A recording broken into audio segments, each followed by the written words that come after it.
in the capital city within a secluded attic.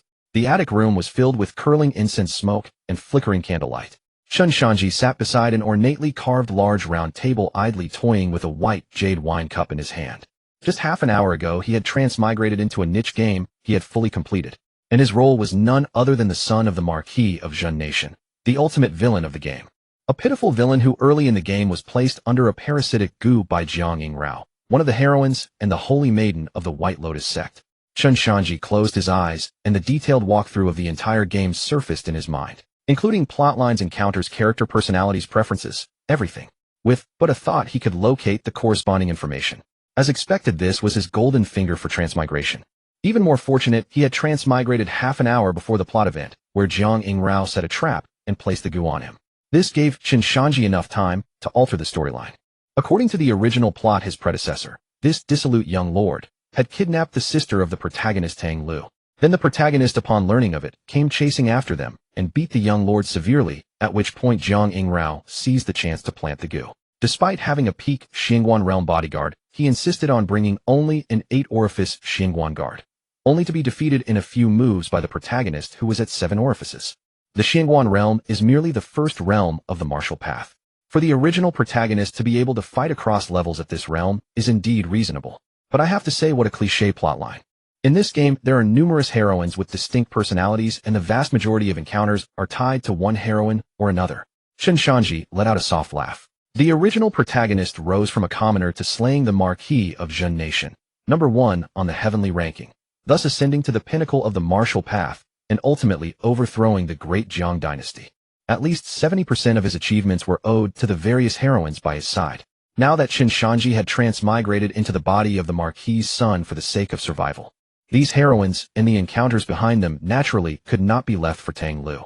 Seize his encounters, claim his beauties, and finally ascend to the pinnacle of the martial path to see what lies there. Only then would this transmigrated life not be lived in vain. Knock, knock.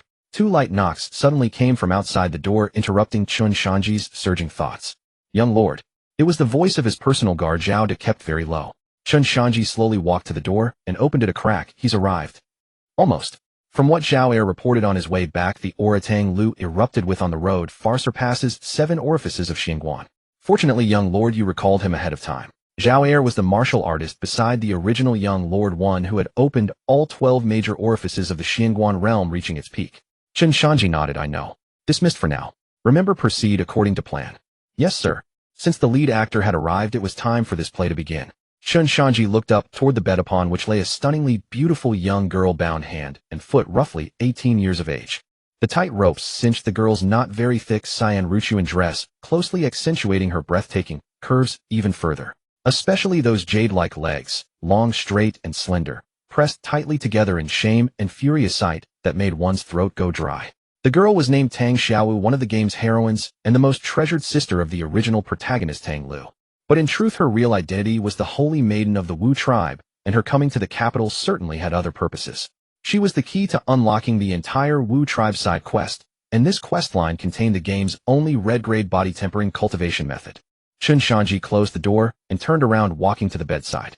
Though Tang Xiaowu was bound on the bed with a cloth gag in her mouth, those beautiful eyes of hers seemed to conceal blades fixing upon Chen Shanzhi with deadly intent. If gazes could kill, Chen Shanzhi would have been diced into 1,000 pieces by now. He studied Tang Xiaowu carefully and had to admit, the girl was excessively beautiful. Holy maiden of the Wu tribe, burdened with a sacred mission deep in enemy territory, deeply in love with the protagonist. Such a heroine was actually quite easy to manipulate. A flicker of contempt surfaced in Chen Shanzhi's eyes. He truly could not comprehend his predecessor. Anyone with a shred of brains would not have resorted to something as crude as kidnapping. But everything served the plot, so it was understandable. Composing his thoughts, Chen Shanzhi reached out and pulled the cloth gag from Tang Xiaowu's mouth. Chen Shanzhi, if you dare touch even a single hair on me, my brother will absolutely dismember you. Tang Xiaowu's voice was clear and crystalline, carrying bone-chilling coldness, yet not a trace of panic could be heard. Your brother? You mean Tang Lu? Chen Shanzhi laughed as he sat at the bedside. In no hurry to manhandle her, he reached out and helped her tidy her slightly disheveled hair at the temples. He is indeed a fine brother, but right now he's probably rushing over here in a frantic state. Tang Xiaowu's body stiffened, then she gritted her teeth. Since you know that, why not release me at once? My brother is a genius of the Heaven character class at the Four Seas Academy, someone personally summoned by the Palace Master. If you kidnap a student of the Four Seas Academy, even if my brother reports it to the Academy, even you, as the son of the Marquis of Jun Nation, cannot bear the consequences. Kidnapping a student of the Four Seas Academy. Chen Shanzhi leaned forward, bringing his face close to Tang Xiaowu's ear. Warm breath sprayed against her sensitive earlobe. If I recall correctly, I clearly kidnapped the holy maiden of the Wu tribe. Could I be mistaken? Miss Tang. Chen Shanzhi's voice was extremely low, yet it exploded in Tang Xiaowu's ears like a thunderbolt.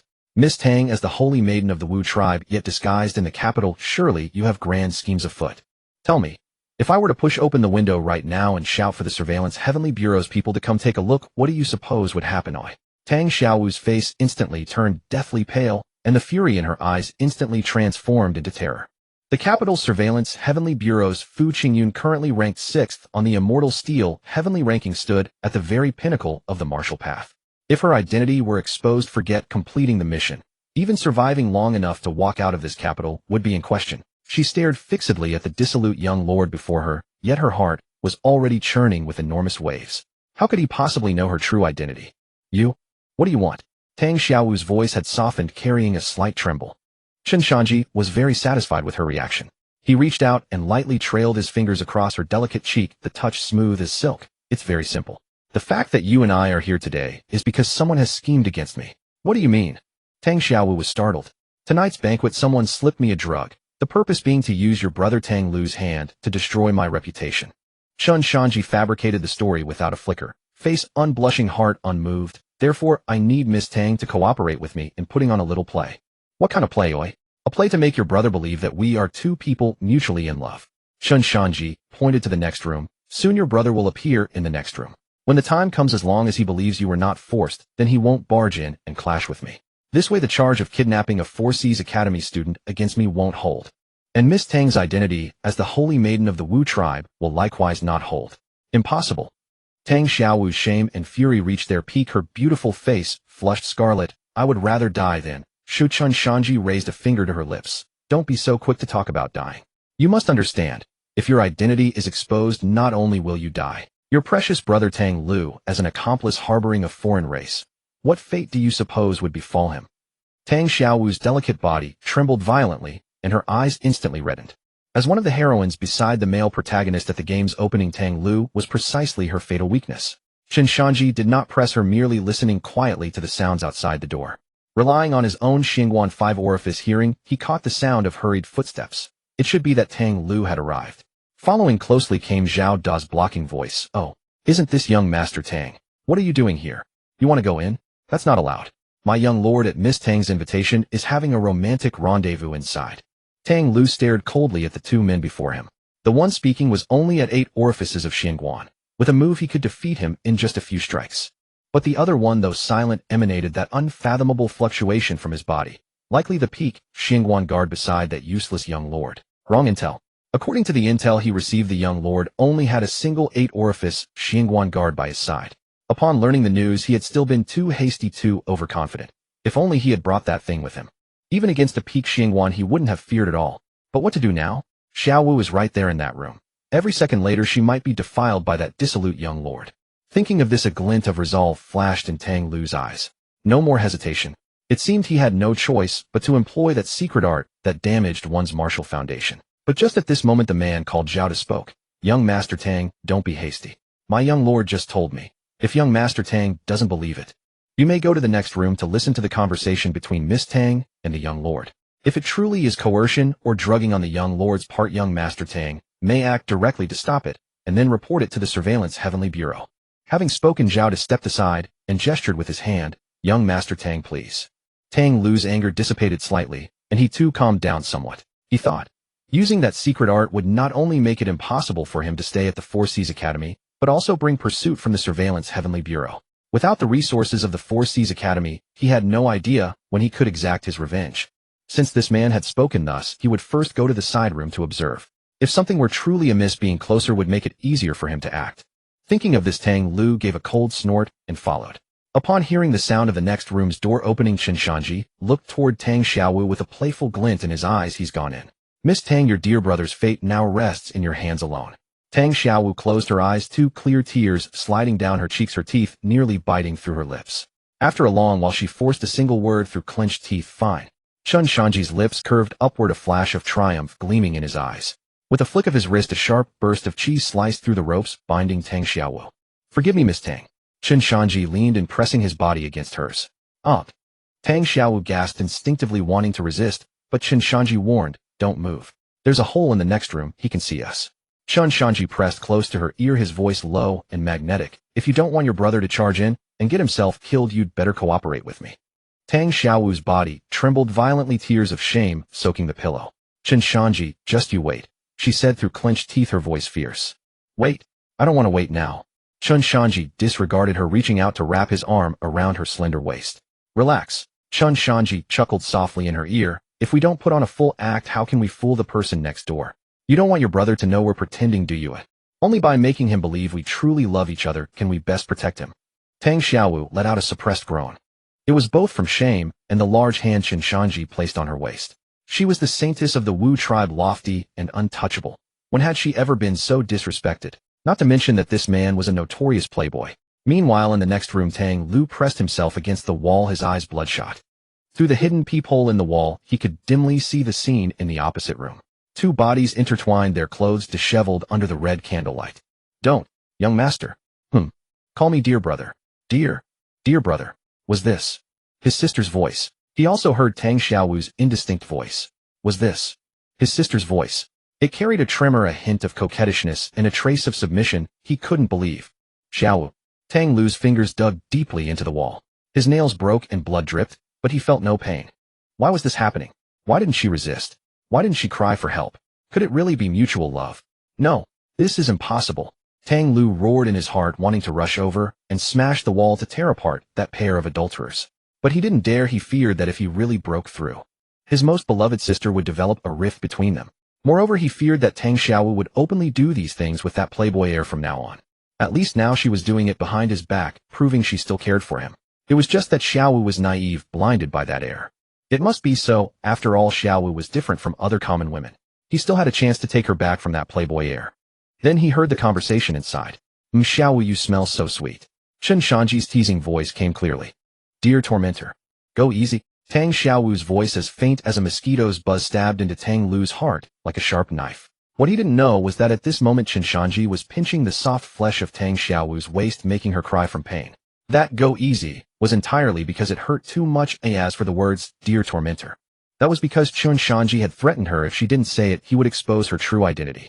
Before his transmigration, Chen Shanzhi was an ESFP, a natural-born drama king. To make the act convincing, he used every trick in the book. The saintess of the Wu tribe, with her true strength, could crush him with a single finger. Yet now she had to let him manipulate her. This thrill made Chen Shanzhi's adrenaline surge. It should be enough. After half an hour of torment, Chen Shanzhi felt that the Tao heart of the man next door was probably shattered into pieces. He released his grip, rolled over to lie beside her, and extended his arm to pull Tang Xiaowu into his embrace. "Xiaowu, let's sleep." Tang Xiaowu's body became stiff as iron. Just as she was about to struggle, she heard Chen Shanzhi's voice. "Don't move, that kid is still listening next door." Chen Shanzhi said lazily with closed eyes. "If you don't want to undo all our efforts, stay still. If you don't move, we'll just sleep quietly. If you move and arouse my desires, I can't guarantee what will happen." Tang Xiaowu bit her lip, feelings of shame, grievance, and anger surging within her. But in the end, she didn't dare push Chen Shanzhi away because she had come to the capital with a mission, and failure in the capital was not an option. Then she heard a dull thud from the next room, as if someone had hit their head against the wall, filled with helplessness and despair. Tang Xiaowu's heart felt as if it were torn apart. "I'm sorry, brother. For the sake of our clan, for you, I have to endure this.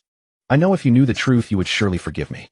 Her eyes reddened, and she repeated these words in her mind to numb herself.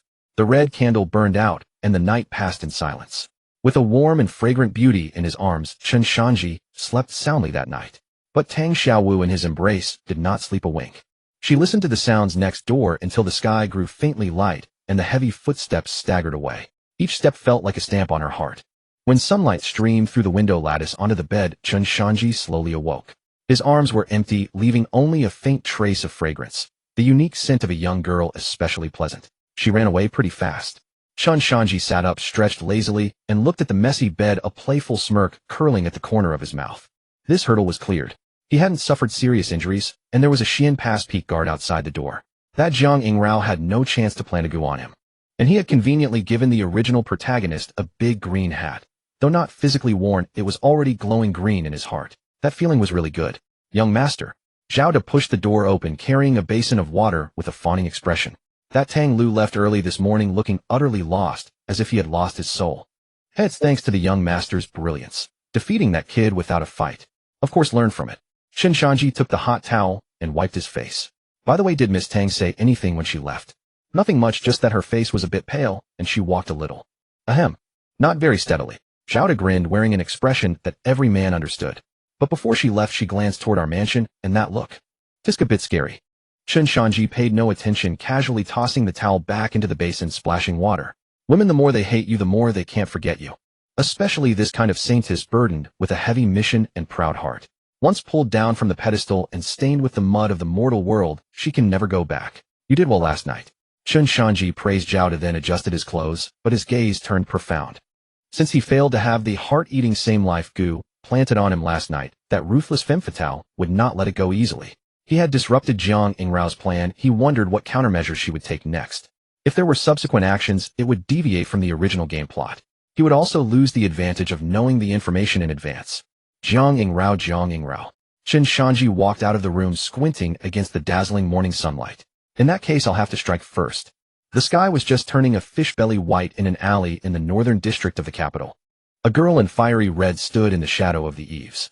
Her enchanting face was now covered with a layer of frost, her eyes fixed on the staggering back, disappearing at the alley entrance. Worthless. Jiang Yingrao ground her teeth, squeezing out the two words. Then she took a deep breath, a hint of confusion on her face. Yesterday, Chen Shanzhi had strictly followed her plan, bringing only one personal guard at the Xian Pass 8 orifices level. Why did Zhao Heir at the Xian Pass 12 orifices level also come later? It seemed that this playboy heir was not the fool he had appeared to be. However, this Tang Lu during their previous interactions had hinted that even with a Xian Pass peak cultivator, if he used all his trump cards, he wouldn't be bothered. But unexpectedly, Tang Lu, who had previously given her an impression of being devoted to his sister, was actually unwilling to use his trump cards for his most beloved sister.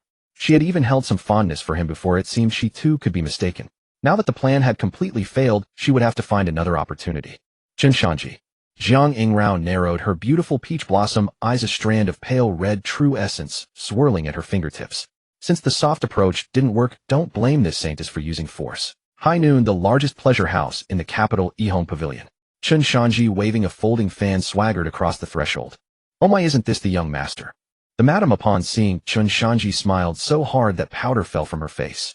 Wiggling her barrel-shaped waist, she approached. What brings you here so early in the morning?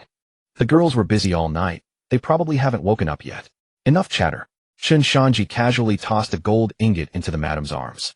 Is Miss Yu here? The madam caught the gold, her eyes widening, but she still showed some reluctance. Young master, Miss Yu is probably reading right now and doesn't like to be disturbed. Perhaps you could come back later. Reading? That's perfect. I, the young master, also want to be elegant. Chen Shanzhi closed his fan and headed upstairs, familiar with the route. This? The madam wanted to stop him, but didn't dare, so she could only watch as Chen Shanzhi went upstairs. If it were the real playboy heir from before, he would probably have pretended to be refined and waited downstairs for Miss Yu to finish reading.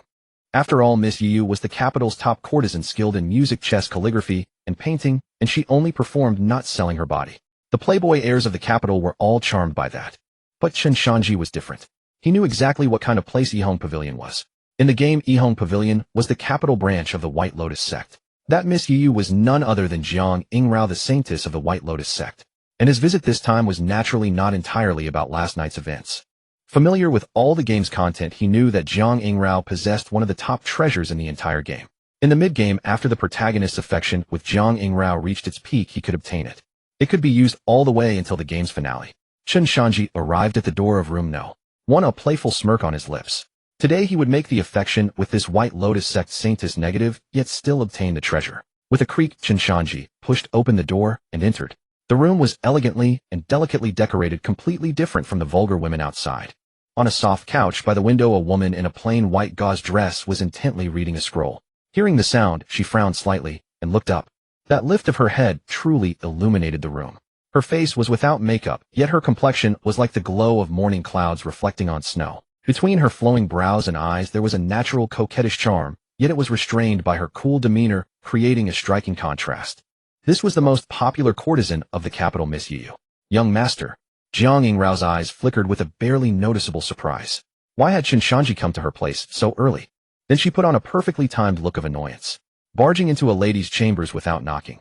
Is this the upbringing of the Duke Xinggua's mansion? Upbringing. Chen Shanzhi closed the door behind him. Then he walked step by step to the soft couch, his gaze roving over Jiang Yingrao's body without restraint. From her long swan-like neck to her delicate figure wrapped in plain white gauze to her jade-like feet resting on the edge of the couch. This prince is notorious for being ill-mannered. Did you only just find out today, Miss Yu? Chen Shanzhi chuckled, plopping himself onto the soft couch, less than half a foot away from Jiang Yingrao. Jiang Yingrao leaned back slightly, instinctively raising the scroll in her hand to shield her chest, and said coldly, Your Highness, please show some respect. Though I live in the world of fleeting pleasures, I still know that men and women should not touch without propriety. As a demoness of the heretical path, this icy aloofness is quite the convincing act, Chen Shanzhi thought to himself. But who was he now? The entire capital knew he was the lecherous heir of the Marquis of Xinghua. Since when have I become so distant with Miss Yu? Chen Shanzhi, without any hesitation, reached out and grabbed one of Jiang Yingrao's delicate hands. You, Jiang Yingrao, as if struck by lightning, tried to pull her hand back, but found that the wastrel's grip was astonishingly strong, holding her wrist like an iron clamp. Your Highness, let go. Jiang Yingrao's pretty face blazed with anger, and genuine fire had already kindled in her eyes. Miss Yu's hand is so smooth, even more supple than the finest white jade. Not only did Chen Shanzhi not release her, but he even went further, stroking the back of her hand with his thumb, his gaze flirtatious. I've heard that Miss Yu is accomplished in music, chess, calligraphy, and painting. I wonder if these hands are skilled in anything else besides playing the zither. Jiang Yingrao suppressed the overwhelming urge to slap him dead, and said coldly, If your Highness continues like this, I will have to call for help. Call for help. Chen Shanzhi leaned and closed their noses, almost touching. He could even smell the faint orchid fragrance on Jiang Yingrao. This is the Yihong Pavilion, and I've paid good money. Besides, do you think those people outside would dare to meddle in my affairs, even if you screamed your throat hoarse? As he spoke, Chen Shanzhi's other hand audaciously landed on Jiang Yingrao's thigh. Through the thin layer of gauze, the warmth of his touch instantly transmitted. Jiang Yingrao's body stiffened, and a flash of killing intent swept through her eyes. This prince before her was only at the 5th orifice of the Xian Pass. With a mere flick of her hand, she could kill him dead. But she couldn't. This was a stronghold that the White Lotus sect had painstakingly built for decades. If the heir of the Marquis of Xinghua died, here the Marquis's mansion and the surveillance bureau would tear this place apart. The decades of planning by the sacred sect would be ruined in an instant. Jiang Yingrao took a deep breath, forcibly suppressing her murderous intent, and put a hint of grievance in her voice. If your Highness truly admires me, we could sit down and talk properly. Why resort to rough handling and disgrace the decorum of refined society? Refined society. Chen Shanzhi snorted with laughter, his palm gliding gently along the curve of her thigh, feeling the taut skin beneath his hand tighten instantly. Miss Yu, let's speak plainly as people of understanding. Chen Shanzhi suddenly stopped, his hand's movement, the flirtatiousness in his eyes vanishing, instantly replaced by an unfathomable depth. The thing in last night's cup certainly had a strong after-effect. Jiang Yingrao's pupils contracted sharply, and her hand, which had been about to push him away, froze in midair. What is your Highness talking about? I don't understand, Jiang Yingrao said, forcing calmness with a pitiful tone. Don't understand. Chen Shanzhi smiled. Then let this prince say something Miss Yu can understand. He leaned down, bringing his mouth to Jiang Yingrao's ear, and whispered, Tell me, should I call you Miss Yu, or should I call you the White Lotus Sect Saintess Jiang Yingrao, the Saintess Jiang? Boom. The word struck like a thunderbolt right beside Jiang Yingrao's ear. How did he know her identity? Was he bluffing? Jiang Yingrao's beautiful eyes looked up and saw the amused smile on Chen Shanzhi's face. She knew this prince was serious. In an instant, the feigned weakness vanished from Jiang Yingrao's demeanor. A terrifying aura erupted from her body, plunging the temperature in the room to freezing point, and the air itself seemed to thicken. It was the pressure of the second on the immortal steel's hidden dragon, ranking the 12th orifice of the Xian Pass. In her beautiful peach blossom eyes, there was now only undisguised killing intent. Jiang Yingrao twisted her wrist lightly and effortlessly freed herself from Chen Shanzhi's grasp. I don't know how your Highness learned these things, but since you dare to say them here, aren't you afraid you won't leave this room alive? Jiang Yingrao's voice turned icy cold, and her right hand began to gather true essence secretly. Facing this overwhelming killing intent, Chen Shanzhi remained seated firmly on the soft couch, even reaching out to straighten the wrinkles on his sleeve. Kill me. Are you sure? Chen Shanzhi looked up at her without a trace of fear. If I die here, do you think your Yihong Pavilion can escape the thorough investigation of the Surveillance Bureau? If I recall correctly, this Yihong Pavilion has been open in the capital for over 10 years. Do you think you can strike me down and let your White Lotus sect's decades of planning be ruined in an instant? Hearing this, Jiang Yingrao's expression finally changed. This time she was genuinely shocked. This wastrel prince, known only for eating, drinking, and idling, could deduce from the establishment time of Yihong Pavilion that the sacred sect had been plotting in the capital for over a decade. This prince's former image of a worthless wastrel had also been a disguise. Yet now she was truly being controlled by this very wastrel prince. Though killing Chen Shanzhi would be easy for her, the chain reaction afterward was something the White Lotus sect could not afford. A decade of planning could not be ruined in an instant. What do you want? Jiang Yingrao took a deep breath and dispersed the true energy in her palm, but the killing intent in her eyes did not fade. If you think you can use this to threaten me into becoming your woman, you've miscalculated. I would rather see both sides destroyed than let someone like you succeed. Tisk, your vision is too narrow. Chen Shanzhi wagged his finger, leaned back, and crossed his legs, looking like a lord. This prince has no interest in coercive games, especially with a venomous snake like you who might bite back at any moment. He paused, his gaze sharpening as he looked directly into Jiang Yingrao's eyes. I know what you want. The Four Seas Academy is situated beneath the immortal Steely, and your White Lotus sect cannot infiltrate it. That Tang Li. You've seen him. He's unworthy of the task. Compared to this prince, he's as far apart as clouds and mud. What do you mean? With every word Chen Shanzhi spoke, Jiang Yingrao's heart sank further. How did this man know the secrets of the White Lotus sect so thoroughly? I want to make a deal with you, Chen Shanzhi said calmly. A deal, eh? Jiang Yingrao sneered. You are a noble of the court, and I am a rebel demoness. What deal could we possibly have? Not so, Chen Shanzhi said with a smile. There are no eternal enemies, only eternal interests. And as it happens, your White Lotus sect currently possesses something I desire. What is it? Jiang Yingrao's beautiful eyes stared at him coldly, full of vigilance. Chen Shanzhi smiled faintly, knowing that the moment had come. Leaning closer to Jiang Yingrao, Chen Shanzhi reached out and gently lifted her chin. Seeing the fury in her eyes, he smiled. For instance, the yang goo of the heart-eating, life-binding goo in the Saintess's possession. The heart-eating, life-binding goo is the sacred goo of the White Lotus sect. Apart from the controllable child goo, it is divided into yin and yang goo. The yin goo is planted and nurtured within the bodies of successive saintesses. As the saintess's strength increases, it unlocks various divine abilities, making it a treasure of the highest order in this world. The yang goo must be planted in a male host. It does not require nurturing from the host. As long as the host engages in dual cultivation with the yin goo host, he can obtain all the divine abilities of the yin goo. As for Jiang Yingrao, the goo's divine ability she obtained at the Xian Pass realm was cultivation. With every breath, she could automatically cultivate. In the game, obtaining the yang goo would greatly reduce the time needed for leveling up. However, the only drawback was that if the yin goo host died, the yang goo host would also perish, while the yin goo host would only suffer a loss of power. But Chen Shanzhi, being familiar with all the game's plotlines, knew that there was an encounter event in the game that could circumvent this. Hearing Chen Shanzhi's words, Jiang Yingrao was stunned, her mind almost blank. This heart-eating, life-binding goo with its division into yin and yang was a sect secret known only to a few. How could he know? Her beautiful peach blossom eyes widened slightly, her red lips parted, but for a long time no words came out. What? Reluctant? Chen Shanzhi looked at her expression as if she had seen a ghost, and felt secretly pleased. The joy of a transmigrator was often so simple and unadorned. His fingers gently caressed Jiang Yingrao's smooth and delicate chin, the texture warm and smooth like jade. He had to admit this demoness took excellent care of her skin.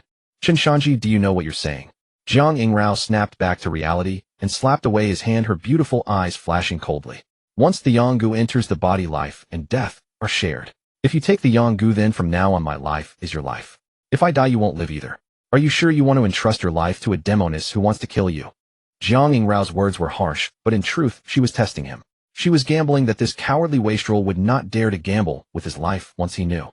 However, Chen Shanzhi just smiled. As it happens, the greatest virtue of this prince is his tough luck. Chen Shanzhi stared at her intently, as if to see through her. Moreover, I believe that Saintess Jiang, a person of great ambition and heavy responsibility, surely values her life more than I do. Jiang Yingrao gritted her teeth, her chest heaving violently. This man before her was like a fog, completely unfathomable. What if I refuse? Jiang Yingrao said coldly. Refuse? Chen Shanzhi shrugged, leaned back, and settled into the soft couch with a roguish look. Then there's no helping it.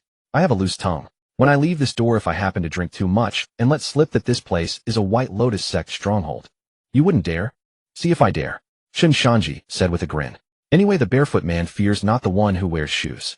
I have just one worthless life to trade for your White Lotus sect's decades of hard work, plus a genius ranked second on the Hidden Dragon ranking as my burial companion. This deal is a huge win for me. Jiang Yingrao stared at him intently, her nails digging deep into her palms, and remained silent for a long time. Finally, Jiang Yingrao deflated like a punctured balloon, her tense body relaxing. Fine. She gritted her teeth and squeezed out the remaining words. I can give you the Yanggu, but you must swear a heavenly Tao oath. Swear that you will never divulge the sacred sect's secrets, and you must obtain the quota for the Four Seas Academy secret realm and help us do something inside. Deal. Chen Shanzhi snapped his fingers, very straightforward. A heavenly Tao oath. That thing might work on the natives, but for him, an outsider, its binding force was questionable. Besides, as long as he didn't say anything, the oath wouldn't be triggered. As for the secret realm quota, he definitely intended to get it. After all, the Four Seas Academy secret realm as a map in the early game, where the main character's strength skyrocketed, was filled with countless opportunities. As for what Jiang Yingrao wanted him to do, he who knew the plot naturally understood. It was just a minor task. How do I get it? Chen Shanzhi sat up straight, a glint of anticipation in his eyes. After all, that was a god-tier cheat for automatic leveling. Jiang Yingrao took a deep breath, a faint, unnatural blush crossing her face. She glanced at Chen Shanzhi, her voice suddenly becoming as faint as a mosquito's buzz. Close your eyes and open your mouth. Huh. Chen Shanzhi was taken aback, then his gaze turned amused. That exciting? Stop talking nonsense. Jiang Yingrao blushed with anger. The Yanggu is parasitic within the true essence source of the Yinggu host. To extract it, one must pass breath through the mouth. So that was it. In the game, there was only the text description, obtain Yanggu. He never expected such a perk in actual practice. Chen Shanzhi was ecstatic inside, but his face remained serious. Fine, for the sake of cooperation, this prince will reluctantly sacrifice his charm. Jiang Yingrao was so angry she wanted to kill him. This was exactly the kind of person who would take advantage and then act innocent. She suppressed the urge to beat him to death and slowly leaned in. As the distance closed, the unique orchid scent of the maiden grew stronger, wafting straight into Chen Shanzhi's nose. He could even see Jiang Yingrao's long eyelashes trembling slightly. He could feel the slightly hurried breaths of the beauty before him landing on his face with a hint of fragrant warmth. Looking at the peerless countenance, so close, and those luscious red lips. Chen Shanzhi didn't stand on ceremony. He directly reached out and wrapped his arm around Jiang Yingrao's slender waist that could be spanned with one hand. Jiang Yingrao's body stiffened abruptly, and she instinctively tried to struggle, but Chen Shanzhi's large hand held her firmly. Don't move. What if the goo worm goes astray and burrows into my brain, turning me into a fool? Then how could I help you? Chen Shanzhi bluffed with a straight face. Jiang Yingrao shot him a glare, but ultimately resigned herself and closed her eyes. Their lips met. Jiang Yingrao's red lips felt cool and soft like freshly steamed glutinous rice balls with a hint of faint sweetness. Before Chen Shanzhi could savor it, he felt a scorching stream of energy rush down his throat. It was not ordinary heat, but a living mass of energy. Jiang Yingrao let out a muffled groan, her face instantly turning pale. Clearly, extracting the Yanggu was a great drain on her. The mass of heat crazily coursed through Chen Shanzhi's meridians. Wherever it passed, the formerly sluggish true essence suddenly became animated, boiling with intensity. The originally blocked acupoints under the impact of this force even showed signs of loosening. This was the Yanggu, the power of a cheat. After a long moment, their lips parted, a thin silver thread stretching and then breaking in the air, a scene so intimate it made one's heart race. Jiang Yingrao, as if drained of all strength, went limp and collapsed into Chen Shanzhi's embrace, panting heavily. Her usually aloof and beautiful face was now flushed with rosy clouds, and her eyes, sparkling with moisture, exuded an enchanting charm. Hand away.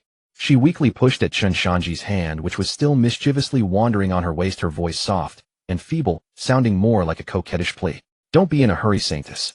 You've just depleted your vital energy because of me. I must warm you up. Chen Shanzhi not only didn't release her, but held her even tighter.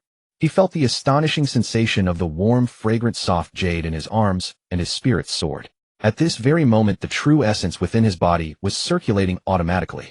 With every breath, the surrounding spiritual energy of heaven and earth seemed to be drawn and continuously pouring into his body, where it was transformed and purified. This feeling of growing stronger without cultivation was utterly exhilarating. Scram.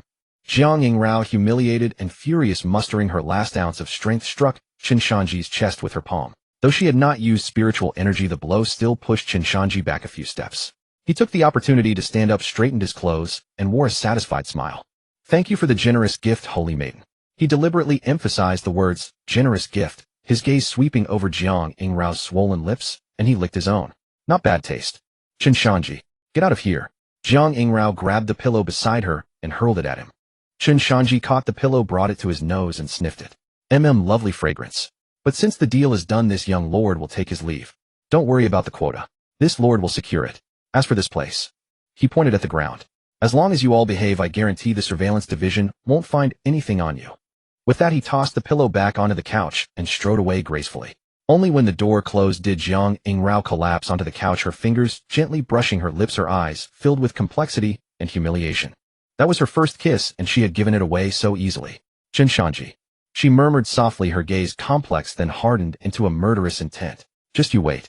Once the holy cult's great mission is accomplished, I will personally turn you into a human goo. Meanwhile, in a secluded courtyard in the eastern part of the city, Tang Lu sat on a stone stool in the yard holding a book, but the book was upside down and he didn't notice. His eyes were bloodshot and his face was so grim it seemed about to drip water. In his mind, all he could see was the scene from last night through the small hole in the wall. In his ears echoed the suppressed, seductive moans of his little sister. Though he hadn't seen them complete the final act, he wasn't stupid. A man and a woman alone in a room along with those sounds. Creak. The courtyard gate was pushed open. Tang Xiaowu walked in, having changed into a different set of clothes. Though still neat, her usually lively eyes were now swollen, like peaches, clearly from crying for a long time. Seeing Tang Lu sitting in the yard, Tang Xiaowu paused, a flicker of panic in her eyes. Brother, you're here. Her voice was a bit hoarse. Tang Lu took a deep breath, forcibly suppressing the violence in his heart, put down the book, and tried to force a seemingly gentle smile. Xiaowu back. Where did you go last night? I waited until midnight. He was giving himself an excuse, a reason to believe it was all false. Tang Xiaowu trembled, instinctively avoiding Tang Lu's gaze, looking down at her toes. No. Nowhere special. I just ran into some fellow sisters from my hometown, chatted a while, and slept over at their place. Is that so? Tang Lu's voice was dry. Fellow sisters. That's good. The capital is crowded and bustling, so don't stay out so late anymore. I'll worry. I know, brother. Tang Xiaowu nodded, but didn't dare to look up at him, hastily saying, Brother, I'm a bit tired, I'll go rest in my room now. With that, she fled into her room and slammed the door shut. As the door closed, Tang Lu's smile vanished, instantly replaced by a twisted, ferocious expression. Boom. The book in his hand was instantly reduced to powder. How could he not have noticed his sister's swollen eyes? Clearly she must have been forced last night. Hearing their voices from the next room, his mind had gone blank, and he had actually believed Chen Shanzhi's nonsense. Thinking of how his beloved sister had been wantonly toyed with by that wastrel Chen Shanzhi, alone and helpless in that room, while he, her brother, had watched all night from next door. Chen Shanzhi. Tang Lu gritted out the 3 words, his fists clenched so hard they cracked his nails, digging deep into his palms. Blood dripped onto the stone table through his fingers. Closing the door behind him, Tang Lu left the small courtyard. Following the route in his memory, he arrived at the side entrance of an unremarkable residence. He knocked in a specific pattern, and after a moment the door opened, revealing a shadowy figure. Seeing Tang Lu, the figure immediately understood his purpose. He pulled Tang Lu inside, then smiled slightly. Thought it over. Tang Lu gnashed his teeth. I accept your terms. During the martial demonstration at the Four Seas Academy next month, I will accidentally kill that young Marquis of the Jinghua Marquisate. But how can you ensure I'll face him? And how can I walk away unscathed? Don't worry. Now that you've agreed, your opponent will definitely be that young Marquis. And after the deed is done, do you think my master, who can even tamper with the Four Seas Academy's list generated by the immortal Steely, can't save a student who accidentally injured someone? At the main gate of the Jinghua Marquisate, 2 stone lions stood majestically. As Chen Shanzhi crossed the threshold, a fragrant breeze assailed him. Shaner, a woman's voice called, gentle but with a hint of urgency. Chen Shanzhi looked up to see a beautiful woman in an elegant long dress hurrying over. She was about 30 years old, exuding the unique charm of a mature woman. This was Chen Shanzhi's mother's adopted sister, his aunt by marriage, Chen Ro. She was also the only close relative in this vast marquisate besides the old marquis guarding the frontier. Aunt, slow down. Chen Shanzhi smiled and stepped forward, supporting Chen Ro's arm. Chen Ro looked him up and down, her gentle eyes full of concern. She even reached out and patted him down, confirming he hadn't lost any limbs, then sighed in relief. You didn't come home all night. Zhao said you went to Yihong Tower. Chen Ro's tone carried a hint of reproach, but more than anything indulgence. That place is a den of iniquity. If you wanted to hear music, you could have called the performers back to the mansion. Why did you stay there the whole night? Do you know how worried I was? At this, a trace of lingering fear flashed in Chen Ro's eyes. The ambush 7 years ago had happened less than 5 li from the capital. To bring Chen Shanzhi out of the encirclement, she had forcibly burned her own essence, causing her cultivation to drop by a minor realm. 7 years later, she still hadn't fully recovered. That ambush had become a psychological burden. Every time Chen Shanzhi stayed out late, she would be anxious all night. Don't worry, Aunt. I had Zhao Da and the others with me. Who would dare touch me? Chen Shanzhi felt a warmth in his heart, but put on a profligate air, Besides, the music at home isn't as intriguing as the tunes outside. That's called atmosphere, Aunt. You wouldn't understand. You? Chun Ro helplessly poked his forehead, let out a sigh, and said, "All right, since you're back, go to your room and rest. I've told the kitchen to prepare your favorite ginseng soup. I'll have it sent to your room later." "Aunt spoils me." Chen Shanzhi snickered, then turned and walked toward his own courtyard. Watching his retreating figure, the indulgence in Chun Ro's eyes gradually faded, replaced by a sharp keenness. "Zhao, at your command." Zhao, who had been an invisible figure in the background, quickly stepped forward. "Last night at Yihong Tower, who did the young Marquis meet, and what did he do? Report every detail." Chun Ro's voice was cold and crisp, with none of the gentle demeanor from earlier. After all, she was the one managing the Jingua Marquisate. In the bedchamber, Chen Shanzhi dismissed his servants and sat cross-legged on the bed. Closing his eyes, he sensed the condition inside his body. He had to admit this Yanggu was nothing short of a cheat. He didn't even need to consciously circulate his cultivation technique. The true qi inside him was already flowing along specific pathways. With every breath, he could feel a faint but pure trace of spiritual energy from heaven and earth being drawn into his body and merging into his dantian. This was the legendary automatic idol cultivation. At this rate, even if I slept all day, I'd break through to the 6th aperture of the Mystic Gate within a month. Chen Shanzhi opened his eyes, the joy in them gradually fading. He walked to the table, tapping his fingers rhythmically on the surface, producing a duck-duck sound. In his mind, the game's storyline spread out like a vast net. A month later would be the opening ceremony of the Four Seas Academy. By tradition, all new students had to participate in a martial demonstration. This wasn't just a competition, it was a signal for choosing factions among the major powers. In the game, this demonstration would determine the direction of the subsequent plot. Players would challenge different opponents based on the faction they chose. The easiest route was to choose the first prince, as he was born 10 years earlier and had a much larger faction offering the most resource support early on. The second was the second prince. Though his faction was weaker, he had the air of a wise ruler and would trust capable players wholeheartedly, granting them maximum assistance. The hardest was the route of Prince Qi, who remained outside the court. In the early stages, there was only minimal resource support, but the main requirement was to kill the young Marquis of Jingua during the martial demonstration. In the game, killing him early would mean abandoning all the plot branches of the White Lotus sect and most of the Witch Clan's side quests. As for Tang Lu, after last night's events, he must harbor a deep hatred for him. If I'm not mistaken, Tang Lu has probably chosen the Prince Qi route this time. A cold smile curled on Chen Shanzhi's lips. That was fine. With no early resource allocation to Tang Lu, he could focus on conquering the heroines and grabbing resources from him. Without those resources, Tang Lu's power growth would be severely limited. Then one step slow meant every step slow. He would make sure Tang Lu couldn't grab a single resource afterward. But before that, he had to pass the martial demonstration. Relying solely on this Yanggu a month wouldn't be enough to close the gap between himself and Tang Lu. After all, Tang Lu was also a protagonist with cheats. I need to obtain that thing. Chen Shanzhi's eyes flickered. The Jingua Marquisate had a secret realm, a prerequisite for unlocking the Witch Clan branch. Inside was hidden the only red quality body cultivation technique in the game, the first 3 cycles of the Witch God 9-turn golden body art. In the game, one had to complete a difficult quest line involving the young Marquise aunt to obtain the method to enter the secret realm from her. Then Tang Xiaowu would have to offer the blood of the Witch Clan's holy maiden, which would be used to retrieve the technique from a blood-red jade bracelet inside the realm. For him now, there were 2 difficulties. First, the key was in the hands of Aunt Chenro. But the original body was an ignorant wastrel completely unaware of the secret realm's location. If he asked for it bluntly, she might become suspicious, even think he'd been possessed. I need to find a way to hint around and let Aunt reveal the secret realm herself. Chen Shanzhi rubbed his chin. Given his aunt's affection for him, this shouldn't be too hard. Next and most difficult was how to get Tang Xiaowu to voluntarily accompany him into the realm, voluntarily offer her blood, and not attack him inside after they obtained the technique. This was truly difficult. Chen Shanzhi massaged his temples. After last night, Tang Xiaowu probably wished she could drink his blood. Normal cooperation was out of the question, but who said she had to be willing? Chen Shanzhi, familiar with the original plot, knew just how heavy the responsibility on Tang Xiaowu's shoulders was. Now that he was the young Marquis of Jingua, if normal methods failed, he could resort to force. As a villain, shouldn't he act like one? A sharp gleam flashed in Chen Shanzhi's eyes as a plan formed in his mind. Obtaining the technique was one thing, he also needed to raise his martial realm. The strength of the 5th aperture of the Mystic Gate was too weak. He needed to reach the 7th aperture before the demonstration.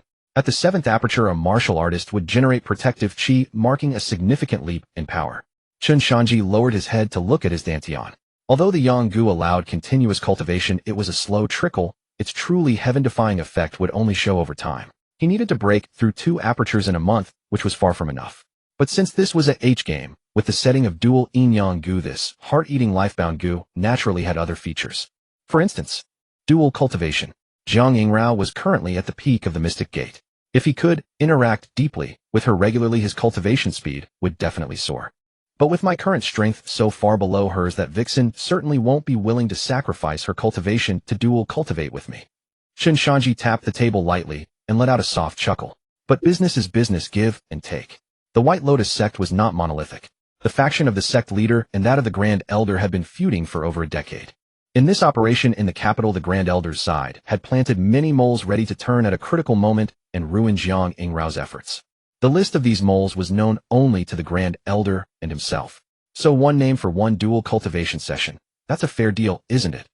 In the early morning within the dining hall of the Jingguo Marquis estate, several delicate dishes were laid out on a rosewood table alongside 2 bowls of thick millet porridge. Chen Shanzhi took a sip of the porridge, set down his chopsticks, and gazed at Chen Rou, who was dining elegantly across from him. He spoke in a seemingly casual tone. Madam, the Sihai Academy will commence next month. Chen Rou paused, slightly wiped the corner of her mouth with a silk handkerchief, and said softly, I know. Everything is prepared for you. You are the young marquis of this estate. Attending the academy is merely a formality. Do not exhaust yourself. This time is different. Chen Shanzhi shook his head and said seriously, the opening ceremony will include a martial exhibition. I wish to achieve a commendable result. A commendable result. Chen Rou was somewhat surprised. She reached out and touched Chen Shanzhi's forehead. You're not feverish. What suddenly brought about this change of heart? You used to say that fighting and killing were the most tiresome things. I was ignorant before. Chen Shanzhi took the opportunity to grasp Chen Rou's hand and gently lowered it from his forehead. Now that I have come of age, I cannot forever bear the title of the capital's foremost rake. I wish to restore honor to the Marquis estate. Chen Rou looked at the young man who had suddenly matured before her eyes. Her eyes reddened, filled with relief and pride. But then she hesitated. It is good to have ambition. However, with your current cultivation at the 5th orifice of the Mystic Gate, claiming first place in the martial exhibition a month from now might be somewhat difficult. In truth, it was not merely somewhat difficult. It was impossible. Chen Rou did not dare say so lest she dampen his spirit. The Sihai Academy gathered the most brilliant talents under heaven, and Chen Shanzhi had secured a place in the heaven class through connections. Although the substantial resources of the Jingguo Marquis estate had boosted the 18-year-old Chen Shanzhi to the 5th orifice of the Mystic Gate, this rank placed him merely in the middle tier of the current heaven class. The prodigies there had cultivated through their own efforts to the 7th orifice of the Mystic Gate, becoming martial artists with protective true qi. A trace of dejection flickered in Chen Shanzhi's eyes. Madam need not console me. I am well aware of my current strength. It is utterly impossible to achieve a good result. But a man must strive to be strong. I believe that if I begin to cultivate diligently from now on, I will one day surpass those so-called geniuses. Chen Rou was taken aback, and a look of deep gratification appeared in her eyes. Her young marquis had finally grown up. She circulated her true essence within her body, ensuring no one was eavesdropping, then whispered comfortingly, Shan, but do not lose heart. In truth, our Jingguo Marquis estate possesses a secret realm. A secret realm? Chen Shanzhi's face showed shock. Madam, you must not be deceiving me. How have I never known of this? Chen Rou explained. That secret realm can only be entered by those who have reached the 7th orifice of the Mystic Gate. Originally, I planned to tell you after you had attained that level and gained protective true qi. The 7th orifice of the Mystic Gate is it. Chen Shanzhi stroked his chin. With the automated cultivation of the Yanggu, and if he could strike a few deals with Jiang Yingrao, reaching the 7th orifice within a month would not be difficult. Very well, then I will break through to the 7th orifice of the Mystic Gate within this month. The 7th orifice of the Mystic Gate was a critical threshold. Many people remained stuck at the 6th orifice for years. Seeing Chen Shanzhi's brimming confidence, Chen Rou did not discourage him. Instead, she smiled with fondness and placed food into his bowl. Even the geniuses of the heaven class at the Sihai Academy had never managed to advance from the 5th to the 7th orifice of the Mystic Gate in a single month. After breakfast, Chen Shanzhi changed into a brocade robe, unfurled a folding fan, and stepped out of the estate. Now that the secret realm was settled, his next move was to deal with Tang Xiaowu. On the bustling main street of the capital, the flow of carriages and horses was incessant. Tang Xiaowu, dressed in a goose-yellow silk skirt today, was strolling along the street. Passers-by would turn their heads in astonishment to catch a glimpse of her. Some students from the Sihai Academy, pretending to browse the wares, were actually stealing glances at Tang Xiaowu's graceful figure while whispering among themselves. Indeed, she is one of the 4 beauties of this year's heaven class. Even her silhouette is enough to bewitch the soul. Exactly. Look at those legs. If I could but caress them, I would gladly forfeit 10 years of my life. Keep dreaming. Everyone knows this Tang Xiaowu is an ice-cold beauty. Apart from her brother, she shows no special regard for any male. That may not be true. I heard that yesterday Tang Xiaowu spent the entire night alone with Chen Shanzhi. Another could not help but snicker. Don't listen to such rumors. That's impossible. My brother, a student of the Heaven class, says Tang Xiaowu detests that. Isn't that the young Marquis of Jinghua? The group immediately looked over. They saw Chen Shanzhi holding a folding fan, waving it as he blocked Tang Xiaowu's path, a sunny smile on his face. Miss Tang, what a coincidence. Tang Xiaowu halted her steps, glaring at the smiling face she wished she could tear apart. Her fists clenched inside her sleeves. She said coldly, I am not acquainted with the young Marquis. If you have nothing important, please step aside. Don't be so cold. Chen Shanzhi closed his fan, and with an utterly natural movement reached out to wrap his arm around Tang Xiaowu's slender waist. What are you doing? Tang Xiaowu sidestepped, evading his large hand, her face icy. Young Marquis, please show some respect. She had spent the previous night in fear, expecting the Heavenly Surveillance Department to come for her. But they had not. That proved Chen Shanzhi for some reason had not reported her. Since he had not reported, he must have some other purpose. She was still safe for now. Ha ha, the Sihai Academy students burst into laughter upon seeing Chen Shanzhi's discomfiture. Unfazed by Tang Xiaowu's evasion, Chen Shanzhi leaned and closed his breath, tickling her sensitive neck. Holy maiden, you slept with me last night. Now you want to wipe your mouth and leave. Tang Xiaowu trembled, letting him take her soft hand as she ground out through clenched teeth. Chen Shanzhi, what exactly do you want? Nothing much. I just want to show Miss Tang the splendor of the capital. Chen Shanzhi exerted a slight force, drawing her closer, and whispered, the young Marquis has some matters to discuss with the holy maiden. The Sihai Academy students who had been mocking him stared wide-eyed. The capital's notorious rake, the lecherous young Marquis, had actually taken Tang Xiaowu's jade hand in his, and the ice-cold beauty had not refused. Impossible. Their Dao hearts shattered as they stared, hoping to see Tang Xiaowu slap the young Marquis hard. But what they saw was the young Marquis, after taking her soft hand, gently caressing it, his thumbs softly rubbing the palm of their goddess Tang Xiaowu. Then he pulled her half into his embrace. The students exchanged glances, jaws dropped. So the rumors were true. Had the young Marquis truly spent the entire night alone with Tang Xiaowu yesterday? Was the idyllic path everyone longed for already covered in morning dew? Then why are you holding my hand? Let go. Tang Xiaowu's face was cold. I won't. Chen Shanzhi pulled her along for a leisurely stroll, thoroughly enjoying the wave of shock he received. They then entered a secluded private room in a tea house, closing the door to block out the outside world. Once inside, Tang Xiaowu shook off his hand as if shocked, retreated to the corner, and stared at him warily. Chen Shanzhi paid no attention. He casually poured 2 cups of tea and sat down. Enough, stop acting the victim. Let's talk business. I am from the foreign race. The Jinghua Marquis guards the border against us. What business could we possibly have? Tang Xiaowu said coldly.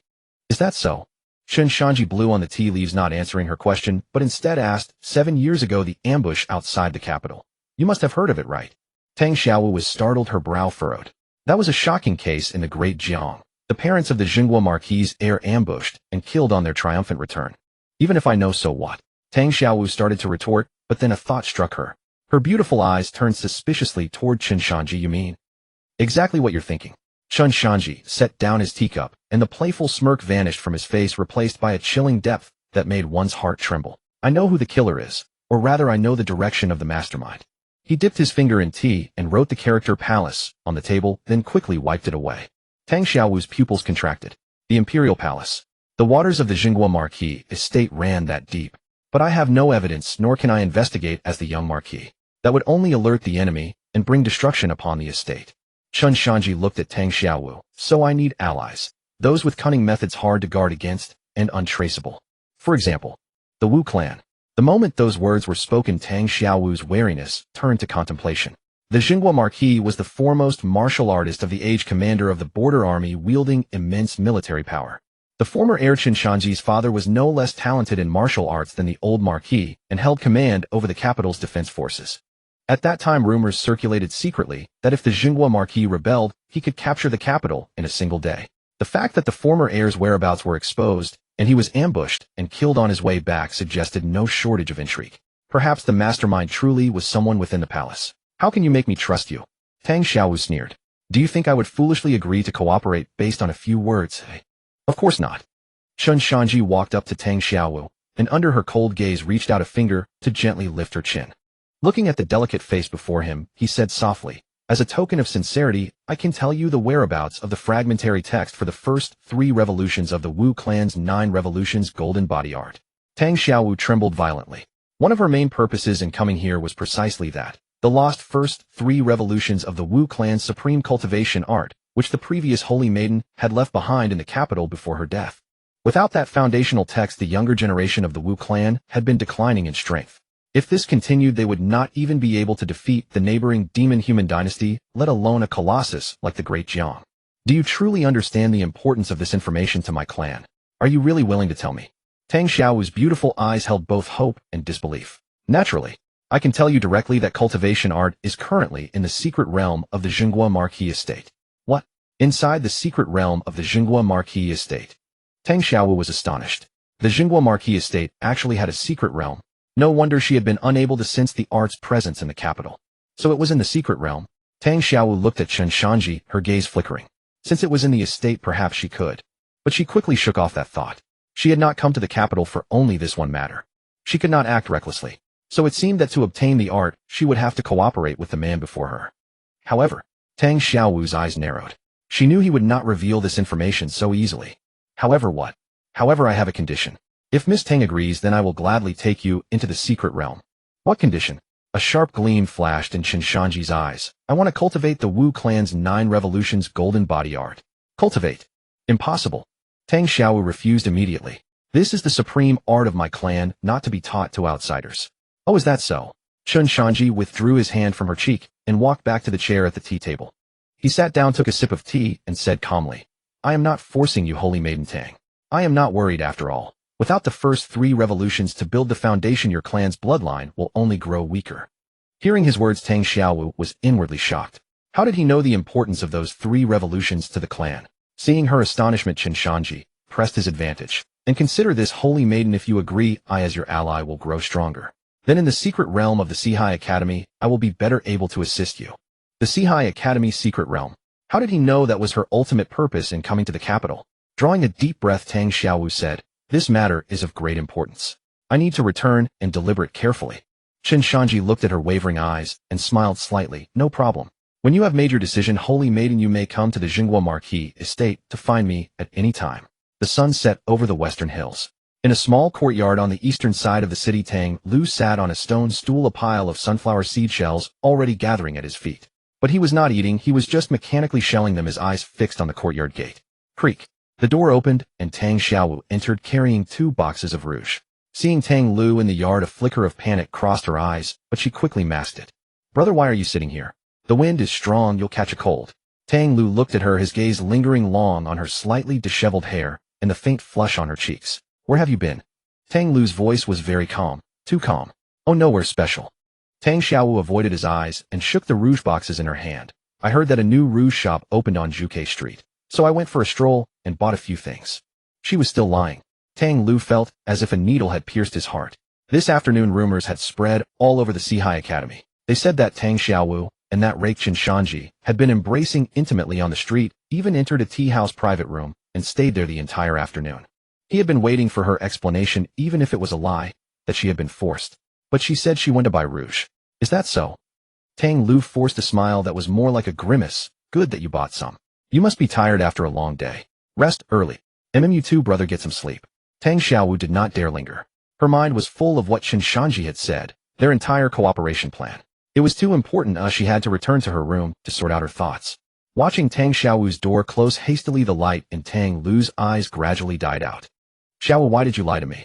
Do you also despise me as a poor boy with no background and want to climb the high branch of that rake? He slowly stood up and hurled the handful of shelled sunflower seeds to the ground with all his might. Inside the room, Tang Xiaowu, lost in thought, was completely unaware. The once intimate bond between them had begun to show hairline cracks under Chen Shanzhi's recent actions. Tang Xiaowu returned to her room, and after ensuring she was alone, withdrew a beast bone engraved with eerie runes from her bosom. As she squeezed a drop of essence blood onto the bone, a faint gray mist instantly spread, sealing the entire room. The gray mist roiled and gradually coalesced into a face that was aged yet dignified. Xiaowu, why have you suddenly contacted the clan? Have you encountered trouble? The elder's voice seemed to traverse vast distances, tinged with hoarseness. Tang Xiaowu took a deep breath and recounted her conversation that day with Chen Shanzhi. She spoke of the Wushen 9-turn golden body art, being in the Jinghua Marquis' secret realm, and the cooperation terms Chen Shanzhi had proposed, leaving nothing out. After listening, the face formed from gray mist fell into a long silence. The Jinghua Marquis' residence. I never expected that the lost cultivation art of the former Saintess would be there. The Wu shaman sighed, then his murky eyes seemed to pierce through the mist, staring directly at Tang Xiaowu. That young Marquis, since he knows so many secrets, must have grand schemes. Xiaowu, what do you think of him? A shameless lecher, but with profound cunning. Tang Xiaowu bit her lip and gave her assessment. Since he's a lecher, that might be easier to handle. The Wu shaman's voice took on a suggestive tone. Xiaowu, as the foremost beauty of our Wu clan, could you use your charms to get close and control him? If successful, you could not only make him obediently hand over the secret realm key and the cultivation art, but also avoid being constrained by him in other actions. Tang Xiaowu stiffened at his words. The Wu clan indeed possessed a secret art called the love goo. A woman would raise it with her heart's blood and plant it in a man's body.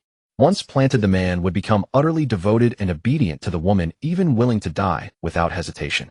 However, this goo had a fatal flaw. The woman who planted the goo would also suffer a backlash. Her heart would belong only to that man, sharing life and death, never betraying. If she planted the love goo on Chen Shanzhi, he would indeed become obedient. But she... Tang Xiaowu's mind first showed Tang Lu's face, then suddenly flashed to Chen Shanzhi's infuriating grin and his roguish behavior in the street, groping her. She shook her head violently. She had always loved Sixth Brother. How could she ever let herself fall in love with someone like Chen Shanzhi and be devoted to him? Impossible. No. Tang Xiaowu shook her head decisively, lying. He has powerful guards, and his soul seems protected by a rare treasure. I tried and failed completely. The Wu shaman seemed somewhat disappointed, but didn't press further. Xiaowu, you must understand the current plight of our Wu clan. The gray mist churned more violently, revealing the elder's inner anxiety. The demon dynasty presses us relentlessly. In recent years, fighting for resources, our warriors have suffered heavy casualties. We have been forced deep into the miasma-filled 10,000 mountains. If we cannot obtain the first 3 turns of that art to enhance the clan's bloodline, within a few decades the Wu clan may perish. Tang Xiaowu's heart sank, a suffocating pressure rising in her chest. She felt the burden on her shoulders grow heavier. So regardless of the cost, we must obtain that art. The Wu shaman's voice turned stern. Since we cannot forcefully control him, cooperate. But since we must cooperate, think of ways to probe his limits and secure more benefits for the clan. You are the Saintess. I trust you know what to do. Yes, Xiaowu understands. Tang Xiaowu lowered her head. As the gray mist receded and the communication was about to cut off, the Wu shaman suddenly added ambiguously. In truth, controlling a man doesn't necessarily require goo arts. Xiaowu, do not let personal feelings blind you. For the clan, some sacrifices are worth it. The gray mist dissipated. Tang Xiaowu clutched the beast bone, her fingers turning white from the strain. Sacrifices, she murmured, but her mind involuntarily conjured the dejected face of Tang Lu. Meanwhile, at the Yihong Pavilion, the night was still ablaze with lights and music. In the Sky Character Room No. 1, the Qin music flowed melodiously. A scholar in a Confucian robe waving a folding fan swayed his head in rapture. Miss Yuyu's Qin melody is truly a heavenly tune seldom heard in the mortal world. Your humble servant, struck by inspiration, has composed a poem to present to the lady. Behind a screen, Jiang Yingrao, dressed in a plain white gown, played the Qin with an indifferent expression, though a hint of impatience lurked deep in her eyes. If not for maintaining her courtesan persona to gather intelligence, she would have long since slapped this scholar, who could only produce doggerel, out of the room. Bang! At that moment the door was kicked open. The Qin music stopped abruptly. The scholar, startled, dropped his fan and turned around angrily. Who is so rude? How dare you disturb my discussion of poetry and song with Miss Yu? At the doorway, Chen Shanzhi swaggered in, followed by the burly-looking Zhao Da. Poetry and song. Chen Shanzhi scoffed, striding over and kicking aside the scholar's fallen fan. With those 2 lines of doggerel, you dare show off? Get lost. This place is reserved. You. The scholar flushed red, about to retort, but when he recognized the newcomer as the capital's foremost Idwell, his arrogance vanished. The Jinghua Marquis' son. So you know me. Chen Shanzhi pointed at the door.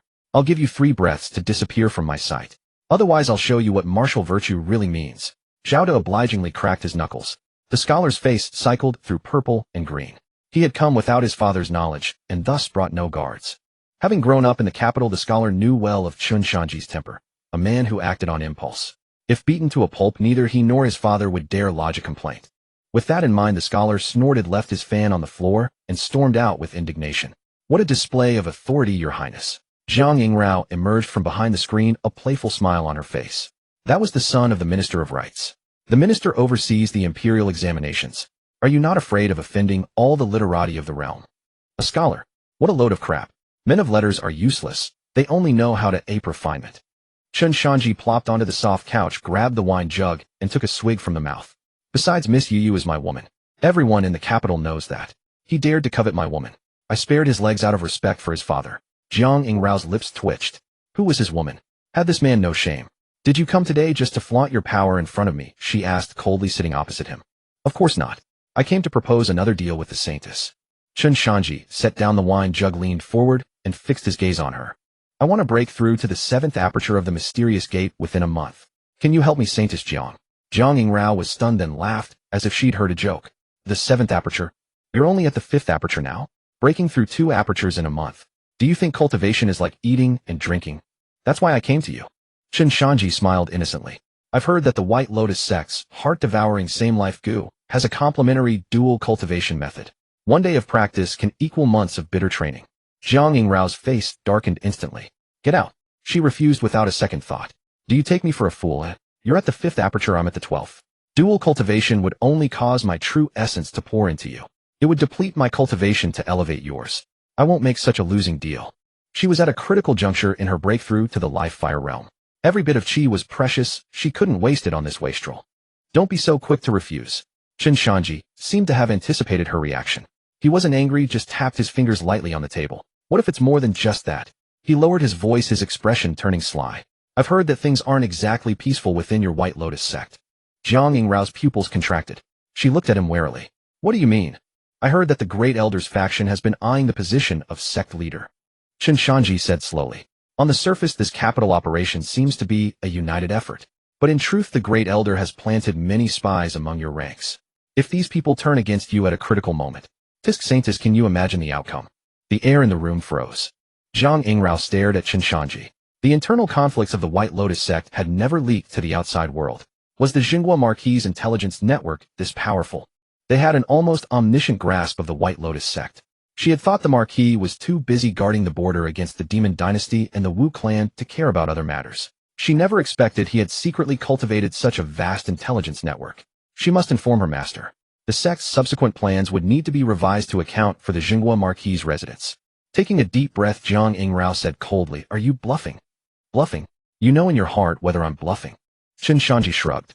I've intercepted information that identifies the spy the Great Elder planted in the capital. As a gesture of goodwill, I'll tell you the name. He leaned close to Jiang Yingrao and whispered 3 words in her ear, Manager Jiang. Jiang Yingrao's body jolted. Manager Jiang was an old-timer responsible for the Yihong Pavilion's external procurement and intelligence transmission. He had served her master for over a decade, always loyal. It was him. Impossible, she retorted instinctively. Is it impossible? Go check him out, and you'll know.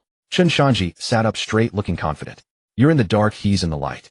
Just pay a little attention, and you'll surely find the clues he's left behind. Seeing Chen Shanzhi's smug expression, Jiang Yingrao wavered. If this were true, the consequences would be disastrous. 1 name for 1 dual cultivation session. Chen Shanzhi held up a finger and wiggled it before her. A good deal, isn't it? After all, that bit of true essence loss is nothing compared to the great cause of your White Lotus sect. Jiang Yingrao gritted her teeth, her chest heaving. She looked at this man who smiled like a fox, feeling both fury and helplessness. This was an open scheme. Even knowing it was a trap, she had to jump in. Fine. After a long moment, she squeezed out the word. But if you dare deceive me. Don't worry. I'm a man of my word. Chen Shanzhi cut off her threat and naturally pushed the empty wine cup toward her. Since we've reached an agreement, shouldn't you now fulfill Miss Yu's duties? He pointed at the wine jug, grinning obnoxiously. Fill her up. Jiang Yingrao took a deep breath, telling herself to endure for the greater good. She picked up the wine jug and poured a cup with stiff movements, exerting so much force she nearly crushed the jug. Don't shake. What a waste if you spill it. Not only did Chen Shanzhi not let up, but he also grew bolder, reaching out to grab her wrist as she poured. The moment their skin touched, Jiang Yingrao felt a warm current emanate from Chen Shanzhi's palm, the resonance of the yang gu craving the yin gu. No matter what she had given him the yang gu. If she wanted to advance further, she would eventually have to dual cultivate with him. I'll take a little interest first. Chen Shanzhi caressed the delicate skin of her wrist, a look of enjoyment on his face. Jiang Yingrao's body trembled, then she plastered on a professional smile and pressed herself against him. Chen Shanzhi felt a fragrance wash over him as Jiang Yingrao's ruby lips breathed warm words into his ear. Your servant has already given the sect's supreme treasure to the young Marquis. Of course I would not refuse dual cultivation. But your servant was thinking of attempting a breakthrough to the life-fire realm this year, which is why I declined just now. Please don't be angry, young Marquis. If I succeed, you'll have a stronger ally, wouldn't that be better? Chen Shanzhi narrowed his eyes, enjoying the sensation of Jiang Yingrao's boneless hands gently kneading his shoulders. Inhaling the fragrance and feeling the occasional brush of her skin, he found his throat dry and silently marveled that she was indeed a seductress. If Miss Yu helps me break through to the 7th aperture of the mysterious gate, I'll freely provide any future names I obtain. Deal, Jiang Yingrao said, then immediately stood up and sat opposite Chen Shanzhi. Her beautiful eyes fixed on him, she gave a dismissive gesture. Since that's settled, the young marquis should go and cultivate diligently. After I verify the matter of Manager Jiang, I'll send someone to notify you. Chen Shanzhi was taken aback. Well, truly a demonic cult seductress. Once she got what she wanted, she offered not a single extra service. But Chen Shanzhi had a thick skin. He casually picked up the cup of wine she had poured and drained it in one gulp. Excellent wine. The wine poured by Miss Yu truly has a unique flavor. I await your message. He rose with a smile and swaggered out the door. Watching Chen Shanzhi's receding figure, Jiang Yingrao's beautiful eyes flashed with murderous intent. Manager Jiang. For the following 3 days, everything in the capital remained unchanged.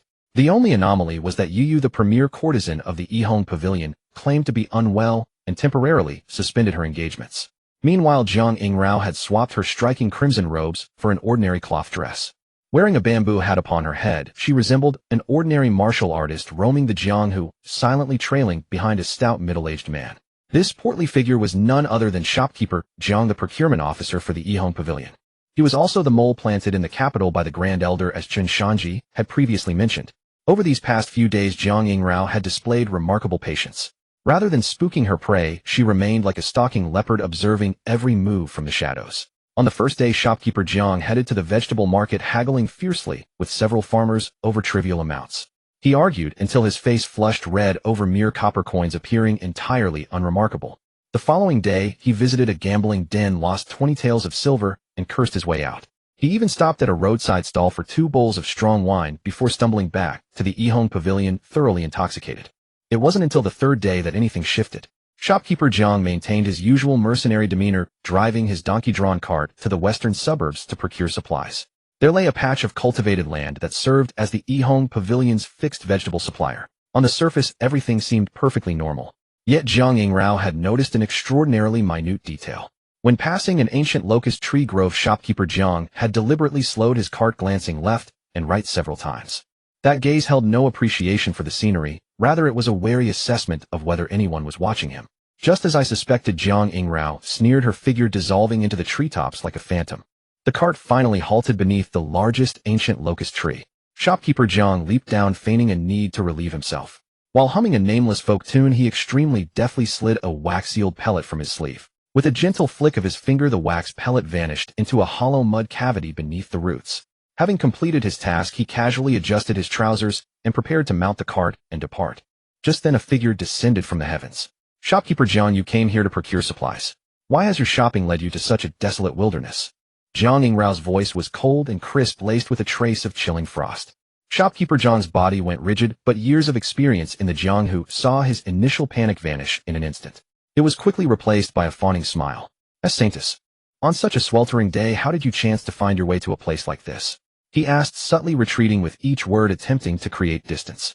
Stop pretending. Jiang Yingrao didn't bother with idle chatter. With a flick of her slender hand, a whip of true energy surged forth, effortlessly turning over the soil beneath the tree roots. There lay a wax pellet no larger than a fingernail resting quietly in the dirt. I must ask you, shopkeeper Jiang, what is this?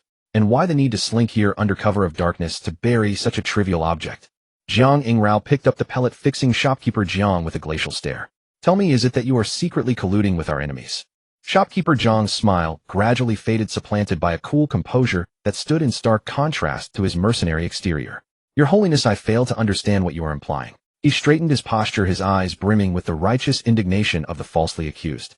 I have served this sect with unwavering diligence for 20 years. Whether rewarded or not, my hardships speak for themselves. Today I merely wish to send a letter home to my aging mother. Fearing interception by the Heaven Monitoring Bureau, I employed this discreet method. How, pray tell, does this constitute treasonous collusion? A family letter. Jiang Yingrao crushed the wax pellet between her fingers, withdrew the slip of paper within, and unfurled it. Her finely arched brows furrowed slightly as she read. The note indeed contained mundane domestic chatter. Please to dress warmly as the weather turns, assurances that your son fares well in the capital, and other trivialities. On the surface it appeared to be nothing more than an ordinary letter. Seeing this, shopkeeper Jiang gained confidence, his voice rising. Your Holiness, you see for yourself. Though I am but a simple shopkeeper, I have spilled blood for the holy sect. Tracking me without cause and seizing my private correspondence, does this not chill the hearts of all who stand with you? His tactic of retreating to advance was executed with practiced ease. Had she not been forewarned, she might very well have been swayed by his performance of the wronged loyal servant. Chill your hearts. A vicious glint flashed in Jiang Yingrao's eyes. Since you fear the cold, I shall warm your body first. Before the last word left her lips, she vanished, reappearing instantly before shopkeeper Jiang. With a crisp crack, shopkeeper Jiang's arm was dislocated from its socket. Oh! His agonized scream sent flocks of birds scattering from the trees. Take him back. Jiang Yingrao didn't even glance at the man writhing on the ground, issuing the command in a frigid tone to the empty air behind her. Several figures clad in black materialized without sound. They dragged shopkeeper Jiang toward the cart like a sack of dead meat. Within the underground dungeon of the Yihong Pavilion, suspended from the torture rack, shopkeeper Jiang's body was drenched in blood, yet his corpulent face remained taut, even bearing a faint hint of mockery. Saintess. Cough. Cough. He spat a mouthful of bloody phlegm, his voice weak but resolute. I told you it was merely a simple family letter. As the Saintess, to inflict private punishment on an elder of the sect without evidence. Should this reach the main temple, I dare say the Grand Elder will find it difficult to explain away. Jiang Yingrao sat in her grand chair, idly rolling the blood-stained scrap of paper between her fingers. Her expression was so dark it seemed ready to weep. She had already subjected him to several varieties of torture. Yet this stout man's mouth remained harder than stubborn stone. Such iron-willed resilience typically belonged to either the truly innocent or the professionally trained. No evidence. Jiang Yingrao slapped the paper onto the table, her mind swirling with frustration. Could Chen Shanzhi have fabricated this entire tale merely to secure a dual cultivation opportunity with her? But her intuition screamed that something was deeply wrong with this shopkeeper Jiang.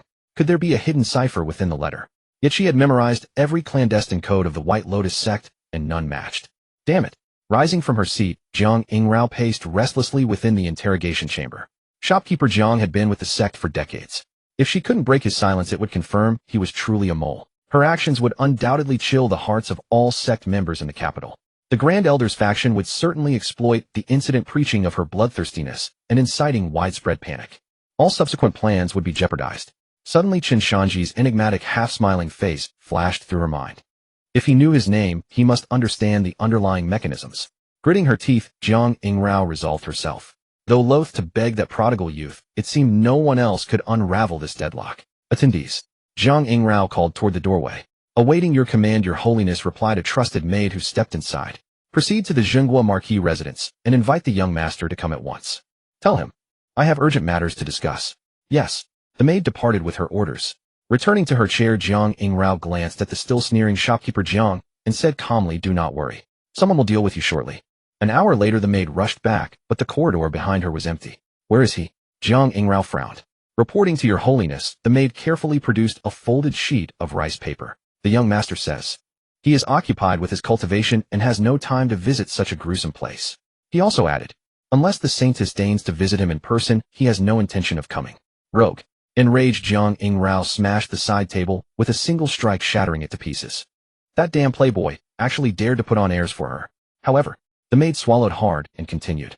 Though the young master did not come himself, he instructed me to give you this. He said once you read it you will understand. What is it? Jiang Yingrao furrowed her brow, taking the paper and unfolding it. A single line of bold, sweeping calligraphy dominated the page. Admittedly, the prodigal's handwriting was quite impressive. Her eyes scanned the text. Clumsy woman, cannot you even read an acrostic poem? Use the second line as the first, then take the first character of the first line, the second character of the second line, and proceed sequentially. And remember, you owe me one dual cultivation session. A flush of heat rose to Jiang Yingrao's cheeks. Clumsy woman. No one in this world had ever dared address her as such. Brushing aside her anger, she hastily snatched the blood-stained letter from the table and applied Chen Shanzhi's method. First line, the weather turns cool. Take the character Qi. Incorrect. The first character of the first line is Tian. Also incorrect. Chen Shanzhi had specified treat the second line as the first, then the first character of the original first line followed by the second character of the original second line. Taking a deep breath, Jiang Yingrao re-examined the letter. Second line, autumn has arrived and mother as well. Extract E. Third line, I am greatly enjoying myself in the capital with friends. Extract U. Fourth line, do not speak of my whereabouts to the children. Extract DUI. Fifth line, the capital is flourishing in all aspects.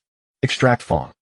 As each character was meticulously extracted, Jiang Yingrao's expression grew increasingly grave, eventually fading to a pale shade. When pieced together, they formed a damning message already in contact with the opposing party. The plan proceeds as scheduled. This was no family letter, it was irrefutable proof of treason. Shopkeeper Jiang. Jiang Yingrao slowly approached the rack, pressing the slip of paper against his cheek. Her voice was colder than the ice of the lowest abyss already. In contact with the opposing party. You play these acrostic tricks rather skillfully, do you not? The mocking grin froze on Shopkeeper Jiang's face. Upon hearing those words, his pupils contracted to pinpricks, and all color drained from his cheeks in an instant. How did you? It's impossible. He stared at Jiang Yingrao in utter disbelief. This cipher system had been personally designed by the Grand Elder. The rules changed with every letter. Today was a first-second pattern, tomorrow could be a reverse-third variant. Without a leak, it was theoretically unbreakable. That so-called prodigal young master merely handed over a scrap of paper, yet upon reading it the Saintess could pierce the deception in a single glance. Could there be a Zhenghua Marquis resident spy embedded within the Grand Elder's faction? Nothing is impossible, Jiang Yingrao snorted coldly, pressing her advantage. Tell me, who exactly is this opposing party? What is the Grand Elder's true plan? Shopkeeper Jiang clamped his jaw shut and closed his eyes. I know nothing. No, nothing. Jiang Yingrao's voice turned soft, yet it sent chills down the spine. If I recall correctly, you have a grandson back in your hometown who just turned 1 year old. Such a robust, spirited little lad. You wouldn't dare? Shopkeeper Jiang's eyes snapped open, veins bulging at his temples. He thrashed wildly against his restraints, the iron chains rattling violently. Innocence extends to wife and child. You cannot. Jiang Yingrao, you are the Saintess. How can you stoop to such despicable tactics? Despicable. Jiang Yingrao laughed, a sound both enchanting and frigid. Shopkeeper Jiang, you have lost your bearings. We are the demonic sect. As long as the objective is achieved, the methods are irrelevant. I will give you 3 breaths. Confess, or I shall have your grandson's fingers severed one by one and delivered to you. 1, 2. I confess. I confess. Shopkeeper Jiang's spirit completely shattered. Men of his seasoned caliber feared death and pain, but nothing more than the extinction of their lineage. I serve the Grand Elder directly, but I have never seen him. A single handler contacts me independently. My sole duty is to hide the correspondence beneath that locust tree. Slumping like a pile of rotting mud, Shopkeeper Jiang gasped for air. That is all I know. Those letters were concealed within specific crates of cabbage during my procurement runs. Cabbage. Jiang Yingrao frowned deeply. Who supplied you with the cabbage? That old farmer from the western suburbs. Though he likely knows nothing of what lies within the vegetables. Jiang Yingrao called out to her subordinates. Send someone to surveil the old farmer covertly. Report any unusual activity and apprehend him immediately. Yes. A response echoed from behind, accompanied by the sound of departing footsteps. Why did the Grand Elder arrange for your presence here? Do you know of any other agents he has positioned in the capital? And who exactly is this opposing party? Panting heavily, Shopkeeper Jiang emptied his knowledge like beans from an inverted bamboo tube. I only know that the Grand Elder's objective is to sabotage the Holy Sect's plans in the capital, thereby coercing the sect leader into abdication. Regarding this opposing party, I do not know their identity. I only know they were connected through the Grand Elder's network. They appear to be a major power within the capital capable of aiding the Grand Elder in this endeavor. Upon hearing this, a cold numbness spread through Jiang Yingrao's limbs. To seize power, the Grand Elder was willing to collude with outsiders and undermine a century-long grand design of the Holy Sect. Even more terrifying was the question of who this mysterious opposing party truly was. Only a formidable faction operating within the capital could claim such influence to aid the Grand Elder. Lock him away. Ensure he does not die. Jiang Yingrao waved her hand wearily and exited the interrogation chamber. Outside, the night was profoundly dark, pierced by biting winds. Standing beneath the covered corridor, Jiang Yingrao gazed at the waning moon on the horizon and let out a sigh. The enemy operated in darkness while she stood exposed. Internal traitors lurked within and formidable foes pressed from without. The Holy Sect's plans in the capital were likely in jeopardy. Chen Shanzhi. The name involuntarily surfaced in her thoughts once more. If he could so readily expose Shopkeeper Jiang's true nature and effortlessly decipher such a tightly guarded cipher, did it not imply that he knew far more than she had ever imagined? Did he also know the identity of that so-called opposing party?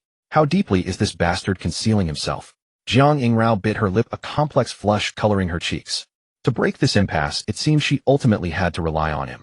Yet there was no such thing as a free lunch in this world, especially when dealing with a prodigal who never moved without profit in mind. To extract further intelligence from him, to enlist his aid against the Grand Elder and that shadowy faction, there seemed to be only one path. Dual cultivation. Jiang Yingrao glanced down at her graceful figure, a flicker of humiliation mingling with resolve in her eyes. The young master of the Jinghua Marquis was notoriously lustful, a fact universally acknowledged in the capital. Shi Jiangyingrao possessed ample confidence in her own beauty, since she had resolved to leverage her charm to glean information from the young master. Why not attempt to make him her devoted subject? If successful, would the political influence of the Jinghua Marquis residence not effectively become her own strategic asset?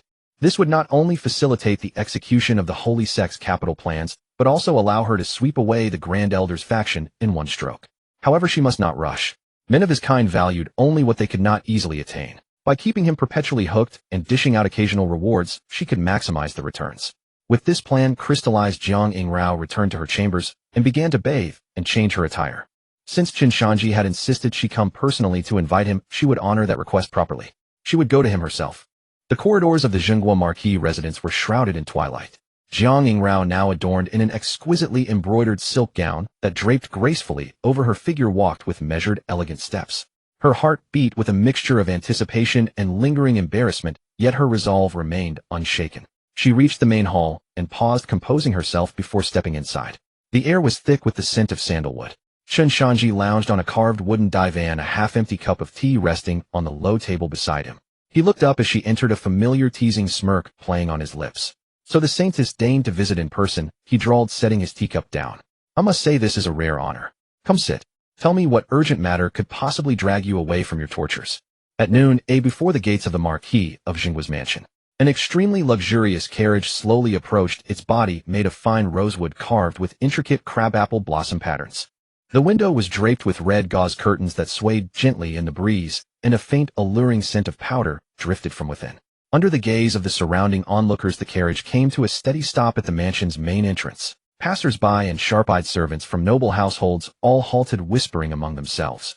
Isn't this the carriage of Miss Yu from Yihong Tower? By heaven, she's the top courtesan of the capital. Even princes and nobles rarely get a chance to see her, so why has she stopped here? Hey, don't you know? The young Marquis is Miss Yu's most devoted patron. He used to visit her every day. True, but I heard that young Marquis is a lovesick fool. Ever since Miss Yu became famous in the capital, he went daily, yet to this day it's said he hasn't even touched her hand. Is the sun rising from the west today? The top courtesan coming to his door. Amidst the astonished, envious, or jealous gazes, the gates of the Marquis's mansion swung open. Chen Shanzhi had changed into a dark brocade robe, a warm jade pendant at his waist, and a folding fan in his hand. He stepped out with an air of elegance. To be fair, aside from his arrogant and smug demeanor, Chen Shanzhi possessed the appearance of a refined and handsome gentleman. He glanced at the carriage, a smile curling at the corner of his mouth. Without ceremony, he stepped onto the footstool, lifted the curtain, and slipped inside. The carriage curtain fell, shielding the outside view. The crowd instantly erupted. What? That profligate young Marquis actually got in. This script is wrong. Has he won the courtesan over? A lick dog licks until he is everything. I want to lick Miss Yu too. You? Forget it. Can you compare to the Marquis's mansion? In a corner of the crowd, a girl in a bamboo hat stared intently at the departing carriage. Beneath her veil, her pretty face was cold as ice. This was Tang Xiaowu. Since the day she discussed cooperation with Chen Shanzhi, she had been mentally preparing herself. The shaman's words were like a thorn lodged in her heart. For the sake of the tribe, some sacrifices are worth it. Over these days, she had shut herself in her room, contemplating countless possibilities. Chen Shanzhi was a lecher, if she wanted more than just that divine serpent 9-turn golden body art. Relying solely on her verbal agreement with Chen Shanzhi would never work. Perhaps she truly needed to let him taste some sweetness first. She had finally convinced herself, gritting her teeth. As long as he didn't go too far, letting him touch a few times or steal a few kisses would be like being bitten by a dog.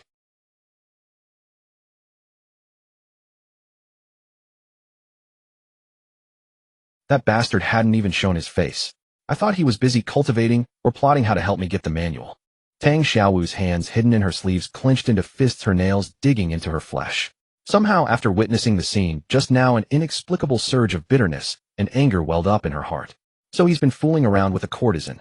She watched the luxurious carriage growing distant, and in her mind's eye appeared that Yu, whom she had never met, but whose fame was widespread. It was said that woman was the top courtesan of the capital, skilled in music, chess, calligraphy, and painting, and possessing an alluring charm. I'm not any worse than her.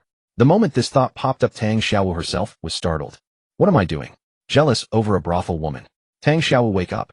She took a deep breath, and the bitterness in her eyes was instantly replaced by coldness. Since he didn't come to her, but instead went to that courtesan, it meant he never took her to heart. Such a fickle and lustful profligate was simply not worth trusting. Good saves me from having to demean myself to serve him. Tang Xiaowu snorted coldly, turned, and walked away with a resolute back. Yet her steps somehow carried a hint of sulkiness. Inside the carriage the space was spacious, spread with thick plush carpet. In the center was a delicate tea table with a pot of wine warming on it. Jiang Yingrao had clearly dressed up meticulously today. She had shed her usual aloof disguise, replacing it with a fiery red gauze dress. The neckline was cut low, revealing a swath of snowy skin and delicate collarbones. Her face bore exquisite makeup, and the faint crimson at the corners of her eyes made her appear both enchanting and dangerous. Even Chen Shanzhi, a seasoned connoisseur who had seen countless beauties, couldn't help but pause for a moment upon entering the carriage. Tsk tisk. Chen Shanzhi plopped down across from her, his gaze roving over her boldly, and let out an admiring whistle. Holy maiden, with this outfit today, are you trying to charm the very soul out of this young marquis? Looks like you've come around ready for dual cultivation with me. As he spoke, he leaned forward, his wandering hand naturally reaching for Jiang Yingrao's delicate hand resting on her knee. Slap. Jiang Yingrao's hand came down lightly, but firmly on the back of Chen Shanzhi's hand, then she gracefully withdrew her own. Young marquis, haste makes waste.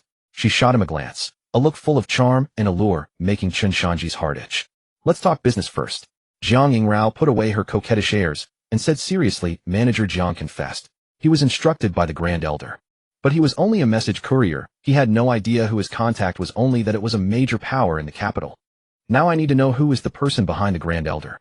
Her beautiful peach blossom eyes fixed on Chen Shanzhi. Since you managed to decode the secret letter, you must know something. Chen Shanzhi rubbed the back of his hand, leaned back into the cushion, and crossed his legs. Of course he knew who it was. In the game, the Grand Elder's backer was Prince Qi. In the original game plot, Prince Qi had secretly colluded with the Grand Elder of the White Lotus sect, promising to help him ascend to the position of sect leader. In turn, he needed the sect's vast martial arts network to aid his bid for the throne. So this was a big fish. But could he tell her directly? Of course not. A man should never reveal all his cards to a woman, especially one as strong and intelligent as her. He had to keep her guessing, make her think he was unfathomable and indispensable. Holy maiden, you overestimate me. Chen Shanzhi leisurely poured himself a cup of wine and took a sip. The intelligence network of the Marquis's mansion is formidable, but not to that extent.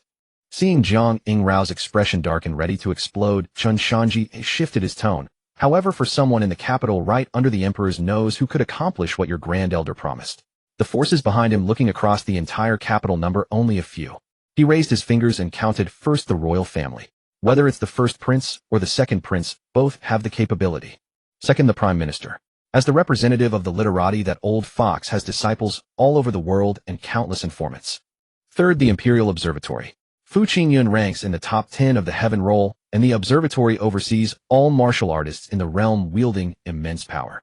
Fourth, naturally, is our Marquis's mansion. Fifth, the other three great families besides our Chen family. Jiang Yingrao listened to each name, her brow furrowing deeper until it formed a deep crease. The royal family, the prime minister, the observatory, the great families. Any one of these forces, if it so much as stamped its foot, would make the entire capital tremble. Whichever one was the Grand Elder's ally would spell catastrophe for her and her master's plans. You've said nothing at all. Jiang Yingrao massaged her temples in frustration. The scope is too vast. There's no way to investigate. Don't be hasty.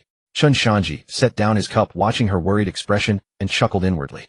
The point was exactly that she couldn't investigate. If she could figure it out on her own, what would she need him for? Actually, this matter isn't hard to handle. Chen Shanzhi suddenly sighed, looking disappointed. The only fault lies with you, holy maiden, being too rash. I'm rash. Jiang Yingrao was taken aback.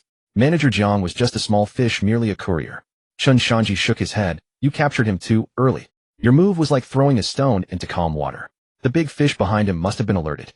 You've stirred the grass and scared the snake, understand? Jiang Yingrao bit her lips, saying nothing.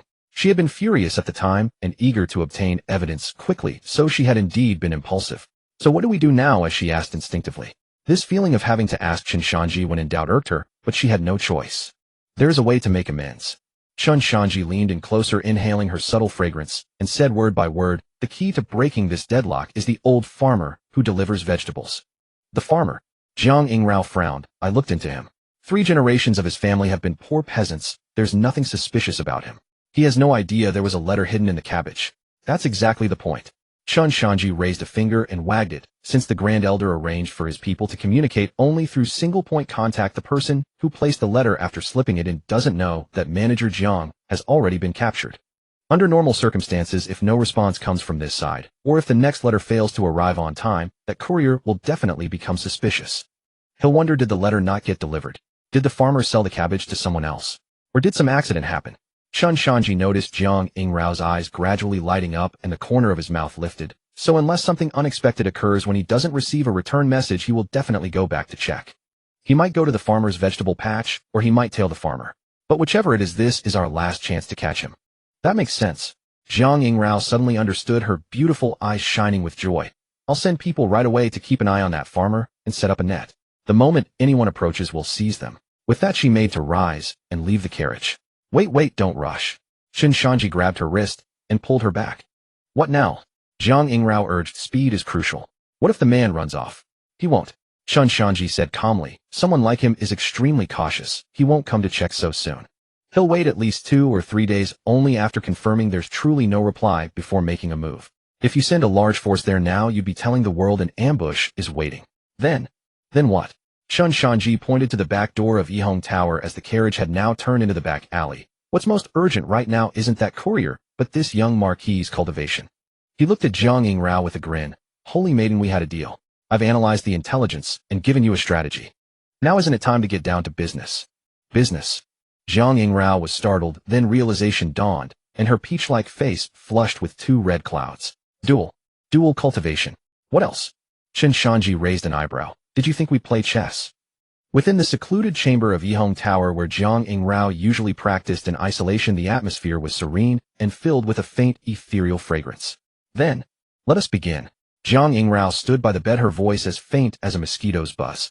Though she was the sacred maiden of the demonic sect, ruthless and decisive in daily affairs, this dual cultivation was her first time, like a maiden stepping into the bridal chamber. All right. Chen Shanzhi rubbed his hands together like a fly, his face brimming with excitement. Then he pointed at her elaborate red gauze dress, and then at himself, asking, well, aren't we going to undress? Undress your big head. Jiang Yingrao was momentarily stunned, then a flush of anger and embarrassment crossed her face as she spat contemptuously. Who told you that dual cultivation requires undressing? What filthy thoughts are filling your mind? Taking a deep breath to calm herself, she explained, the dual cultivation method of our White Lotus sect is an orthodox Taoist path. It utilizes the resonance of the yin and yang gu to guide the circulation of true essence through the meridians, achieving a balance of yin and yang to elevate our cultivation. It is utterly different from those vulgar tales and lewd storybooks. Ah, is that so? Chen Shanzhi's face showed visible disappointment. The demonic sect in such a game, its dual cultivation method not only lacked that but didn't even require undressing. It was a disgrace to the game's setting.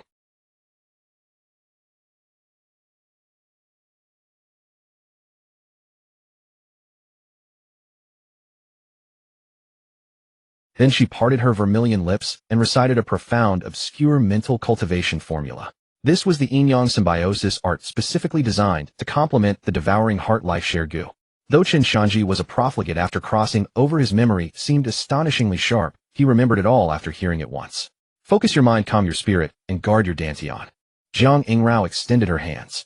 They were exquisitely beautiful, with slender fingers as smooth as scallion whites. Chen Shanzhi reached out and interlaced his fingers with hers. Boom. The moment their hands touched, Chen Shanzhi felt an immensely vast and pure true essence surge through the Laogong acupoint in his palm, rushing into his body like a breached river. That true essence carried Jiang Yingrao's characteristic fiery nature, yet due to the attraction of the yang gu, it became remarkably docile. Circulate the mental art, guide the true essence. Jiang Yingrao commanded in a low voice. Chen Shanzhi dared not delay and quickly activated the yin-yang symbiosis art. That surge of true essence traveled through the 5 major acupoints he had already opened. Within those acupoints, the originally impure and mixed true essence became extraordinarily pure after being transformed by the art.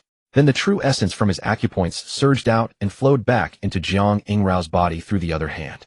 This cycle constituted a major heavenly circuit.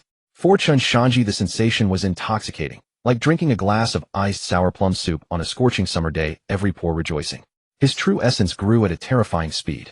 The originally solid barriers of his acupoints became as fragile as paper before this torrent. For Jiang Yingrao, however, the feeling was somewhat strange. When Chen Shanzhi's true essence, carrying the aura of the yang gu, entered her body, it was like a warm current recklessly charging through her meridians, yet bringing an inexplicable peculiar sensation. Jiang Yingrao kept her eyes tightly shut, her long lashes trembling violently. This feeling was too shameful. Though there was no physical contact, the intermingling of true essence was more intimate, more soul-stirring than any bodily touch. It was as if everything about her was being laid bare to this man. As the heavenly circuit accelerated, a wave of heat surged within both of them. The sensation from the intermingling of true essence made Jiang Yingrao's breath quicken, and a rosy flush crept up her originally fair neck. Crack. After an unknown duration, a soft sound like a cork being pulled emanated from within Chen Shanzhi's body. His sixth mysterious acupoint had been smoothly breached. His true essence instantly multiplied several times, roaring and surging within him. The 6 mysterious acupoints were achieved. Chen Shanzhi exhaled a mouthful of turbid air, abruptly opening his eyes, which gleamed with sharp light. This rocket-like speed of advancement was utterly addictive. He was about to thank Jiang Yingrao when he noticed something amiss across from him. Jiang Yingrao was bowed, her hands propping her up on the bed, gasping heavily. Her forehead was beaded with fine sweat, a few strands of hair clinging to her face. That originally enchanting face was now flushed as if it might bleed, her eyes dazed. Sacred maiden, are you all right? Chen Shanzhi asked with concern. Have you gone into qi deviation? Jiang Yingrao suddenly lifted her head, her hazy eyes instantly clearing, followed by a look of shame and anger. Just a single session of true essence dual cultivation, and her body had actually, for someone as proud as her, this was an utter humiliation. Get out! Jiang Yingrao let out a sharp cry, abruptly flicking her sleeve. A surge of immense true essence slammed directly into Chen Shanzhi's chest. Ouch! Before Chen Shanzhi could react, he was sent flying like a ball, crashing through the door and landing face first on the ground. Are you crazy? Chen Shanzhi scrambled up, dusting off his clothes, utterly bewildered. Weren't things fine just a moment ago? How had she turned hostile after finishing? Wait, not after pulling up his pants, but after dual cultivation. My cultivation seems to have regressed. Jiang Yingrao's voice came from the room, a mix of panic and feigned composure. This loss is too great. Chen Shanzhi, I'm telling you, if you don't catch that messenger and uproot the Grand Elder's spy, you'll never dual cultivate again. Cultivation regression. Chen Shanzhi scratched his head, feeling the abundant power within him. That couldn't be right. The art was supposed to benefit both parties. How could it regress? Women were truly incomprehensible. Fine, you rest. Chen Shanzhi decided not to bother, since he had gained a lot from this trip. Not only had he sent out the intelligence, but he had also broken through to the 6 mysterious acupoints. One step closer to the 7 mysterious acupoints. Once I reach the 7th acupoint, I can enter the secret realm. Chen Shanzhi hummed a tune in high spirits as he walked out. Inside the room, Jiang Yingrao listened to the fading footsteps, then collapsed limply onto the bed. She pulled the blanket over her head and let out a shameful moan. Damn Yanggu. Damn Chen Shanzhi. She gritted her teeth, feeling the unprecedented strange sensation in her body. That sensation made her heart flutter with panic. She had never dual cultivated before, never knowing her body would be so sensitive. The thought of having to dual cultivate with Chen Shanzhi multiple times in the future stirred an unexpected anticipation within her. How shameless. Jiang Yingrao silently scolded herself, burying her face in the pillow, unwilling to rise for a long time. In the following 3 days, Chen Shanzhi's life was exceptionally comfortable. He spent nearly every day at the Yihong building, surrounded by a beauty like Jiang Yingrao. It was simply too delightful. Of course, he was not idle during these 3 days. He was consistently consolidating his cultivation. Since breaking through to the 6 orifices of the mystic gate, he could clearly sense that the true qi within his body had improved both in quality and quantity. As for the mysterious person who had sent the message to the Great Elder, he had vanished without a trace. Meanwhile, the old farmer, under strict surveillance, continued his daily routine of carrying manure and fertilizing, showing no signs of abnormality. Still no movement. Jiang Yingrao said, frowning at the intelligence in her hand, her fingers tapping anxiously on the table. Could it be that he has already sensed something amiss and cut off all contact? If this lead is cut off, her position in the capital would become passive. What's the rush? Chen Shanzhi lay on the soft couch, peeling a grape and slowly putting it into his mouth. If that person were so easy to expose, the Great Elder wouldn't have sent him to a place as treacherous as the capital. Since we are to be hunters, we must have the patience of a hunter. The one who gets anxious first is the one who loses. It's not your life at stake, so of course you can sit still. Jiang Yingrao turned back and shot him a glare, her peach blossom eyes flickering with captivating charm. If this lead is cut off, I'd like to see what intelligence you have to trade with me. For that. Don't say that. We are allies after all. Chen Shanzhi coughed twice and changed the subject. Speaking of which, holy maiden, as an ally, you haven't been willing to cultivate with me these past 2 days. You said your cultivation regressed, but looking at your rosy complexion, it doesn't seem like you have internal injuries at all. Upon hearing the words dual cultivation, Jiang Yingrao's originally anxious face instantly flushed with an unnatural blush. Shut up. She glared at Chen Shanzhi and turned away guiltily. I said it's regressed, so it's regressed. I, the Holy Maiden, need to consolidate my foundation. It's inconvenient during this period. In truth, it was not a regression in cultivation at all. After that day's dual cultivation, she discovered that although the true qi in her body had drained considerably, it became even more pure after recovery. But the problem was that during the previous dual cultivation, the sense of shame was far too intense. Especially these past few nights whenever she closed her eyes.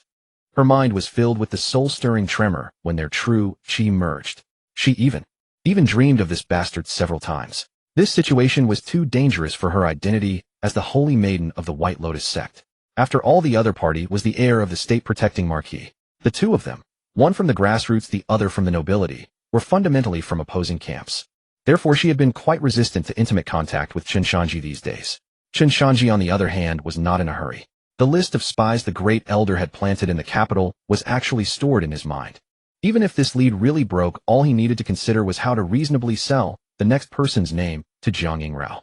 This would not only maintain his image of unerring foresight, but also conveniently exchange for a few more opportunities for dual cultivation. In fact, looking at it this way, not catching the person was actually more advantageous to him. Therefore, Chen Shanzhi had been acting as steady as an old dog these days. Seeing Chen Shanzhi's confident demeanor, as if everything was under control, the anxiety in Jiang Yingrao's heart inexplicably dissipated quite a bit. This rake sometimes really had an air of strategizing. Alright, it's getting late. I should be going back now. Chen Shanzhi stood up and straightened his robes. If I don't go back, my mother's concubine will send someone to urge me again. Although Jiang Yingrao was still preoccupied with the matter of catching the person, she knew that haste wouldn't work. She picked up a red cloak and put it on. I'll see you out. The two walked out side by side through the gate of the Yihong building. Night fell and the lanterns were lit. The entrance of the Yihong building was bustling with activity, lively and vibrant. Alright, no need to see me off.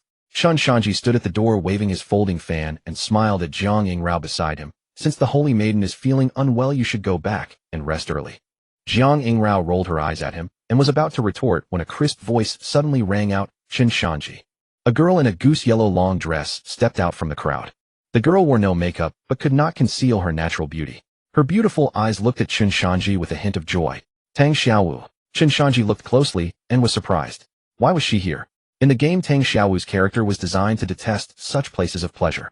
Of course, Chen Shanzhi did not know that Tang Xiaowu had actually waited at the entrance of the Yihong building for a whole day. It was now evening, and she had finally waited for him to come out. In fact, Tang Xiaowu had originally intended to go inside to find Chen Shanzhi. But as soon as she entered, several men came over to hit on her. Hearing those obscene remarks, she really wanted to punch those men to death. But since she was in the capital, and there had been a precedent not long ago, she restrained herself and didn't dare to teach them a lesson. She had no choice but to ignore them, and quickly ran out, squatting at the entrance of the Yihong building waiting for Chen Shanzhi to come out. However, when Tang Xiaowu arrived in front of Chen Shanzhi, she saw him chatting and laughing with the famous capital courtesan walking side by side. Somehow an inexplicable rage suddenly surged from the bottom of Tang Xiaowu's heart. Seeing Chen Shanzhi close his folding fan and prepare to come over to greet her. Tang Xiaowu, however, directly ignored him. Her gaze passed over Chen Shanzhi and coldly fixed on Jiang Yingrao beside him. I have important matters to discuss with Chen Shanzhi. If some irrelevant person could please step aside. The voice was not quiet, and as soon as it was spoken, the surroundings instantly fell silent.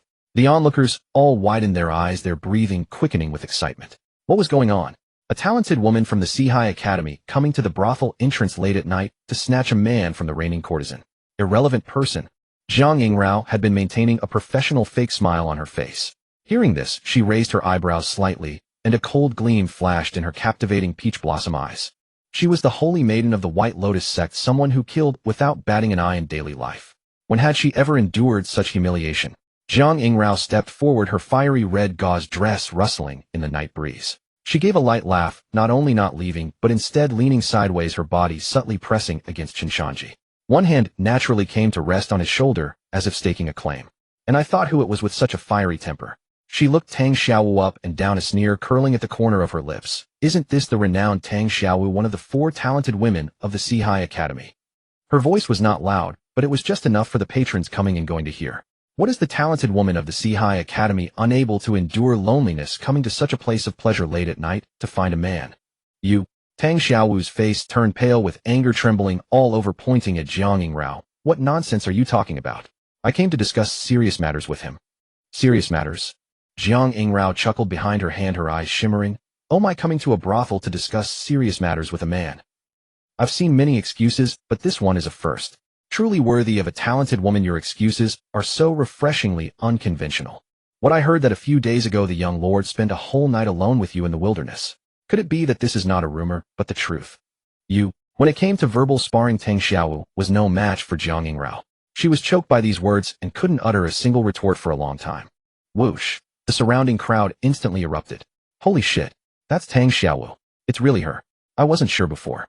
Is this a fight between two women over a man? And for that rakish young lord, what kind of skills does this young lord have? He can make the reigning courtesan and a talented woman have a street cat fight. What talented woman? Judging by this, she's probably just after wealth and glory. Hearing these words, Tang Xiaowu's eyes instantly reddened, tears of humiliation welling up in her eyes. If it were usual, she would have left without looking back. But today she couldn't leave because she really had something important and couldn't find anyone else, so she had no choice but to come to Chen Shanzhi. Humph. Jiang Yingrao glanced at Tang Xiaowu with disdain. She deliberately thrust out her proud chest, her gaze sweeping lightly over Tang Xiaowu's figure, which was admittedly not bad. But compared to hers it seemed rather slender. She said in a sarcastic tone, "Sister, let me give you a piece of advice. Men all prefer women with some flesh on their bones. With your flat as a board figure you'd better go home and eat more papaya to fill out. Young lord, let's go? Don't mind this girl. Everything she can do I can do too. And what she can't do I can also do." As she spoke, Jiang Yingrao wrapped her arms tightly around Chen Shanzhi's arm. Her full bosom through the fabric gently pressed against Chen Shanzhi's arm. Chen Shanzhi felt a delightful sensation transmitted through his arm. It had to be admitted that Jiang Yingrao indeed had the goods. Hearing this, Tang Xiaowu bit her lip so hard it nearly drew blood. She looked at Chen Shanzhi, the anger in her eyes gradually turning into grievance. Those eyes, usually cold as ice, were now reddened like a forsaken little beast. "Chen Shanzhi, I need to talk to you," she stubbornly repeated, her voice tinged with a sob. Chen Shanzhi looked at her like that, and his heart stirred slightly. He knew Tang Xiaowu's character in the game all too well. This girl was proud, being the Witch clan's holy maiden with an extremely strong sense of self-respect. For her to lower herself to wait for him at the entrance of Yihong Tower, and to endure such humiliation from Jiang Yingrao without leaving something truly major must have happened to her. Most likely she had nowhere else to turn and thought of him. This was a perfect opportunity to get closer to her. With that thought, Chen Shanzhi nonchalantly withdrew his arm from Jiang Yingrao's hold. Then he winked at her, gestured, and lowered his voice. "Stop messing around. She's looking for me. She probably has an urgent matter. Besides, she has great talent, and I also want to befriend her. In the future, when we carry out our plans at Sihai Academy, she could be a help. So I think I should go see what's happened." Jiang Yingrao's smile froze upon hearing Chen Shanzhi's words. What great talent, what wanting to befriend her? Wasn't he just coveting her beauty? Although she knew that her relationship with Chen Shanzhi was purely transactional, and she had no right to dictate whom he saw. Moreover, Chen Shanzhi had given her a seemingly reasonable explanation. But seeing this man choose the latter without hesitation between her and that washboard, Jiang Yingrao's heart inexplicably surged with anger. "Going to see her? More like you covet her beauty." Jiang Yingrao sneered, released her hold, stepped back, and resumed her aloof, holy maiden posture. "The young lord may go as he pleases, after all his legs are his own. I am but a mere courtesan, naturally unable to stop the noble young lord." With that, she didn't even glance at Tang Xiaowu, flicked her sleeve, turned around, and left Chen Shanzhi with an angry back as she entered Yihong Tower directly. Then the door slammed shut with a bang, cutting off everyone's view. The onlookers exchanged odd glances. Could it be that the young lord favored innocent girls like Tang Xiaowu? How foolish. As connoisseurs of romance, the obvious choice would be a voluptuous, mature woman like Yu. After all, in bed the experience is beyond words. Tang Xiaowu was certainly pretty, but compared to Yu, her figure still fell short. Perhaps in a couple of years she might catch up. But for now she was still lacking. The crowd could only assume the young lord suddenly wanted a change of taste. Seeing Jiang Yingrao leave in anger, Chen Shanzhi rubbed his nose, feeling a bit helpless. Didn't that woman see the wink he gave her? All his explanations were in vain. Well, since it had come to this, so be it. After all, he and Jiang Yingrao were bound by mutual interests. As long as he still held the elders' list, he didn't need to worry about her truly ignoring him. At worst, he could give her some extra information later and coax her a bit. That would surely patch things up. But Tang Xiaowu was different. Not to mention the Witch God's 9 Revolutions golden body art, and the subsequent Witch Clan storyline behind her.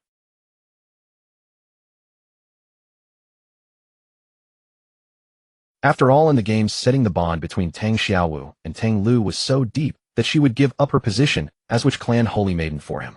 If he wanted to successfully conquer her and obtain the rewards behind her, he had to seize this opportunity now when she was clearly seeking his help. If he missed this chance, there might not be another. With that thought, Chen Shanzhi turned around and looked at Tang Xiaowu, whose eyes were red.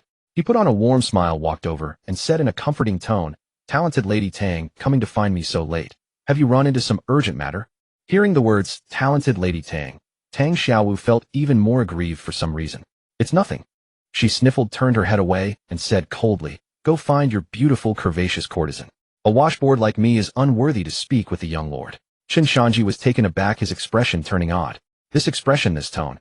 It felt like a couple having a quarrel. Chen Shanzhi, secretly delighted though he didn't know why. But today it seemed Tang Xiaowu had dropped much of her guard against him. How could that be? Chen Shanzhi shamelessly sidled up, putting on a serious expression. That courtesan is nothing but a painted doll. How can she compare to our talented Lady Tang? See, the moment I saw you upset, I immediately dumped her. In my heart, Miss Tang is the bright moon in the sky, while she's just a firefly at best. If Jiang Yingrao had heard that, she might have smashed his head with a zither. But luckily she had already gone inside to sulk. These words were quite pleasing to Tang Xiaowu. Of who's your talented lady? She snorted coldly, though her face remained icy. Her tense body had visibly relaxed. Chen Shanzhi knew when to stop. Glancing at the onlookers still loitering, he said softly, Xiaowu, this isn't the place to talk. Let's go somewhere else. Tang Xiaowu had her own thoughts and didn't notice that he called her Xiaowu. She simply nodded in agreement. The two walked side by side to a secluded riverside spot. Moonlight spilled over the river, creating shimmering ripples. Chen Shanzhi looked at Tang Xiaowu's delicate profile, dropped his playful demeanor, and asked, tell me what exactly happened. What could have made you this anxious? Tang Xiaowu was silent for a moment, then turned to face him, her reddened, beautiful eyes filled with a helplessness and vulnerability he had never seen before. Chen Shanzhi. Tang Xiaowu took a deep breath, a glimmer of hope in her eyes, and said in a trembling voice, can you save my brother? The river breeze was slight and cool, rustling the willow branches along the bank. Tang Xiaowu clutched the hem of her garment tightly, her voice so low it seemed she was talking to herself, yet every word reached Chen Shanzhi's ears clearly. Today at the Sihai Academy, some people were discussing the rumors about you and me. Sixth brother Tang couldn't stand it and went to confront them, but it turned out to be the youngest son of the Minister of Rights. Words led to blows, and sixth brother Tang lost control of his strength. At this point, Tang Xiaowu's body trembled slightly. She looked up at Chen Shanzhi, her eyes reddened. He destroyed the man's dantian and broke 7 or 8 of his ribs. The man is still unconscious in the infirmary. Sixth brother Tang was taken away by the Sky Surveillance Bureau officers, who rushed over, and by now he's most likely locked up in the Imperial prison. Destroyed his dantian. Chen Shanzhi froze, and the folding fan he was waving stopped midair. This wasn't how the plot went. As a veteran player, he distinctly remembered that this segment was originally the prerequisite quest for the protagonist Tang Lu to join the faction of the eldest prince. According to the original story, the spoiled young master was supposed to harass Tang Xiaowu, and Tang Lu would step in to teach him a lesson, but it was only supposed to be superficial injuries like a bruised and swollen face. The Minister of Rights, though rigid and old-fashioned, prized talent above all. He not only didn't hold it against Tang Lu, but actually admired his fiery spirit. That was how the later plot of introducing him to the eldest prince came about. How did it turn into destroying the man's dantian here? That's a bit too ruthless. Chen Shanzhi muttered. Could it be that because he had Tang Lu eavesdrop next door that night, it had overstimulated him? So these past few days Tang Lu had been suppressing a burning rage with no outlet. Then he happened to run into the Minister of Right's son harassing Tang Xiaowu, and he just exploded. This really is the butterfly effect. Chen Shanzhi rubbed his temples. This was getting tricky. If it were a simple brawl, the prestige of the Jinghua Marquis household would make it a one-sentence matter. But once it went to the Sky Surveillance Bureau, it became a real problem. Fu Qingyun, who headed the bureau, was notoriously known as the iron-faced adjudicator, impervious to both soft words and hard pressure. He wouldn't give a damn about the Jinghua Marquis' prestige. What's more, the victim was the son of the Minister of Rights. Though the minister held no military power, he was the leader of the purist faction at court, backed by the eldest prince. With his own son crippled, this feud was certainly going to run deep. Chen Shanzhi. Seeing Chen Shanzhi remain silent for so long, Tang Xiaowu felt the hope in her heart sinking bit by bit. She knew exactly how difficult this was. These past few days she had begged everyone, the senior and junior fellow disciples who usually hovered around her, and even the elders of the academy. And the result? The moment they heard the words Sky Surveillance Bureau and Minister of Rights, they all ran faster than rabbits. Only those with ulterior motives hinted that if she were willing to offer herself, perhaps something could be arranged. You don't have a way either. Tang Xiaowu bit her bloodless lips, a note of despair creeping into her voice. Chen Shanzhi snapped back to the present and looked at the pitiful young woman before him. Under the moonlight, her delicate face appeared especially pale, tear stains still fresh at the corners of her eyes. Even the most hard-hearted person would soften at the sight. But Chen Shanzhi didn't agree immediately. He furrowed his brow, wearing a look of great difficulty, pacing back and forth by the riverside. Xiaowu, it's not that I don't want to help you. The Sky Surveillance Bureau oversees all martial artists in the realm. What Tang Lu did right under the Emperor's nose in the capital is a stinging slap to the Bureau's face. Moreover, the other party is the Minister of Rights, a first-rank official of the court.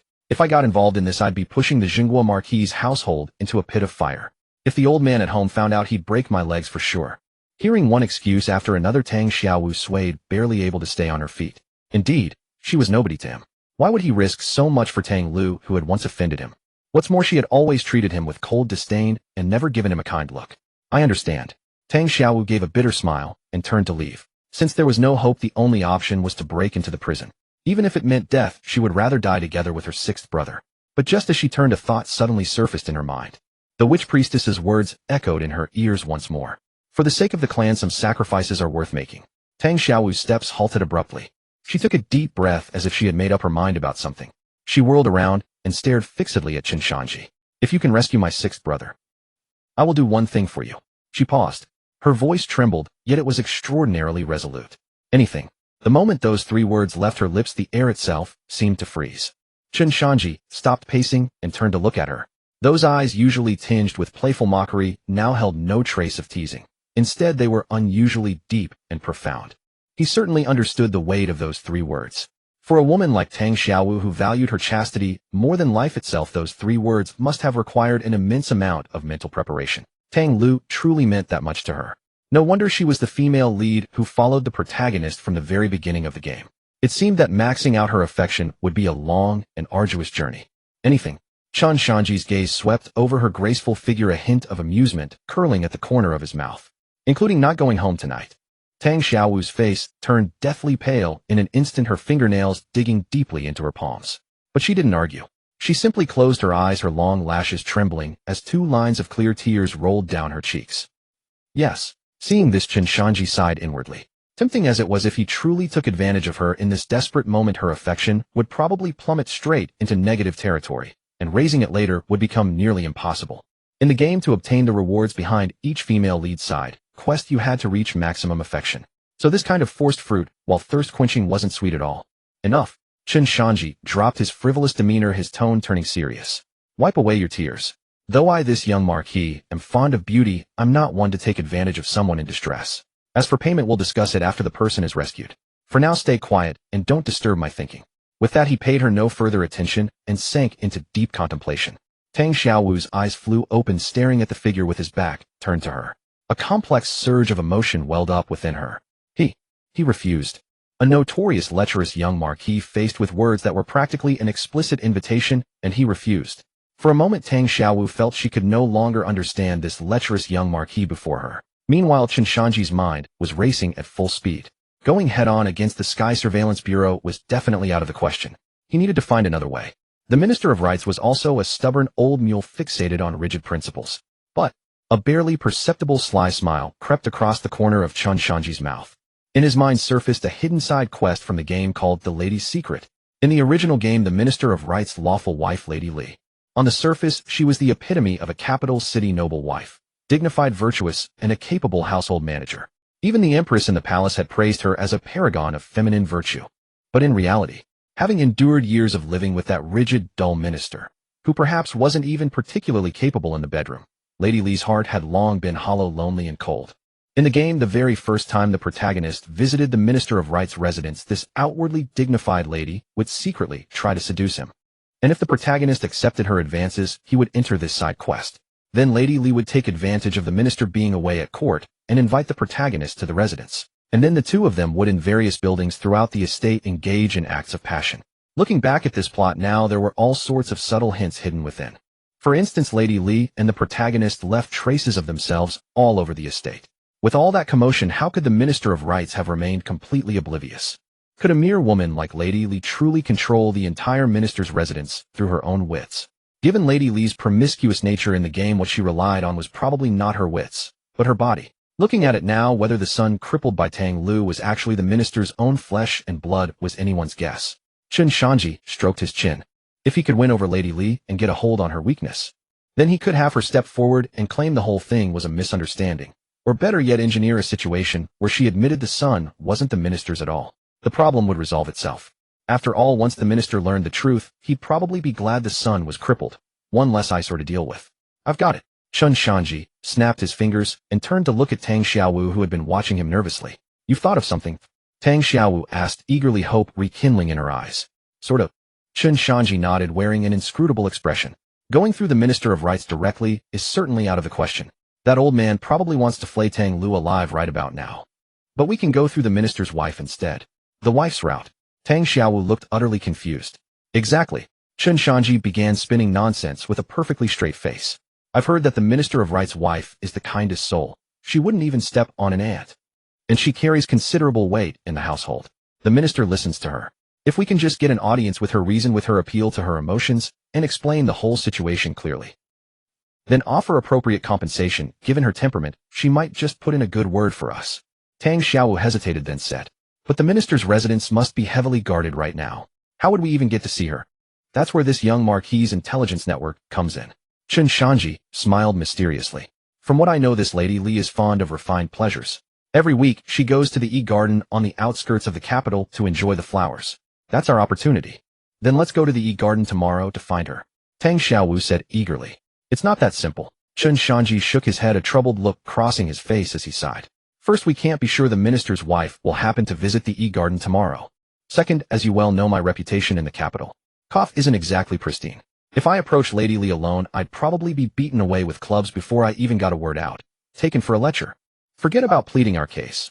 I might end up charged with harassing an official's wife on top of everything else. Tang Xiaowu was stunned. Indeed, given Chen Shanzhi's notorious reputation for lechery that was known on every street corner, going to see the minister's wife alone would certainly invite suspicion. Then, what do we do? Tang Xiaowu began to panic. Chen Shanzhi looked at her, a glint of cunning flashing in his eyes, then spread his hands helplessly. So, I need a cover. A cover? Yes. Chen Shanzhi pointed at Tang Xiaowu. I need you to come with me this time. The two of us will pose as a devoted couple enjoying a garden stroll together. Think about it. If I have a stunning beauty like you by my side, everyone will assume I'm simply accompanying my beloved on an outing. No one would suspect that our real purpose at the E-Garden is to make contact with the minister's wife. Then we stage a chance encounter, naturally strike up a conversation with the minister's wife, and only then can we relay this matter to her and ask her to plead on our behalf. Tang Xiaowu was speechless for a moment after hearing this. Pose as a couple. Go garden strolling with him. Her instinct was to refuse. What? Not willing. Chen Shanzhi shrugged at her conflicted expression. If you're not willing, then there's nothing I can do. This is the only plan I can think of. Tang Xiaowu took a deep breath. She thought of Tang Lu's suffering in the prison cell. Compared to her sixth brother's safety, what did her own reputation and sense of shame matter? Besides, Chen Shanzhi was only going along with this charade to save someone. With that thought, Tang Xiaowu gritted her teeth. A faint, unnatural flush crept across her cold, composed face. Fine. I agree. That's more like it. Chen Shanzhi was overjoyed inside, but kept a solemn, I'm sacrificing for the greater good expression on his face. Then we're agreed. Since we're playing the part of lovers, we need to make it convincing. If I happen to hold your hand, or put an arm around your waist, don't give me a sour look. If you blow our cover, everything will be for nothing. Tang Xiaowu lowered her head in shame and embarrassment, her voice as faint as a mosquito's buzz. As long as it's not too much, I'll do as you say. Good. It's settled then. Chen Shanzhi looked up at the sky in excellent spirits. It's getting late. It's not safe for a young lady to be out alone. Chen Shanzhi straightened his collar and said in a very gentlemanly manner, Come on, I'll walk you back. Tomorrow morning I'll drive over to pick you up. Remember to dress nicely. Tang Xiaowu nodded and obediently followed behind Chen Shanzhi. Watching that tall, upright figure ahead of her, the aversion she felt toward him seemed, somehow inexplicably, to have diminished. Perhaps he really wasn't as bad as the rumors made him out to be. But then she thought about tomorrow, posing as a couple with this dissolute young Marquis in broad daylight at the E-Garden. A wave of shyness welled up from deep within her heart. The E-Garden was no obscure little park. It was the largest free imperial garden in the entire capital. Students from the Sihai Academy and countless nobles and officials from the capital all loved to visit the E-Garden.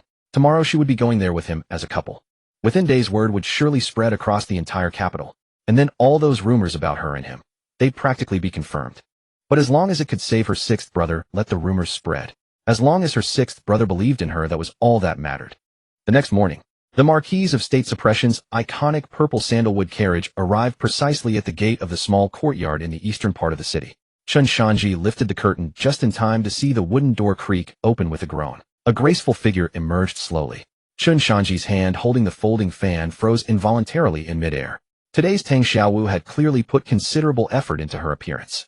The usual plain goose yellow silk dress was gone, replaced by a flowing water blue long skirt woven from brocade, its hem rippling gently, with each step, like the undulating waves of a lake. A moon-white silk sash was cinched around her waist, accentuating those delicate curves, and making her figure appear all the more elegant and willowy. Her cascade of raven hair was no longer worn loosely but styled into an exquisite cloud-like bun adorned with a jade hairpin, a few wisps of stray hair drifting beside her ears, and lending an air of gentle grace. A light touch of powder and rouge graced her porcelain complexion, adding a hint of radiance to her originally cold features. Those eyes, which usually carried a chilling indifference, now drooped slightly from nervousness, their long lashes fluttering like the wings of a butterfly. Tisk! Chen Shanzhi's throat bobbed, his eyes flickering with undisguised admiration. Indeed, the quality of this yellow oil female lead was truly top tier. In a previous life, she would have undoubtedly been a national first love icon, the kind reserved for A-list celebrities. Tang Xiaowu walked to the carriage and looked up just in time to meet Chen Shanzhi's momentarily dazed gaze. Usually she was accustomed to his lecherous, mocking, and frivolous gaze, but this was the first time she witnessed such pure admiration in his eyes. There was none of that uncomfortable, lascivious desire, merely an appreciation of something beautiful. Does it look good, oi? Something unexpected stirred in Tang Xiaowu's heart, a small flutter of delight, and two blossoms of blush bloomed on her cheeks. Ahem. Chen Shanzhi snapped back to his senses, closing his fan and extending a hand. Shall we, my beautiful lady? Tang Xiaowu hesitated for a moment before placing her hand in his palm. His hand was dry and warm, and unlike before, he did not take the opportunity to squeeze or tickle her palm. Instead, he steadily helped her up into the carriage with a firm grip. Inside the carriage, the atmosphere was somewhat awkward. This was the first time Tang Xiaowu had ridden in Chen Shanzhi's carriage. A faint fragrance of agarwood permeated the cabin, mingling with the masculine scent unique to him, making her feel thoroughly uncomfortable. Like a startled rabbit, she plopped down in the corner furthest from Chen Shanzhi, pressing herself tightly against the carriage wall. Her gaze drifted aimlessly toward the window, as if a flower had suddenly sprouted beneath the wall outside. Watching her battle-ready demeanor, Chen Shanzhi found it secretly amusing. Am I really that scary? Chen Shanzhi poured himself a cup of tea and said leisurely, last night, who was the one swearing they would do anything to save someone? Now that we've just gotten on the carriage, you want to be 8 zhang away from me? Tang Xiaowu's body stiffened. She turned her head and bit her lip nervously. I just don't feel comfortable in carriages. I understand car sickness. Chen Shanzhi did not expose her excuse. He casually pushed forward a plate of exquisite pastries. Try these osmanthus cakes, specially supplied by the marquise's residence. Sweet but not cloying. Settle your nerves. Tang Xiaowu glanced at the delicate pastries, then at Chen Shanzhi's face, which bore a mischievous grin, but no real malice. Her taut nerves relaxed slightly. The carriage rolled along smoothly. Thanks to Chen Shanzhi's witty banter, Tang Xiaowu felt herself growing less tense. Soon they arrived at Yi Garden. This was the largest imperial garden open to the public in the capital, and also the favorite outing spot for the families of the capital's elite. Remember, before getting off the carriage, Chen Shanzhi dropped his playful expression and looked at Tang Xiaowu with a serious gaze. From this moment on, we are a couple deeply in love. Don't slip up. Madame Li is no fool. Don't let her see through us at a glance. Tang Xiaowu took a deep breath and nodded. I understand. The curtain was lifted. Chen Shanzhi jumped down first, then turned around with natural ease and extended his hand. Tang Xiaowu gazed at that hand, hesitated for half a second, and finally placed her delicate hand upon it. The two walked side by side into Yi Garden. The weather was fine today, and there were quite a few visitors in the garden. Chen Shanzhi held Tang Xiaowu's hand as they walked along the path paved with cobblestones. He could feel that the small hand in his palm was ice-cold and stiff. Tang Xiaowu's entire body was rigid, her walking posture somewhat unnatural, like a hostage being escorted. Xiaowu. When they reached a rockery, Chen Shanzhi suddenly stopped and leaned toward her ear. His warm breath sprayed across her ear shell. With that expression of yours, anyone would think I'm a ruffian kidnapping a maiden, dragging you back to be my mountain stronghold's wife. Tang Xiaowu's body trembled. Instinctively, she tried to pull away, but Chen Shanzhi held her tightly. I can't smile. Tang Xiaowu lowered her head, her voice tinged with a suppressed anguish. The moment I think of 6th brother still suffering in the heavenly prison, is life and death unknown. And here I am dressed up prettily, strolling the mountains and waters with someone. The feeling in my heart is unbearable. She felt like a traitor. Chen Shanzhi looked at her agonized expression. He did not as usual make light of it or offer comfort. Instead, his expression turned grave. Foolish. A low shout made Tang Xiaowu jerk her head up in fright. Chen Shanzhi's brow was tightly knit, his gaze sharp and piercing as he stared at her. That usual dissipated air had vanished, replaced by an intimidating air of authority. Tang Xiaowu, get your priorities straight. Are we sightseeing? No. We are saving a life. This is war. This place is the battlefield, and Madame Li is the fortress we must conquer. With that funeral-like expression you're wearing now, who are you showing it to? To Madame Li. Let her think we're an unhappy couple. Let her doubt my motives. And then snap off your brother's last thread of hope. Chen Shanzhi's words came like a barrage, striking Tang Xiaowu somewhat dazed. At a critical moment like this, you're still fussing over these trivialities. Still wallowing in self-pitying guilt. Chen Shanzhi stepped closer, fixing his gaze on her eyes. Do you want to save your brother or not? If you do, then hold back those tears, lift the corners of your mouth. Perform this play to the end. Tang Xiaowu stared blankly at the man before her. Was this still that wastrel young lord who only knew how to eat, drink, and amuse himself, and was addicted to women? He had scolded her so fiercely. But every word made so much sense. Moreover, from the moment they got off the carriage until now, besides holding her hand, he had not made any improper advances, nor even cast a single uncomfortable glance. He was genuinely helping her. It was she who had been coy and impatient, nearly ruining the crucial plan. A sense of shame welled up inside her, followed by a tremendous shift in how she viewed Chen Shanzhi. Perhaps he was not as worthless as the rumors claimed. At least in this moment, he was a trustworthy friend. I'm sorry. Tang Xiaowu took a deep breath. The anguish in her eyes gradually faded, replaced by a firm resolve. You're right. To save sixth brother, I must put on my best performance. She adjusted her breathing. When she raised her head again, a brilliant smile already bloomed on her face. That smile was bright as the spring sunshine, instantly dispelling the cold aura about her. Her entire being became lively and spirited. Look, there are so many koi fish in the river over there. Tang Xiaowu wrapped her arm around Chen Shanzhi's, pressing almost against him, pointing at the nearby stream. Her voice was clear and cheerful. Shanzhi, let's go feed the fish. With that, she dragged the still recovering Chen Shanzhi toward the riverbank like a happy little girl. Chen Shanzhi was caught off guard by her sudden transformation. Gazing at that radiant, joyful face, so close at hand, feeling the soft touch against his arm, he actually had a moment of trance. This girl, when she smiled, was absolutely lethal. For the rest of the time, the two seemed to have truly become a lovesick couple. They fed the fish at the lakeside pavilion, scattering fish food into the water, where koi carp scrambled furiously for it, making Tang Xiaowu laugh until she doubled over. They strolled through the bamboo grove with sunlight filtering through the bamboo leaves and casting dappled shadows upon them. Chen Shanzhi bought her a stick of hawthorn candy. Tang Xiaowu took a bite, her eyes squinting from the sourness, then offered the rest to Chen Shanzhi's lips, insisting he taste it too. Gazing at that blooming flower-like maiden, Chen Shanzhi felt a moment of illusion. Where was this merely acting to save someone's life? This was exactly like the campus queen running across the athletic field with her boyfriend in a university from his previous life. This damned feeling of first love. Chen Shanzhi sighed privately in his heart. However, heaven was unkind. The two walked throughout the garden all day, their legs aching from the trek, yet they never encountered that Madame Li. They had no choice but to return home, planning to continue tomorrow. For 3 consecutive days, Chen Shanzhi and Tang Xiaowu came to the garden unfailingly every day for their superficial dates. The two were a perfect match in appearance and behaved intimately, quickly becoming a striking sight in the garden. Many noble scions who recognized them upon seeing this gossiped sourly behind their backs. What kind of dumb luck did Chen Shanzhi stumble upon? He just got together with the courtesan, and now he's won over the academy goddess. Alas, good cabbage gets trampled by pigs. I think Tang Xiaowu is smiling so happily, as she must have already given her heart to the young lord. On the afternoon of the 3rd day, the two were resting in a pavilion.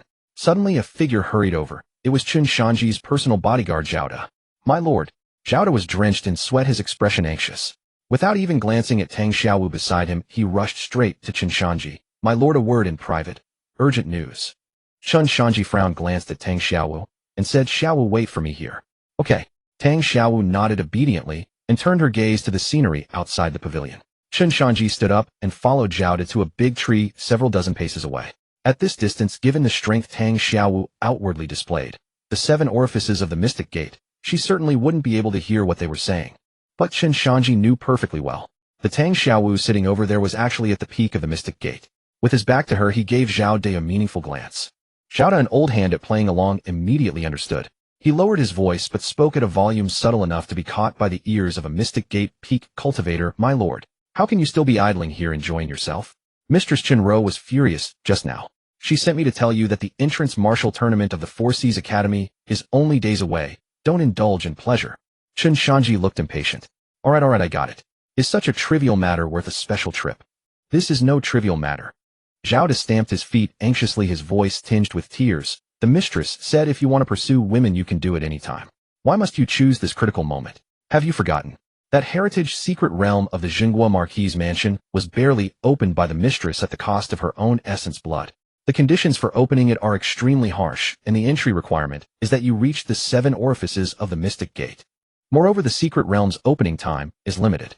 If you fail to break through to the 7 orifices before the tournament, the realm will automatically close. This closure will last 30 whole years. 30 years. That is the most core heritage of the Jinghua Marquis mansion. If you don't enter, the heritage will be severed. All the painstaking efforts of the old Marquis and the mistress will be wasted. Zhao De spoke with such emotion that it would move anyone to sorrow and tears. My lord, although you are exceptionally gifted, in the previous years you never cultivated seriously to avoid arousing suspicion. In the few days since the secret realm opened, you finally started cultivating properly and managed to break through to the 6 orifices. But you are still 1 threshold away from the 7 orifices. Less than a month to break through. It's as hard as ascending to heaven. I beg you, my lord, don't come to the E-Garden to play tomorrow. Continue going to the E-Hong Pavilion. Even though it's unsavory in reputation, you can use it as a cover and focus on your cultivation. Shut up. Chen Shanzhi abruptly waved his sleeve, his voice cold and stern. A mere servant dares to meddle in my affairs. I know what I'm doing.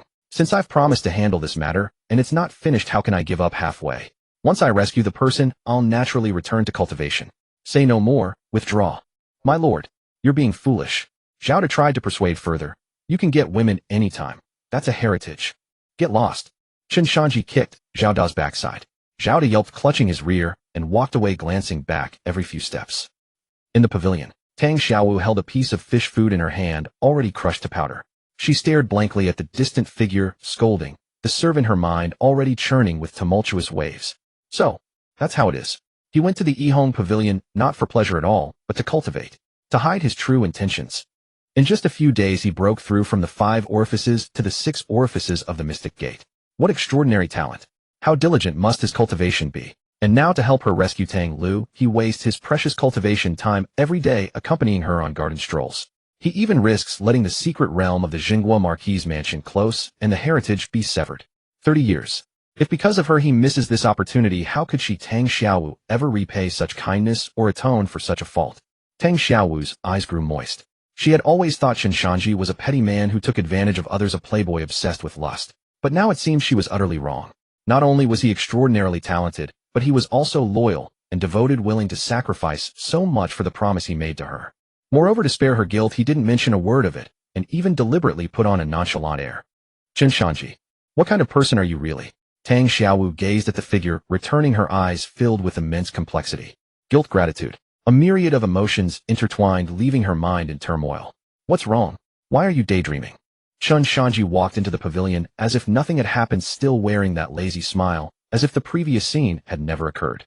Tang Xiaowu took a deep breath, holding back tears, and tentatively asked, just now, was there something important from the Marquis mansion?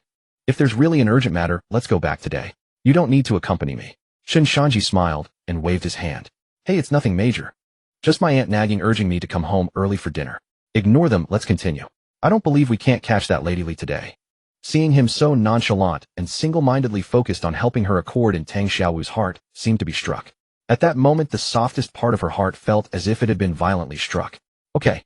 She lowered her head and answered softly, hiding the tears glistening in her eyes. They strolled until the sun set in the west. Lady Li still hadn't appeared. In the carriage, the atmosphere was somewhat somber. Chen Shanzhi looked out the window and sighed. This Lady Li is really hard to encounter. But Xiaowu, don't lose heart. Let me take you back. We'll come again tomorrow. I don't believe we won't run into her. He spoke lightly, but Tang Xiaowu's heart ached as if pierced by knives. Come again tomorrow. One more day, and you'll lose 1 day of cultivation. The tournament is less than a month away. How can you afford to waste any more time on me? Tang Xiaowu said nothing, silently watching the fleeting street scenes outside the carriage. Chen Shanzhi thought she was worried about Tang Lu, so he reached out and patted the back of her hand, comforting her. Don't worry, I've sent someone to look after him.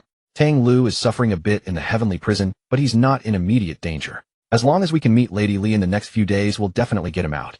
Hearing this gentle reassurance, Tang Xiaowu bit her lip, a flicker of determination flashing in her eyes. It couldn't go on like this. To save Tang Lu, he had already sacrificed too much. If she caused him to lose the heritage, she would be tormented by guilt for the rest of her life. Chen Shanzhi.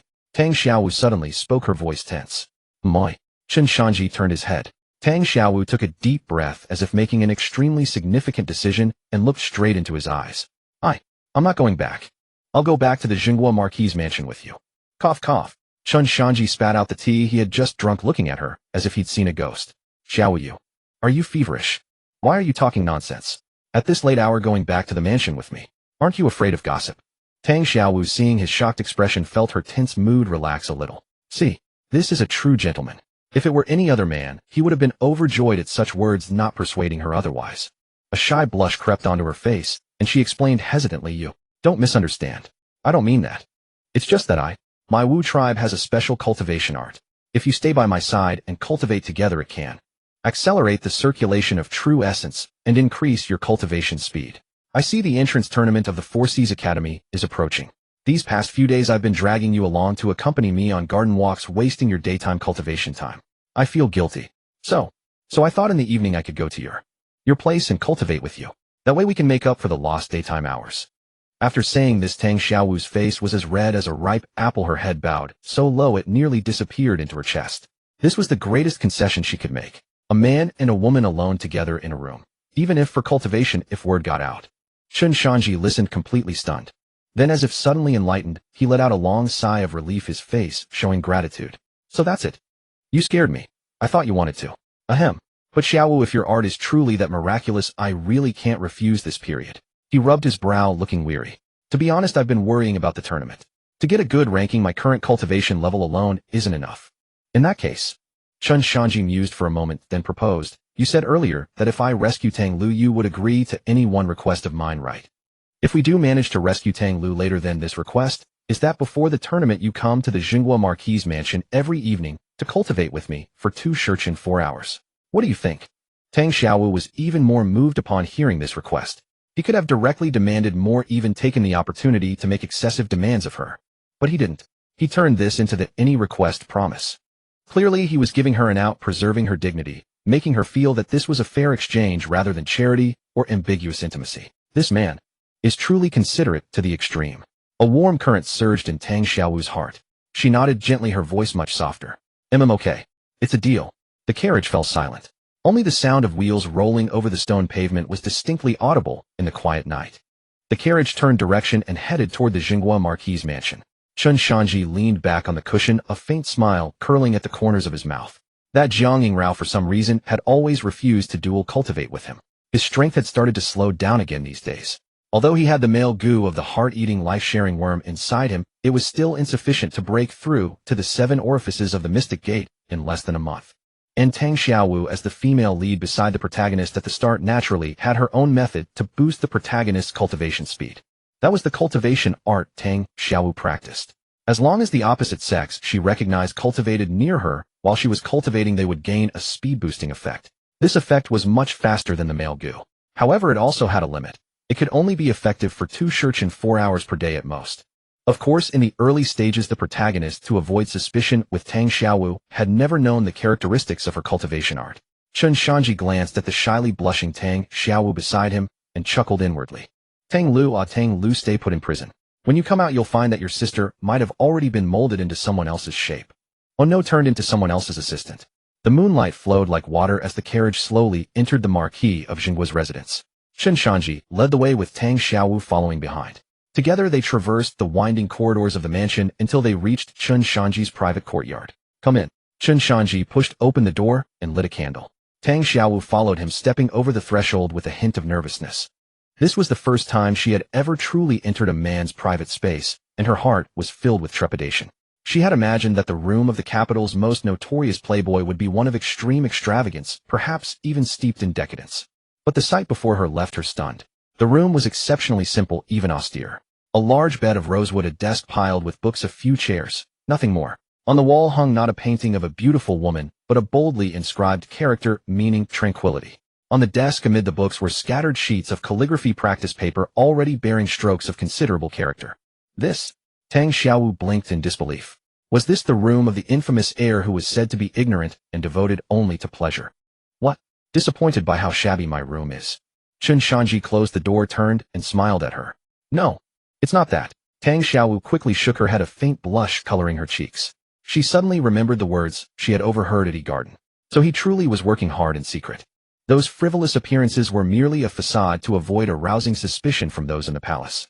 Thinking back to that night in that secluded room, the two of them. He could have done far more to her, yet in the end, he had simply held her as they slept. It seems. He is actually a gentleman of honor. In her heart, Tang Xiaowu silently bestowed upon Chen Shanzhi the title of a good man. She was completely unaware that she had already begun fervently making excuses for him. Xiaowu. Seeing her suddenly lost in thought, Chen Shanzhi waved a hand before her eyes. Off. Tang Xiaowu snapped back to reality, avoiding his gaze in slight panic. What is it? What are you thinking about? Your face is so red. Chen Shanzhi leaned in closer, his gaze intense. Are you wondering what I as a man might do to you alone with you in this room? You're talking nonsense. Tang Xiaowu, like a cat whose tail had been stepped on, bristled instantly, but her reddened ears betrayed her nervousness. All right, I'm just teasing you. Chen Shanzhi dropped the playful demeanor and said seriously, I care little for such matters. Time is short, so let's focus. We should begin our cultivation. Hearing the word cultivation, Tang Xiaowu breathed a sigh of relief, yet a small, inexplicable pang of disappointment welled up within her. Was she not attractive enough? She was after all one of the 4 talented women of Sihai Academy, and he truly only wanted to cultivate with no other intentions towards her. Pa. Tang Xiaowu, what are you thinking? She quickly extinguished that dreadful thought and forced composure. All right, let's begin. Chen Shanzhi looked at her, a trace of confusion in his eyes. So how do we cultivate to increase my speed? Tang Xiaowu bit her lip, walked to the bed, and turning her back to him slowly removed her shoes and socks. A pair of exquisitely delicate feet were revealed, toes rounded and lovely, emitting a soft luster like pearls. Sensing his burning gaze upon her, she blushed, swiftly climbed onto the bed and sat down cross-legged.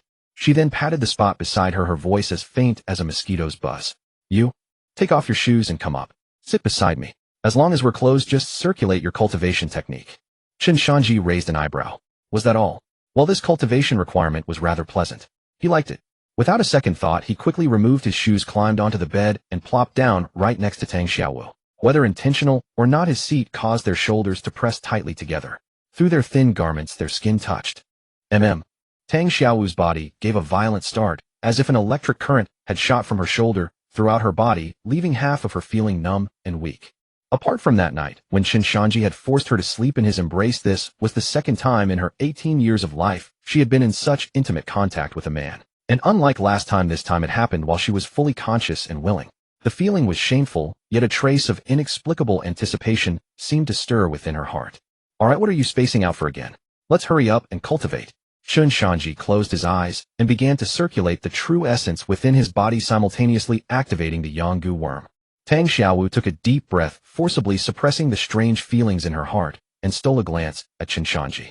In the flickering candlelight, his profile was sharply defined, sword-like brows, a high straight nose. With his eyes closed, he lost some of his usual frivolity, gaining instead a sense of calm and heroism. It seems this is the first time I've looked at him like this. He's actually quite handsome. If one ignored his sullied reputation, just his face alone could charm countless young women in the capital. Ever since she had inadvertently learned his secrets, Tang Xiaowu found herself growing more and more curious about this man. He was like a thick fog. The closer she got, the more she yearned to see what lay hidden within. Xiaowu. Chen Shanzhi suddenly opened his eyes, looking at her with confusion. I don't sense any increase in the flow of my true essence. Did we do something wrong? Oh. Tang Xiaowu, as if caught red-handed in a crime, averted her gaze in panic, her face turning red down to the roots of her neck. I'll circulate the technique now. She quickly closed her eyes, formed hand seals, and began to run the spirit resonance art, the secret art practiced only by the shamanists of the Wu clan. This technique was the most profound art of the Wu clan aside from their body-forging methods. It possessed many wonders, one of which was that the practitioner could designate a nearby member of the opposite sex during cultivation. Through the technique's breath and chi connection, it would multiply the designated person's ability to sense and absorb the surrounding natural spiritual energy during their own cultivation. There was a limitation, however. Tang Xiaowu, being at the Mystic Gate realm, could only provide this acceleration for a duration of 2 hours. As the technique activated, a faint, ethereal light emanated from Tang Xiaowu, enveloping them both. Chen Shanzhi felt the air around him become thick, almost viscous. It wasn't resistance, but rather dense, concentrated spiritual energy of the world. The spiritual energy, as if alive, eagerly surged into his pores, coursed through his meridians, and finally flooded into the 6 great apertures he had already opened. His cultivation speed, already accelerated by the Yanggu worm, now skyrocketed, multiplying several times over.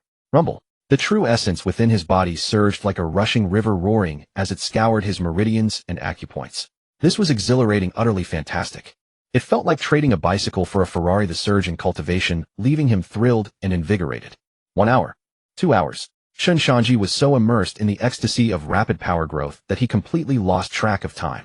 Meanwhile, Tang Xiaowu too gradually entered a state of deep focus amidst this exchange of qi. Though their true essences never directly touched, the pull of their qi allowed her to clearly sense his every breath and every heartbeat.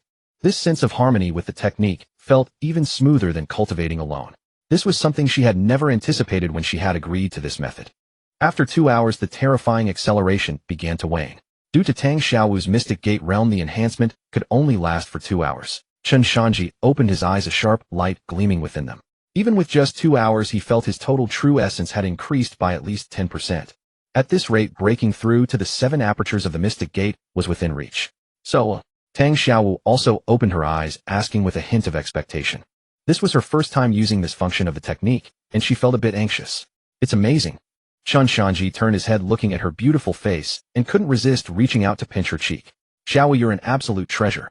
Tang Xiaowu was startled by this sudden intimacy, her cheeks burning, but she didn't pull away. I'm glad I could help. The night passed without further incident. The next morning, the two entered the dining hall one after the other. Shen Ro, who was sipping her porridge, nearly dropped her spoon into the bowl at the sight. Shaner, who is this? Chen Ro looked at Tang Xiaowu, who followed Chen Shanzhi with a demure bride-like demeanor, and her heart skipped a beat. This girl was absolutely stunning. Her figure, her temperament. She looked like a fairy who had stepped right out of a painting. More importantly, although Shaner had been mischievous before, he had never brought a woman home to spend the night. This was a first.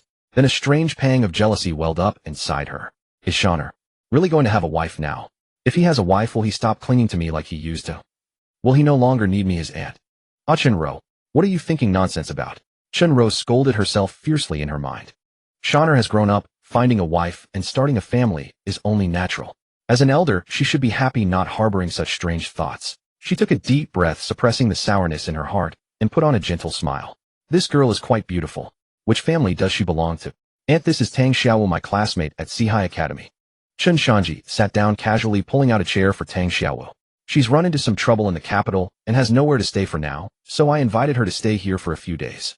So she's a classmate. Chen Ro nodded thoughtfully, her gaze sweeping over Tang Xiaowu, the look in her eyes unmistakably that of a relative sizing up a future niece-in-law. Tang Xiaowu felt extremely uncomfortable under the scrutiny, her face red as a ripe apple. She kept her head down, not daring to speak, and simply counted the grains of rice in her bowl. Ahem. Chen Ro cleared her throat, putting some food on their plates, and said with feigned casualness, Shaner, the entrance martial examination at Sihai Academy is just days away. These next few days you really should focus more on your cultivation. Though young and full of vigor, one must also mind one's health and not be too overworked. The implication was subtle, but everyone present understood. Tang Xiaowu was so embarrassed she wished she could crawl into a hole. Auntie misunderstands. She thought they had last night, but she couldn't explain, so she just lowered her head further. Chen Shanzhi, however, had a thick skin. While wolfing down a steamed bun, he said indistinctly, "Don't worry, Auntie. I know what I'm doing. I've been cultivating hard these past few days, so there's no chance I'll miss anything important." Seeing his carefree demeanor, Tang Xiaowu felt a warmth in her heart. He had been the one to delay his own cultivation to help her, yet he took all the responsibility upon himself, not letting her suffer the slightest grievance. I will definitely help him break through to the 7 apertures. Tang Xiaowu vowed silently to herself. Over the next 3 days, the two settled into a regular and sweet routine. By day, they strolled hand in hand around E Garden, appearing to the outside world as inseparable and deeply in love. Rumors ran rampant throughout the capital, all saying that Tang Xiaowu, that lofty flower, had been thoroughly plucked by the young Marquis of Jinghua. By night, they returned to the mansion and practiced dual cultivation behind closed doors.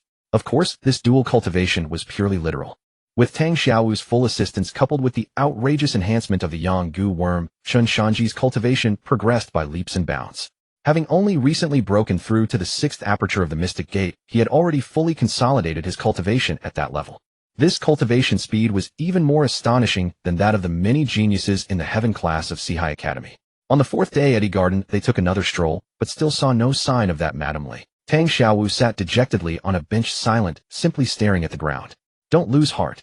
Chen Shanzhi handed her a bottle of water and comforted her. If worst comes to worst, I'll just swallow my pride and visit the Minister of Right's residence.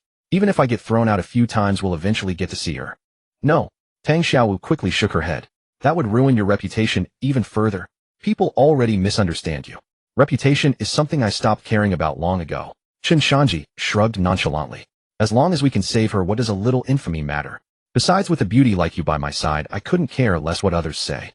Tang Xiaowu looked at his utterly indifferent expression, another tremor passing through her heart. The more he acted this way, the guiltier she felt. Thank you, she whispered. What are we that we need to be so polite? Chen Shanzhi waved his hand with a smile. Just then his gaze wandered casually and suddenly froze. By the lotus pond not far away, an elegantly dressed matron in a luxurious purple robe was leisurely feeding the fish, accompanied by a retinue of maids and servants. Though the woman was past 40, she had aged gracefully. Without close inspection, one could hardly see the wrinkles on her face. This was precisely the lawful wife of the Minister of Rights, Madame Li. Xiaowu. Chen Shanzhi grabbed Tang Xiaowu's hand, a gleam of joy flashing in his eyes, and lowered his voice. Look over there. Heaven helps those who help themselves. We've finally found Madame Li. Chen Shanzhi lowered his voice and leaned close to Tang Xiaowu's ear. Remember, no matter what happens later, just call me Chen San.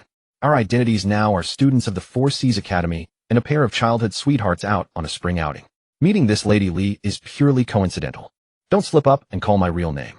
You know my reputation in the capital. Ahem, it's a bit. Well, you know, if that Lady Li, known for her propriety, finds out I'm that lecherous playboy, she'd call for guards to drive us away from a mile off. Tang Xiaowu nodded seriously, fully understanding the stakes involved. The Minister of Rights was a notorious old stick in the mud. If his wife knew this man was the heir of the Duke of Jinghua, she wouldn't help. She'd be more likely to drive him out with a broom. Chen Shanzhi pulled a folding fan from his sleeve, but didn't open it, just fiddling with it as he continued. This Lady Li is most fond of poetry and verse, priding herself on refinement. I spent a good sum to buy several fine poems from a down-and-out scholar in the capital to cater to her taste. When we walk over, we'll put on a double act. Remember to have me compose a poem about this pond. Make sure it's this pond, because I didn't buy any other topics. If we blow it, it'll be awkward. Once we've caught Lady Li's attention, I'll take it from there. You just stay quiet and look beautiful so we don't contradict each other. Tang Xiaowu watched his earnest expression, and an inexplicable warmth welled up inside her. So he had sacrificed his cultivation time and made all these thorough preparations, even buying the poems in advance, just to help her rescue Tang Liuge. All right, I've got it all. Tang Xiaowu took a deep breath and adjusted her expression. When she looked up again, the dejection was gone, replaced by a sweet, coquettish look of a love-struck girl. She hooked her arm through Chen Shanzhi's, her voice saccharine. Third brother, look at that pond. It's so clear. Let's go check it out. Chen Shanzhi felt his bones turn to jelly at that sweet third brother, thinking the girl got into character fast. He affectionately tapped her nose. All right, whatever you say. The two of them leaned together, seemingly aimless, but actually heading straight toward Lady Li's direction. When they were still a dozen paces away, Chen Shanzhi subtly squeezed Tang Xiaowu's hand. She immediately caught his meaning. She suddenly stopped, pointing at the lotus pond not far away, her face lighting up with surprise, her voice crisp and clear enough to reach Lady Li's ears. Third brother, look. The lotus in the middle of the pond is about to bloom. The water is so clear, paired with these lotus leaves, it's simply gorgeous. Tang Xiaowu turned, wrapped both hands around Chen Shanzhi's arm, nearly pressing against him, and shook it while coaxing. Third brother, aren't you always fond of composing poetry? With your literary talent, could you compose a poem about this pond and the lotus? I want to hear it. SSS. Feeling the astonishing softness and springiness from her arm, and Tang Xiaowu's coaxing with a hint of babyish tone, Chen Shanzhi gasped sharply, almost losing his composure. This little girl. Did she have any idea of her own lethality? What cadre could withstand such a test? He quickly took a deep breath to suppress the restlessness, reached out to stroke Tang Xiaowu's head, his eyes tender enough to drip water. All right, since my Xiaowu wants to hear it, third brother will embarrass himself. With that, Chen Shanzhi released Tang Xiaowu, stepped forward, and stood with his hands behind his back. He tilted his head slightly, furrowed his brow, and paced by the pond, as if deep in thought. Meanwhile, Lady Li, who had been feeding the fish, had long stopped. She clutched a handful of fish food, her gaze fixed on the young couple. The man was tall and straight with a jade-like face. Though simply dressed, his gentle aura was unmistakable. The woman had bright eyes and white teeth, a graceful figure, and when she smiled, she outshone the entire spring garden. What a perfect pair. Lady Li admired inwardly, but soon a jealousy as poisonous as weeds began to sprout in her heart. Why did this little girl get such a handsome and attentive lover? The way that man looked at her, it was overflowing with adoration. And then she thought of her own husband, the minister. All day long he wore a deadpan face, spouting Confucian doctrines and 3 obediences and 4 virtues. When he came home, he only ate and slept, never a kind word, let alone accompanying her to stroll in the garden or composing poems to cheer her up. Loving couple. Lady Li crushed the fish food in her hand, a cold smirk curling at the corner of her mouth. She couldn't stand such loving couples. A twisted pleasure, The desire to tear apart beautiful things to snatch that handsome young man and watch the little girl cry raged wildly inside her. Compose a poem. Let's see what flowers you can produce. Lady Li sneered inwardly. These youngsters could at most make a few worthless doggerel verses. Just then Chen Shanzhi stopped. He cleared his throat twice, and a clear voice drifted with the wind. The spring in the rocks silently cherishes its slender trickle. The shade of the trees loves the water in the gentle sunlight. Lady Li's initially casual gaze instantly froze. These two lines describe the scenery brilliantly. Silent spring cherishing slender trickle, tree shade loving water, gentle sunlight. The tranquil soft imagery was instantly established. Not only were the words beautiful, but the word choices were precise. Cherish and loving gave life to the inanimate. Interesting. Lady Li's contempt faded, replaced by a glimmer of anticipation. If the opening was so high, the closing would be a disgrace if it failed. Chen Shanzhi's gaze fell on the budding lotus flowers in the middle of the pond, a slight smile curling at the corner of his mouth as he continued. A little lotus has just shown its pointed tip, and already a dragonfly is perched on it. Bang! It felt like a firework exploded in Lady Li's mind. Brilliant. Absolutely brilliant. The last two lines didn't pile on ornate words, but turned the focus to small details. The tender green lotus tip, the dragonfly perched on it. The vivid imagery came alive, fresh and natural, brimming with vitality and charm. This wasn't just a poem, it was a painting. Excellent. Truly excellent. Lady Li couldn't help but applaud in her heart. This poem could not have been written without decades of skill and such inspiration. This man's literary talent was far beyond mere doggerel. He was leagues above those capital scholars who moaned without passion at poetry gatherings. When she looked at Chen Shanzhi again, her eyes had changed. If before it was just jealousy and a desire to destroy, now it was pure unadulterated longing. Such a handsome, attentive, and brilliantly talented man. If she could make him kneel at her feet, if she could make him recite such verses to her. Lady Li felt her legs go weak, an indescribable heat spreading through her body. Like the poem said, the spring in the rocks silently cherishes its slender trickle. She felt she too was about to trickle. Third brother, this poem. Tang Xiaowu was also stunned. Though she was the holy maiden of the Wu tribe, she had been thoroughly educated in poetry and literature since childhood to blend into the great Jiang. She could instantly tell the quality of this poem. Was this really bought? This was a masterpiece worthy of eternal fame. Which scholar in the capital could write such a poem? And which scholar would part with such a timeless work for a few pieces of silver to a playboy? None. Absolutely none. Even Zhang Yun, the so-called top scholar of the capital, lacked the inspiration to write such poetry. Could it be? Tang Xiaowu looked at the radiant man before her, a storm raging in her heart. Combined with what Chen Shanzhi had said earlier about his family's forbearance and his parents' death, a startling thought took shape in her mind. Could this poem be his own composition? So he had been hiding his brilliance, using the facade of a playboy to conceal his unparalleled literary and martial talents. Third brother, from whom did you buy this poem? Tang Xiaowu couldn't help but ask in a trembling voice. Chen Shanzhi was startled.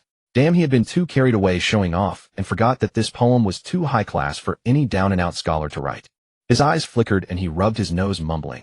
Well, it was a wandering Taoist. I saw him starving by the roadside, gave him 2 steamed buns, and he gifted me this poem. I don't even know his name, he's long gone on his travels. A wandering Taoist. Tang Xiaowu looked at his evasive expression and became even more certain.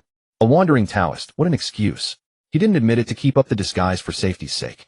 Looking at Chen Shanzhi's slightly awkward profile as he lied, Tang Xiaowu felt a sudden pang in her chest. Possessing such astonishing talent, yet forced to play the fool in front of the world. Could she have done the same? Esteemed sir, pardon my intrusion. At that moment, a voice as soft as honey came. Lady Li, accompanied by a group of maids and servants, swayed over. She walked slowly, each step seeming to tread on one's heart. Her well-manicured hands rested lightly on her waist, her eyes like water locked onto Chen Shanzhi. Chen Shanzhi looked up. He had to admit Lady Li had her charms. Though past 40 time had left few marks on her face, instead giving her a mature peach-like allure.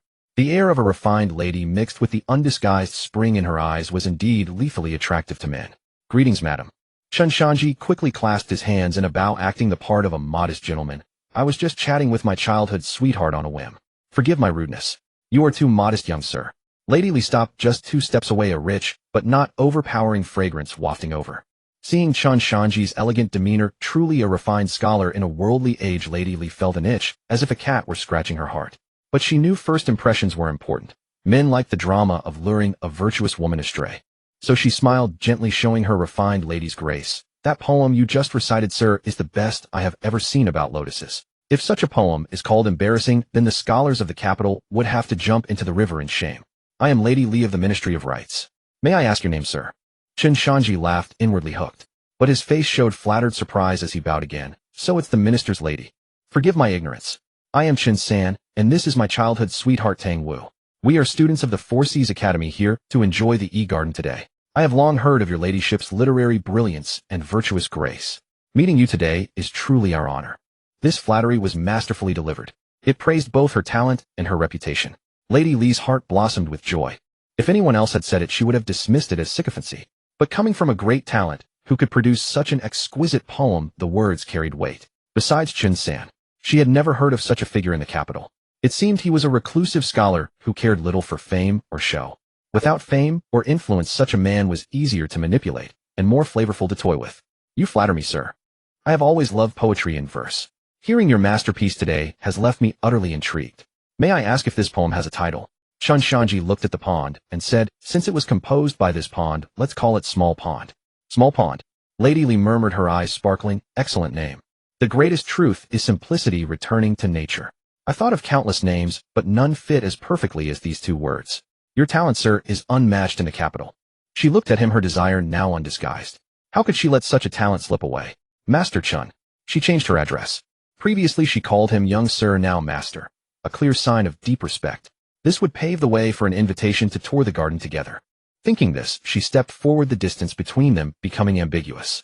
She said softly, since meeting is fate, I presume to invite you and this young lady to tour the E-Garden together. I have many questions about poetry that I would like to ask you, sir. Would you do me the honor?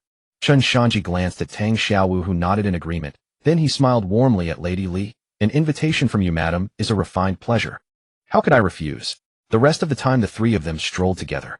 Lady Li acted as if Tang Xiaowu didn't exist, sticking close to Chen Shanzhi. Under the pretext of discussing poetry, she kept throwing out questions, listening with adoration as Chen Shanzhi rambled, or rather quoted classics. When passing a narrow path in the rockery, Lady Li's foot slipped, and she tumbled into Chen Shanzhi's arms with a cry. Careful! Chen Shanzhi reached out quickly to support her waist. The flesh was plump and soft as if boneless. Thank you, Master Chen. Lady Li leaned against him, not immediately getting up, but looking up at him with watery eyes, her breath fragrant. Chen Shanzhi cursed her inwardly as a seductress, but kept a calm, righteous face. He gently helped her stand and quickly withdrew his hand without any overstepping. The path is slippery. Please be careful, madam.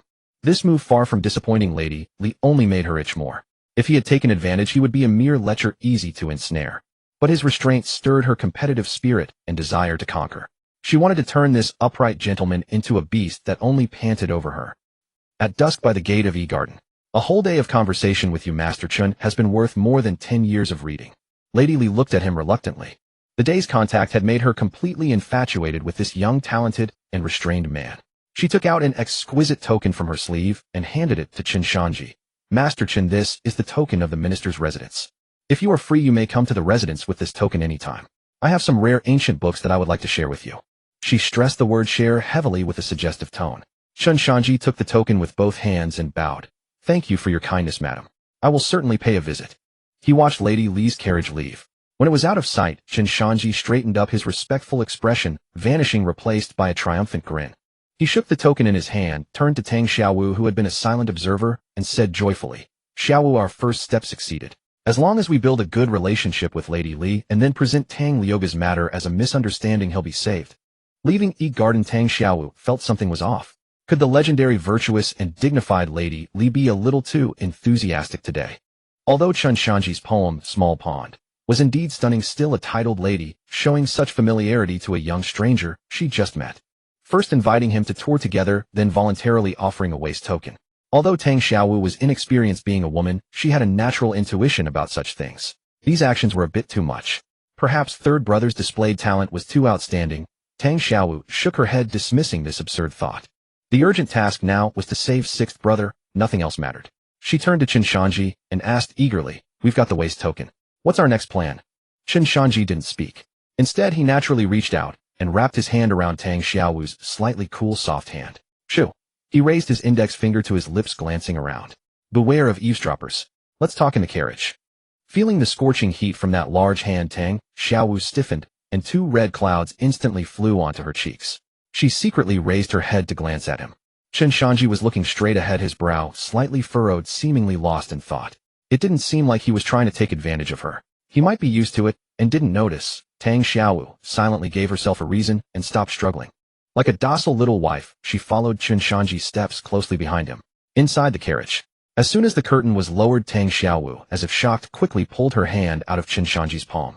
Blushing, she sat opposite him, and to hide her embarrassment, quickly changed the subject. Can we talk about the subsequent plan now? Chen Shanzhi, however, didn't notice the girl's thoughts. He placed the exquisite waist token on the tea table, producing a crisp tap sound. Very simple. Chen Shanzhi pointed at the waist token, speaking with confidence. With this token tomorrow, we can legitimately visit the minister's mansion. We'll have a chance to be alone with Lady Li. Then I'll find an opportunity to recite the other poems I bought. When she's happy, I'll take the chance to polish the story of Tang Lu and tell her. Of course, just talking won't work. A sharp glint flashed in Chen Shanzhi's eyes. I've also prepared a miraculous medicine that can repair the Dantian. Then with Lady Li's kindness and this medicine, I think she will definitely put in a good word for us before the minister. As long as the minister loosens up a bit and doesn't hold on tightly, I can use the Marquis's connections to get Tang Lu out of the Jiantianxi prison. Chen Shanzhi said it lightly, but after hearing this, Tang Xiaowu fell silent. Was it really as easy as he said? If only it were true. But that miraculous medicine capable of repairing the Dantian was extremely rare, even in the entire Dazhong dynasty. Even in the Jinghua Marquis manor, such a thing was a cherished treasure, used one less each time. He was willing to take out such a precious item to save someone who had a grudge against him. And as for the Jiantianxi prison, even if the Minister of Rights relented, could they easily get the person out? That was the Jiantianxi, a disciplinary blade hanging over every martial artist in the Dazhong dynasty. Even the Jinghua Marquis manor would probably have to pay a considerable price. He has gone this far for me. Tang Xiaowu looked at the man across from her, who looked so relaxed. Guilt and gratitude surged within her like a tidal wave. She owed him far too much. So much that even if she gave her life to him, it seemed insufficient. What's wrong? Seeing Tang Xiaowu silent for a long time, Chen Shanzhi frowned. Is there a flaw in my plan? He reviewed his plan, except for the part about Lady Li's kindness being bullshit. The rest of the logic seemed tight. Huh. No. Tang Xiaowu snapped back to reality and quickly shook her head. Her beautiful eyes stared at Chen Shanzhi with utmost seriousness. I believe in you. Whatever you say, I believe. Chen Shanzhi felt a bit uneasy under that gaze and rubbed his nose. All right, since there's no problem, we'll go to the minister's mansion tomorrow. Back at the Jinghua Marquis manor, night had fallen. Inside Chen Shanzhi's bedroom, candles burned brightly. Let's cultivate. Chen Shanzhi closed the door and turned around. These past few days he had gotten used to the accelerated cultivation with Tang Xiaowu by his side.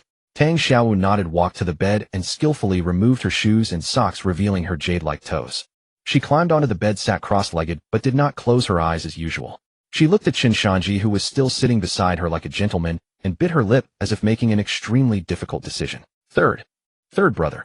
This call was trembling, tinged with shyness, yet unusually firm. Moi. Chen Shanzhi was adjusting his breathing and turned his head in confusion. What's wrong? Tang Xiaowu took a deep breath, extended her fair jade-like little hands, and placed them on her knees. Her voice was as faint as a mosquito's. You? Put your hand. On my hand. Huh. Chen Shanzhi was stunned, looking bewildered. Xiaowu, aren't we cultivating? Why do you want me to put my hand on yours? What kind of new posture is this? Though he had seen countless videos, he really didn't understand this cultivation posture. Oh, why do you care so much? Seeing his dumbfounded expression, Tang Xiaowu was both embarrassed and angry, her face reddening, as if bleeding. She pretended to retract her hands. Just do as I say, or forget it. Actually, she had been holding back before. Her cultivation technique emphasized the convergence of yin and yang, the fusion of qi. The closer the opposite sex, the larger the skin contact area, the faster spiritual energy gathered, and the better the cultivation acceleration effect. Although she wanted to help Chen Shanzhi before, due to the boundary between men and women, she only allowed him to sit beside her. But today, after learning how much Chen Shanzhi had paid to help her save Tang Lu, she felt she had to do something. She must help him break through the 7 mysterious apertures before the secret realm closed. Even if she suffered a little loss, she would accept it. No. I'll put it okay. Chen Shanzhi, with his sharp eyes, knew this was a good thing. He was quick and grabbed her hand before she could retract it. Her hand was warm, soft, and boneless, with a slightly cool touch, like holding a piece of fine mutton fat jade. The feeling of intertwining fingers in a private room was completely different from a polite handshake outside. The air seemed to fill with pink bubbles of ambiguity. Tang Xiaowu's body trembled violently, as if scalded. Although they had held hands before at a garden that was acting in public, but now a man and a woman alone, skin to skin. The scorching heat spread from their palms throughout her body, making her heart race to the extreme. Let's start cultivating. Tang Xiaowu didn't dare to look into Chen Shanzhi's eyes. She lowered her head, her voice trembling. Chen Shanzhi felt the slight trembling of the little hand in his palm, and his heart stirred restlessly. He couldn't help but gently stroke her hand with his thumb, feeling the delicate and smooth texture. Tang Xiaowu let out a very soft moan, her body jolting, as if electrified.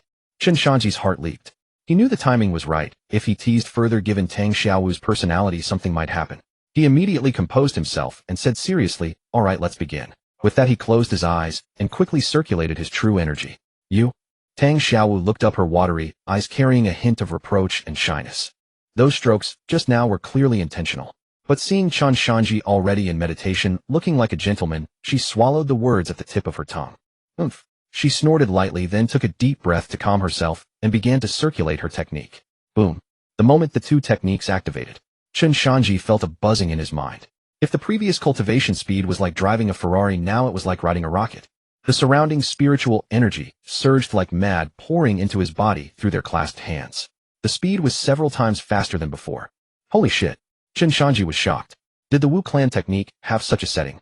He remembered that in the game, just having two people in one room would increase cultivation speed. Later, one needed to upgrade the technique level to unlock the corresponding effects. Chen Shanzhi suddenly realized that his previous understanding of the game was too shallow. The game only had simple text descriptions, but after becoming a real world, there were so many small details. This also made Chen Shanzhi realize that he couldn't rigidly follow the game strategies in his mind. Those were at best like a novel's outline. Mapping the game to reality was like writing the novel from the outline. Many details probably needed to be deduced from the outline. The night passed without words. The next morning, sunlight streamed through the window lattice onto the bed. Chen Shanzhi opened his eyes, and a sharp light burst from his gaze. Inside him, the sixth major mysterious aperture was now over half filled with true energy. Moreover, this true energy had been purified by the Yanggu, making it very refined, not like the impure energy from taking pills. The feeling of fullness and power made him feel like he could kill an ox with one punch. At this rate, once the true energy was completely filled, he wouldn't need to refine it further and could directly attempt to break through the 7 mysterious apertures. This was also the terror of Jiang Yingrao's heart-eating same-life, Gu cultivation divine ability.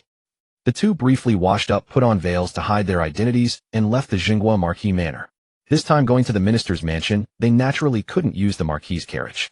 At the gate of the minister's mansion. "Stop! Who are you?" The guard at the gate stopped them. Chen Shanzhi didn't waste words. He directly took out the waste token given by Lady Li yesterday and handed it over. "Please announce that Chen San is here to visit at the lady's invitation."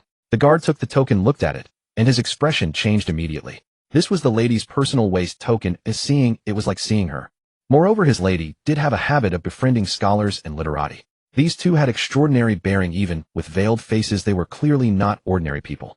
"So you are honored guests. Please come in, please come in."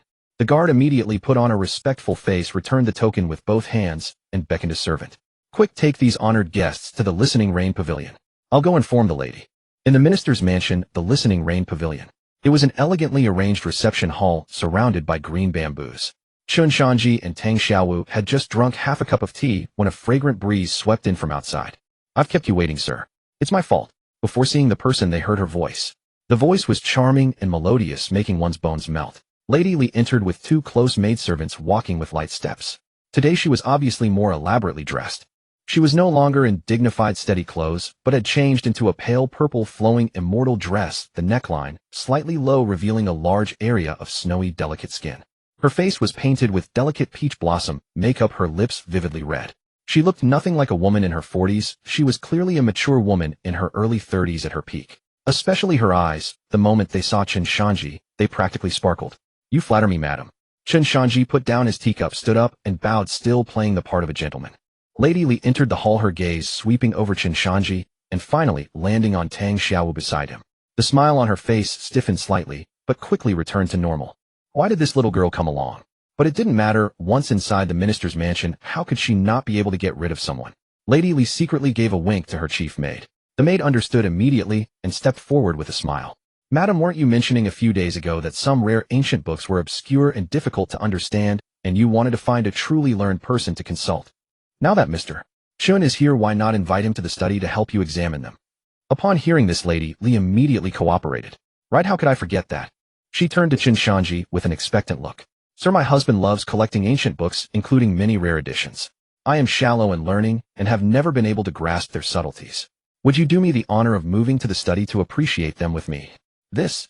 Chen Shanzhi glanced at Tang Xiaowu, seemingly hesitant. The maid immediately added, "Madam and Mr. Chen will surely expend much mental energy appraising the rare books. If this young lady finds it boring, perhaps she could let me take her to tour the garden.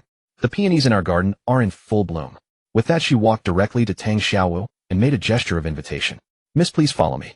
Tang Xiaowu looked at Chen Shanzhi with a worried expression. She actually didn't want to leave, as she always felt that Lady Li had ulterior motives. But now they were at someone else's mansion, and to save Tang Lu, since the hostess had said so, she couldn't stay. Chen Shanzhi gave her a reassuring look and nodded imperceptibly. Tang Xiaowu had to stand up, bowed to Lady Li, and followed the maid out. As soon as the others left, the atmosphere in the hall became subtly tense. Lady Li's peach blossom eyes like hooks stared straight at Chen Shanzhi. She moved her steps and sidled up to him. Sir. She naturally reached out and took Chen Shanzhi's sleeve, her voice becoming syrupy. How wonderful. With a learned talent like you, sir, I can finally understand those headache-inducing rare books. Sir, please come with me. Her face beamed with eagerness and excitement for knowledge. It gave the impression that she was holding Chen Shanzhi's hand only because she was too excited, completely forgetting the boundaries between men and women. Chen Shanzhi looked down at the hand gripping his sleeve. It was well maintained with nails painted with henna. You flatter me, madam. I will do my best. He didn't pull away, but instead followed Lady Li's lead as she walked toward the backyard. Seeing this, Lady Li was secretly pleased. This bookworm was indeed naive. As long as she lured him into the study, he would be a lamb to the slaughter, completely at her mercy. The two walked through the vast minister's mansion, turning left and right, heading deeper into secluded areas. Along the way, Lady Li, under the pretext of introducing the scenery, intentionally leaned her body against Chen Shanzhi. Her voluptuous figure and faint fragrance constantly teased Chen Shanzhi. Finally, they arrived at an independent small pavilion deep in the garden. There were no guards around, making it exceptionally quiet. Sir, this is the place. Lady Li took out a key to open the door, then wiped the fragrant sweat from her forehead with a slightly breathless air, smiling back at Chen Shanzhi. Usually no one dares to enter here except my husband and me. Please, sir. Chen Shanzhi stepped into the pavilion. The space inside was not large, but it was filled with tall bookshelves densely packed with various ancient texts. The air was filled with the fragrance of paper and ink, indeed a good place for reading. Chen Shanzhi walked to the bookshelf, randomly pulled out a book, and began to flip through it with focused attention, as if truly captivated by these rare editions. Lady Li stood at the door, watching his upright back. A flash of greed passed through her eyes. She took a deep breath and a flush appeared on her face. Click! A soft sound. Lady Li turned around and closed the pavilion door, locking it from inside. In the attic, the scent of books permeated the air. After turning the lock, Lady Li spun around. Her eyes, once dignified, now seemed to harbor a flame blazing as they fixed on Chen Shanzhi. Do you enjoy these rare books, sir? She moved with graceful steps, approaching Chen Shanzhi, and a dense fragrance of cosmetics instantly enveloped him. Chen Shanzhi held a book titled Great Zhou Records of the Strange, not even lifting his eyelids, and spoke with a straight face, fabricating nonsense. This book records many secret tales of the previous dynasty unknown to the public, especially this passage about the Nine Heavens' mysterious maiden. The writing is exquisite, truly a rare masterpiece. In truth, the book was about folk tales of gods and monsters having nothing to do with the Nine Heavens' mysterious maiden. But Lady Li clearly did not care about that. She leaned close to Chen Shanzhi, slightly tilting her body, allowing a hint of her snowy white chest to become visible, nearly pressing against his arm. Is that so? Your humble wife is shallow in learning and has never understood this passage. Could you explain it to me, sir? As she spoke, she naturally leaned her head over, almost resting it on Chen Shanzhi's shoulder, her warm breath spraying against his neck. Chen Shanzhi's body stiffened. He moved a step aside without a sound, evading the soft touch, still keeping his eyes straight ahead. Madam, you are too modest. This passage actually tells about. Seeing him evade, Lady Li's eyes flickered with annoyance, but then transformed into deeper longing. This man truly seems to be a gentleman of integrity. Yet the more he resists, the greater the pleasure will be when I drag him down. Meanwhile, on the other side, Tang Xiaowu grew increasingly suspicious of Lady Li's behavior. However, glancing at the several guards and maids around her, she realized she had no way to shake them off unless she revealed her full strength. She silently hoped it was just her imagination. At the Ministry of Rights, Minister Li, the Minister of Rights, was sitting in the hall handling mountains of official documents. Suddenly a commotion arose outside. My lord, something terrible has happened. Urgent report. Minister Li frowned, put down his brush, and said displeasedly, what is all this noise about? A guard rushed in, leading a burly man drenched in sweat. That burly man was none other than Zhao De, Chen Shanzhi's bodyguard. As soon as Zhao De saw Minister Li, he fell to his knees with a thud, his face full of anxiety and panic. Minister, please rescue our young master, the heir. Who are you? Minister Li was confused. I am Zhao De, the personal guard of the heir of Marquis Xinghua. Zhao De gasped for breath. Just now I was accompanying the heir on the street, when somehow we encountered your esteemed wife. Then, Then your wife actually sent people to tie up our heir and take him to the minister's mansion. What did you say? Minister Li shot up his beard, trembling with anger. Nonsense. My wife is a lady of noble family, dignified and virtuous. How could she kidnap someone on the street? It must be that lecherous heir of yours who took a fancy and harassed my wife, and then was taken away. My lord, that's not true at all, Zhao De hurriedly said. At that time the talented Lady Tang Xiaowu from the Four Seas Academy was also present. The heir was accompanying Miss Tang on a stroll. When he is pursuing someone, how could he possibly harass your wife? I have no idea why your wife did this, but the heir is now in the minister's mansion and has been inside for a while. If anything happens to the heir in your mansion, then you minister will have a hard time explaining to my marquis. Minister Li's heart skipped a beat. Although he didn't believe his wife would do such a thing, Zhao De spoke with such conviction, and the heir of Marquis Jinghua was indeed a troublemaker. If something really went wrong in his own mansion, that protective old marquis would surely tear down his minister's residence. Thinking of this, Minister Li could no longer sit still and directly threw down his documents. He grabbed Zhao De, and with a flash of his figure turned into a blur and rushed out of the Ministry of Rights gate. Inside the attic, the atmosphere grew more ambiguous and more tense. Seeing that Chen Shanzhi was unmoved by both gentle and rough tactics, like a clueless block of wood, Lady Li's inner itch was stirred to the extreme. Sir, she suddenly reached out, grabbed Chen Shanzhi's hand, and then pressed her whole body bonelessly against him, her voice dripping with seduction. Sir, stop reading. Your humble wife seems to be unwell. Please take a look at me. With that, she tore open the front of her garment, revealing a large expanse of snowy white skin. Chen Shanzhi, as if scalded, yanked his hand back, retreated 2 steps, frowned, and said with righteous indignation, Madam, men and women should not touch each other, especially since you are a married woman. Please show some propriety. Propriety? Lady Li sneered, seeing that Chen Shanzhi still remained so ungrateful. The dignity in her eyes completely vanished, revealing the naked desire behind it. She had tempted him, so yet he still refused.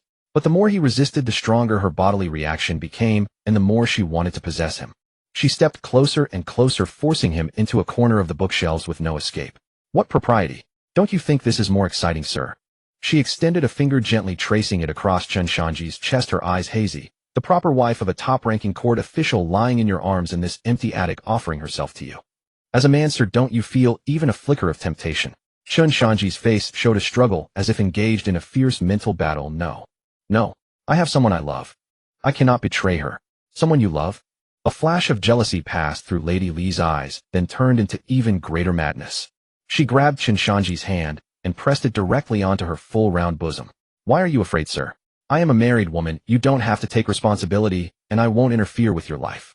As long as you satisfy me once you walk out this door, you'll still be that gentleman. And she leaned close to Chen Shanzhi's ear, whispering like a demon, having the proper wife of a top-ranking official beneath you, that sense of conquest. Don't you want to experience it, sir? The astonishing sensation in his palm made Chen Shanzhi's hand tremble violently. He tried desperately to withdraw his hand as if shocked, but Lady Li held it down firmly. Gulp. Chen Shanzhi swallowed hard, his face flushed, his voice trembling. Madam, you are of noble status. Why would you stoop to such a despicable act? I cannot comply. Despicable it. Seeing him still resisting the fire in Lady Li's eyes grew even brighter. The more he resisted, the more she wished to make the man before her her humble servant, and then watch him sink into desire. Since you refuse a toast only to drink a forfeit. Lady Li sneered, stepped back. Then under Chen Shanzhi's shocked gaze, she reached out and tore off her outer robe. A sound of tearing silk rang out. Lady Li's outer robe fell to the ground, revealing the inner garment that had already been torn to shreds. Large areas of snowy skin were exposed to the air, as if she had just suffered a violent assault. You? Chen Shanzhi's pupils contracted sharply. He quickly raised his sleeve to cover his eyes and shouted, Do not look upon what is improper. Do not look upon what is improper. Madam, why do you go to such lengths? Lady Li let out a coquettish laugh. She stepped forward, pulled down his arm, and used her red-painted fingernail to gently lift his chin. Sir, tell me, what would happen if I now scream harassment and run out disheveled? Do you think the guards throughout the mansion and the people of the capital would believe me the victimized weak woman, or would they believe you? Chen Shanzhi's eyes snapped open, staring at the woman who smiled like a venomous snake, his eyes filled with disbelief and fury. You are shameless. As the wife of a minister, to stoop so low and engage in such wanton behavior. The minister has a lifetime of clean reputation, yet his household is unfortunate to have married a woman as shameless as you. I truly feel contempt for the minister. This outburst struck a nerve in Lady Li. The smile on her face instantly vanished, replaced by a ferocious expression, and she screamed hysterically, Shut up. That old man spends all day spouting Confucian platitudes. He just buries himself in his books. Has he ever cared about my feelings? I've lived deep in the inner chambers like a widow in everything but name for so many years. Since he's incapable of satisfying me, what's wrong with finding a strong young man to satisfy me? Chen Shanzhi snorted coldly, ridiculing mercilessly. This is just an excuse for your own lewdness. Since you have borne children for the minister, you should abide by womanly virtues, assist your husband, and teach your children. Such indecent behavior is a violation of moral principles. Bear children, assist husband, and teach children. Lady Li laughed as if hearing the biggest joke, threw her head back and laughed until tears came. Indeed. In the eyes of you stinking men, we women are just childbearing tools. She suddenly stopped laughing, a hint of madness in her eyes, and said word by word, but the most ridiculous thing is, that old man probably never dreams that the precious son he loves most and places all his hopes on is not his own blood. Ha ha ha. Meanwhile, outside the minister's mansion, Minister Li arrived at great speed. The guard saw a figure glowing with red light, like a blazing fire. Where the light shone, the figure arrived instantly. The guards were greatly alarmed. To appear in an instant at the sight of life fire. This was an ability only possessed by experts at the life fire realm. Under the immortal monument of the capital, no one was allowed to casually reveal aura above the mysterious gate level. Who dared to cause trouble at the minister's mansion gate? Who dares to act recklessly at the minister's mansion? The guard instinctively shouted. Scram! With a roar before the guard could even see who it was, he was sent flying by a blast of air. Minister Li, with a dark face, strode rapidly into the mansion. Where's my wife? He grabbed a servant and demanded harshly. The servant trembled in fear. My lady is in the mansion receiving several scholars. Scholars? Minister Li's heart sank. What kind of scholar was the heir of Marquis Jinghua? He swept his divine sense and instantly sensed a strange aura in a side hall within the mansion. With a flash of his figure, he instantly appeared in the garden. There Tang Xiaowu was surrounded by several guards and maids admiring the flowers. Lady Li's chief maid saw Minister Li suddenly appear, turned pale with fright, and stammered. Master, why are you back? Xiao De saw the scene and immediately played his part, shouting with grief and indignation. Miss Tang, you're safe. Where is our heir? Why isn't he here? Tang Xiaowu, though not knowing exactly what was happening, cooperated. The heir. He was taken to the study by the minister's wife, saying she wanted him to help explain the contents of some rare books. Study? Explain rare books. Minister Li looked puzzled. The heir of Marquis Jinghua, if he remembered correctly, had no literary talent at all. However, if it was in the study, nothing untoward should happen. Thinking this, Minister Li's expression eased slightly, and he prepared to go to the study. Seeing this, the chief maid tried to cover up and hurriedly said, Master, don't listen to their nonsense. That so-called heir is not in the mansion at all. The one with my lady in the study is a great scholar she met yesterday. My lady is consulting him about rare books. Master, please wait. I will go call my lady. With that, she turned to run to the rear courtyard, clearly intending to warn them. Stop! Xiao De shouted, My lord, she is lying. Our heir was indeed brought in by force. Moreover, everyone knows our heir has no literary talent. How could he be a scholar? I think this maid is clearly guilty and trying to tip them off. Minister Li looked at the flustered maid, then at the confident Xiao De, and also felt that the maid seemed to be hiding something. He cast a cold glance at the maid. All of you wait here. Don't go anywhere. Let me see who is actually in the study. Master, why trouble yourself? Let me go. The maid tried to block him. Slap. Minister Li backhanded her, sending her flying. A mere servant dares to stop me. Who gave you the nerve? With that, he flickered, turning into a blur, and headed straight for the small standalone attic in the rear courtyard. As soon as he approached the attic, Minister Li's powerful hearing clearly picked up the sounds from inside. The voice was both familiar and strange. Familiar because it was the voice of the one who shared his pillow. Strange because the tone carried a mixture of coquettishness and arrogance that he had never heard before. That old man probably never dreams that the precious son he loves most and places all his hopes on is not his own blood. Ha ha ha. Boom. In that instant, Minister Li felt as if struck by lightning. He froze in place, his mind blank, only that vicious sentence echoing repeatedly. Not my own blood. The son I painstakingly raised for over 10 years, the one I placed all my hopes on, is actually a bastard. Bitch. A earth-shattering roar shattered all the windows of the attic. Bang. The door was blown to pieces by a violent blast of air. Minister Li, with his hair and beard bristling like an enraged lion, charged into the attic, carrying overwhelming murderous intent. Inside the minister's residence, a deathly silence prevailed. Li Qian stared at the corpse of Lady Li on the ground, his face dark enough to drip with gloom. Though he was merely a silver-ranked constable of the Jiantianxi, he was still a figure of some standing in the Li family. If this matter were to spread, the Li family's reputation would be utterly ruined. The legitimate daughter of the Li family, the lawful wife of the Minister of Rights, had actually confessed to adultery in public, and in the end, under his very watch, was struck dead by Li Zheng's palm.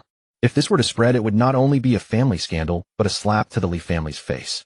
Li Zheng. Li Qian gritted his teeth, staring at Li Zheng, who was bound in chains with a face ashen as death. Murderous intent seethed within him, but he could not act. Li Zheng was a first-rank official of the court. Even though he had broken the law, it was not for him to execute a private sentence. Moreover, today's affair had stirred up too much trouble. Not only had reinforcements from the Jiantianxi already arrived, but countless eyes were fixed on this place. However, what happened here absolutely could not be allowed to spread. The Li family's dignity must be preserved. He turned his head and looked at Chen Shanzhi and the others in the distance, a flicker of irritation rising in his eyes. If they were just ordinary people, threats and bribes would surely settle the matter. But the heir of the Marquis Jinghua, he dared not do anything to him. He took a deep breath, walked up to Chen Shanzhi and the others, and with a hint of puzzlement on his face first inquired, "I am Li Qian, a silver-ranked constable of the Jiantianxi. May I ask why your excellency the heir is here?" Chen Shanzhi looked innocent. "I happened to be strolling nearby, heard some commotion, and came over to see what was happening. Who would have thought I'd witnessed such a drama?" Li Qian's mind was now completely occupied with the matter of Minister Li and how to persuade Chen Shanzhi and the others not to speak of it. So he didn't think too much. He glanced at Chen Shanzhi and lowered his voice. "Today's matter concerns the Li family's honor. Li Zheng committed murder in the street, guilty beyond redemption. As for Lady Li, she was killed by Li Zheng by mistake. The heir is a wise man, you should understand my meaning. I asked the heir to do the Li family a favor. Although the Li family had lost a daughter, they could not bear the stigma of adultery. As long as they insist that the adultery was a slander and that Lady Li was accidentally killed by Li Zheng due to a demonic deviation, then there would be room for maneuvering. As for the issue of that bastard child, the Li family naturally had ways to make it an eternal secret." Chen Shanzhi naturally understood Li Qian's intention. The Marquis Jinghua's mansion had no feud with the Li family. By doing them a favor, he could also keep himself completely clear of any involvement. Why not do it? Rest assured, Lord Li. Chen Shanzhi smiled slightly and cupped his hands. Today I only saw Minister Li fall into a demonic deviation and accidentally kill his beloved wife. As for the rest, I saw nothing, heard nothing. I am a man with a rather poor memory. Upon hearing this, Li Qian's face showed a hint of surprise. He had not expected that this notorious playboy heir, despite his bad reputation, would speak so cooperatively. And he didn't even try to extort anything. Excellent, excellent. In the future, if the heir has any needs, feel free to come to the Jiantianxi and find me. As long as it is within my power, I will do my utmost. Li Qian nodded hastily, a smile on his face. Then his gaze swept across the scene and his voice turned icy. If anyone dares to leak a single word of today's matter, they will be crossing the Li family. The cells of the Jiantianxi are always open for you all. The guards and maids present were already terrified out of their wits. Upon hearing this, they buried their heads, even lower, wishing they could tuck their heads into their crotches. Take them away. Seeing the reactions of the crowd, Li Qian's face showed satisfaction.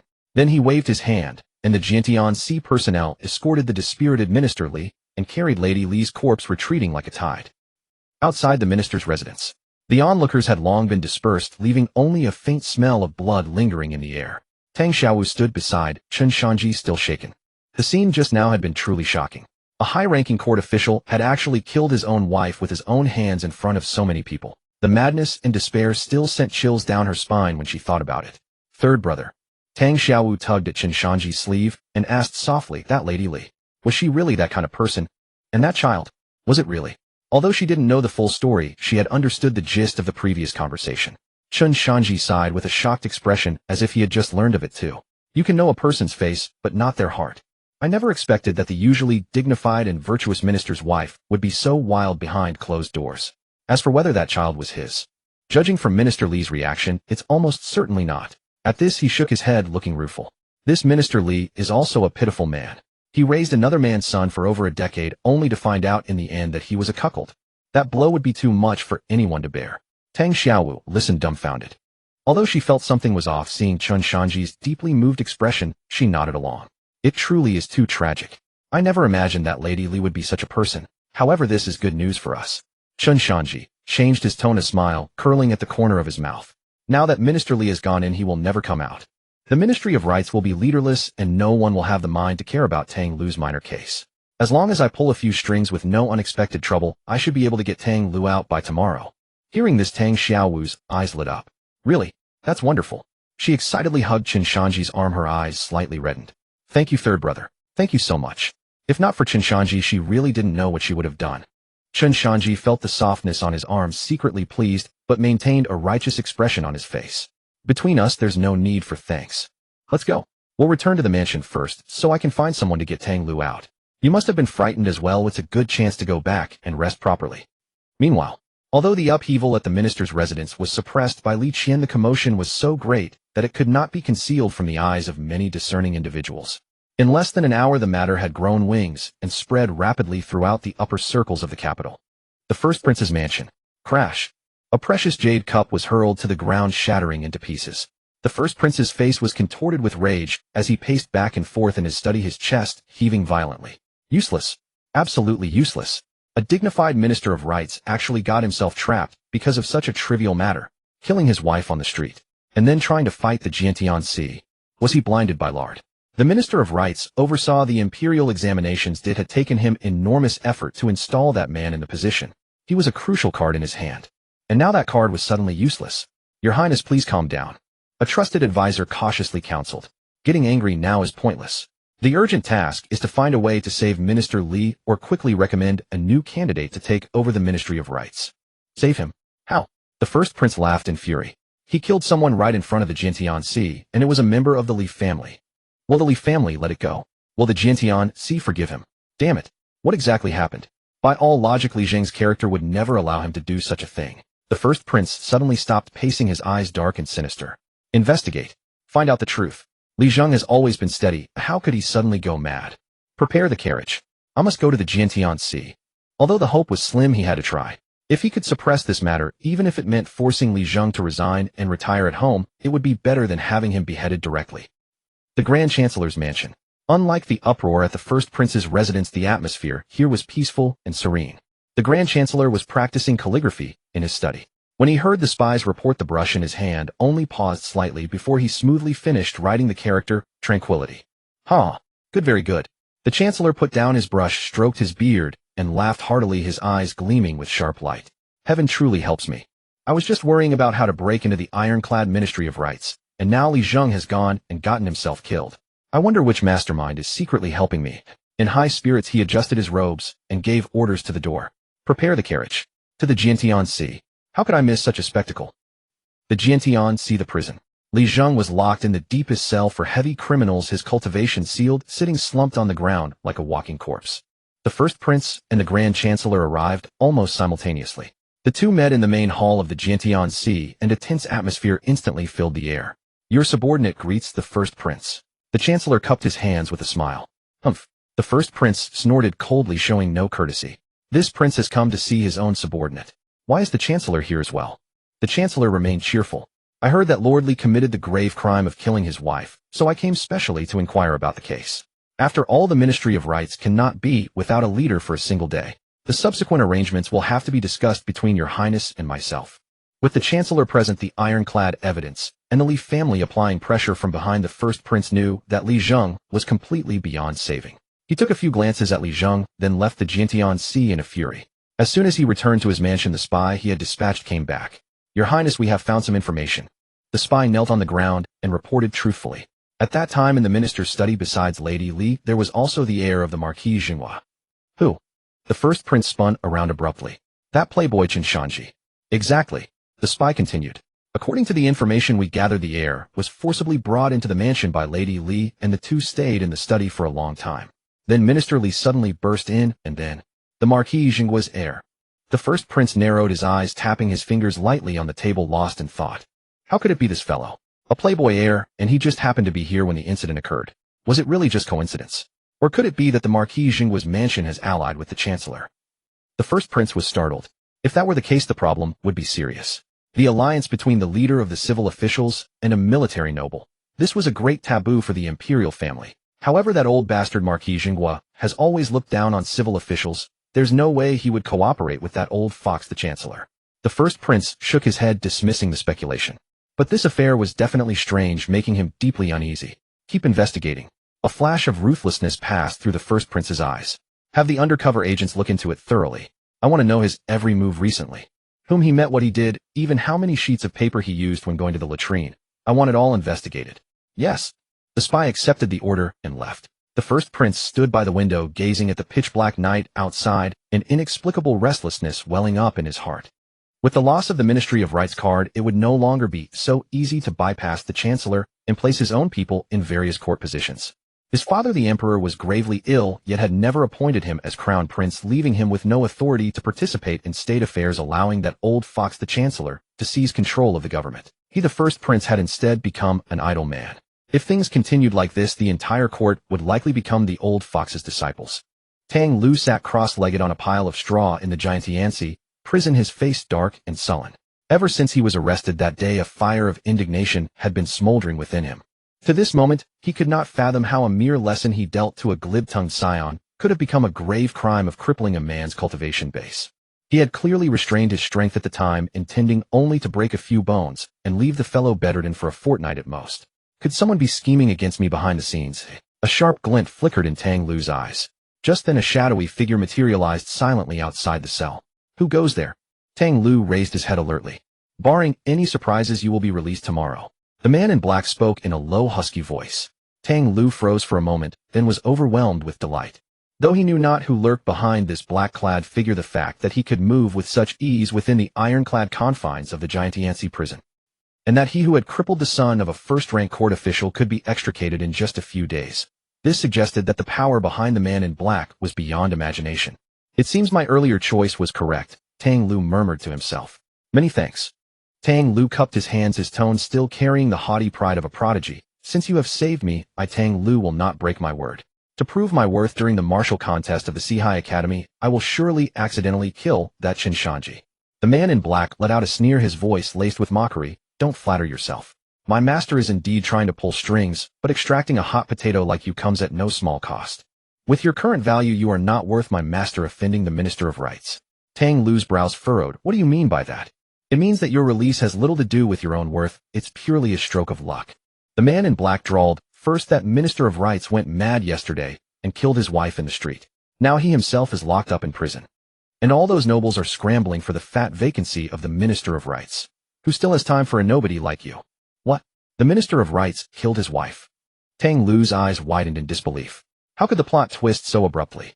Second, the man in black paused, his tone turning playful, even carrying a faint ripple of true essence, as if deliberately guiding Tang Lu's emotions. The capital is abuzz with rumors.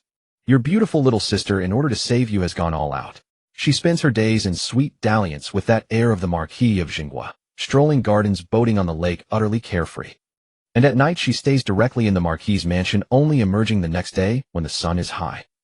Tisk, a solitary man and woman sharing a room. I imagine that your sister's tender peach, that pristine fruit, has already been plucked by the heir of the Marquis of Jinghua. So the one who truly pulled strings for you this time is not my master. It's that heir of the Marquis of Jinghua whom your sister has so thoroughly pleased. Boom. These words struck like a thunderbolt, leaving Tang Lu utterly stunned. What did you say? Tang Lu rushed to the cell door, his hands gripping the iron bars until his knuckles turned white, his eyes bloodshot. Xiaowu stays overnight at the Marquis's mansion every day. Impossible, absolutely impossible. Xiaowu is not that kind of girl. He roared, trying to deny the cruel truth.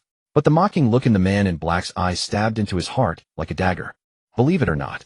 The man in black shrugged. I've delivered the message. Barring any surprises, you'll be out tomorrow. Don't forget the agreement with my master. If you complete it successfully, you can formally join us. When that time comes, even that heir of the Marquis of Jinghua will be beneath your notice. With that, the man in black vanished like a ghost into the darkness, leaving Tang Lu alone, panting like a wounded beast in the cell. Chen Shanzhi. Tang Lu ground his teeth, each word squeezed out from between his clenched jaws. He could already guess the gist. His sister had gone to beg Chen Shanzhi for his sake. And with Chen Shanzhi's lecherous nature, he must have used that as leverage to blackmail his sister. Thinking of this, a scene involuntarily flashed in his mind. Xiaowu, to save him, had to kneel tearfully before that debauched heir, allowing him to. Ark. Tang Lu let out a mournful roar and slammed his fist against the wall. A wave of light rippled across the wall, rebounding the force, and leaving his right hand dripping with blood. But he felt nothing, only murderous intent burned in his eyes. Chen Shanzhi, I will kill you. The next morning, at the Marquis of Jinghua's mansion. Hurry up, hurry up. If we're any later, sixth brother will be waiting too long. Tang Xiaowu dragged Chen Shanzhi out of bed at dawn, urging him to depart.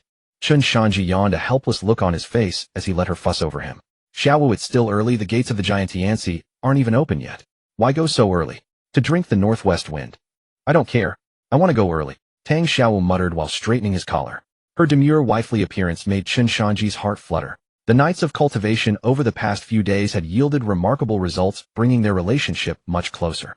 especially the intimacy of their qi mingling. It had made Tang Xiaowu shed much of her former wariness and distance toward Chen Shanzhi, replacing it with a natural closeness. They boarded the carriage and slowly headed toward the giant Tianxi. But inside the carriage the atmosphere was a bit delicate. Tang Xiaowu sat by the window absent-mindedly watching the scenery recede. She suddenly turned to look at Chen Shanzhi and said softly, "Thank you for helping me get sixth brother out." Her voice was light, carrying a hint of estrangement and politeness. Chen Shanzhi raised an eyebrow. He knew what the girl was thinking. Now that Tang Lu was about to be released, the excuse of having to get close to save him was gone. She was drawing a line, trying to retreat to her original position. That she could still express gratitude instead of regarding him as having taken advantage of her situation and turning cold. This already proved that his earlier actions had been effective. At least they had subtly changed her perception of him. Now using such a distant tone to thank him was merely her fear that he would continue to pester her. Yet she was also afraid that a harsh tone would hurt him. Hence she uttered this thanks tinged with remoteness. She truly is a good girl, Chen Shanzhi sighed inwardly. To have such a kind and considerate sister. Had Tang Lu saved the galaxy in his past life? But, since he had already loosened this corner of the wall, why would he allow it to be filled back? He was no gentleman who would obediently step back when the girl hinted at keeping distance. On the contrary, now that Tang Xiaowu felt guilty toward him, it was the perfect opportunity to advance. Chen Shanzhi did not reply. Instead, he stared straight into her evasive, beautiful eyes. Then he rose and slowly moved toward her. Tang Xiaowu seemed to realize something, her body shrinking back slightly as she shook her head gently. Her beautiful eyes carried a pleading look. "Don't." Chen Shanzhi acted as if he heard nothing at all. He plopped down beside Tang Xiaowu, their bodies pressing tightly together.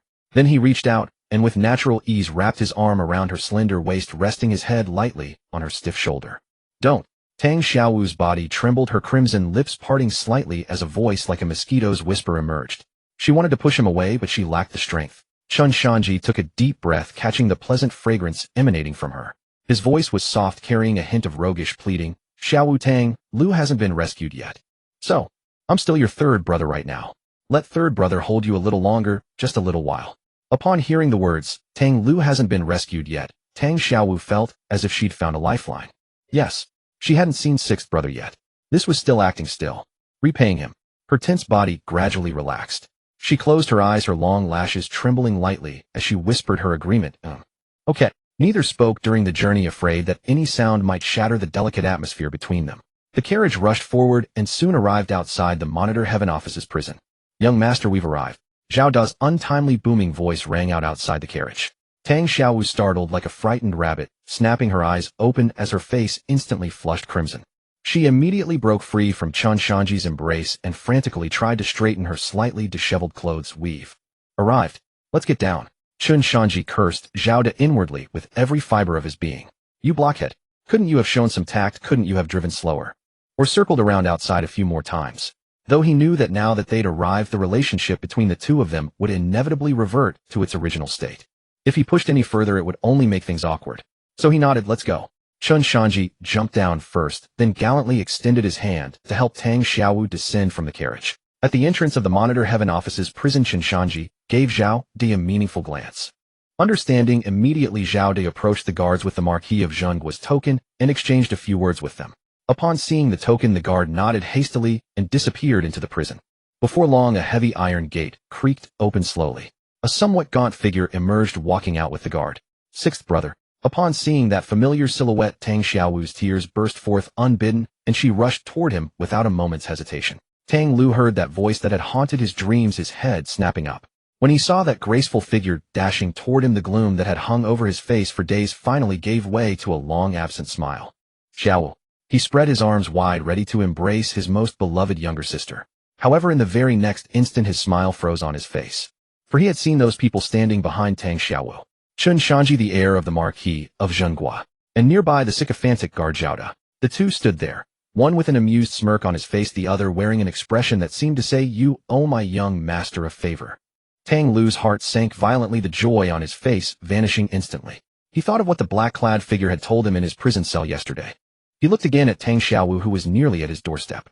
Though her face beamed with joy, traces of a lingering blush still colored that exquisite countenance. Her clothes were neat, but her hair was slightly disheveled, as if she had just been ravished. Boom. The black-clad man's words exploded once more in his mind like thunder.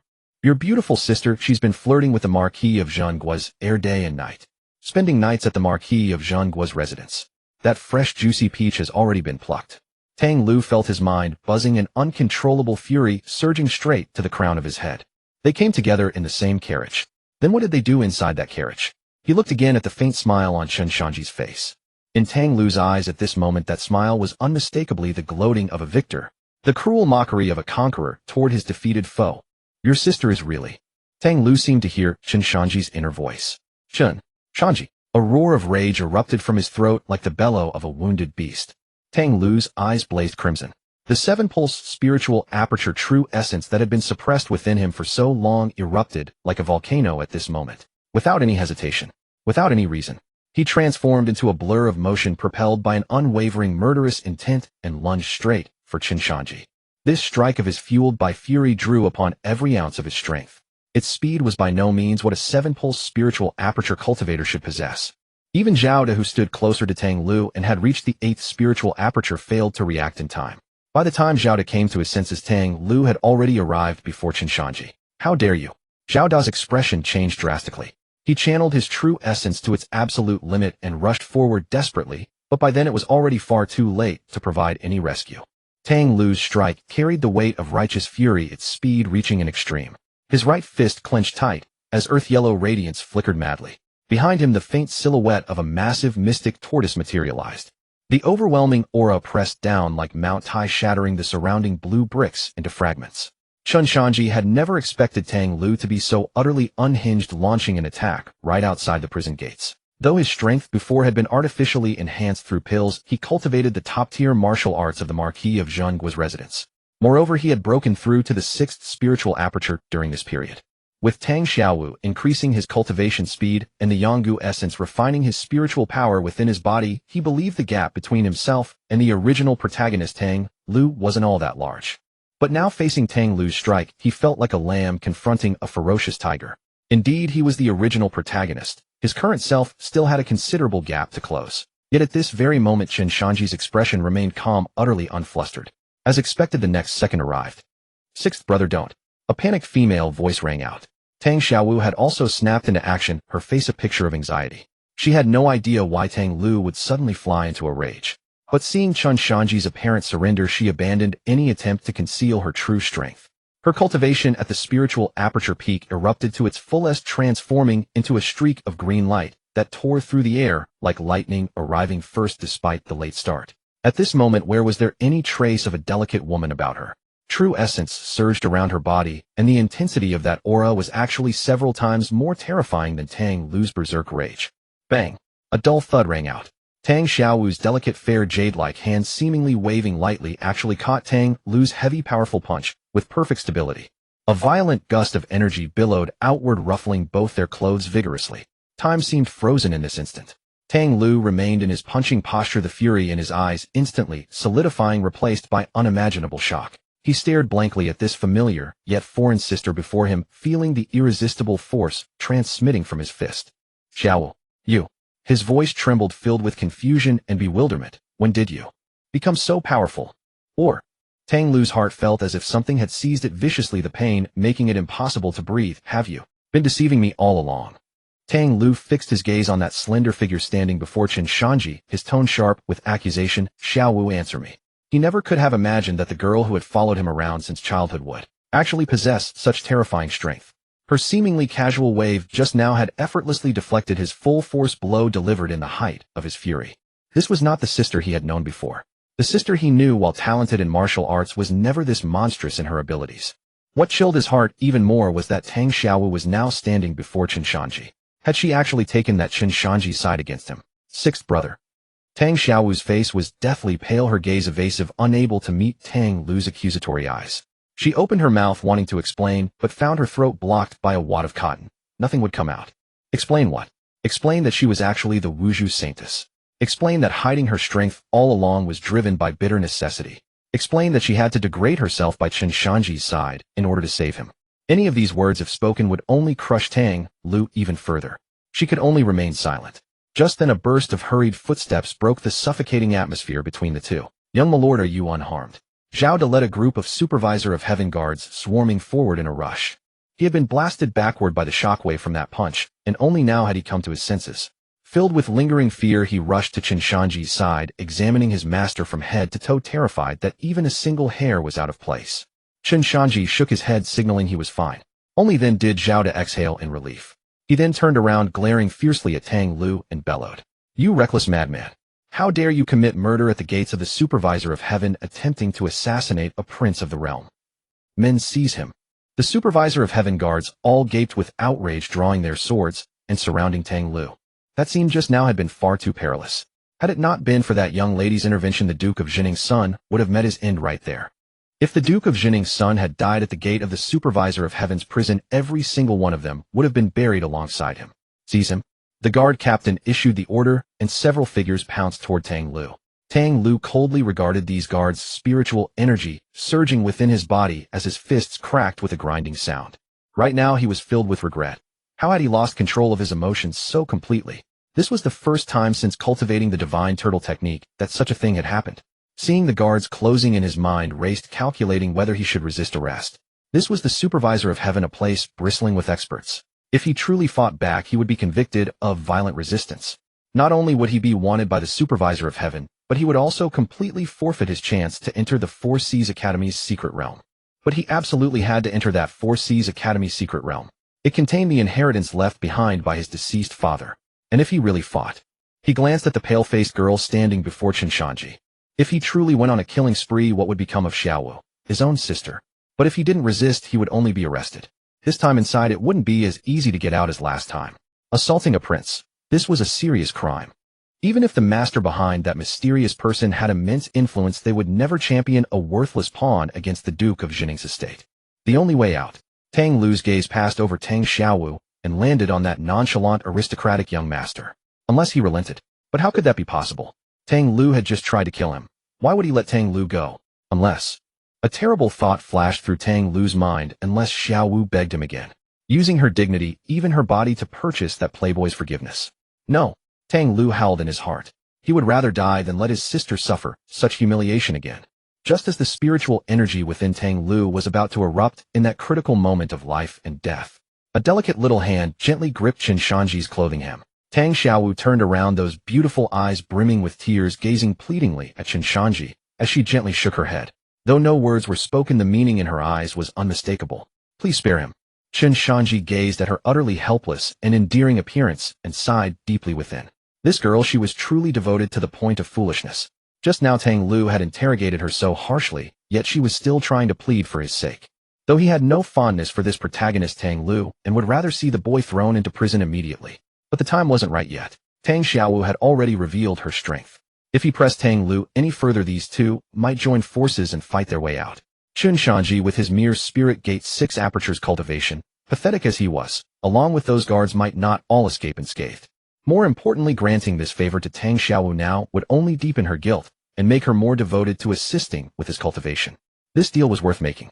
Step back, all of you. Chen Shanzhi waved his hand, his tone unhurried. What? Zhao De froze, disbelief written across his face. Young my lord, this fellow tried to kill you. How can we?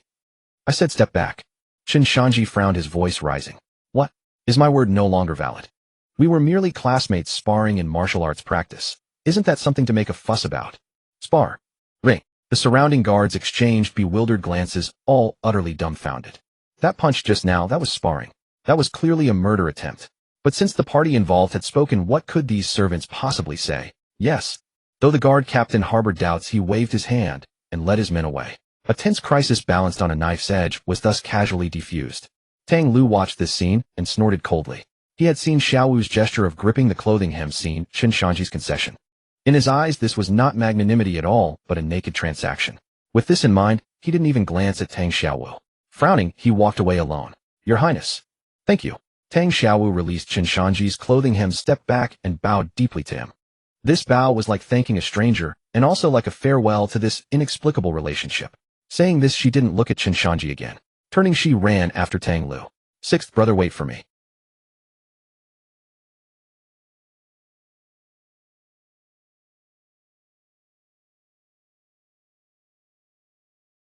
Watching the two depart into the distance, Chen Shanzhi was unconcerned by Tang Xiaowu's earlier movements, a smile forming on his face. Zhao De approached with evident displeasure. My lord, this Tang Xiaowu really doesn't know what's good for her, does she? We went to such great lengths to save her brother, and what does she do? Turns around and bites the hand that helped her. This is what they call killing the donkey after it's served its purpose. Slap. Chen Shanzhi slapped the back of Zhao Da's head. Who are you calling a donkey? Ow. Zhao Da clutched his head wronged. My lord, I didn't mean it that way. Enough, hold your tongue. Chen Shanzhi turned and mounted his carriage, his mood entirely unaffected. He understood people like Tang Lu only too well. Extremely sensitive pride coupled with the protagonist's characteristic paranoia. Today's incident had planted a thorn in Tang Lu's heart. And this thorn as time passed would pierce deeper and deeper until it finally erupted. And Chen Shanzhi was very curious. In the face of such a Tang Lu, what choice would Tang Xiao make? Would she choose to endure this increasingly agonizing relationship? Or would she in gradual despair fall toward his side? Whatever her choice, Chen Shanzhi had already made the choice for Tang Xiaowu in his heart. Tang Xiaowu, as the Witch Saintess, her Wuzhu faction line, was one of the most substantial plot lines in this entire game. Its treasures and rewards were extremely abundant. Chen Shanzhi could not allow Tang Lu to obtain these rewards, thereby threatening the Duke of Jinning's estate. So, with this thought, Chen Shanzhi laughed coldly and said to Zhao to drive. After boarding the carriage, Chen Shanzhi leaned against the soft cushions, stretching. To Elo Pavilion. It's been a while since I've visited Miss Yu. I wonder if she's been thinking of me. At your command. Zhao Da brightened immediately at the mention of such a place, cracked the whip, and the carriage vanished in a cloud of dust. In a remote courtyard of the capital, a black-clad figure deftly navigated through layers of mechanisms and arrived at a hidden underground chamber. He drew a token from his bosom and placed it into a recess in the wall. Hum! A low vibrating sound rang out. The wall slowly cracked open, revealing a jade wall as smooth as a mirror. After a moment, light swirled across the jade surface, and a blurry figure gradually materialized. Underling pays respects to the Great One. The black-clad figure knelt on one knee and bowed respectfully. Rise. The figure's voice betrayed neither joy nor anger, carrying the unique authority of one in power. How proceeds the matter? Reporting to the Great One. The black-clad figure lowered his head to deliver his report. Yesterday, in accordance with your instructions, Underling enticed Tang Lu at the Supervisor of Heaven's prison. Today, at the gates of the Supervisor of Heaven's prison, Tang Lu did indeed fly into a rage and attack. However what? The figure's brow slightly lifted. When Tang Lu was about to strike the killing blow against Chen Shanzhi, his sister, who had been at his side, had actually been hiding her true strength all along. The moment I saw her strike, the aura she released was at least Spirit Gate 10, perhaps even the peak of Spirit Gate. Furthermore, Underling observed that the true essence she displayed so hastily carried a peculiar vitality and fluctuation, seemingly resembling the methods of the Southern Wuzhu clan. The Wuzhu clan. The figure's voice upon hearing these two words finally stirred from its usual placidity. Interesting, most interesting. Who would have thought that this Tang Lu and his sister possessed so many secrets? A poor scholar with a lost divine art not seen for decades. A mysterious sister hiding her cultivation and likely connected to the Wuzhu clan. This pair of siblings seemed far more intriguing than anticipated. Great One, should we approach that Tang Xiaowu? The black-clad figure ventured to ask. Not yet. The figure shook his head. Set that matter aside for now.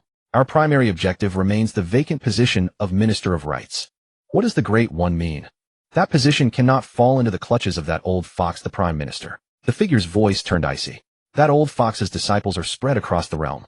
If we let him control the Ministry of Rights, as well, his influence in the court will only grow further. However, we also cannot let the first prince seize it back. After all, as the eldest son, the forces he has cultivated behind him are no less formidable than that old fox's. As for the second prince, the figure seemed to chuckle lightly, a hint of disdain in his tone. A prince, yet his backing is pathetically thin. He has to handle so many matters personally. Handing this position to the forces behind him would be most useful. Off. The black-clad figure was puzzled. Great One, this position is a lucrative prize. Should we not compete for it? No. The figure shook his head. Seizing it would only expose us. The capital is not our battlefield. Our current objective is to have the capital's first prince, second prince, and that old fox form a tripartite balance of power. Only then will their squabbling drag on longer. As long as they fail to determine a victor, they will have no time to attend to matters beyond the court, nor the energy to monitor our movements.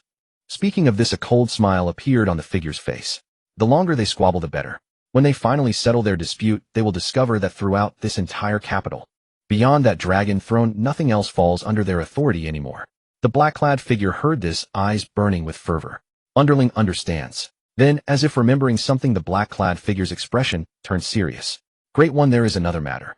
After initially coordinating plans with the White Lotus sect's Grand Elder faction, Underling received no further replies. The figure frowned. Discovered he? Almost certainly. The The black-clad figure nodded. Underling went to investigate Elo Pavilion a few days ago and discovered the manager had already been replaced. The one responsible for relaying messages must have been exposed and eliminated by that White Lotus Saintess. What about the old vegetable farmer? The figure suddenly asked. You didn't send anyone to investigate at the farmer's place. Not yet. Well done. The figure nodded approvingly. Approaching now would be walking into a trap. That White Lotus Saintess is no simpleton. She has certainly laid a net around that old farmer, just waiting for us to walk right into it. Hearing this, the black-clad figure also secretly breathed a sigh of relief. In truth, when he first noticed the lack of replies, he had assumed the vegetable farmer simply hadn't delivered the vegetables containing the message. He had been preparing to send someone to investigate a couple of days prior, but he happened to hear an absolutely superb poem and spent an entire day appreciating it. Then the incident with the Minister of Rights killing his wife came up, which caused a delay. Little did he expect that this delay would happen to save him. The figure also snorted coldly, his tone overflowing with contempt. The Grand Elder faction of the White Lotus sect is truly a bunch of useless fools. They were discovered so soon after making contact. It's no wonder they remain suppressed by the faction of the White Lotus sect's true leader and cannot rise. If it weren't for needing them to achieve our goal of controlling the White Lotus sect, I would have eliminated them long ago. The figure vented his anger, then calmed down and continued giving orders. The vegetable farmer route is definitely finished and cannot be used any longer. Go to the first funeral shop near the West City Gate. Find that shopkeeper who is blind in one eye. Tell him you need a red funeral garment 33 zhang long and 11 zhang wide. Then recite the code phrase on the Yellow Springs Road. Age holds no dominion. At the bridge of Naiha, old acquaintances await. After the figure detailed the new contact method to the black-clad figure, he continued. After establishing contact, inform their person in charge that those from the Invoking God sect have already arrived in the capital. Have them prepare and act according to plan when the time comes. Yes. The black-clad figure shivered, then hastily bowed to accept his orders. Anything else? If not, withdraw. Underling takes his leave. The black-clad figure bowed respectfully, then retrieved the token and withdrew from the chamber. As the hidden door slowly closed, the chamber once again fell into absolute silence. On the way to the small courtyard east of the city, Tang Xiaowu followed closely behind Tang Lu. The two walked in silence, but the passers-by, upon seeing Tang Lu appear, began to whisper among themselves. These idle gossips could not escape their sharp ears. Like winged creatures, they incessantly drilled into their hearing. Oh, isn't that Tang Lu? How did he get out? If I recall correctly, didn't he injure the son of the Minister of Rights? You don't know? His sister has quite the ability. She goes to the Marquis of Jinggua's mansion every night to warm the bed. Once she pleases the young lord, getting someone released is as easy as a word from him. Tisk tisk tsk. I heard Tang Lu is a siscon if he knew his sister was. These filthy words like sharp daggers stabbed deep into Tang Lu's heart. His fists clenched so tightly that his knuckles cracked, veins bulging on the back of his hands. The divine turtle art within him churned wildly, barely suppressing the urge to kill someone right there on the street. This was the capital. Behind these people there might be some powerful backer.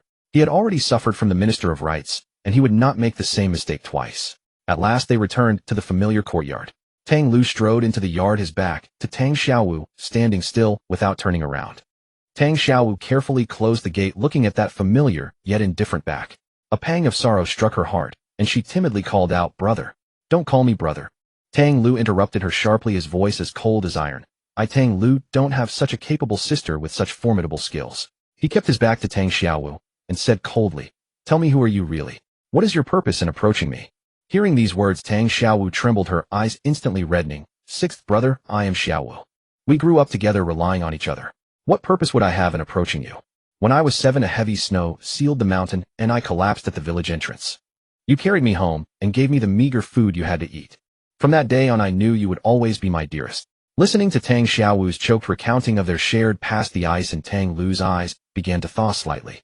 "Since I am your dearest," Tang Lu took a deep breath, his tone softening a little, but still accusatory. "Then why did you keep it from me?" Tang Xiaowu's voice, faced with his questioning, came to an abrupt halt. She opened her mouth, but found herself speechless. These matters she certainly could not tell Tang Lu now. After a long pause, she lowered her head, her voice tinged with a "Please, sixth brother, believe me, I have my reasons. I cannot tell you these things now, but I swear I would never harm you, sixth brother. It's just that the time isn't right yet, so I kept it from you." "Reasons?" Tang Lu sneered. "Fine reasons indeed. If I'm not mistaken, you came to the capital and entered the Four Seas Academy not to accompany me. It was for the secret realm within the academy, wasn't it?" Tang Xiaowu's head snapped up, a flicker of panic in her eyes, but she pressed her lips together and did not deny it. To Tang Lu, this silence was an admission. "Ha, as I thought. Tang Lu laughed bitterly, disappointment flooding his heart like a tide. So the so-called deep sibling bond was nothing but mutual exploitation. His voice turned icy. I'm tired. I'm going to rest in my room. With that, he strode into the inner room and slammed the door shut with a bang. The loud noise struck Tang Xiaowu's heart like a heavy hammer. She stood frozen in place, staring at the closed door, and finally tears burst forth like a breached dam. Marquis of Jingguo's mansion. Chen Shanzhi did not rush to the Yihong Pavilion. Instead, he first returned to the mansion to fetch Zhao Er, who was training. Previously with Tang Xiaowu, a peak Xian Pass expert, by his side his sense of security was overwhelming, so he had no need for Zhao Er. But now that Tang Xiaowu was gone, only Zhao Er remained, loyal but lacking in strength. With Zhao Er by his side, Chen Shanzhi felt much more at ease. After all, in the capital, if anyone displayed power beyond the Xian Pass, the surveillance department could instantly sense their location through the immortal steel. Then the surveillance department would immediately arrive to apprehend them. So in the capital, a peak Xian Pass guard allowed one to strut around without worry. As for the possibility of a higher-level martial artist sneaking into the capital to launch an attack, that would be a death wish. The immortal stele, a relic of immortals, had far more functions than that. With his two guards, Chen Shanzhi swaggered into the Yihong Pavilion. Oh, isn't this the young lord? The madam, seeing Chen Shanzhi, her source of wealth, immediately swayed her hips and greeted him. You haven't been here in a while. The girls have missed you terribly. Spare the chatter. Where is Miss Yu? I want to see her. Chen Shanzhi tossed a silver ingot. The madam caught it, but a troubled expression crossed her face. Young lord, what a pity. Miss Yu has been unwell these past few days. Perhaps you could choose another girl. The new girl Xiaohong is also quite good. Unwell. Chen Shanzhi immediately understood. A peak Xian Pass expert unwell. Could it be she was having menstrual cramps so severe she couldn't get out of bed? Clearly she was still angry about what happened that night. Disc women. Chen Shanzhi, a veteran in his past life, knew that when a woman was truly angry, you couldn't just wait for her to cool down on her own. Of course, that didn't apply to fake anger meant only to get you to buy her things. Ignoring the madam's attempts to stop him, Chen Shanzhi walked straight to Jiang Yingrao's room in the Yihong Pavilion. At the door, Chen Shanzhi reached out to push it. To his surprise, it didn't budge. It seemed locked. His brows raised slightly, and he channeled the true essence of his 6 Xian Pass apertures, ramming against it. Bang! The door panel let out a dull thud, but remained as solid as a mountain. The recoil even made Chen Shanzhi's shoulders tingle with numbness. Good heavens! Chen Shanzhi laughed in disbelief. Fine, she complains, but still has the strength to block the door with true essence. Then I won't hold back either. Miss Yu. Chen Shanzhi stopped trying to force the door, cleared his throat, and shouted loudly, I know you're inside. If you don't open the door, I'll have to call Zhao Er to help. You know Zhao Er is a rough man with no sense of restraint. With his peak Xian Pass strength, it might disturb the other guests. He deliberately dragged out the last words, emphasizing disturb the other guests, in a particularly infuriating tone. The implication was clear: you wouldn't want to be forced to reveal your true strength in public, would you? Sure enough, barely 2 seconds after he finished speaking, creak, the door slowly opened a crack. Chen Shanzhi smirked triumphantly, turned to Zhao De and Zhao Er, and waved his hand. Wait outside. Don't let anyone disturb my business. Yes. He stepped into the room and closed the door behind him. As he looked up, he saw Jiang Yingrao in a red dress reclining on a soft couch by the window. She held a cup of wine, gazing at the bustling street scene outside, not even sparing Chen Shanzhi a glance. Her profile was cold and stunningly beautiful, like a snow lotus on an icy peak, exuding an air of chilling aloofness. Oh, isn't this Miss Yu? Chen Shanzhi shamelessly sidled up to her, grinning. It's been a few days. You've grown even more beautiful. I've missed you terribly. I heard from the madam that you were unwell, and I was quite worried. But seeing you now savoring your wine, it seems you're not too bad. Humph. Jiang Yingrao snorted coldly, still not turning her head. She said icily, why isn't the young lord accompanying that gifted scholar from the Four Seas Academy? What tired of her, and now you remember this courtesan? Don't mistake me for someone else. After all, she's the bright moon in the sky, though I'm just a firefly's glow, unworthy of your concern. Chen Shanzhi's lips twitched upon hearing this. Damn, which gossip monger had passed on what he said that night to this seductress? This jealousy was even stronger than Tang Xiaowu's that night. But at a time like this, he couldn't back down, nor could he admit it. Who started that rumor? Chen Shanzhi feigned righteous indignation. Which blind fool would say such a thing? In my heart, Miss Yu is the true bright moon. That Tang Xiaowu is just a little girl. She's not even fit to tie your shoes. Heh. Jiang Yingrao laughed coldly, clearly not believing a single word. Seeing Chen Shanzhi still trying to get closer, her eyes turned icy. She raised her long, slender leg, not caring whether the fleeting glimpse of her thigh was seen by him. She kicked him without hesitation. Get lost. The kick was swift and fierce with a sharp whoosh. But Chen Shanzhi's eyesight was keen. He saw at a glance that this seemingly ferocious kick carried no true essence. What did that mean? It meant it was just playful flirting. Chen Shanzhi's heart settled. Instead of retreating, he advanced, reaching out like lightning to grab the jade foot that kicked at him. It was soft and smooth in his hand, the ankle delicate with a faint fragrance, a true fetishist's delight. He even toyed with it for a moment. Jiang Yingrao's body stiffened. A wave of shame rushed to her head. This shameless lecher. How dare he grab her foot? Bang. This time she truly used her true essence. A surge of powerful energy erupted from her soul, like a volcanic blast. Whoa! Chen Shanzhi cried out, flying backward like a kite, with a broken string crashing heavily against the door. Ouch! Young lord, what happened? Zhao Da's anxious voice came from outside, as if he was about to break in. Don't come in. Chen Shanzhi clutched his chest, grimacing as he climbed to his feet, shouting through the door, It's nothing. The young lord is just having some fun with Miss Yu. Don't make a fuss. Inside the room. Jiang Yingrao retracted her foot, smoothed her skirt, and glared coldly at the disheveled Chen Shanzhi. If you're here to seek trouble, or to force yourself on me, you can leave now. You are not welcome here. Chen Shanzhi dusted off his clothes, not angry at all, and instead grinned as he walked back. He knew this enchantress was tough with words, but had held back in that kick. Otherwise, with her peak Xian Pass strength, that kick would have shattered his sternum. What did that mean? It meant that after the banter, her earlier anger had mostly dissipated. Impossible. Chen Shanzhi dropped the smirk, instantly switching to a serious mode. I'm here on business. With that, he walked over to the couch, and before Jiang Yingrao could react, plopped down right beside her, pressing close against her. Their thighs were tightly pressed together through the fabric. You. Jiang Yingrao was first stunned, then startled, instinctively trying to pull away. But when their skin touched through the clothes, the Yinggu worm that had been dormant for days suddenly sensed the presence of the Yanggu worm and began to throb with joy. The tingling sensation made a blush rise to her cheeks.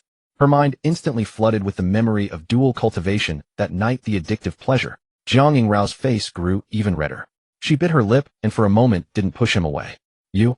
Just as she recovered and was about to scold him, Chen Shanzhi preempted her, asking seriously, Did you catch the person who left the message in the old farmer's vegetable patch?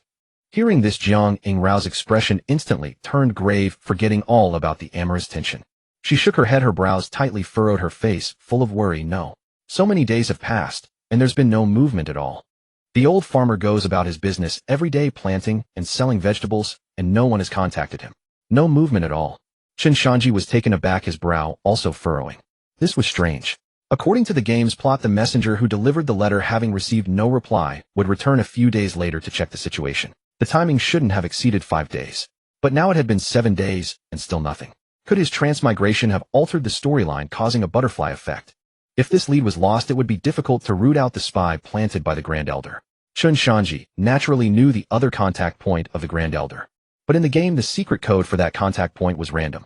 Only by capturing the person who left the message at the old farmer's vegetable patch through this line of Jiang the manager could he obtain the code. Then by going to the other contact point, he could match the code. If he went directly to the contact point, he would be given 5 codes. All 5 codes were correct answers, but only the one randomly determined through Jiang the manager's line would pass. Of course, in a game, a single-player game, the save and load trick could be used. Save before choosing, then force quit and reload if wrong. Next time, choose another option. But this was not a game, it was reality. Once he chose wrong, they would become alert. They might even change locations immediately. This is becoming troublesome. Chen Shanzhi stroked his chin, lost in thought. Since the previous plan to find Grand Elder and the others through the old farmer selling vegetables had already failed, the idea of a new contact point secret code was no longer viable. Then they could only focus on the mole planted by Grand Elder within Yihong Pavilion. Chen Shanzhi sat on the soft couch, his fingers gently tapping the tabletop. The plot of this game spun rapidly through his mind like a revolving lantern. All the storylines surrounding Grand Elder's planted mole unfolded before him, thread by thread. In this epic single-player game, boasting 10 million characters of text. Moreover, unlike other games where the mole was always the same person, the one Grand Elder had embedded in Yihong Pavilion wasn't fixed. Within the game, the system would dynamically determine who the mole was based on the player's choices during the investigation. Back when he was playing the game, Chen Shanzhi had found the mechanic brilliant, each restart offering something new. But now that he had actually been transported into the world, he wanted nothing more than to curse. This very design meant that right now Chen Shanzhi had no idea which of the people in Yihong Pavilion was the actual mole. He couldn't possibly know which hidden identity storyline the narrative had followed elsewhere. All he knew was that within the game, different choices led to 4 distinct outcomes. If all 4 were minor figures in the White Lotus cult like Manager Jiang, he could simply round them all up and interrogate them one by one. But from what Chen Shanzhi understood, all 4 were key members of the White Lotus cult's capital branch. Without evidence, even Zhang Yingrao as the cult's holy maiden couldn't arrest them at will. If she arrested key members without cause merely on suspicion and subjected them to harsh interrogation, Grand Elder's faction would likely immediately accuse her of purging dissenters and destabilizing morale. Even if the interrogation succeeded, Grand Elder's side would have already received word and evacuated everyone from the contact points. Then they might twist the narrative claiming Zhang Yingrao coerced false confessions to frame them. Such tactics would put Zhang Yingrao and her allies at a disadvantage within the cult. And if he revealed these four names so precisely, Zhang Yingrao might suspect he was using them as weapons to weaken the White Lotus cult's strength. So he needed to devise a method to catch this mole red-handed. It's going to be difficult, Chen Shanzhi rubbed his brow. Across from him, Zhang Yingrao watched him in deep thought, growing increasingly anxious but daring not to interrupt. After a long silence, Chen Shanzhi finally raised his head. Seeing the urgency in Zhang Yingrao's eyes, however, he chose not to speak of it. Instead, he posed an abrupt question that seemed completely unrelated. Holy Maiden Zhang, has anyone passed away in your Yihong pavilion lately? Passed away? Zhang Yingrao paused, bewildered. No, business has been excellent these past few days. All the girls are fine. Why do you ask? Really? Chen Shanzhi furrowed his brow, feigning recollection. That's odd. A couple days ago I was running errands in the West District and passed that funeral supply shop. Saw someone wearing your pavilion's attire go inside. I initially thought one of your girls had fallen on hard times and needed burial preparations. Zhang Yingrao's luminous eyes narrowed immediately. When did you see this? Do you recall what the person looked like? Chen Shanzhi, of course, had no idea. He was simply trying to make her realize the funeral shop was suspicious. Chen Shanzhi stroked his chin, pretended to think for a moment, then said uncertainly, probably a couple days ago. The crowd was thick and I only caught a glimpse. Couldn't make out their face clearly. Though judging by their build, they seemed like someone trained in martial arts. A couple days ago. Zhang Yingrao murmured to herself, her expression gradually darkening. Our pavilion hasn't had a single death these past few days, and we certainly haven't done any business with that funeral shop. No one would dare purchase such inauspicious goods without reporting it first. In that case, this is highly suspicious. What are you suggesting? I suspect that funeral shop is compromised and whoever was seen entering it is likely the mole Grand Elder planted. Hearing this, Zhang Yingrao rose abruptly and sprang into action. I'll recall everyone watching the old farmer and redirect them to monitor that funeral shop. Once we catch them in the act, I'm certain we can extract information from them. No. Chen Shanzhi grabbed her sleeve and pressed her back into her seat. Why? Zhang Yingrao looked up at him, confused. Speed is essential in warfare. If we found a lead, should we just wait for them to escape? Your Holiness, can you use your head? Chen Shanzhi sighed and tapped his own temple. You just said there's been no activity from the farmer. What does that mean? It means the person who was supposed to meet with the farmer learned of the exposure beforehand and cut off contact. But the operation to arrest manager Jiang and surveil the farmer was personally coordinated by you, conducted in utmost secrecy. Only your closest confidants knew about it. Yet the other side still found out. Speaking of which, Chen Shanzhi gave Zhang Yingrao a penetrating look, his voice dropping low. This means the mole operating within your ranks holds a position of considerable importance. In fact, possibly within your innermost circle.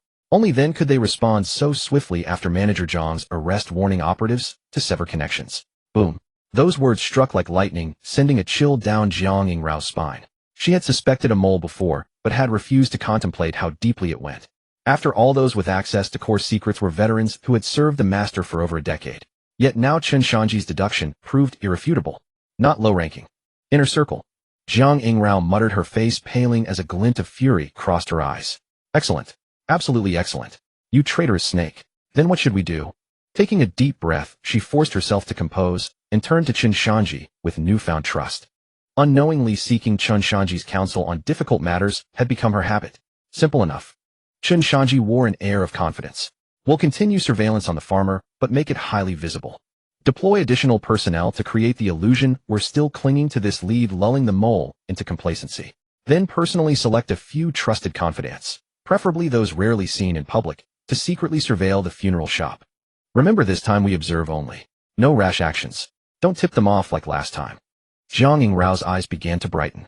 This stratagem of openly repairing the plank walk while secretly advancing through Qinsong was indeed brilliant, provided the mole believed the sect's attention remained fixated on that elderly farmer. To relay further intelligence, he would inevitably activate a new contact point, the funeral shop. Once that happened, all they needed to do was lie in wait, and they'd capture the traitor red-handed. Zhang Yingrao observed the man before her, still sporting his playboy demeanor. Though her expression remained cool, her mind was filled with admiration. Such cunning, such meticulous planning. It was truly hard to believe this was the same man who had maintained his reputation as the capital's foremost wastrel. With business concluded, the atmosphere in the room lightened slightly. Chen Shanzhi had been speaking for some time, and his mouth felt parched. He casually reached for the exquisite white jade cup on the table, one that Zhang Yingrao had just used, its rim still bearing the faint trace of rouge. Far from troubled, Chen Shanzhi brought the cup to his lips and drained the remaining wine directly from that stain. Perhaps because a beautiful woman had drunk from it, the wine tasted remarkably sweet. Chen Shanzhi savoringly pursed his lips and remarked, "Fine wine. Truly uncommonly sweet." Zhang Yingrao snapped back to reality just in time to witness this. She snatched the cup from him, her voice icy. "What are you doing?" Chen Shanzhi let out a chuckle and leaned closer. "Doing it." Still puzzled why he'd suddenly curse, she felt her waist tighten the next moment. A warm, calloused hand had boldly encircled her slender figure. "You?" Zhang Yingrao stiffened, ready to protest. But Chen Shanzhi's voice, equal parts rogue and playful, reached her ear. "Holy maiden, consider this. I've not only analyzed the situation for you, but also pointed you toward that funeral shop clue. That's quite a significant favor, wouldn't you agree? We're partners after all. Mutual benefit is the way of the world." He paused, letting his meaning hang in the air. "Don't you think some form of appreciation is in order?" His fingers brushed against her waist, pinching gently as he grinned. "Perhaps another session of dual cultivation with me."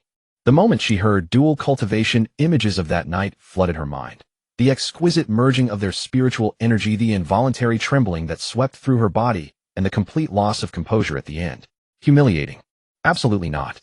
Zhang Yingrao reacted as violently as a cat whose tail had been stepped on, shoving Chen Shanzhi's chest with both hands. "The clues haven't even been verified yet. And I never said I would." Her protest dissolved into a gasp as warmth and force flooded from his hand against her waist. It was spiritual energy, charged with the essence of the Yanggu. The moment it entered her body, it struck like a boulder dropped into still water. Her Yinggu, previously dormant, awakened instantly, like a cat catching the scent of prey. What had been sleeping now stirred with fierce excitement. It actively guided the spiritual energy through her meridians. Zhang Yingrao's body went limp, her resisting hands losing all strength as they fell limply onto Chen Shanzhi's shoulders. A wave of warmth coursed through her meridians, sending tingling sensations throughout her body. It felt as though countless ants crawled beneath her skin, making her shiver from head to toe. Even her toes curled. Her cheeks flushed crimson. A soft whimper escaped her lips as she bit down, her eyes heavy-lidded and inviting, her voice thick with barely contained longing. You rascal." Chen Shanzhi gazed at the beauty in his arms. The decisive, formidable holy maiden from moments before was gone, replaced by someone flushed and languid, her eyes shimmering with vulnerability, her lips parted like a ripe peach ready to be plucked. Seeing her now and recalling her strange behavior after their last session, Chen Shanzhi finally understood why Zhang Yingrao had been refusing dual cultivation all this time. He hadn't anticipated her body being so exquisitely sensitive. Chen Shanzhi concealed his satisfaction, marveling at how profoundly the yin-yang dual-gu bonds had taken root. "Your Holiness speaks too harshly," Chen Shanzhi countered, channeling spiritual energy while sweeping her into his arms. "I'm assisting your cultivation. How is that indecent?" Chen Shanzhi. Her body lifted, she cried out instinctively, her arms wrapping around his neck. The tingling waves coursing through her made her tremble entirely. Humiliated and furious, yet utterly powerless to resist. She could only glare at him through glistening eyes, stammering her threats. "Chen Shanzhi, this is the last time. Next time, if you dare, without my consent, and inject spiritual energy, I'll kill you with one strike." All right, last time, definitely last time." Chen Shanzhi nodded perfunctorily, his steps quickening as he crossed the room to the brocade-covered bed. He looked down at the proud, stubborn enchantress in his arms, her body utterly pliant, yet still defiant in speech, and couldn't suppress his smile. "But my dear holy maiden, before you kill me, perhaps we should attend to business first." With those words, he gently lowered Zhang Yingrao onto the bed, carefully settling her delicate form into the soft silk coverlets. Her crimson dress fanned out around her like a blooming red lotus. Lying on the bed, her long hair, disheveled cheeks flushed crimson, her eyelashes trembled violently. Her chest rose and fell rapidly with her breathless breathing, the hint of snowy cleavage teasingly visible. A dangerous temptation. Chen Shanzhi drew a deep breath, mastering the restlessness in his heart as he leaned over her. And then, he began the proper dual cultivation. Their four palms met, fingers interlacing. "Channel the cultivation method," Chen Shanzhi commanded in a low voice. The atmosphere in the Grand Prince's mansion was heavy with tension. In the study, the Grand Prince sat upright on a rosewood armchair, idly fingering a warm, smooth jade pendant. Yet his gloomy countenance betrayed his exceedingly foul mood. "Your Highness, the spy has returned." An advisor hurried in holding a confidential report. Read it. The Grand Prince uttered a single cold word without lifting his head. The advisor unfolded the report, scanned it quickly, and a peculiar expression crossed his face.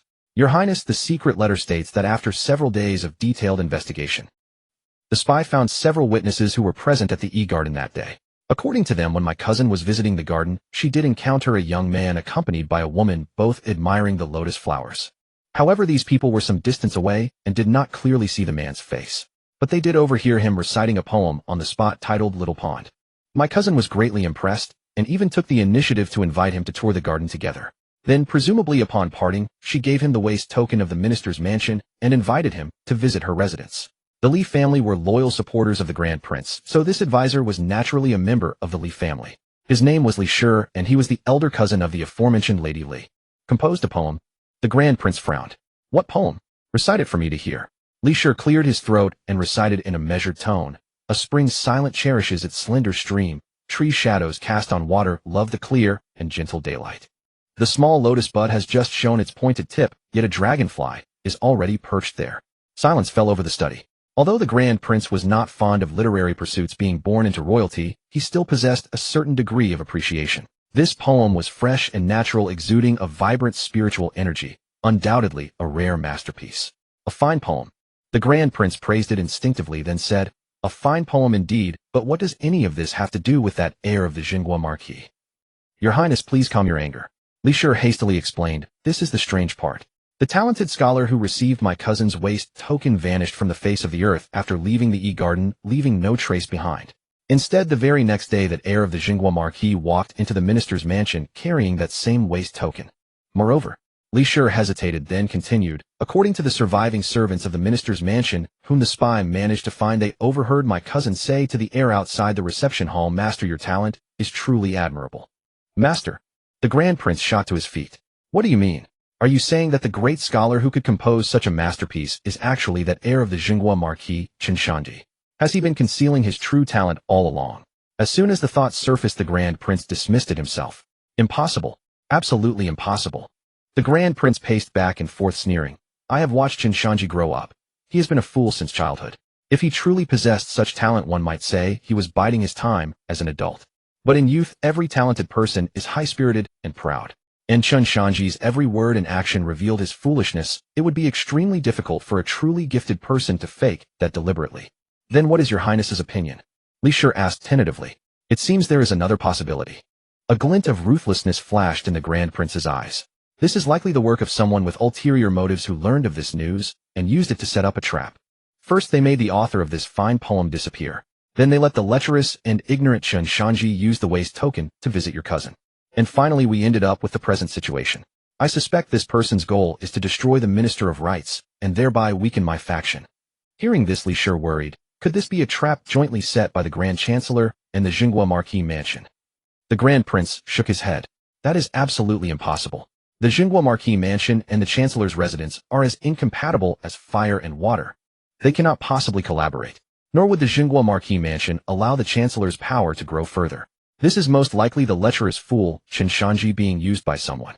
The Grand Prince sat back in his chair, his fingers tapping rhythmically on the armrest. On the day Li Zheng was arrested, when I went to the prison of the Bureau of Celestial Supervision, I happened to encounter that old fox, the Grand Chancellor. Judging from his equally surprised and delighted expression, this matter was probably not of his design. After all, he has been busy lately with the rebel forces in the northwest. He could not have had the energy to scheme this. Having said that, the Grand Prince also looked puzzled. But regardless of whether it was the Chancellor's people who became the new Minister of Rights, the biggest beneficiary will still be the Chancellor's residence. If it wasn't the Chancellor, then why would the person behind this do such a thing? Isn't that doing someone else's work for nothing? Li Shi lowered his head in thought, then suddenly said, Your Highness, no matter how powerful the Chancellor's residence is in the court, they are still merely servants. But if your Highness's power is weakened, your chances of winning the throne will diminish. Furthermore, this matter can also force your Highness and the Chancellor's residence to fight to the death over the position of Minister of Rights. The Grand Prince finally understood. His face darkened immediately, and he sneered, Excellent, excellent. Truly a move to drive the tiger to devour the wolf. The person behind this is no ordinary schemer. Do you have any solution, Master? He turned his inquiring gaze to Li Shi. Since Li Shi had thought of this, he likely had a plan. Li Shi lowered his head in contemplation, and after a long moment his eyes suddenly lit up. Your Highness, I have a plan. What plan? Speak quickly. The Grand Prince urged impatiently. Li Shi cleared his throat and said, this poem, Little Pond, is indeed a rare masterpiece. We only need to help publicize it in the capital and elevate this person to the status of the foremost scholar of the capital. The Grand Prince was puzzled. Why would we do that? Concerning Li Jing's matter, they have already achieved their goal. This person is probably no longer in this world. Why should we waste manpower and resources to promote a non-existent person? Li Shi smiled slightly. Your Highness is mistaken. Who says this person is no longer in this world? He is clearly the heir of the Jingguo Marquis in disguise. How can that be? Suddenly the Grand Prince seemed to understand. He narrowed his eyes. You mean after this person's fame has spread throughout the capital we reveal that he is actually the heir of the Jingguo Marquis? Li Shi praised, as expected of your Highness. You guessed my intentions at once. By then, when everyone discovers that the man whose talent shines across the capital is actually the heir of the Jingguo Marquis. Since the original person is gone, as long as everyone believes the heir is that person, then he is. And the Grand Chancellor is by nature suspicious. When he hears these rumors throughout the city, he will certainly think that Chen Shanzhi was previously biding his time. Do you think he will tolerate the Jingguo Marquis mansion producing another heir with both talent and character? Hearing this, the Grand Prince's eyes lit up. He slapped his thigh and exclaimed, marvelous, marvelous. In this way the Chancellor's attention will all be drawn to the Jingguo Marquis mansion. Thus he will have no energy to continue fighting us. Your plan is excellent, Master. Let it be done as you say. Night fell. In the small courtyard east of the city, Tang Xiaowu changed into a set of night clothes and silently pushed open her door. She glanced back at Tang Lu's tightly shut door, a flicker of guilt and helplessness in her eyes. Then she took a deep breath, her figure flickered, and she vanished into the night like a ghost. Shortly after she left, Tang Lu's door quietly opened. Tang Lu stood at the doorway watching Tang Xiaowu head toward the Jingguo Marquis mansion. His usually gentle eyes now held nothing but endless coldness and disappointment. So the rumors were true. Xiaowu, you really do visit that mansion every night. His fists clenched tightly, nails digging deep into his flesh. Xiaowu, you have truly disappointed me. Tang Lu thought he had already given up on his sister. But when he saw her sneaking out in the middle of the night to meet that prodigal, his heart still ached as if cut by a knife. He took a deep breath, still feeling there might be something fishy. So he decided to follow her and see what the two were actually doing. But he knew that with Tang Xiaowu's cultivation at the peak of the mysterious gate, he would be discovered if he approached even slightly. After a moment of hesitation, Tang Lu pulled out a black stone pendant from his bosom.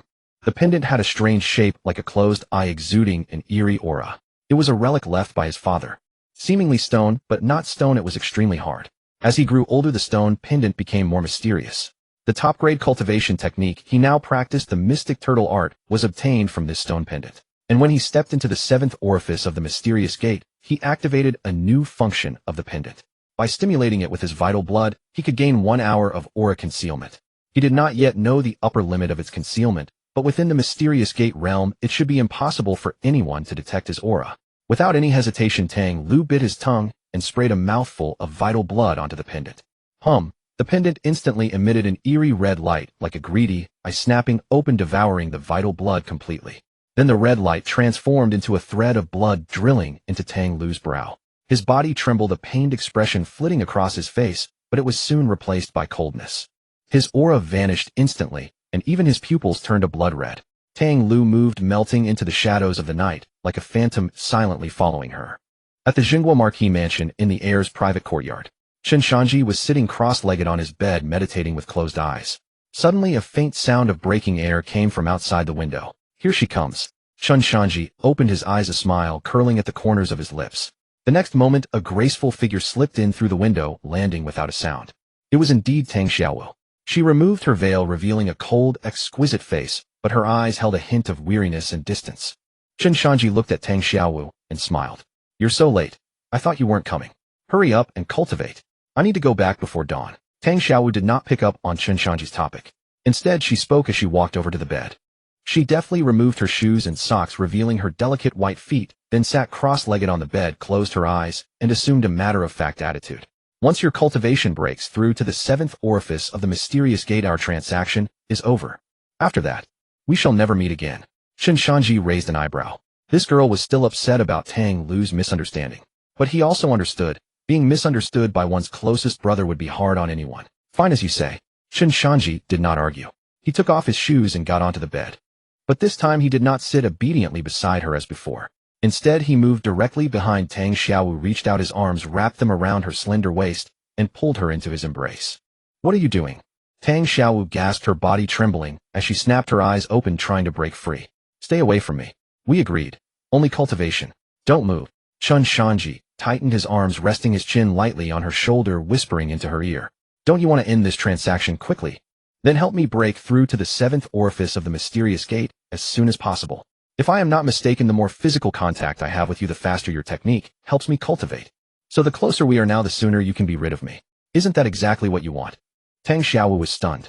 She bit her lip, a blush of shame and anger spreading across her face, but her struggles gradually weakened. Yes. Helping him break through earlier would end everything sooner, allow her to leave this place that disturbed her heart, and return to the days before with her brother. Fine. You said it.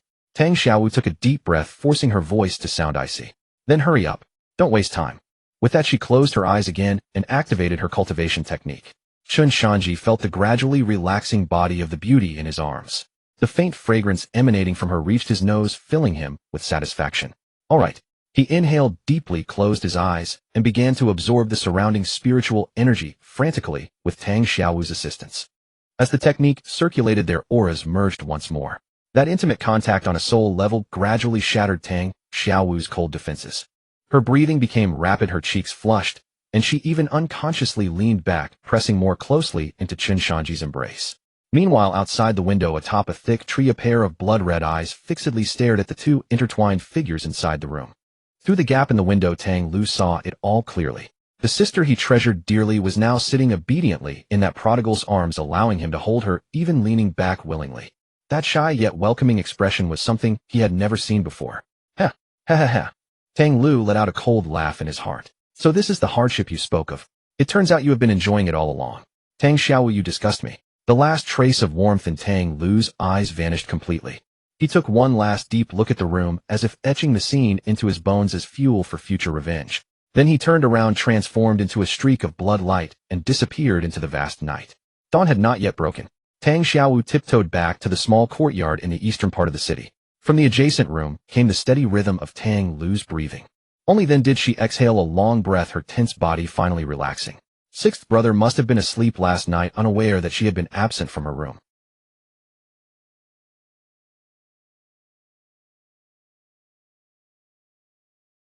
Chen Shanzhi had actually dared to embrace her, and she had actually been swayed by him, letting the two of them practice in such a blush-inducing manner. TCH, what a lecher. Tang Xiaowu bit her red lips, forcibly banishing those intimate scenes from her thoughts. Then she silently opened the door and stepped inside. What she didn't know was that after she entered her room, the steady breathing from Tang Lu's quarters began to quicken. Tang Lu turned to look toward Tang Xiaowu's room, his eyes betraying a hint of guilt. Last night the stone pendant had allowed him to move unseen, but it also made his temperament grow violent and irritable. So when he witnessed the scene between Tang Xiaowu and that Chen Shanzhi, those thoughts had stirred within him. Had it not been for his cultivation of the divine turtle art, which granted him unusual tolerance, he might have barged in right then and there. But after returning, when the stone pendant's effect wore off, he carefully replayed their movements in his mind. It was evident Chen Shanzhi had been the one forcing himself on her. And considering that Chen Shanzhi had managed to secure his release from that place, Xiaowu must have made countless compromises and concessions. Heaven knows what she had to endure. And Xiaowu both departed and returned so carefully, afraid he might notice. She was protecting his damn pride. Xiaowu. A murderous glint flashed in Tang Lu's eyes. That damned Chen Shanzhi. He was the one causing all this mischief. If only he would disappear, then Xiaowu and I could return to our former life together. Chen Shanzhi, you just wait. The martial exhibition at Four Seas Academy is only days away.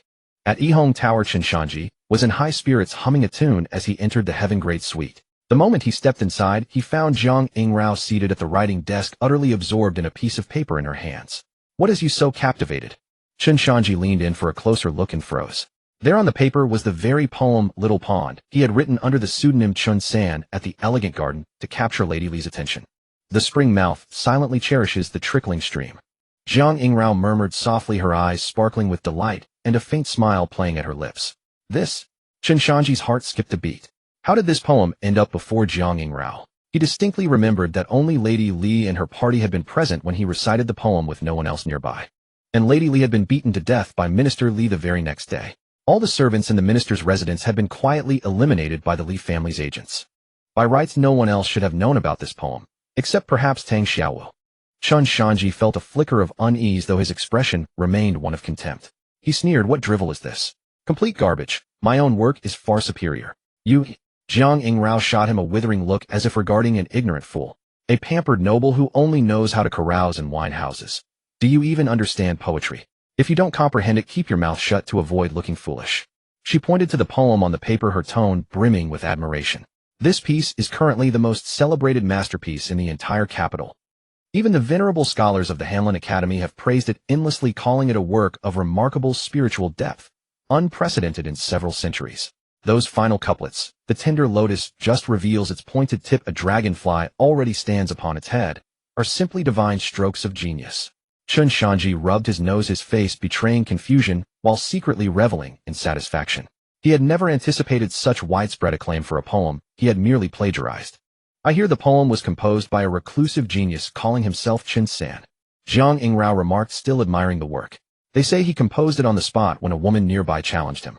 5 steps to completion. Such talent would put all the capital's scholars to shame." As she spoke, a wistful gleam entered Jiang Yingrao's eyes. "If someone could compose such a poem for me, I would have no regrets in this lifetime." Chen Shanzhi curled his lips, thinking to himself that if she agreed to practice dual cultivation with him daily, he could certainly churn out a poem or two without difficulty. Unaware of Chen Shanzhi's thoughts, Jiang Yingrao lowered her voice conspiratorially. "Rumor has it that this Chen San won the heart of the Ministry of Rights minister's wife with this very poem. Eventually, Minister Li discovered his wife's infidelity. She even murmured Chen San's name in her sleep. This drove the minister to kill his wife in a jealous rage." Puffed. Chen Shanzhi spat out the tea he'd just sipped. Cough, cough. "That's absurd." He wiped his mouth, utterly speechless. The capital's residents had quite the imagination, connecting the poem to this. Yet their speculation actually came quite close to the truth behind the minister's household tragedy. "Any other rumors floating around?" Chen Shanzhi asked, his curiosity piqued. Jiang Yingrao shook her head. "Nothing else, just these." At this, Chen Shanzhi felt relieved. Fortunately, no rumors linked him to this whole affair. But what was the Li family thinking? Couldn't they even suppress something this trivial?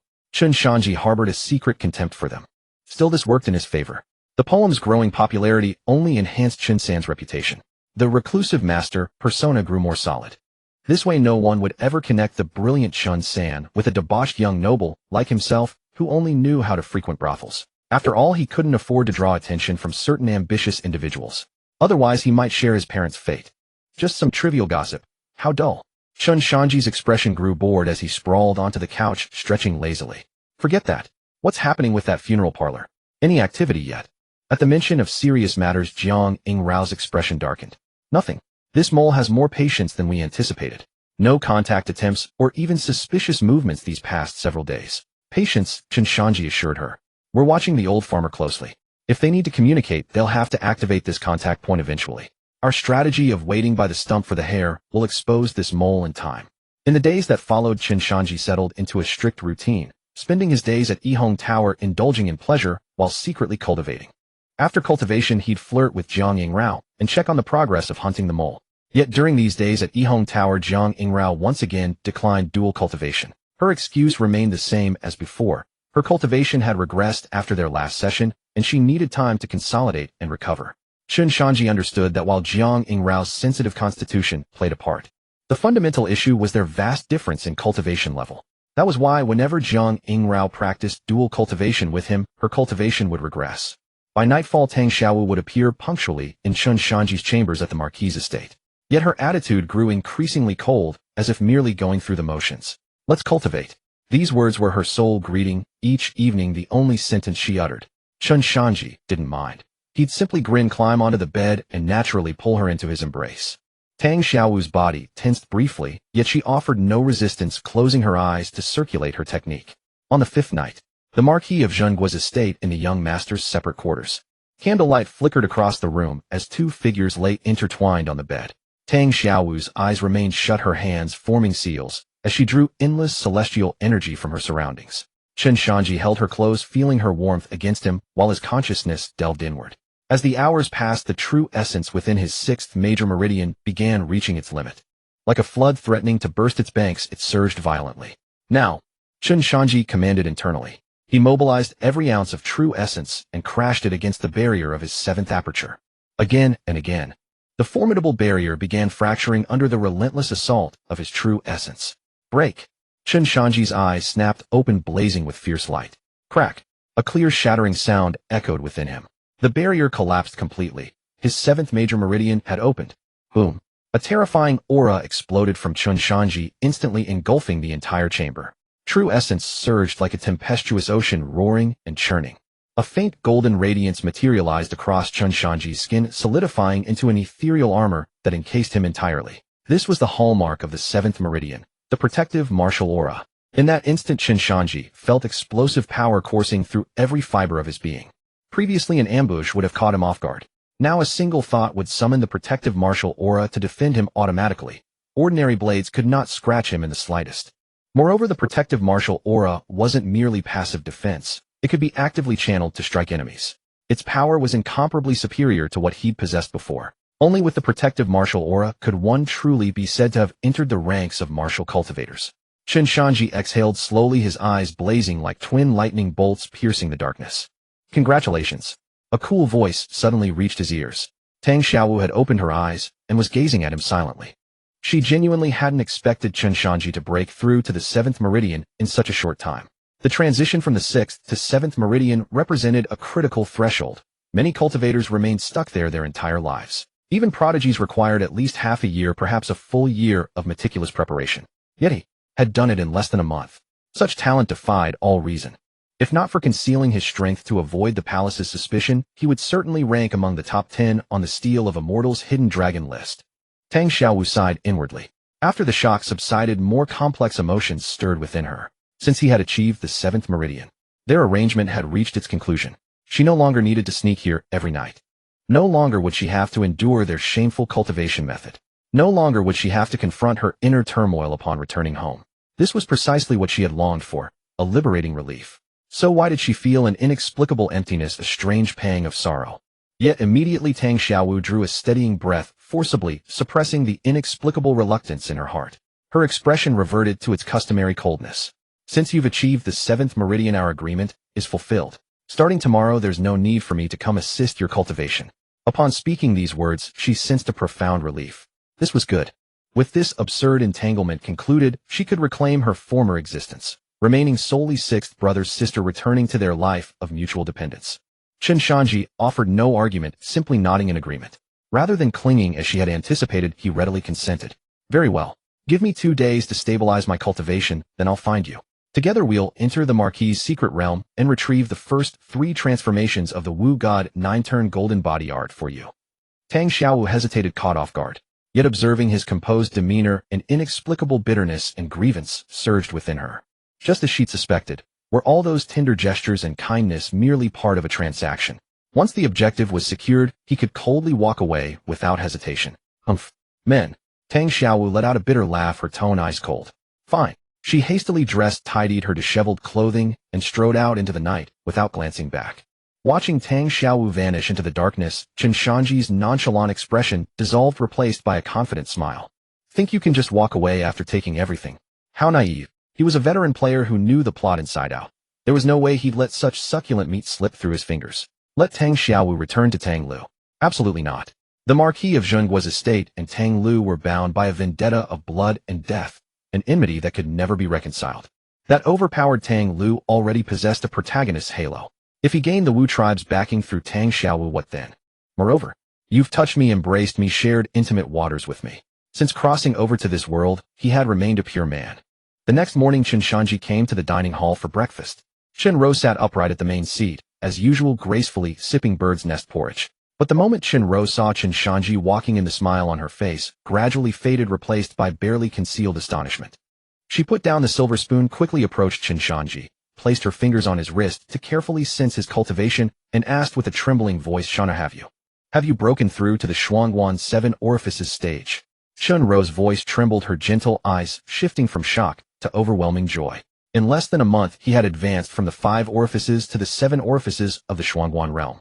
Such a cultivation speed was simply unheard of. Excellent. This is wonderful. Her eyes reddened with emotion as she gripped Chen Shanzhi's hand tightly. If your deceased parents were alive to witness this, they would be so proud of you. Our Marquis Manor of the Zhengguo family finally has a successor. Though she had hoped Chen Shanzhi would strive forward, she hadn't harbored high expectations, assuming it was merely youthful passion running its course. Yet the boy had actually achieved it. This is all due to Auntie's guidance.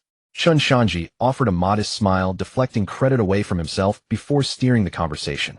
Auntie, now that I've broken through about the Marquis Manor's secret realm. At the mention of the secret realm, Chen Ro's expression turned solemn. She dismissed her attendants, leaving only Chen Shanzhi behind. Then reaching into her inner pocket, she withdrew an intricately crafted bronze key, weathered with age, and pressed it reverently into his hands. Shaner, since you've accomplished this, I shall keep my word. This is the key to unlocking the secret realm. Its entrance lies within the small pavilion in the rear courtyard. She then elaborated on the realm's nature, revealing, this secret realm was formed from a precious treasure your grandfather once obtained at the frontier. Within it exists a self-contained world. A treasure. Chen Shanzhi mused, examining the key thoughtfully. Correct, Chen Ro confirmed. Your grandfather never specified what exactly the treasure was. According to his father, Chen Shanzhi's grandfather had been hurriedly departing to quell the rebellion of demons and Wu clan warriors at the border, leaving the object behind before rushing off. Your father entered it once when he was young. He described it as a trial ground containing 3 distinct stages, each fraught with peril.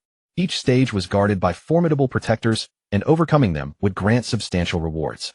The first trial features a demonic beast phantasm, the second a puppet-wielding mastery of various martial arts. As for the third, Chen Ro paused, her expression grave. Your father could not pass it either. When he was defeated and expelled back out, he glimpsed an altar behind the guardian, though something hovered above it remained too distant to discern clearly. However, even by clearing only the first 2 trials, your father returned with substantially strengthened abilities and great benefit. Chen Shanzhi listened silently, nodding inwardly. It mirrored game mechanics almost exactly. 3 trials within the secret realm, each defeating a boss, granting rewards.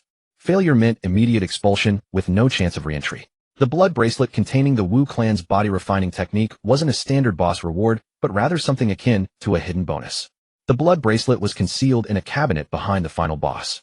I understand, Andy. Chen Shanzhi stowed the key and said with a serious expression, I'll be careful. Yes, never force yourself recklessly, Chen Ro cautioned. If circumstances become unmanageable, abandon the attempt rather than risk your life. The secret realm may hold great value, but in my heart your safety matters most. Don't worry, Andy. I'm quite fond of staying alive. The following 2 days passed. Tang Lu noticed his sister no longer visited the Marquis Manor at night. Though he kept quiet about it, he felt secretly relieved. It seemed that transaction had concluded when he was released from prison. Yet recalling how his sister had been taken advantage of by that idle young master to save him, his heart ached with agony, wishing to tear Chen Shanzhi apart limb from limb. But more importantly, he was grateful his sister had finally escaped that pit of suffering.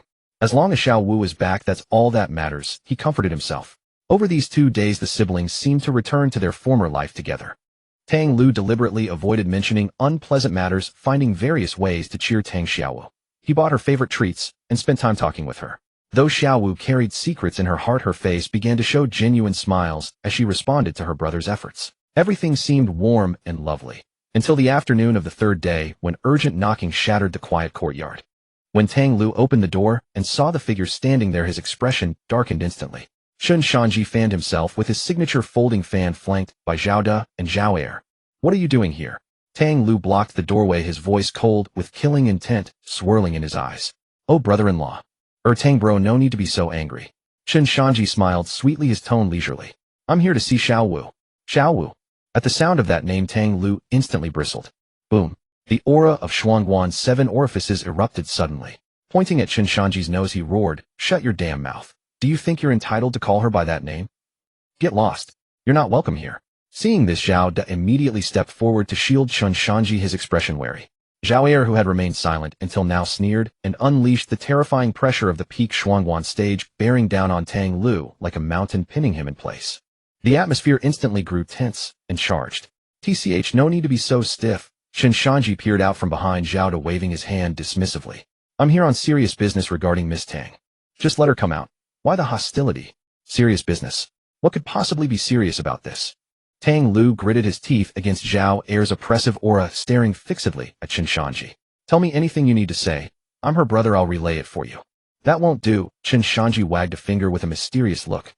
This matter is between Miss Tang and myself. I can't possibly share it with you. If you really want to know, go ask Xiao Wu yourself. You? Tang Lu trembled with rage, about to strike. Brother Lu. Just then a startled cry rang out from behind. Hearing the commotion, Tang Xiaowu rushed out from the house. Seeing the scene, her face changed dramatically. She rushed over, grabbed Tang Lu's hand, and positioned herself between him and Chen Shanzhi, speaking anxiously, Brother Lu, don't act impulsively. We're in the capital now, no more fighting. Glancing at Chen Shanzhi, a complicated expression flickered in her eyes.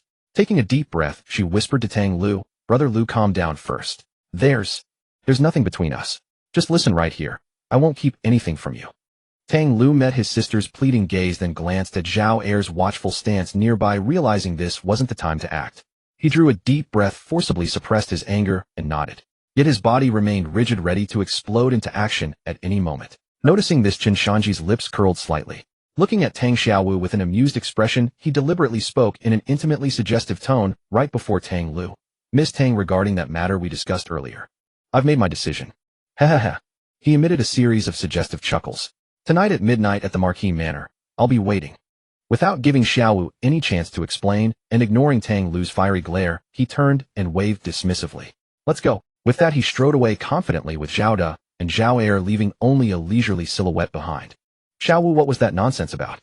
As soon as Chen Shanzhi left, Tang Lu could no longer contain himself. Grabbing Tang Xiaowu's shoulders firmly, his voice trembling with restrained fury, he demanded, what the hell did he mean by that? What did he mean by made up my mind? What about tonight at midnight? And those giggles? Xiaowu, tell me, have you been hiding something else from me? Tang Xiaowu's face went pale, the grip on her shoulders painful, yet she dared not cry out. She hadn't expected Chen Shanzhi to play this move. This was deliberately calculated, saying such things in front of her brother to sow discord. He had counted on the fact that she could never explain these matters to Brother Lu. Brother, don't listen to his nonsense. Tang Xiaowu bit her lip, keeping her head down, unable to meet his eyes. Her voice was faint. There's nothing. Just a small transaction. A small transaction. Seeing her guilty expression, Tang Lu's anger intensified. What kind of small transaction requires meeting at midnight at the Marquis Manor? What kind of transaction demands a man and woman meeting alone at night? Tang Xiaowu, do you even consider me your brother? Tang Lu's eyes reddened as he shouted, does he have leverage over you? Tell me, even if it costs me my life, I'll seek justice for you. I'd petition the emperor himself rather than let you suffer this humiliation. Brother, stop. Tang Xiaowu looked up sharply, interrupting him, tears welling in her eyes. Please stop talking. I have my reasons. This matter. Just leave it alone, okay? Leave it alone. How can I not care? Tang Lu laughed bitterly, pressing his hand to his chest. You're my sister, my only family. You want me to just stand by and watch you leap into the fire? What reasons? You keep saying you have reasons. Well, tell me. He stepped closer, suddenly staring fixedly at Tang Xiaowu, his eyes growing cold and unfamiliar. Or perhaps your reasons refers to the two of you embracing every night in that useless young master's room. Bam! The words struck like lightning, completely stunning Tang Xiaowu. Her face drained of color instantly as she stared at Tang Lu in disbelief, her voice trembling. Brother, you followed me. Heh. Tang Lu gave a cold laugh, his eyes filled with disappointment and pain. If I hadn't followed you, how would I have known? My dear sister actually doing exactly what the rumors say, meeting that playboy young master every single night. Hearing this, Tang Xiaowu felt as though her heart was bleeding. So even Brother Lu believed she was that kind of person. Brother, do you not trust me either? Tang Xiaowu felt wronged beyond bearing, tears streaming down her face, her voice choking. I truly do have my reasons. I haven't done anything to compromise my virtue. Enough. Tang Lu waved his hand, violently cutting off her explanation. He dared not look at her grieving eyes any longer, afraid he would soften. He turned sharply his back to her, his voice cold as ice. Xiaowu, there's something I've never told you. Chen Shanzhi and I share an irreconcilable blood feud. We cannot coexist under the same sky. If you go tonight. Tang Lu paused, each word dripping with icy venom. Then from this day forward, I will disown you as my sister. With that, he stormed into his room and slammed the door shut. Bang! The sound struck Tang Xiaowu's heart like a hammer, shattering it completely. Standing in the courtyard, she stared at the closed door, her vision blurred by tears. Night fell and midnight approached. Creak. Tang Xiaowu's door opened and she slowly stepped out. Her once bright, beautiful eyes were now swollen and red from crying, with streaks of tears still visible on her face. She approached Tang Lu's door and stood quietly for a moment, listening to his even breathing from within. Brother Lu. I'm sorry, Tang Xiaowu thought silently. Then a faint green light flashed in her hand, and an almost invisible insect slipped through the door crack. It was a drowness goo from their Wu clan. Anyone infected would fall into a deep sleep, only awakening after 12 hours. Having done this, Tang Xiaowu gently pushed open the door and entered. By moonlight, she gazed at her sleeping brother, her eyes overflowing with affection and reluctance to leave. She reached out to touch his face, but for some reason her hand froze midair. Then she whispered softly, Brother Lu, Xiaowu bears the mission to save her clan and has reasons she must follow. Tonight, to prevent my clansmen from suffering further, I must go. But I promise you I have never crossed any boundaries with that Chen Shanzhi. Everything between us is purely transactional. In my heart, only you matter most. No one but you will ever enter my heart. Once this is over, and we leave the capital, I'll find the right moment to tell you everything." With that, Tang Xiaowu sniffled and smiled. "I believe that when the time comes you'll forgive me, won't you, brother Lu?" Under the moonlight spilling like water into the marquee of Jinghua's residence, Tang Xiaowu stood before Chen Shanzhi's door. She took a deep breath as if steeling herself, then raised her hand to knock. With a creak, the door opened before she could knock. Chen Shanzhi, clad in fine robes, toyed with his folding fan, leaning against the doorframe with a mischievous smile. "It's still half an hour before midnight, and the beautiful Miss Tang has already arrived. It seems Miss Tang missed me dearly." Tang Xiaowu's hand froze mid-air, and a flicker of irritation crossed her usually cold and elegant face. She ignored his flirtatious remarks, lowered her hand, and said coldly, "Enough nonsense. Where is the secret realm? Take me there." Seeing her aloof demeanor, Chen Shanzhi knew it was likely because of the words he had said to Tang Lu at her place during the day. It seemed the two had quarreled after he left. Chen Shanzhi smirked inwardly with satisfaction, unconcerned by the cold look on Tang Xiaowu's face. After all, for a heroine like Tang Xiaowu, whose heart belonged to another, if he could make her remember him in some way, that alone was half the battle won. And this time she had come for the secret realm. In the future she would return for other matters concerning the Wu clan. This was like boiling a frog in warm water. After all, for some things there is only never or countless times. "Fine, since Miss Tang is so eager, let's go." Chen Shanzhi folded his fan and strode out first.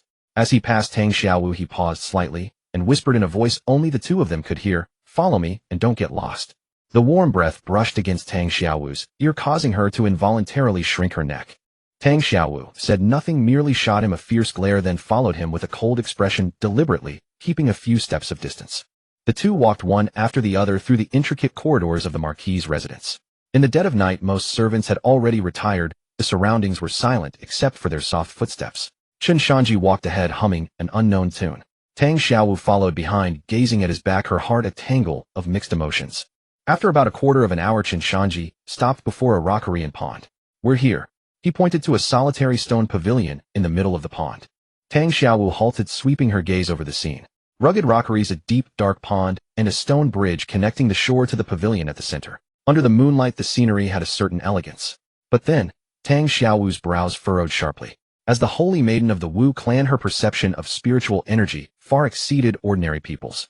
Typically, near the entrance of a secret realm, there would be subtle ripples of spiritual energy caused by spatial folding. But now, after sensing carefully, she found no trace of any spiritual energy fluctuation at all. To her, this was just a very ordinary backyard garden. Moreover, the scene, rockery pond stone pavilion, was strikingly similar to the place where the two had dated in the past few days at a Yuan. Her brows knit slightly, and a strange feeling rose in her heart. She recalled the ambiguous attitude Chen Shanzhi had shown during the day. Combined with this deliberately chosen late-night setting and the similar scenery, Tang Xiaowu thought to herself, "So he didn't call me here for the secret realm after all." At that thought, countless ideas flashed through her mind. Then why did he bring me here? Was he trying to remind me of the act I had to put on with him at a Yuan to save Sixth Brother? Was he threatening me that even if I saved Sixth Brother, the two of us could never go back to being strangers? That I could never return to the days with Sixth Brother? At that, Tang Xiaowu's eyes flickered with complex emotions. Humiliation, anger, and above all, the grievance of being toyed with. Then she took a deep breath, suppressing those emotions, and resumed her usual icy demeanor. Tang Xiaowu stopped, staring coldly at Chen Shanzhi, standing on the stone bridge, her voice like ice for 10,000 years. "Chen Shanzhi, that's enough." Chen Shanzhi, who had just stepped onto the bridge, turned back in bewilderment. "Huh? Enough of what? Stop pretending." Tang Xiaowu sneered, her beautiful eyes filled with disappointment and contempt. "What happened between us at a Yuan was merely an act to save Sixth Brother. Bringing me to a similar place, what are you trying to remind me of? Or do you want me to continue playing those sappy scenes with you in the future? I'm telling you, what we did before was just a transaction. Please don't naively think anything ever really happened between us. And don't think that bringing me here will make me have any feelings for you, or that you can threaten me to keep coming to you behind Sixth Brother's back." Chen Shanzhi, standing on the bridge, staring at Tang Xiaowu, who spoke with righteous indignation, as if she had suffered a great injustice, he was utterly dumbfounded. "Wait, my dear Miss Tang, isn't your imagination running a bit wild? This is just an ordinary pond in the backyard of the Marquis's residence. If my aunt hadn't told me this was the secret realm entrance, I wouldn't have brought you here at all. So if I didn't bring you here, was I supposed to take you to the latrine to open a secret realm?" "Miss Tang, what are you mumbling about?"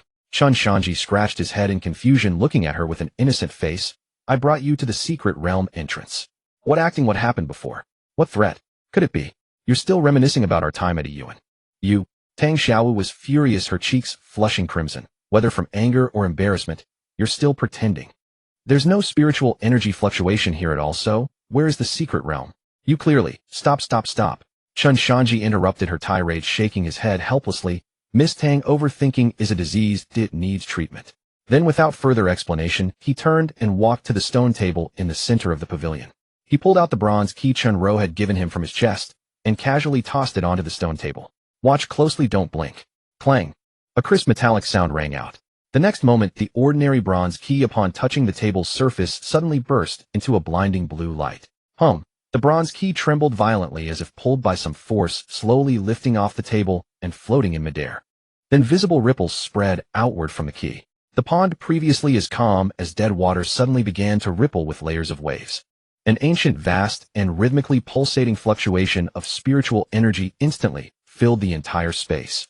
Yet beyond the pool it strangely dissipated. Unless one was near the pond, one wouldn't sense the fluctuation of the secret realm opening. This? Tang Xiaowu was stunned. She stared blankly at the floating key, feeling the rhythmic spiritual energy. She stood frozen, as if struck by an acupoint sealing technique. This really is the secret realm entrance. So the reason there was no spiritual energy fluctuation earlier was because the secret realm had been sealed and hidden by a master, and only this key could activate it. Then those words I said, those righteous accusations, those analyses about Yuan and the act. Boom. Tang Xiaowu felt a surge of shame rush to her head, her cheeks burning red as a ripe apple. How embarrassing. So all along it was me overthinking and adding drama to myself. He never meant anything, and yet I blurted out all that, thinking I had seen through everything. At that moment, Tang Xiaowu wished she could crawl into a crack in the ground. She didn't even dare look up to see Chen Shanzhi's expression. It seems Miss Tang has quite a deep impression of our time at Yuan. Chen Shanzhi's teasing voice drifted over. Even an ordinary pond can make you think of that place. Tisk, I guess my charm is just too great. Tang Xiaowu trembled, biting her red lips, keeping her head down without a word. She just wanted to get into the secret realm and escape this mortifying scene. All right, no more jokes. Chen Shanzhi, stop teasing, lightly tapped the floating key with his finger. Open. Rumble. With a dull, heavy boom, the bronze key exploded, scattering into countless blue specks of light. Those specks danced and intertwined in the air, quickly forming a towering gate of light, 3 zhang high. Within the gate was a deep, slowly rotating vortex, exuding an awe-inspiring aura. Let's go, Miss Tang. Chen Shanzhi turned and beckoned to the figure, still burying her head like an ostrich. What are you waiting for? Want me to carry you in? Tang Xiaowu, startled like a frightened rabbit, instantly raised her head. Her face had already returned to its icy coldness, but the lingering redness at the tips of her ears betrayed her inner turmoil. Humph. She snorted, quickly walked across the stone bridge without even glancing at Chen Shanzhi, and plunged directly into the gate of light. Chen Shanzhi watched her slightly flustered retreating figure, a satisfied smile curling at the corner of his mouth. That poem, Little Pond, is so popular in the capital now. And the more widely that poem spreads, the deeper the impression of that day's events will be in Tang Xiaowu's heart. Now merely a similar scene can trigger such wild imaginings. Indeed, a literary soul must be cured with literature. He shook his folding fan, and without lingering took a step forward, his figure disappearing into the gate of light.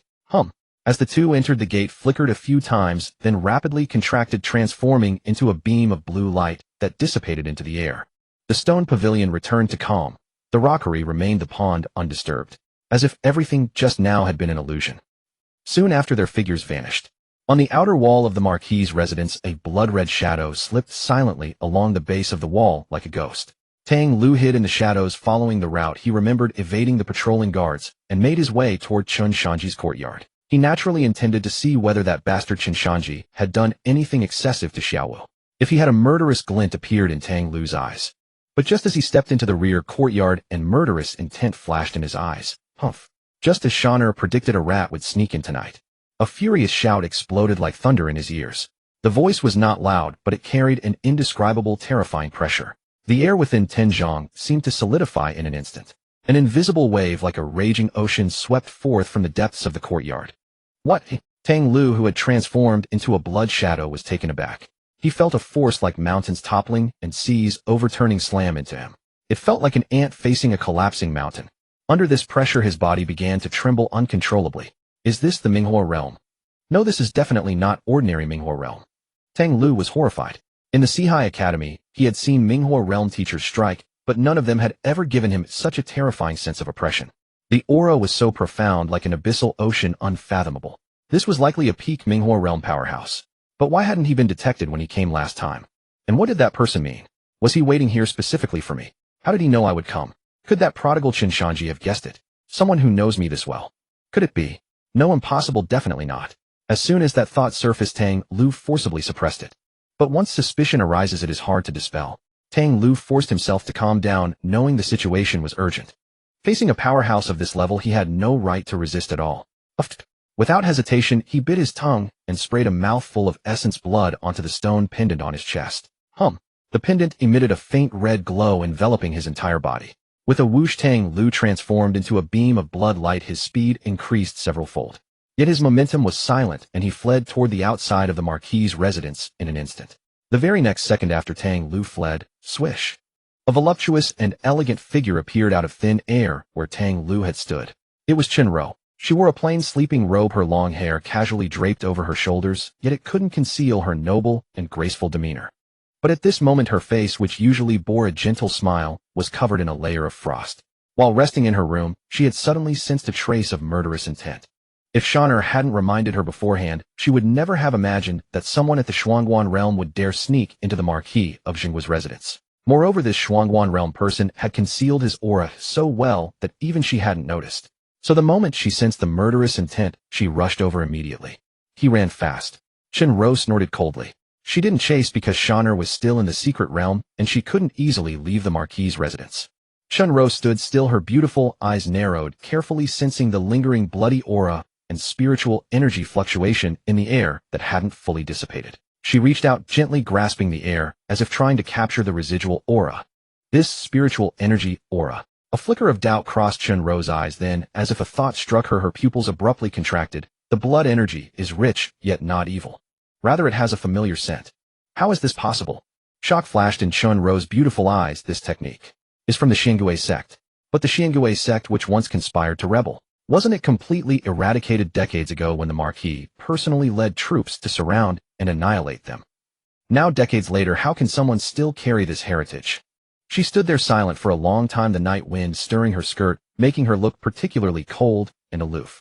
Chen Ro gazed in the direction Tang Lu had fled, murderous intent flickering in her eyes. This man sneaked into the residence and headed straight for Shaner's courtyard.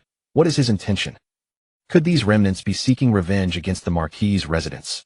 At that thought, a strong sense of unease surged in Chen Ro's heart. Shaner had just entered the secret realm, and this man came right after. This was definitely not a coincidence. No, this must be thoroughly investigated.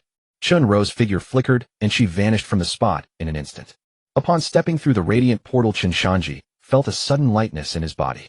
Immediately afterward, the world spun wildly, his consciousness sinking into the depths of an ocean, rapidly blurring into oblivion. An indeterminate amount of time later, a sharp, piercing headache forced a gasp from Chen Shanzhi. He abruptly opened his eyes and sat up from the bed.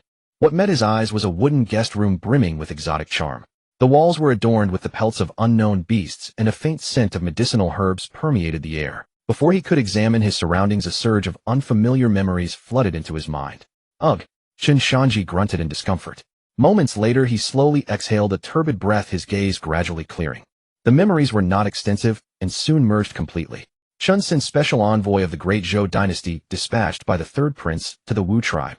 This was the identity the secret realm had bestowed upon him. In those memories, he was the third prince's trusted commander, and his mission was to forge an alliance with the Wu tribe to jointly resist the increasingly rampant demonic dynasty. Beyond the alliance, on the night before his departure, the third prince had earnestly entrusted him with a secret task in the private chamber. Chen San, if an opportunity arises, you must secure the first 3 stages of the Wu tribe's Wu God 9 transformation golden body art. According to the intelligence I've gathered, the first 3 stages of this art are a supreme method for honing the foundation of martial arts. However, its initial cultivation requires guidance from the Wu bloodline.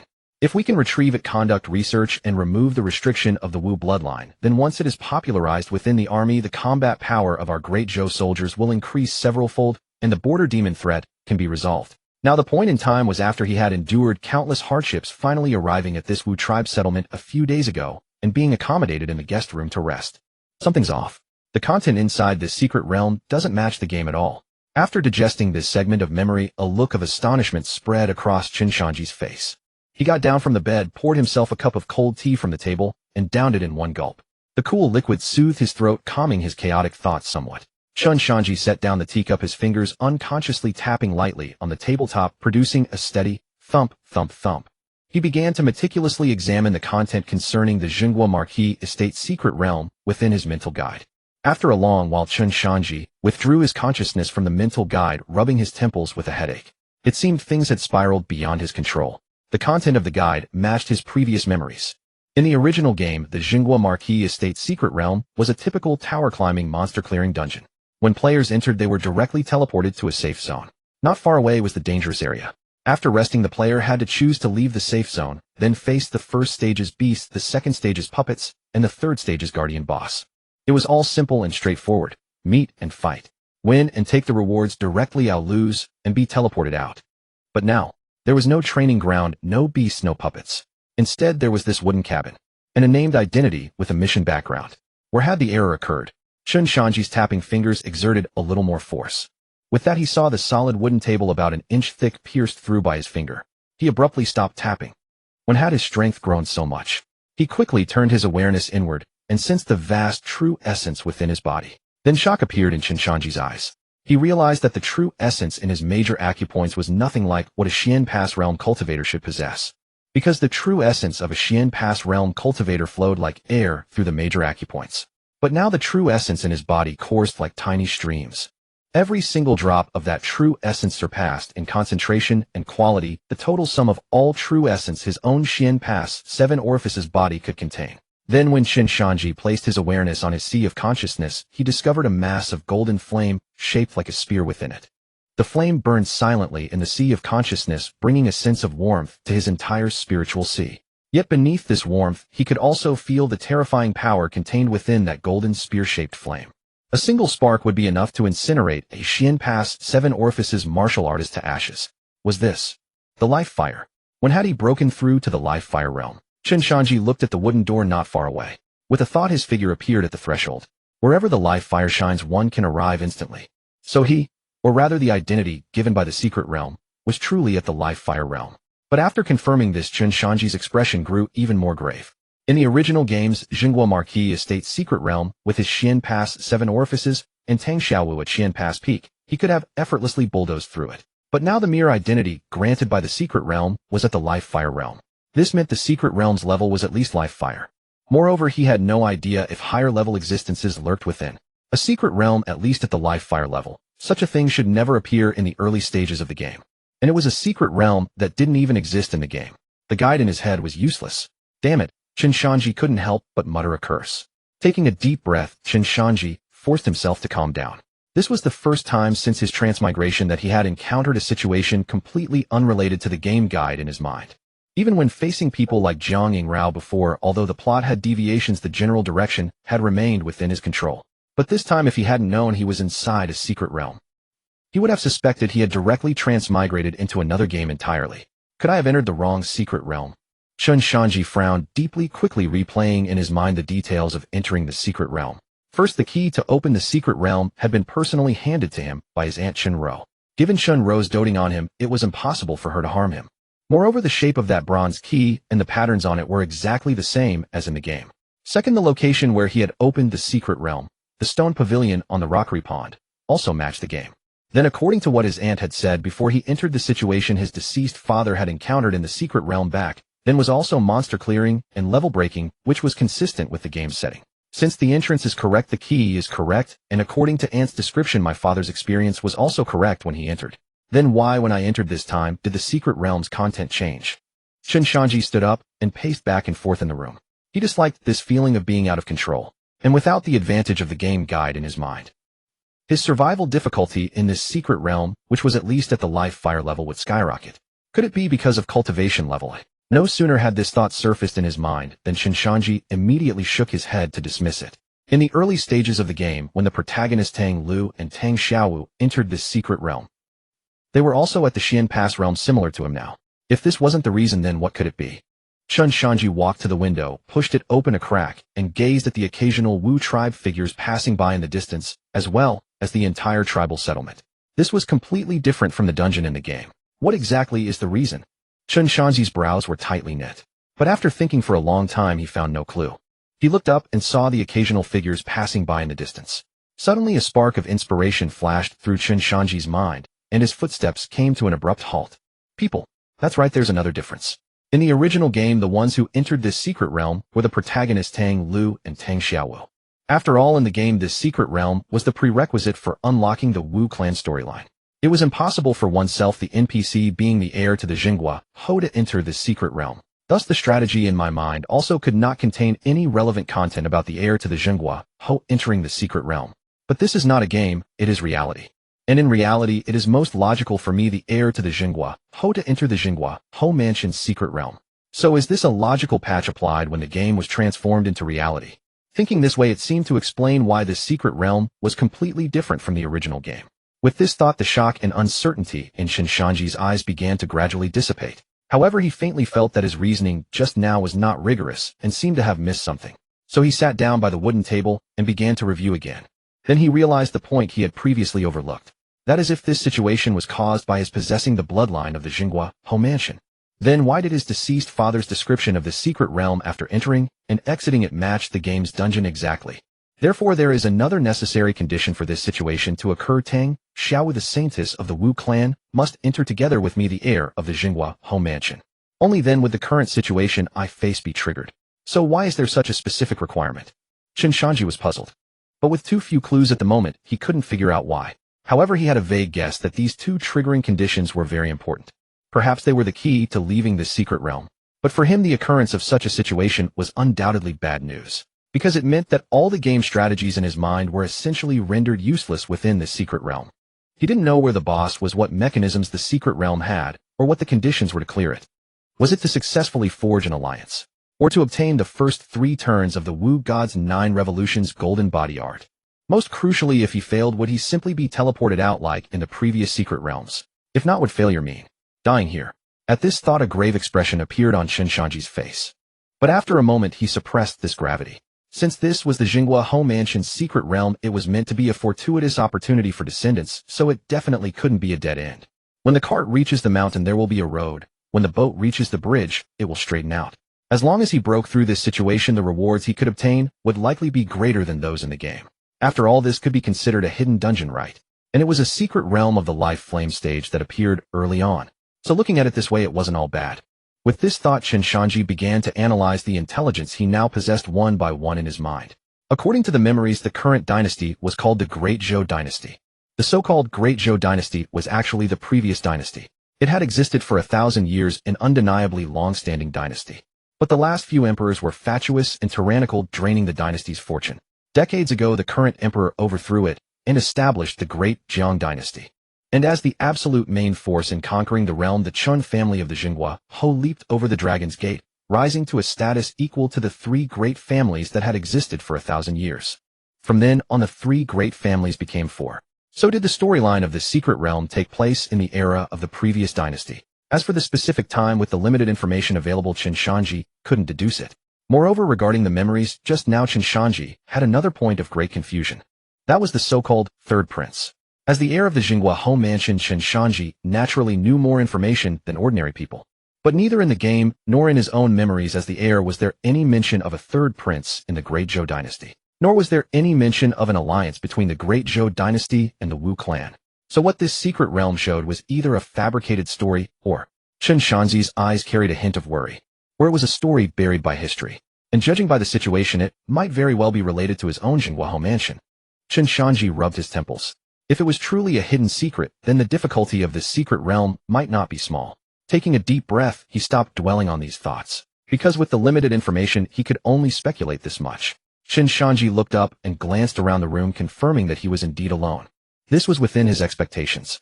Since he had been assigned an identity, then Tang Xiaowu, the Saintess of the Wu clan, must also have a corresponding identity in this storyline. So my identity is the commander sent to seek an alliance with the Wu clan. Then, as the Saintess of the Wu clan, would Tang Xiaowu's identity in this storyline be a pivotal figure on the Wu clan's side? If so, she would surely have more intelligence about this secret realm. Therefore, the top priority was to find her first. However, he also had to be cautious. He needed to first determine whether the secret realm had a plot with opposing factions. Otherwise, if he went to find her and her goal was to kill him directly, then willingly walking into her trap would be like throwing a meat bun to a dog. But according to memory, he was an envoy of the Great Zhou dynasty. Although the Great Zhou was suffering from corrupt rulers causing the people to live in misery and the dynasty's fortune to be extremely weak, a lean camel is still bigger than a horse. Surely the Wu clan wouldn't dare to kill an envoy of the Great Zhou. So this was most likely a secret realm that required cooperation between the two. Although they had a minor misunderstanding outside, just now in this unfamiliar secret realm, they were natural allies. So he still needed to find Tang Xiaowu first and consolidate intelligence. He needed to see what her identity and mission were so that they could coordinate. Chen Shanzhi tapped his fingers lightly on the table, his mind racing. Only by reuniting and exchanging information could they seize the initiative in this completely unfamiliar storyline. And moreover, Chen Shanzhi stroked his chin. If he could experience a scenario of relying on each other and fighting side by side with Tang Xiaowu in this secret realm, then the emotional temperature would rise much faster than outside. After all, the suspension bridge effect, those who know. Just as Chen Shanzhi was scheming about how to find Tang Xiaowu, bang bang bang, a steady and forceful knock suddenly sounded. Chen Shanzhi's eyes narrowed, and in an instant he entered the state of the commander role. He straightened his clothes, put on a perfectly measured expression of seriousness, and said in a deep voice, "Enter." The door was pushed open. A soldier wearing the standard armor of the Great Zhou dynasty walked and clasped his fists and saluted Chen Shanzhi. "Commander Chen, the supervisor requests your presence, saying there are important matters to discuss." "Supervisor?" Chen Shanzhi squinted slightly. Good grief, the setup was quite complete. But since it was an envoy, having a commander and a supervisor was indeed reasonable. However, in the ancient military system, the position of supervisor often represented an extension of imperial power and was the most likely to cause trouble. But as a prince, even if he was his trusted confidant, he couldn't fully trust him. To avoid the situation where he alone had the final say in the team, assigning a supervisor was a standard move. After all, the royal family valued the art of balance, so they always made subordinates check each other. But in his memory, this supervisor on the mission had been far too meddlesome. So now he didn't know what role this supervisor played in the secret realm. Was he a simple-minded barking teammate or a seemingly arrogant and scheming villain who liked to stab others in the back? But random speculation was useless. He had to see for himself. Moreover, since the supervisor came to find him shortly after he woke up, it seemed the secret realm was actively pushing the plot forward. But coming to find him late at night, Chen Shanzhi sneered inwardly. This supervisor probably has a problem. But since he was here, he wasn't afraid. Understood. Lead the way. Chen Shanzhi nodded without any hesitation. Although the strategy in his mind was gone as an ESFP, he loved this feeling of acting. He walked to the door, took a deep breath. Then he followed the footsteps of the soldier ahead. As Chen Shanzhi pushed open the door, before he could even take in the room's interior, a voice tinged with femininity and undisguised displeasure drifted over. "Commander Chen, you finally arrived." At the center of the room, a man in a blue scholarly robe with a fair face etched with a sharp, mean-spirited look sat in a high-backed chair. He held a teacup lid, idly scraping at the tea foam, not even raising his eyelids. "Several days have passed, and you say the Wu clan hasn't sent anyone to communicate with us. These southern barbarians don't hold our Great Zhou in any regard at all, do they?" This man was the supervisor of the mission, Wang Yuanhua. By official rank, Chen Shanzhi, as the special envoy commander, was the principal officer, while Wang Yuanhua was merely a deputy responsible for oversight. But this fellow, relying on his position as the supervisor sent by the third prince, often treated a chicken feather as a command arrow, throwing his weight around throughout the journey. Seeing that Chen Shanzhi didn't respond, Wang Yuanhua slammed his teacup heavily onto the table, producing a sharp clang. He raised his head, his narrow triangular eyes fixed intently on Chen Shanzhi, and said sarcastically, "As commander, you just wait idly without taking any action. If you ruin the third prince's grand plan or bring shame upon Great Zhou, can you bear that responsibility?" Chen Shanzhi laughed inwardly. This guy was a real piece of work. It was only the third day, and he was already losing patience. But Chen Shanzhi, acting according to the memories in his mind, naturally wouldn't stoop to argue with such a buffoon. He casually pulled out the chair opposite and sat down, pouring himself a cup of tea with fluid, effortless movements, completely disregarding Wang Yuanhua's fury. "Supervisor, please be patient." Chen Shanzhi blew on the rising steam from his tea and said slowly, "The Wu clan is ignoring us to give us a warning. If we become anxious over such a trivial matter, we be lowering ourselves and let them look down on us. Though I haven't moved, I haven't been idle these past 2 days." Chen Shanzhi set down his teacup, leaned slightly forward, and wore a look of profound mystery. "I've been observing the Wu clan these days. Has the supervisor noticed anything strange?" "Observing? Strange?" Wang Yuanhua looked at him suspiciously. "What's strange about this shabby hostel?" Chen Shanzhi didn't answer directly, instead tapping his fingers lightly on the table and countering, "Supervisor, what do you think the Wu clan's attitude toward our Great Zhou is right now?" Wang Yuanhua was taken aback, instinctively straightened his chest, and snorted, "That's obvious. Our great Zhou is the Celestial Dynasty. Forming an alliance with them is a great honor. They should be grateful." "Supervisor, you're completely wrong there." Chen Shanzhi interrupted him directly, a sharp glint flashing in his eyes. "If they truly wanted an alliance, why would they leave us in this remote guest house? If they truly feared the demon people, why are the guards outside so lax?" This. Wang Yuanhua opened his mouth, his mind struggling to keep up. Chen Shanzhi then tossed out a few seemingly professional, but actually shallow strategic questions, such as the pros and cons of Wu clan terrain in a potential battle, and so on. As a result, Wang Yuanhua hemmed and hawed, unable to produce a single coherent sentence, and finally waved his hand in frustration. "Enough, enough. I'm a man of letters, I don't understand your military twists and turns.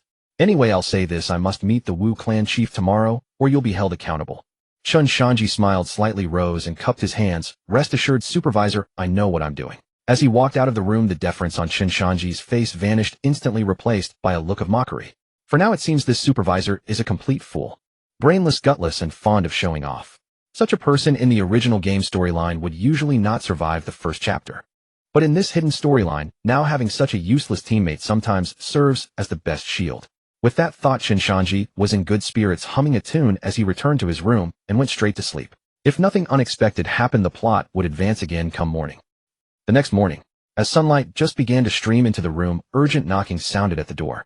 Commander Chen, wake up." The excited voice of a guard came from outside. "The Wu clan has sent someone. They say their chief will receive us in the meeting hall."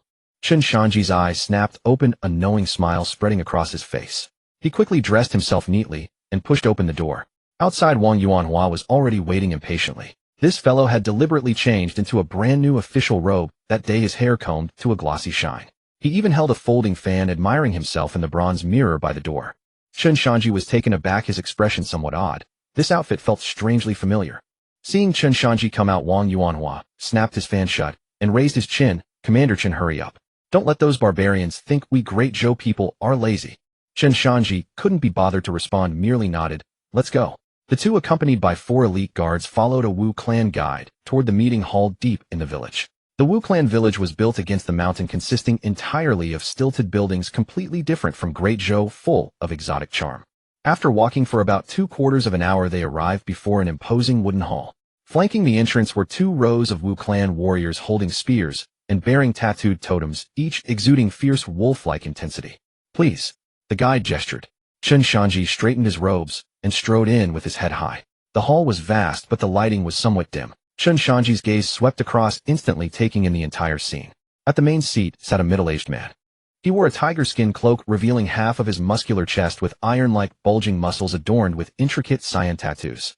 His features were rugged, with thick brows and large eyes exuding an innate authority. This should be the current chief of the Wu clan, Miao Yunjian. Seated at a slightly lower position on the left was an old man, withered as a stick. The old man was wrapped entirely in a pitch-black cloak, holding a gnarled wooden staff hung with bone ornaments, his eyes closed as if asleep. Yet the cold arcane aura emanating from him made Chen Shanzhi's heart tighten slightly. This was the Wu clan's divine priest, second only to the chief in status, and the most mysterious master of the clan. Behind the old man stood a young man. He wore ornate silver and leather armor, his chin raised high, his eyes radiating an arrogant, domineering air, nostrils practically pointing to the sky. No need to ask, this was undoubtedly the divine priest's personal disciple.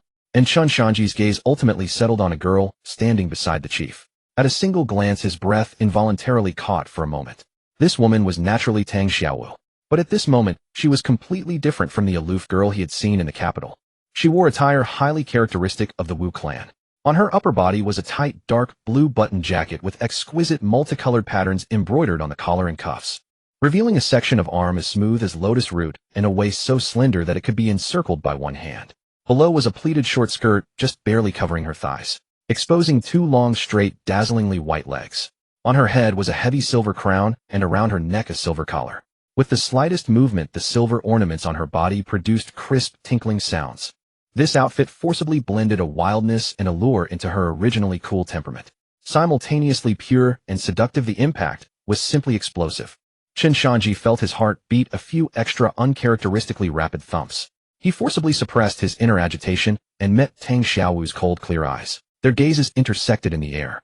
Chen Shanzhi winked with his right eye, making a subtle gesture that only the two of them understood. However, Tang Xiaowu looked at him, as if he were a completely stranger. She moved her gaze away expressionlessly, not even a flicker in her eyelids. Chen Shanzhi's heart skipped a beat. Something was wrong. The worst-case scenario had occurred. Could Tang Xiaowu's task in this secret realm truly have placed her on the opposite side? If their tasks conflicted, that would be a huge problem. Just then Miao Yunjian from the main seat spoke. "Gentlemen, please take a seat." His voice was deep and low, echoing through the hall like muffled thunder. "In the past few days, I was in a critical phase of cultivation and remained in seclusion. I apologize for not receiving the great Zhou envoys in time." Wang Yuanhua was about to vent his frustration, but Chen Shanzhi spoke first, cupping his hands with a smile. "The chief is too kind. Cultivation is a major matter, and waiting a few days is only natural. I am Chen Sen, the commander of this mission from Great Zhou. This gentleman beside me is the supervisor. We pay our respects to the chief and the divine priest." Miao Yunjian nodded slightly, his sharp tiger-like eyes scanning Chen Shanzhi. He seemed somewhat surprised by the calmness of this young man. Then he briefly introduced the people around him. The old man was indeed the divine priest, and the young man was his disciple named Sangji.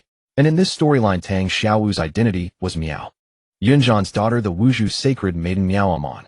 "I wonder what purpose your esteemed mission serves?" Miao Yunjian asked, already knowing the answer. Chen Shanzhi did not beat around the bush. He rose directly and declared in a clear voice, "Naturally, we have come to form an alliance with the Wuzhu tribe." He walked to the center of the great hall and spoke with conviction. "The demon dynasty in the north stirs with restless ambition, and their designs are known to all. They view us humans as their prey. Should they launch a full-scale southern offensive, the noble families and our great Zhou border will bear the brunt. The principle that when the lips are gone the teeth grow cold. Surely the clan leader understands this better than I. If our two factions join forces and support each other, the demons will dare not act rashly. Otherwise, if we are defeated one by one, the consequences would be catastrophic." Chen Shanzhi's words were well-reasoned and delivered with measured confidence. Yet Miao Yunjian listened without showing much interest. He lifted the wine bowl from the table, took a sip, and said calmly, "An alliance is a matter of great importance. We need to deliberate carefully. Moreover, this year's rains have been plentiful, and the mountains teem with game. Our Wuzhu people live relatively peacefully. As for the demon realm, we have seen no signs of movement thus far." So the stalling had begun. Chen Shanzhi's brows furrowed slightly. This diplomatic mission would indeed prove more difficult than anticipated. Just as he was preparing to present his second card and continue persuading, bang! Wang Yuanhua beside him suddenly slammed his palm against the table and rose abruptly. "Deliberate carefully. What more deliberation is needed?" Wang Yuanhua pointed at Miao Yunjian, his face radiating arrogance as he spoke recklessly. "Clan leader, might I suggest you take a closer look at your Wuzhu tribe's current predicament? You are raided year after year by the demons, suffering countless casualties, yet you don't even dare to utter a single protest. Our Highness is merciful, granting you the opportunity to form an alliance. That alone is an honor bestowed upon you. Don't turn your nose up at what's good for you. If you refuse to ally with our great Zhou, when the demon armies arrive, you barbarians will be devoured sooner or later. By then you'll all become mere rations for the demons." "What the hell?" Chen Shanzhi couldn't even stop him in time, his head ringing with frustration. What kind of useless ally is this? The last thing you should do at a negotiation table is expose someone's wounds. And this fool not only dragged them open, but poured salt into them. Indeed, before the words had even finished echoing, boom! A terrifying pressure erupted from the main seat in an instant.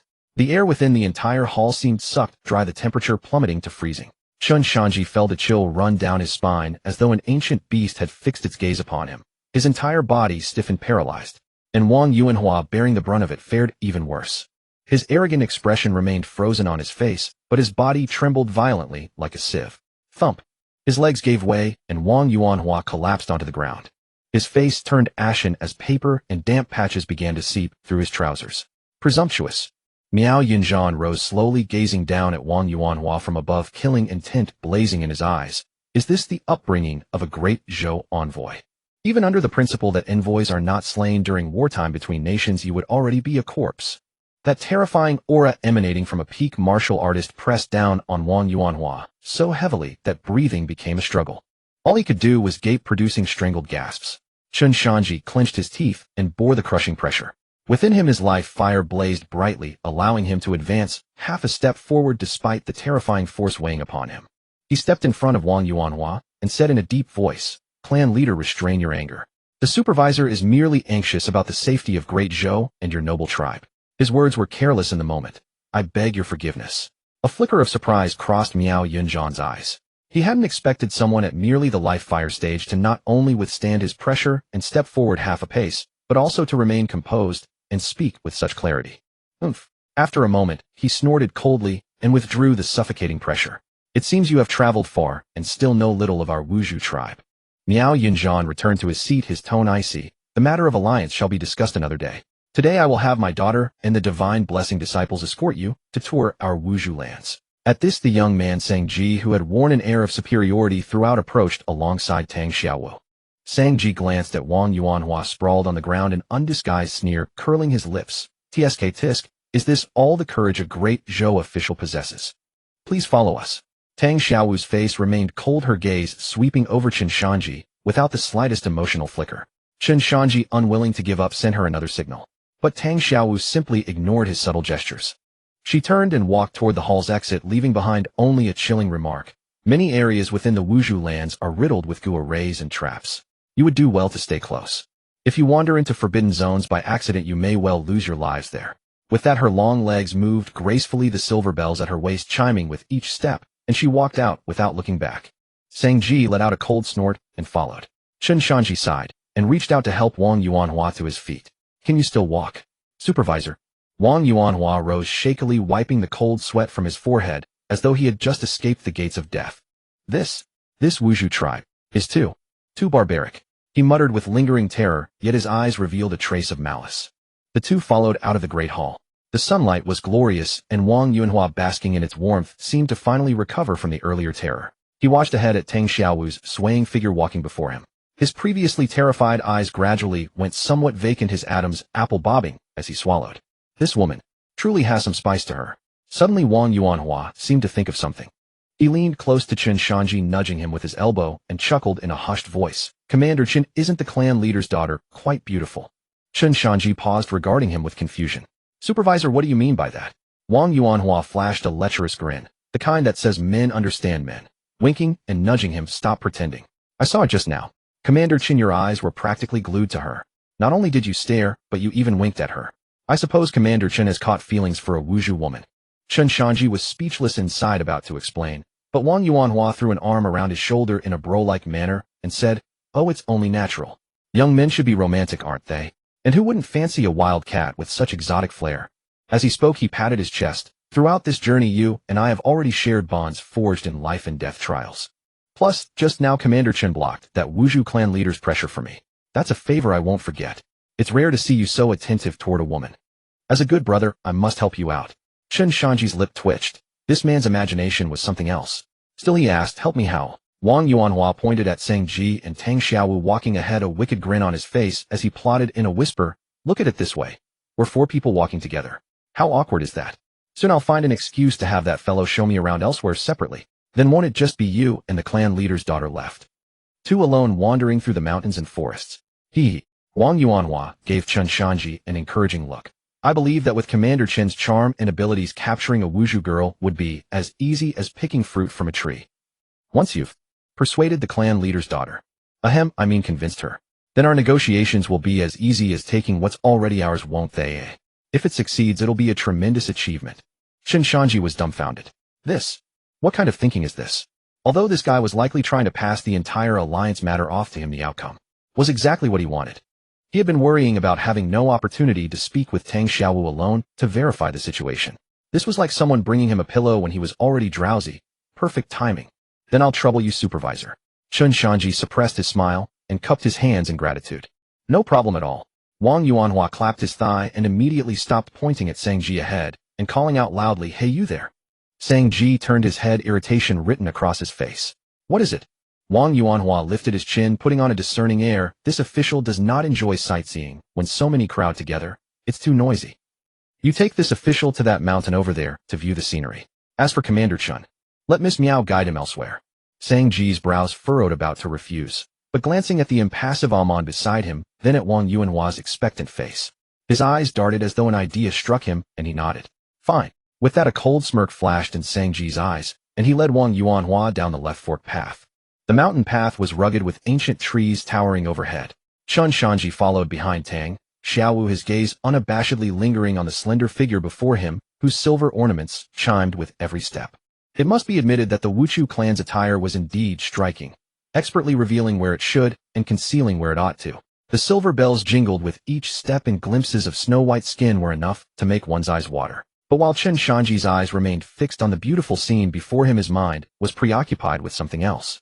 Was the person in front of him truly Tang Xiaowu, or merely an NPC illusion conjured by this secret realm masquerading as Miaoamon? Judging by her silhouette and figure, she was indistinguishable from Tang Xiaowu. If this was the real person, then the girl's acting skills were surprisingly impressive. That cold demeanor she displayed in the Wuchu Council chamber earlier could have won her an Oscar. But if she were an NPC, that would complicate things. Without finding Tang Xiaowu, who knows when this damn secret realm will finally end? Chen Shanzhi deliberately slowed his pace by half a step, speaking at just the right volume for the person ahead to hear, as if muttering to himself, I don't mind either way. If it takes time, I'll slowly figure out how to escape this secret realm. But Xiaowu is different. The footsteps ahead remained steady, seemingly unaffected. Chen Shanzhi pressed on. If Xiaowu hasn't exited the secret realm for so long, her brother Tang Lu must be worried by now. His own sister entered the Marquis mansion with me, a notorious womanizer known throughout the capital, and hasn't emerged after several days and nights. Given that young man's personality, he'd surely assume I've done something unspeakable to her inside. He'd probably take advantage of the night to come to my Zhenghua Marquis manor to investigate. If that's the case, we're finished. Chen Shanzhi sighed, his tone full of regret. This time I entered the secret realm. The Zhenghua Marquis manor must have been under strict guard, and my concubine mother would likely protect me throughout. If Tang Lu dares to come, he'd likely enter upright, but leave on a stretcher. No sooner had he finished speaking than the figure climbing the steps ahead stiffened slightly. The rhythmic jingling of silver bells faltered for a beat, although she quickly composed herself and continued walking as if nothing had happened. But how could such a fleeting lapse escape Chen Shanzhi's ever-watchful eyes? Phew, that was close. A heavy burden finally lifted from Chen Shanzhi's heart. It seemed this girl was indeed Tang Xiaowu herself. As long as she was the real person, matters would be easier to handle. But judging by her earlier attitude, it appeared her identity or mission in this secret realm was likely opposed to his own. Yet since she could still be alone with him, there was room for negotiation. The two moved forward, passing through a dense forest of goo worms before reaching an open cliff. The wind here was fierce, making Tang Xiaowu's silver ornaments tinkle constantly. Commander Chen, please look. Tang Xiaowu stopped and extended her slender finger, pointing toward the undulating mountain range in the distance. Chen Shanzhi stepped forward, naturally positioning himself beside Tang Xiaowu. Their shoulders nearly brushed against each other, and the subtle fragrance unique to a young woman drifted toward him on the mountain breeze. At such close proximity, if this were the real Wuchu holy maiden Miaoamon, she would have kicked him down long ago. But Tang Xiaowu merely frowned slightly, her body stiffening imperceptibly for a moment. She didn't pull away or scold him. Chen Shanzhi took a deep breath, inhaling that distinctive fragrance emanating from the girl. Mixed with the scent of mountain vegetation, it was quite pleasant. Then he followed the direction of Tang Xiaowu's pointing finger. He could see at the edge of Wuchu territory clusters of eerie green fog enveloping the entire region like a thick wall. The fog churned and seethed, occasionally taking the shape of skulls and venomous snakes. Even from this distance, a chilling dread could be felt. Is that miasma? Chen Shanzhi asked. It's more than just miasma. Tang Xiaowu gazed at the churning green fog, her voice cold. This is the 10,000 poisons barrier crafted by our Wuchu ancestors, shamans, through generations of refining countless goo worms and poisonous herbs combined with the malevolent energy of the earth's veins. This miasma is extraordinarily toxic. Not only ordinary people, but even those at the life fire realm, if they lack our Wuchu clan's special antidote, can endure at most 15 minutes within it before their life fire is corroded and extinguished. Corrode the life fire. Chen Shanzhi's pupils contracted slightly. In this world, reaching the life fire realm signifies an elevation of one's very existence. Having unlocked the heavenly gate and ignited the life fire within the sea of consciousness, ordinary mortal poisons would be instantly purified and consumed by that fire, unable to cause any harm. A poison capable of corroding the life fire would undoubtedly be a weapon of mass destruction. Moreover, this 10,000 poisons barrier is also rigged with killing arrays. Tang Xiaowu stared at the emerald barrier, her tone carrying an unidentifiable emotion. Once our clan activates the Great Formation and commands the miasma, this becomes an insurmountable chasm. Speaking of which, she suddenly paused, as if asking Chen Shanzhi, or perhaps herself, tell me, with such natural defenses guarding us, how could the demon clan's armies possibly breach our borders? Chen Shanzhi keenly noticed that Tang Xiaowu's final rhetorical question carried an unusual tone. It didn't sound like boasting, nor was it directed at him. Rather, it seemed as though she was questioning herself. That tone revealed a profound sense of confusion and bewilderment. recalling the various anomalies encountered upon entering the secret realm combined with Tang Xiaowu's current reaction. A sudden insight struck Chen Shanzhi, as if he had grasped a crucial clue. He turned to face Tang Xiaowu's delicate profile, and suddenly spoke. "Xiaowu, stop hiding. I know it's you. Your mission in this secret realm is to stop the demon clans from invading the Wuchu clan, isn't it?" At the sound of his address, Tang Xiaowu shuddered, knowing she had been discovered. She no longer maintained her aloof, holy maiden facade. Tang Xiaowu turned around, her bright eyes reflecting Chen Shanzhi's figure for the first time. Without the previous coldness and pretense, what replaced, it was a complex mixture of emotions. "You figured it out after all." Tang Xiaowu took a deep breath, looking straight into Chen Shanzhi's eyes. "Since we've come this far, I won't hide anything. Chen Shanzhi, your visit to the Wuchu clan was ostensibly to form an alliance against the demons. But in truth, you came to steal the first 3 stages of our Wuchu tribe's sacred text, the 9 transformations of the divine body, correct?" The moment those words left her lips, the air grew suddenly still. Tang Xiaowu locked eyes with Chen Shanzhi, seemingly wanting to see how he would argue his case. However, Chen Shanzhi's response took her completely by surprise. No panic, no denial, not even a hint of shame. Chen Shanzhi nodded openly, his expression utterly calm. "You're right." He spread his hands, looking entirely justified. "My character did receive a secret order from the third prince before departure. He said if the opportunity arose, I should casually bring back the first 3 stages of that technique to strengthen the martial foundation of the Great Zhou army." Seeing Chen Shanzhi admit so straightforwardly, Tang Xiaowu was momentarily at a loss for words. She had encountered shamelessness before, but never such brazen honesty. How could this person discuss theft with the casual ease of someone buying vegetables at market? Chen Shanzhi was no fool. Tang Xiaowu couldn't possibly know his hidden mission without reason. The only logical conclusion was that her mission directly targeted him. So, Chen Shanzhi stepped forward, closing the distance between them, his gaze burning with intensity. "Xiaowu, is your other mission to prevent me from taking this technique back?" Naturally, Tang Xiaowu neither retreated nor denied it. The chill in her eyes grew sharper, revealing a deep-seated disgust and hatred that ran to her very core. "You people from the Central Plains speak endlessly of righteousness and morality, yet you are nothing but treacherous scoundrels who break every oath." Tang Xiaowu gritted her silver teeth, her voice icy. "Using the pretext of alliance to gain our trust. Not only do you covet our ancestral techniques, but you've also secretly stolen the formation diagrams and antidote formulas for our 10,000 poisons barrier, passing them to those demon races." Boom. With Tang Xiaowu's emotional surge, a powerful aura erupted from within her body. Chen Shanzhi's pupils contracted. Life Fire Realm. Her strength within the secret realm had actually been elevated to the Life Fire Realm. But then Chen Shanzhi's brows suddenly knit together. The theft of the cultivation technique. That secret order was indeed present in his memories. But colluding with the demon races and leaking formation diagrams. That didn't align with what he remembered. Chen Shanzhi shook his head, denying firmly. "That never happened. My current identity is the commander of this envoy, the highest authority in this operation. The only secret order I received was to obtain the technique. Absolutely no instruction to collude with the demon races. Besides, our Great Zhou and the demon races are mortal enemies. How could we possibly cooperate with them against you?" "Heh." Tang Xiaowu sneered. "Facts speak louder than words."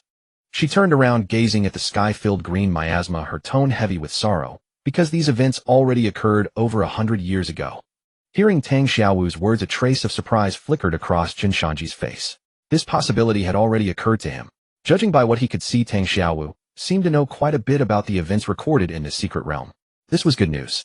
Chen Shanzhi looked at Tang Xiaowu and asked seriously, "Since this secret realm records events from your Wu tribe over 100 years ago, then as the Wu tribe's holy maiden, you should know quite a bit, correct?" If he could understand the full story, perhaps they might find a way out of this secret realm. But unexpectedly, Tang Xiaowu's eyes dimmed with sorrow as she shook her head. "I don't know much either." She gazed at the churning toxic fog in the distance, her voice growing distant. "I only know that this incident occurred, but I'm unclear about the specifics. I only recall my grandfather Shunzhu mentioning it once. That day the myriad poisons barrier failed without warning. An uncountable host of demon tribes surged forward like a black tide, and in an instant our outer defenses were swallowed." Tang Xiaowu drew a deep breath, struggling to steady herself. "Most of our people either died in battle or were captured alive by the demons, taken back to be used as food. At that time our tribal chief stood alone against 3 demon gods to buy us time, eventually perishing from exhaustion. In the end, our heavily wounded grandfather Shunzhu led the remaining survivors in a desperate fight to survive. Using the terrain for cover, they escaped into the 10,000 mountains where deadly goo poison abounded, barely escaping annihilation. Now 100 years later, our Wu tribe has yet to recover its former strength. Upon hearing this, Chen Shanzhi's brow furrowed deeply, his fingers unconsciously stroking the jade pendant at his waist. The myriad poisons barrier had failed, without any warning. This pointed to a definite breach. Someone must have leaked the formation diagram of the myriad poison miasma. Whether it came from his own side of Dezhou or from within the Wu tribe remained uncertain. Tang Xiaowu glanced secretly at Chen Shanzhi, lost in thought, a complex mix of hope flickering in her dark eyes. She knew Chen Shanzhi's sharp mind, which was precisely why she shared these revelations with him. After all, however realistic this secret realm felt, everyone inside was fabricated. Only she and Chen Shanzhi were truly real. So naturally she hoped they could work together to navigate through this trial. Ooh. After a long silence, Chen Shanzhi exhaled and broke the quiet. He looked up at Tang Xiaowu's hopeful gaze and declared firmly, "Xiaowu, I can tell you clearly. My memories of this secret realm show no record of collusion with the demons. Moreover, the core of my mission here is to forge an alliance. If I can obtain the techniques, fine, if not, so be it. But compromising the alliance or inviting disaster in pursuit of secret methods would completely contradict my mission's purpose." As he spoke, a sharp glint flashed in Chen Shanzhi's eyes. "Therefore, within this secret realm, we are not enemies. We are allies." The word ally visibly relaxed Tang Xiaowu's tense shoulders, lifting the heavy weight from her heart. "If neither of us is the traitor, then who is?" she asked. Process of elimination. Chen Shanzhi held up two fingers. Whoever could access core secrets and operate covertly must hold a high position on both sides. First, I believe the most likely source of the leaked formation diagram lies within your Wu tribe. It would be nearly impossible for someone from Dezhou to access such intelligence. So, I suggest you investigate that angle. As for Dezhou, whoever would cooperate with the demons. They exchanged glances and spoke in unison. The Imperial Supervisor. Chen Shanzhi sneered. Wang Yuanhua's foolish behavior at today's council meeting appears deliberate. He was trying to provoke your tribal chief. I initially thought he was merely displaying the arrogance of a long-serving Dezhou official, but now I suspect he's working to deepen the conflict and sabotage the alliance entirely. Truly, what a brilliantly cunning supervisor, playing the fool while pulling strings. Tang Xiaowu's expression darkened as realization struck. This is bad. He's currently with Sangji, and Sangji has no idea about any of this. At the same time, beyond the Wu tribe's rear mountains, the Valley of 10,000 Serpents. The valley was damp and shadowed, its walls crawling with dense swarms of venomous snakes and centipedes, while the air hung thick with a nauseating fishy stench. "Oh, stay back. Stay away." A piercing scream echoed through the valley floor. Wang Yuanhua lay collapsed on the ground, trembling uncontrollably. Before him, Sangji crouched on a large boulder, twirling a brightly colored serpent in his hand with a mockingly cruel smile. "Supervisor, didn't you say you wanted to see the scenery?" Sangji flicked his wrist, and the tiny snake darted its tongue against Wang Yuanhua's face. "This is our Wu tribe's distinctive 7-color flesh-rotting snake.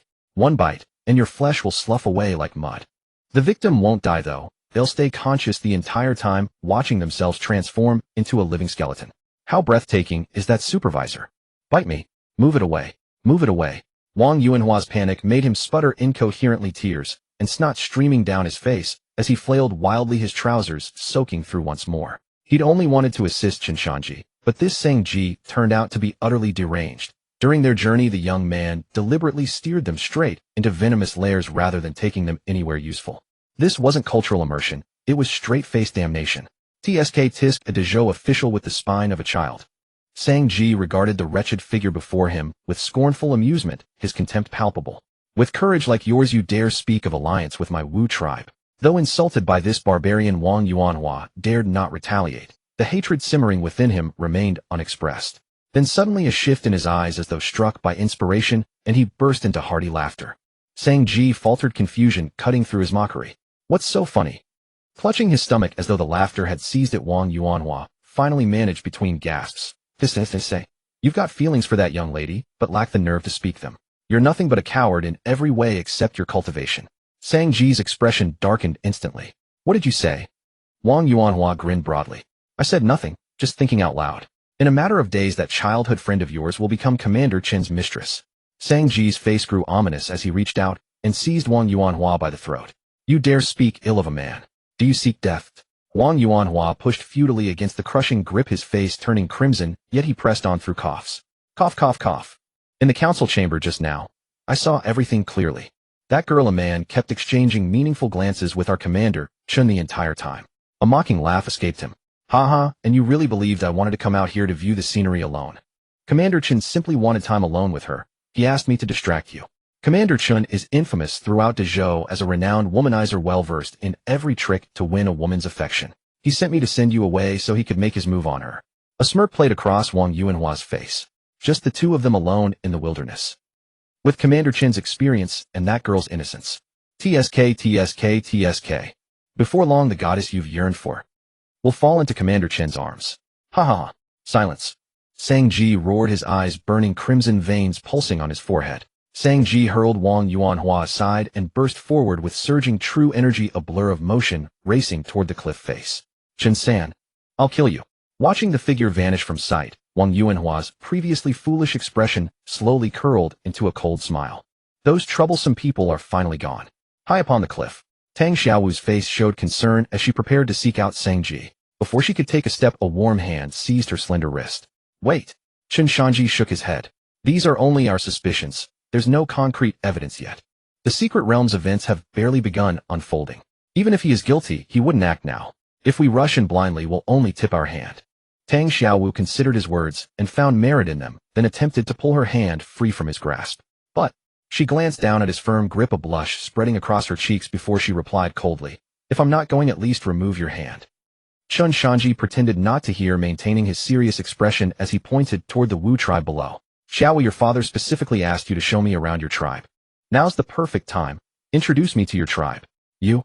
Tang Xiaowu struggled to pull away, but Chen Shanzhi's grip only tightened. His fingers traced gentle circles across her hand, a quiet punishment for her resistance.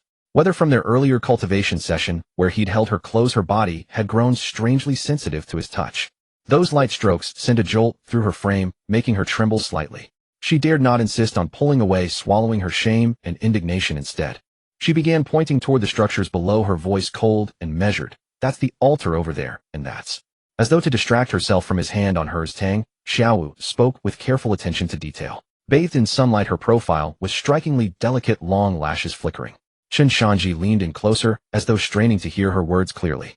His shoulder brushed hers, then his arm pressed against hers. Tang Xiaowu instinctively shifted away, but Chen Shanzhi suddenly pulled harder on her hand. He pulled her directly into his embrace. Tang Xiaowu gasped as her back pressed flush against his chest. Chen Shanzhi rested his chin on her fragrant shoulder, breathing in the sweet scent of her hair. His palm continued to hold her soft, delicate hand, and a look of deep satisfaction crossed his features. Behind her, the man's warm breath tickled her neck. Her entire body grew pliant, her voice trembling. Perhaps it was because they were the only two real people in this secret realm, or perhaps it stemmed from the many times Chen Shanzhi had drawn her close before. Now when he pulled her near once more, she found herself unable to resist. There is. Tang Xiaowu's mind went blank, her thoughts scattered, unable to form coherent words.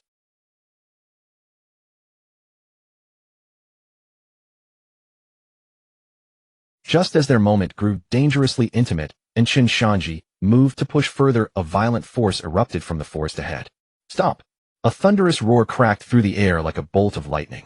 A shock wave of turbulent energy swept forward, sending leaves swirling into the sky. "Pervert! Get your filthy hands off her! What do you think you're doing to a man?" In the distance, Sangji charged forward, eyes blazing crimson, radiating murderous intent like a rabid bull. Sangji's thunderous roar was like a sudden clap of thunder, shattering the delicate, intimate atmosphere that had hung between the two. Tang Xiaowu's body trembled violently as she snapped back to her senses. She hastily pushed Chen Shanzhi away, stumbling back a couple of steps. Her fair and delicate face flushed crimson like the evening clouds, the blush spreading all the way to her ears. She shot Chen Shanzhi a glare filled with both shame and anger. This man had actually taken the chance to touch her hand just now, and she hadn't even moved away. "Tang Xiaowu, what were you doing just now?" She silently scolded herself. Then a violent gust of wind swept over them. Sangji's eyes were bloodshot as he glared at Chen Shanzhi, his gaze as if he wanted to skin him alive. He had seen everything clearly.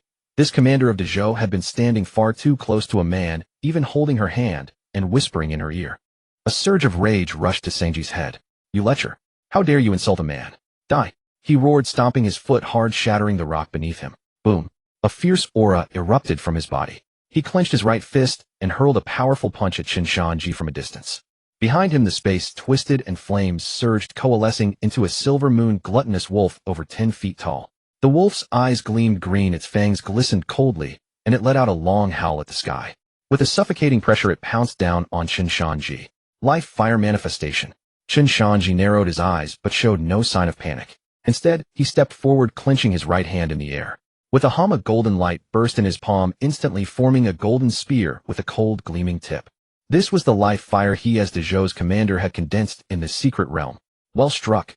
Chen Shanzhi laughed heartily, as he had been looking for a chance to test his current commander-level strength. Before entering the secret realm, Chen Shanzhi was only at the Mystic Gate 7 Aperture stage. He truly understood little about the life fire realm, but that didn't stop him from using this body's life fire. He held the spear with one hand and flicked his wrist. The golden spear flowers bloomed in the air like cold stars. Facing the onrushing giant wolf, Chen Shanzhi let out a low shout and twisted his wrist again. The spear, like a dragon emerging from the sea, turned into a golden lightning bolt and met the white wolf head-on. A gleam of cold light arrived first, followed by the spear striking like a dragon. Boom! The golden spearhead arriving later, but striking first, precisely pierced the center of the gluttonous wolf's life fire. Two vastly different life fires collided violently in midair, producing a deafening explosion. The shockwave rippled, shattering the ancient trees around them into fragments and sending wood chips flying. Shanzhi felt an irresistible sharp aura backlash through his life fire. It felt like a red-hot steel needle stabbing deep into his meridians. The impact sent his blood surging and forced him back several steps. How is this possible? Shanzhi was shocked.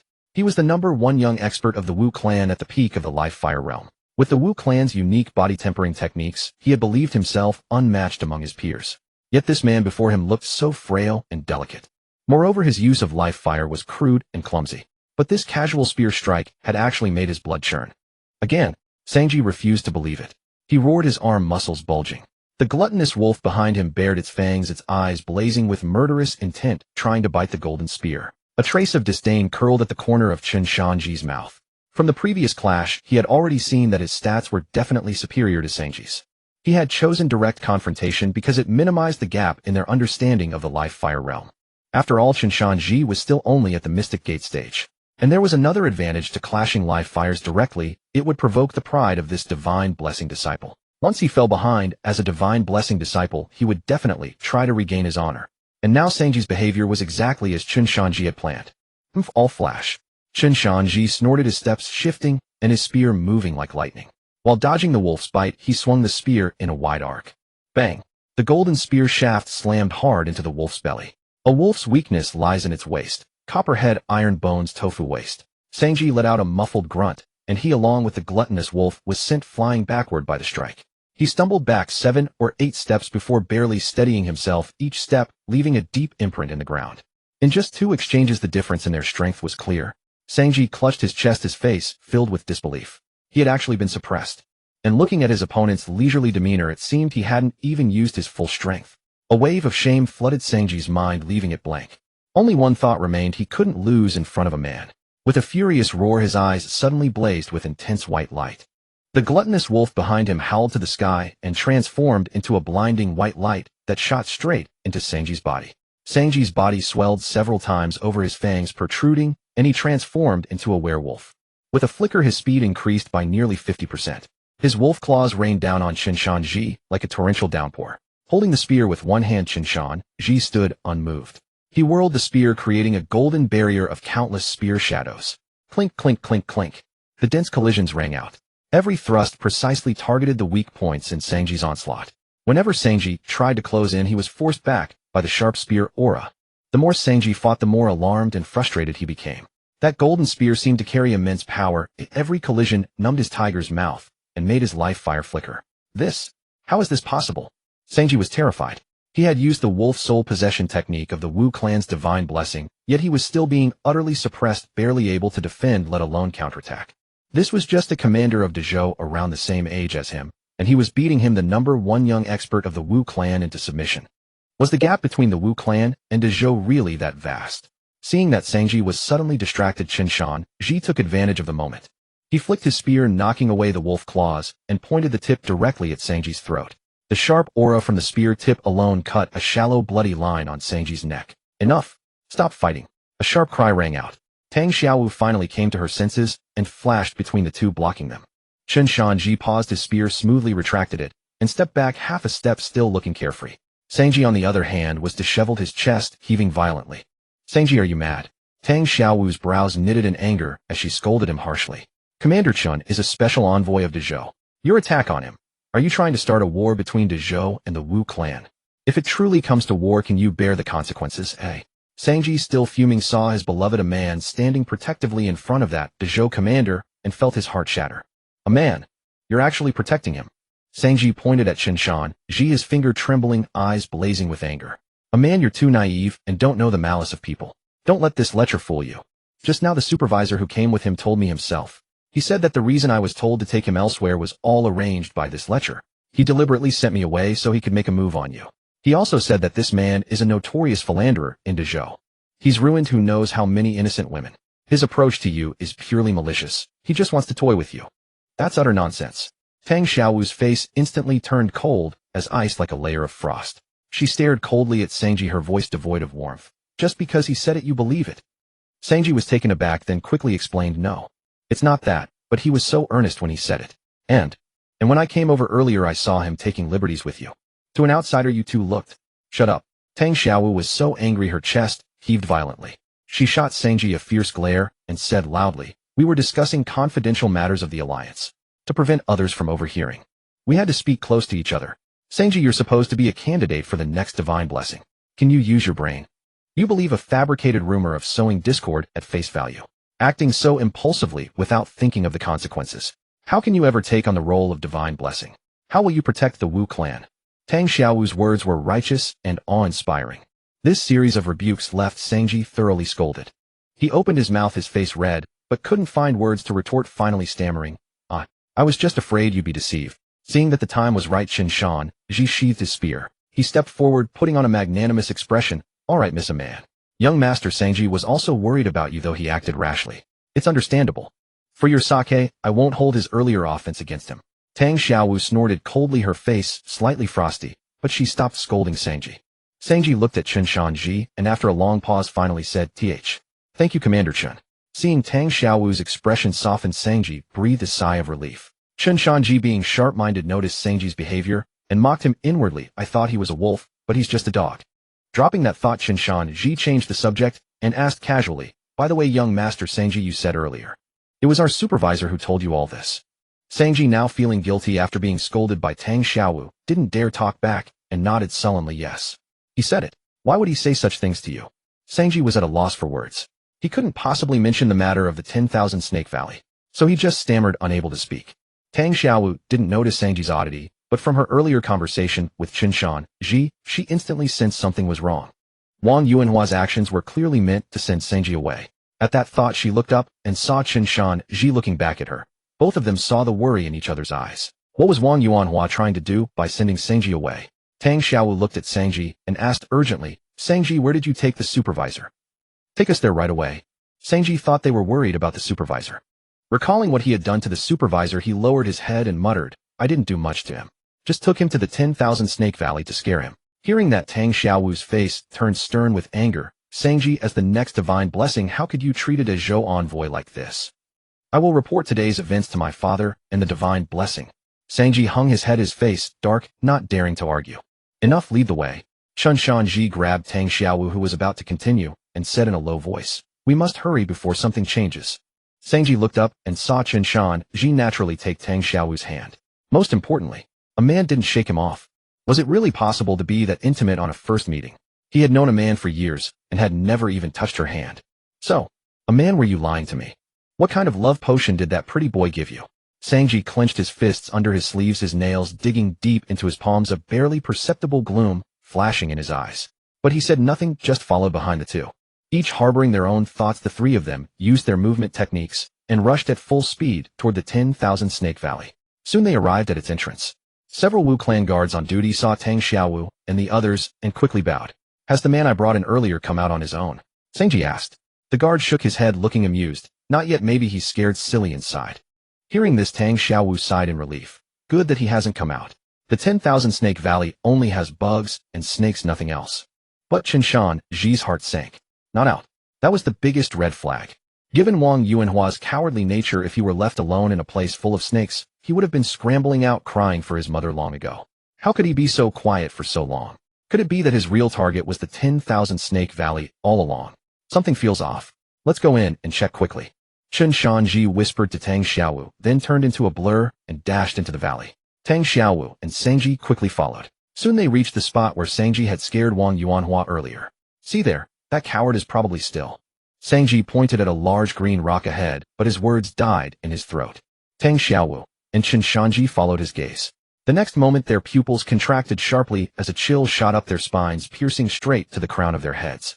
There beside the large blue stone lay Wang Yuanhua motionless on the ground, clad in the military supervisor's robe of the Great Zhou. The robe now hung loosely over his skeletal frame like a withered, deflated sack. Yet beneath the wide official robe there was no flesh or blood, only a stark, white, utterly clean skeleton.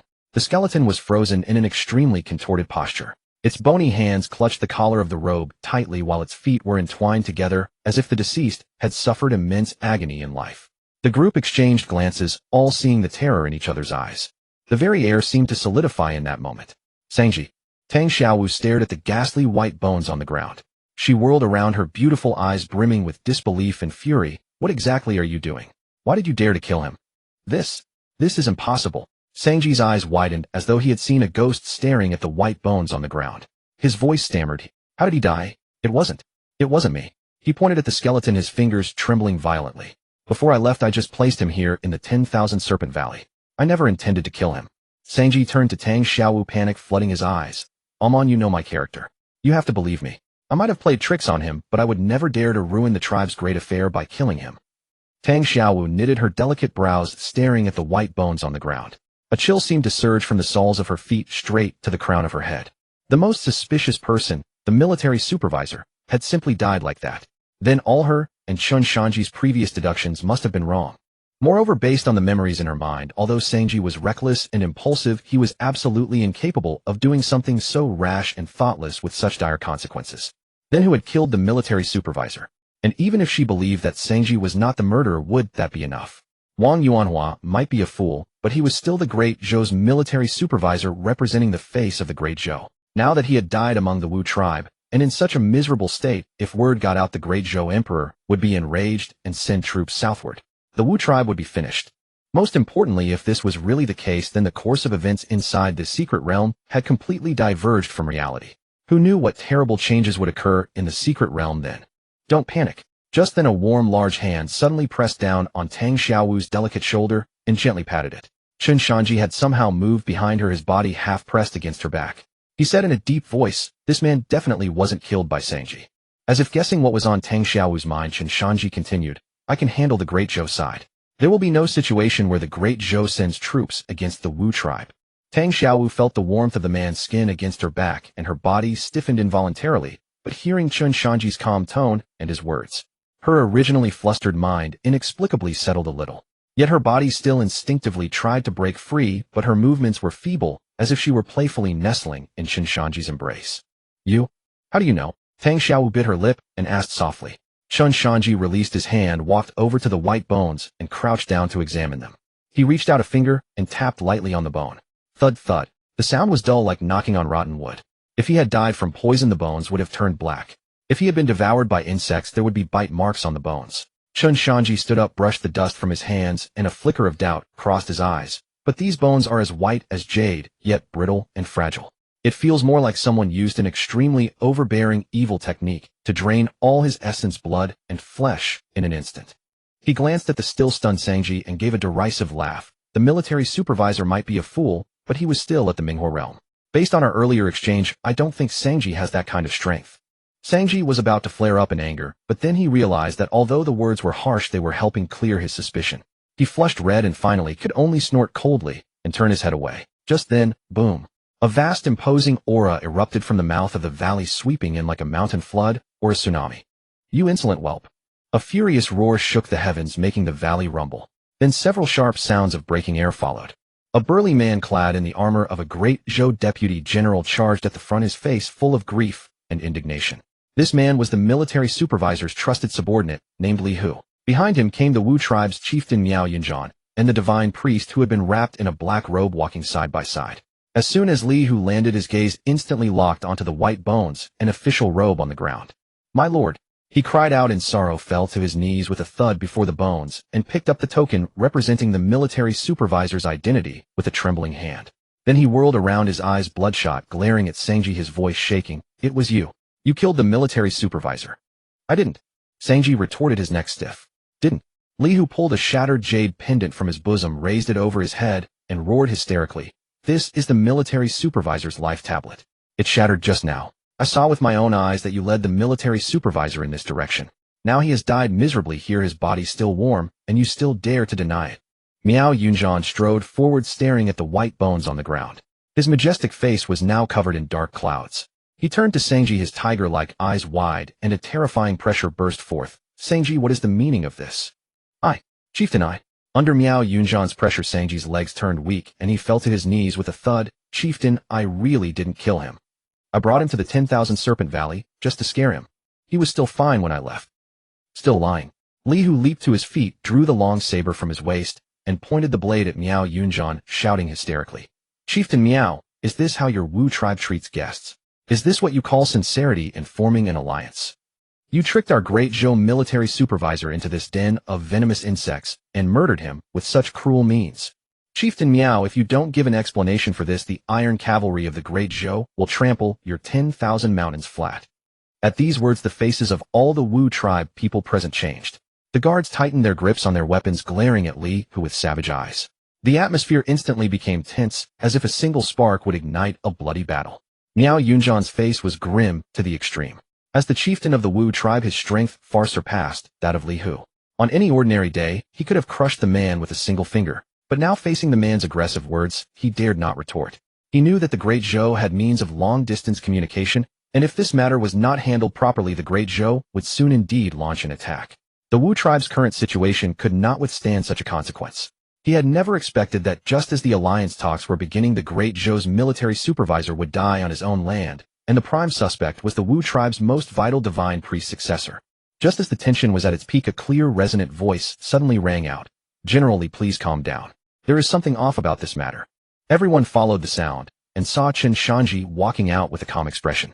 Li Hu turned sharply, glaring at Chen Shanzhi, his teeth clenched as he snarled, Commander Chen, since you are here, why did you let them kill the supervisor? Which side are you really on? The supervisor's remains are barely cold, and yet you are still defending the murderer. Could it be you were involved in this as well? Chen Shanzhi glanced at him with a cold sneer. Generally, having a brain is a valuable thing, but it seems you lack one. If I intended to kill someone, would I choose such a conspicuous location? Besides, if Shanzhi truly wanted to kill someone, he would simply toss the corpse deep into the 10,000 Serpent Valley, where the venomous serpents would devour every trace of bone. Why would he leave such an intact skeleton behind, waiting for you to track him down using spirit slips? Chen Shanzhi pointed to the skull on the ground with a cold laugh. This corpse was clearly left here deliberately. On the other hand, Lord Li, you claim to have seen Shanzhi bringing the supervisor here. As the supervisor's trusted subordinate, why did you not accompany him? Yet the moment the supervisor died, you rushed over immediately, and with such certainty that Shanzhi was the killer. What a dutiful, loyal servant you are. Hearing Chen Shanzhi's words, a flicker of panic crossed Li Hu's eyes, but he quickly masked it with ruthlessness. Commander Chen, what do you mean by this? The supervisor was slain by these barbarians, and not only do you refuse to seek justice, but you are defending the murderer instead. Are you attempting treason? Treason? Chen Shanzhi laughed as though he had heard the most absurd joke, straightening his posture and advancing step by step toward Zhao Hu. He stood half a head taller than Zhao Hu, looking down at him as he said, You accuse Shanzhi of murdering the supervisor. Where is your proof? The evidence is right before your eyes. In this very skeleton. Zhao Hu roared. Skeleton. Chen Shanzhi suddenly lunged forward, grabbing a leg bone from the ground. Crack. With barely any pressure, the seemingly sturdy leg bone disintegrated, entirely crumbling to dust and slipping through his fingers. Everyone stared with wide eyes at the scene unfolding before them. Do you see now, Lord Li? Chen Shanzhi brushed off his hands and fixed his gaze upon Li Hu. Lord Li, you are also a martial artist who has reached the life-fire realm. You should know that if the supervisor had been killed by human hands or devoured by poison insects, how could his bones become so fragile? This is clearly the result of some dark art that drained his entire life essence in an instant. I believe the clan chief would never allow our future divine priest to practice such forbidden arts. Therefore, I find these circumstances deeply suspicious and refuse to draw hasty conclusions. Lord Li, please do not forget the purpose of our visit to the Wu tribe. Li Hu's face darkened, yet he knew Chen Shanzhi's words carried weight. Moreover, with the supervisor dead, supreme command of this diplomatic mission now rested entirely in Chen Shanzhi's hands. He could only emit a contemptuous snort and remain silent. Miao Yunjian gave Chen Shanzhi a profound look, surprised that this young commander of Dezhou could analyze with such composure. The supervisor's death does indeed raise numerous questions. I beg Commander Chen and General Li to grant the Wu tribe some time. We will uncover the truth and provide you with satisfactory answers. As for Sangji, Miao Yunjian glanced at Sangji and spoke coldly.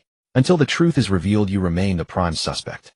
Guards, take Sangji away and confine him in the forbidden cave chambers. Under no circumstances is anyone permitted to visit him without my direct order. Though this appeared to be punishment, all present understood it was actually protecting Sangji. Once confined within the forbidden grounds, even if Dezhou wished to cause trouble, they would have no means. After all, Sangji was destined to become the next divine priest. He could not simply be handed over to Dezhou. Sangji opened his mouth to protest, but the divine priest's stern gaze silenced him immediately. We thank Commander Chen for his trust for not immediately pressing accusations against our Wu tribe following these events. Miao Yunjian offered Chen Shanzhi a respectful salute in gratitude. Chen Shanzhi returned the gesture, smiling. I have faith in the clan chief's character. Watching Sangji being led away, Li Hu's face remained etched with fury, yet he knew now was not the time to act. He reluctantly sheathed his blade and ordered men to collect Wang Yuanhua's remains. Commander Chen, I will report this matter to the court exactly as it stands. Li Hu spat these words viciously before departing in a rage, clutching the pile of bones and official robes. Miao Yunjian sighed and turned to Tang Xiaowu. A man accompany the divine priest and thoroughly examine the residual energy traces on this body.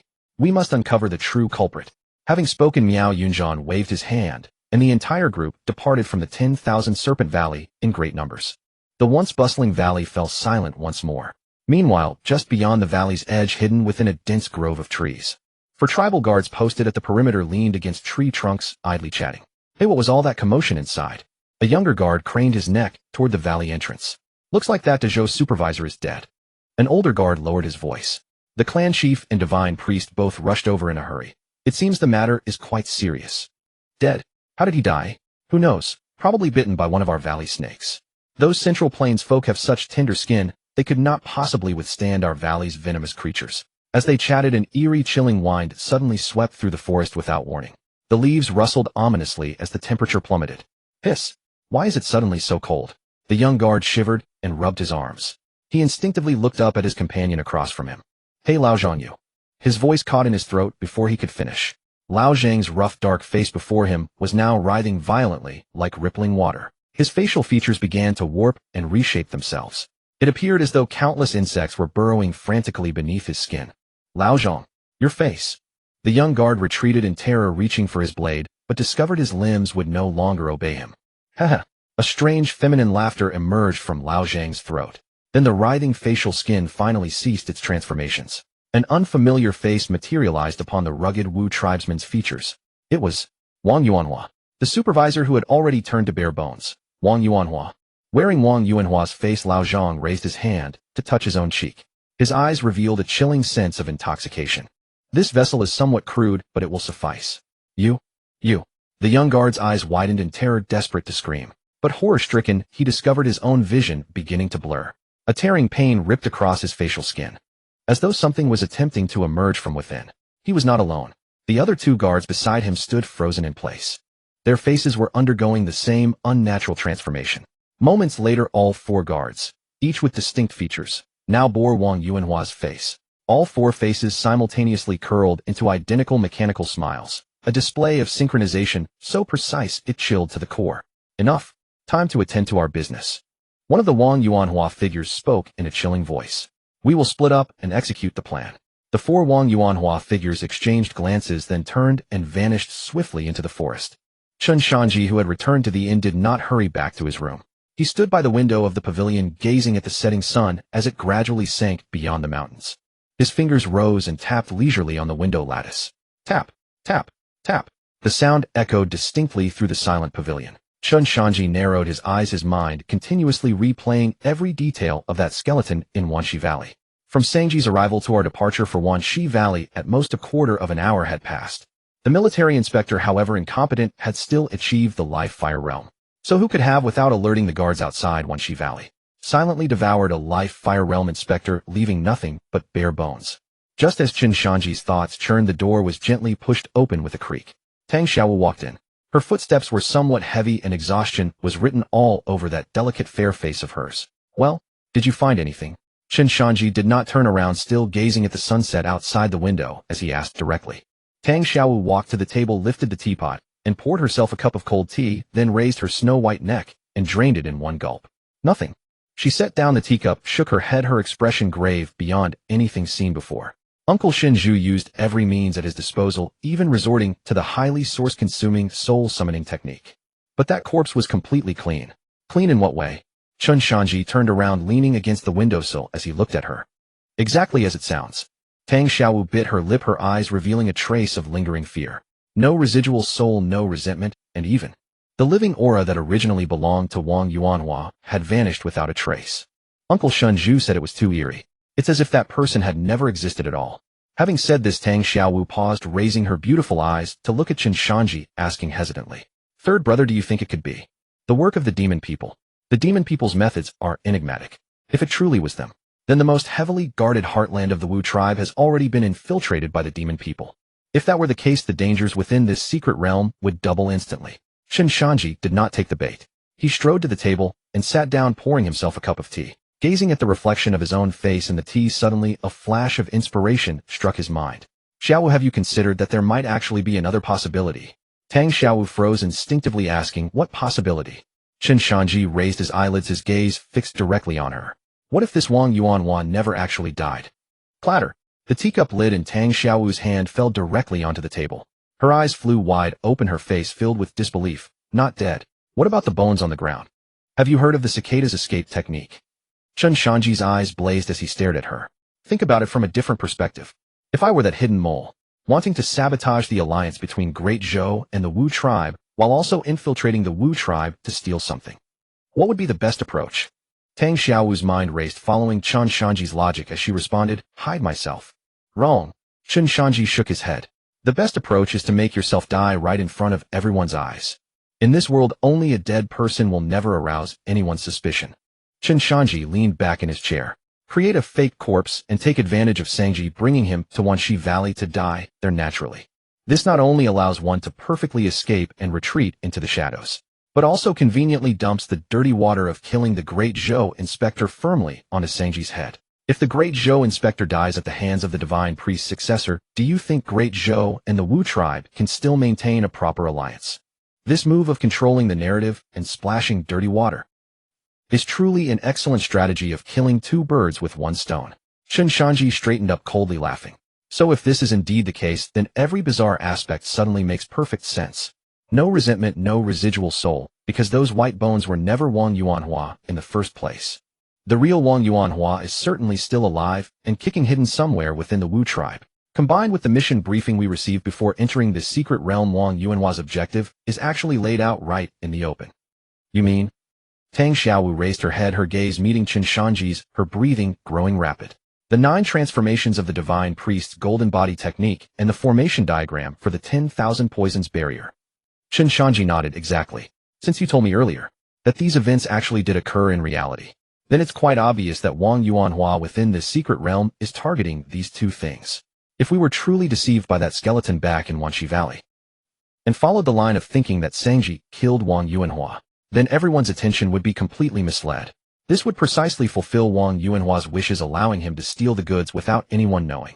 Hearing Chen Shanzhi's earth-shaking speculation, Tang Xiaowu was completely stunned. She stood rooted in place, rapidly running through all the events of the day in her mind. The more she thought, the more her heart raced with fear. The more she thought, the more convinced she became that Chen Shanzhi had hit upon the truth. In her beautiful eyes, a sudden burst of delight erupted, and she excitedly grabbed Chen Shanzhi's arm. "I'll go inform Father King about this right away. As long as Father King and Uncle Shinju are not misled by that fake corpse and learn Wang Yuanhua's true objective in advance, then with Father King's and Uncle Shinju's supreme cultivation, they certainly won't allow the technique and the diagram to be lost. That way we will be invincible within this secret realm." As Tang Xiaowu spoke, she was about to rush toward the door. "Don't go." Chen Shanzhi reached out and firmly grabbed her wrist, pulling her back by force. He shook his head, his tone calm. "It won't help." Tang Xiaowu stumbled from the pull, her beautiful eyes full of confusion. "Why wouldn't it help? Can't we prepare in advance?" Chen Shanzhi released her hand, and looking at her anxious appearance patiently explained. "Xiaowu, use your head. Think about it. These two items are the very foundation of your Wu tribe top secret materials. Isn't the level of their protection already at its absolute maximum? Tang Xiaowu nodded. That's right. That's exactly my point. Chen Shanzhi spread his hands. The protection is already so stringent, but in the real history Wang Yuanhua still succeeded. What does that tell us? It shows that defending rigidly won't work.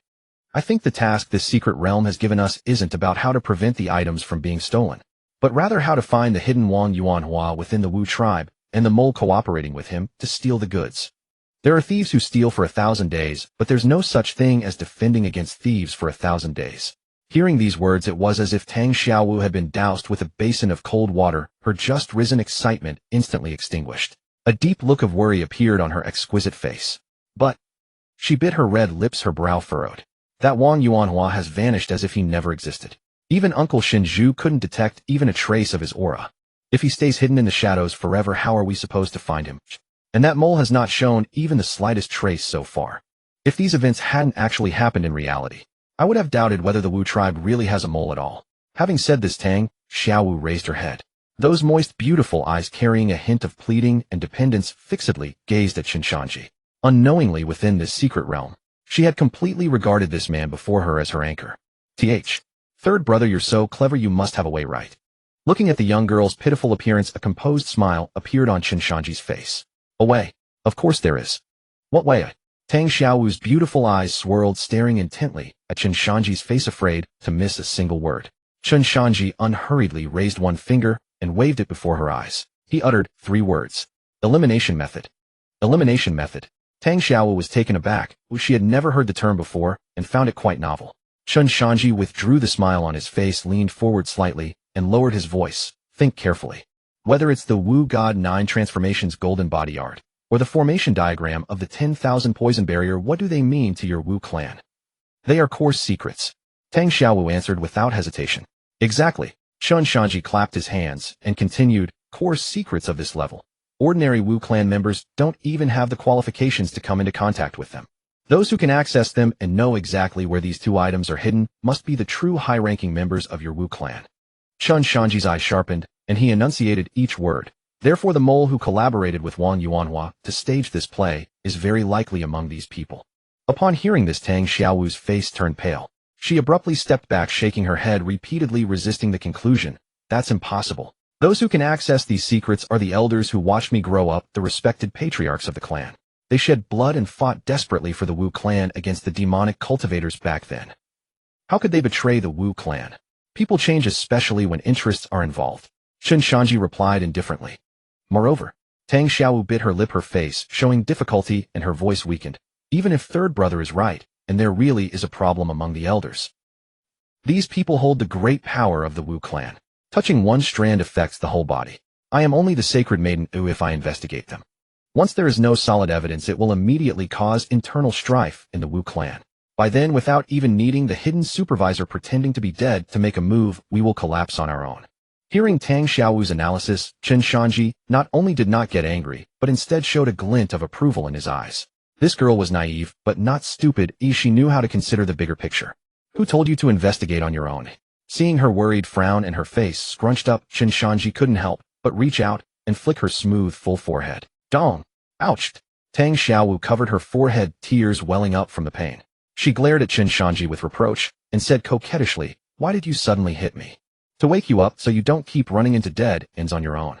Chen Shanzhi withdrew his hand and said, "You can't do it, but someone else can." "Who?" Tang Xiaowu asked, holding her forehead and puffing with anger. "Your father, that is Chief Miao." Chen Shanzhi crossed his arms, leaned lazily against the table, and analyzed unhurriedly. "In the clan you are the sacred maiden, but as it stands your symbolic significance outweighs your actual power. None of these people truly take you seriously. But your father is different. He is the legitimate chief of your Wu clan. His strength is unparalleled, and his prestige in the clan is unmatched. As long as you can convince him that there is a mole among these people, then if anyone truly has issues with your father's insight and methods, he will definitely be able to detect the flaws under careful observation."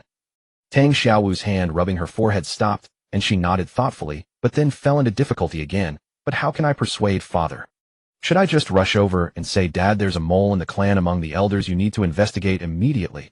If I do that, he'll think I've lost my mind and lock me up." "Of course you can't say it that bluntly. That's the foolish act of a hothead."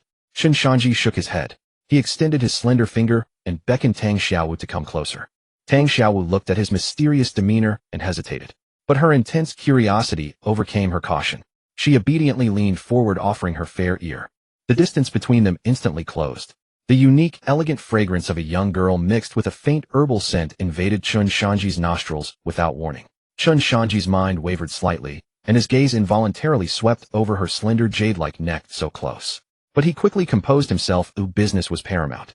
Chen Shanzhi lowered his voice, his lips almost touching Tang Xiaowu's sensitive earlobe, and whispered, "If I'm not mistaken, within your Wu clan regarding the alliance with the Great Zhou, the attitudes are definitely polarized. Most likely there are some who strongly oppose it. Otherwise your Wu clan wouldn't have been playing cat and mouse with us, not even daring to give a definite answer." The warm breath sprayed on her earlobe, causing Tang Xiaowu to feel a strange tingling numbness throughout her body. But she was captivated by Chen Shanzhi's words. Suppressing that strange sensation, she straightened up and nodded seriously. "Yes, third brother, your guess is very accurate. Although father has always advocated allying with the Great Zhou to jointly fight against the demonic cultivators among the elders, there are indeed several powerful elders who have always held strong opposition. They believe the people of Great Zhou are cunning and untrustworthy. They advocate sealing off the mountains and self-preservation, cutting off all contact. After all, our Wu clan is surrounded by the 10,000 poison miasma. As long as we don't go out, outsiders can't get in either. It's very safe." Just as I expected, a sharp light flashed in Chen Shanzhi's eyes, and he made a decision. "In that case, you can directly use the matter of Wang Yuanhua's fake death to make a fuss. Go tell your father that Wang Yuanhua's death is definitely suspicious and cannot be the work of Sangji. Sangji may be a genius, but he is only at the life flame realm. He doesn't have the ability to silently devour Wang Yuanhua, who was of the same realm down to the bones in such a short time. If you follow this logic, you can deduce that the only ones who could have done such a thorough trace-free deed on Wu clan territory are the high-ranking members of your clan. And those with the motive to do so the most suspicious are the elders who strongly oppose the alliance." A cold, sharp curve curled at the corner of Chen Shanzhi's mouth. "Tell your father that these people have only one goal in doing this. That is to deliberately pin the crime of killing the supervisor on Sangji, completely blocking the path of alliance between Great Zhou and the Wu clan." Hearing Chen Shanzhi's words, Tang Xiaowu hesitated, but there are quite a few people opposing the alliance, and they have many forces under them. With just this statement, even if father believes it, he can only suspect them, but he can't pinpoint who exactly is colluding with Wang Yuanhua. "You fool." Chen Shanzhi looked at her with a sense of disappointment. "Our current goal is not to identify and execute that person directly with these few words. That's unrealistic. Our goal is to flush out the snake." "Flush out the snake?" "Exactly." Chen Shanzhi's eyes gleamed. "You just need to say these words to your father. Then have your father show extreme fury at the clan meeting about the mole sabotaging the alliance. Moreover, make him assume a posture of investigating to the bottom, preferring to kill the innocent rather than let the guilty escape. You can even deliberately spread some rumors saying that the divine priest has already discovered extremely critical clues at the scene and will soon be able to identify the target." Chen Shanzhi sneered. "Think about it, faced with this kind of situation, how will the guilty mole react?" Tang Xiaowu's eyes widened little by little. He will panic. Right? He will definitely panic. Chen Shanzhi snapped his fingers. When people are in extreme panic and under high pressure, they cannot be absolutely rational. As long as he panics, he will try to cover up, want to act in advance, and reveal flaws that he would never normally show. At that time, your father only needs to sit firmly in the fishing boat, secretly watching. Observe which of these elders has the most abnormal reaction and the most small moves. Won't the scope immediately narrow down? Absolutely brilliant. Tang Xiaowu couldn't help but clap her hands. But then she frowned slightly and raised another question. But there's still one problem. What if the mole colluding with Wang Yuanhua isn't among those elders who oppose the alliance? What if he is someone who outwardly supports the alliance but stabs in the back? Then wouldn't all our efforts to investigate the opposition be a waste of energy? And it might also make the real mole suspicious, raising his guard and hiding deeper. Hearing Tang Xiaowu think of this with such insight, Chen Shanzhi's eyes showed a hint of approval. Good question. If this person really doesn't belong to the faction of elders opposing the alliance, then for us, it's actually a great blessing. Tang Xiaowu was completely baffled, her face full of confusion. Why? How is that a good thing? A smile of having everything under control curled at the corner of Chen Shanzhi's mouth like a wily old fox. If the mole is someone else, then when he sees us putting all our energy into those opposing the alliance, do you think that's someone who has been lying low for so long? With his target right in front of him and your attention elsewhere, wouldn't he feel this is a godsend opportunity and take action to steal the techniques and formation diagrams? Chen Shanzhi sneered repeatedly. as long as he can't resist acting at this time, and we have already placed part of our attention elsewhere in advance. Do you think his seemingly flawless action will be caught red-handed by us? These words were like a bolt of lightning clearing the fog in Tang Xiaowu's heart. She looked at the man who was speaking so eloquently, a brilliant light flickering in her eyes. They were both in the same situation with the same information. Why could this guy's mind turn so fast? It was like taking one step while calculating 10, grasping everyone's psychology to the core. Was this still the same prodigal son who only knew how to force women and gamble in the capital? Good. I'll go find father right now. Tang Xiaowu stood up excitedly and turned to rush out the door. Hold on. Seeing her rash nature, Chen Shanzhi shook his head helplessly. He was quick. He grabbed Tang Xiaowu's slender wrist and then pulled her back with a little force. Caught off guard, Tang Xiaowu stumbled and crashed directly into Chen Shanzhi's arms. Up. Tang Xiaowu instinctively pressed her hands against Chen Shanzhi's chest. Through the thin fabric, she clearly felt the explosive power of his solid muscles and the strong, steady heartbeat. A wave of hot, mature masculine scent instantly enveloped her. In a flash, Tang Xiaowu's pure, beautiful face turned as red as if it could bleed. Even her crystalline little ears were tinged with a pink glow. You? What are you doing? Tang Xiaowu stammered like a frightened rabbit. Chen Shanzhi didn't let her go immediately. Instead, he extended his other hand and naturally wrapped it around her slender, delicate waist. He thought to himself, I have to admit the waist of this Wu clan sacred maiden is really slender. And after years of cultivating Wu clan arts, it was full of astonishing elasticity. Chen Shanzhi lowered his head slightly, leaning close to Tang Xiaowu's ear. His warm breath unreservedly sprayed on her most sensitive earlobe and snow-white neck, causing her to tremble slightly. Miss Amang, why are you so eager to throw yourself into my arms? Who's throwing themselves into your arms? It was you who pulled me. Tang Xiaowu was mortified and struggled hard, but found she couldn't break free. Instead, because of the struggle, their bodies pressed even closer. Tang Xiaowu lifted her head angrily, her beautiful eyes glaring at Chen Shanzhi, but the gaze was watery and seemed more like a coquettish plea. All right, I won't tease you anymore. Chen Shanzhi knew the principle of knowing when to stop. When flirting with a pure girl like this, the worst thing is to be impatient. One must master the push and pull. He released his hand from her waist and casually tidied her collar, which had become a bit messy from the struggle. Then he put away the frivolity on his face and said seriously, when you go see your father, remember to add one most crucial sentence. Tang Xiaowu took a deep breath, trying to calm her heart that was about to leap out of her throat, and asked with a blush, what sentence? Chen Shanzhi enunciated each word. Tell him that this matter concerns the life and death of the Wu clan. Therefore ask your father to make a big scene this time. He can use the Great Zhou as an excuse, saying that he must give an explanation to the Great Zhou. Then make everyone believe that you are going to thoroughly investigate those who oppose the alliance. Tang Xiaowu nodded emphatically. I understand. I will tell father word for word. After saying that, she felt Chen Shanzhi's gaze still lingering on her face. That aggressive look made her whole body burn. I'm leaving now. She threw out the words and fled the room like a scared rabbit. Her flustered back didn't even dare to look back, as if a big bad wolf was chasing her. Watching the door hastily closed, Chen Shanzhi stroked his chin, his fingers seemingly still retaining the smooth touch of the girl's waist. A smile appeared on his lips. This girl, although she says no with her mouth, her body's instinctive reaction just now seemed not very repulsed by this kind of intimacy. In the Wu clan's council hall, Miao Yunjian sat in the high seat, pressing his fingers against his brow, his expression so gloomy that it seemed to drip with water. As the chieftain of the Wu clan, forging an alliance with the Great Zhou was a move he had driven through under immense pressure from within the clan. There was no other choice. Without the alliance, the clan would not survive. Now the monstrous forces of the Demon People dynasty had grown terrifyingly powerful. Even the Great Zhou, a millennium-old kingdom with deep foundations, found it arduous to hold the border against them, let alone the Wu clan, which had retreated to a remote corner. Over the years, the territory where the Wu clan lived had been slowly eroded by the Demon People, with many clan members becoming their blood rations. They could not fight back, utterly unable to resist. In the end, they could only retreat again and again, the entire clan shrinking into the 10,000 poison swamp. Relying on this ancestral swamp, they barely managed to fend off the claws of the Demon People. But this was not a long-term solution. Miao Yunjian knew in his heart that if they remained cooped up in the 10,000 poison swamp, the Wu clan would eventually perish like a frog in slowly boiling water. The Demon People were inherently cruel, treating the Wu clan as pin-blood livestock. Although the Great Zhou usually looked down on others, at the end of the day both sides looked the same. They were all human. The enemy of my enemy is my friend, a simple truth.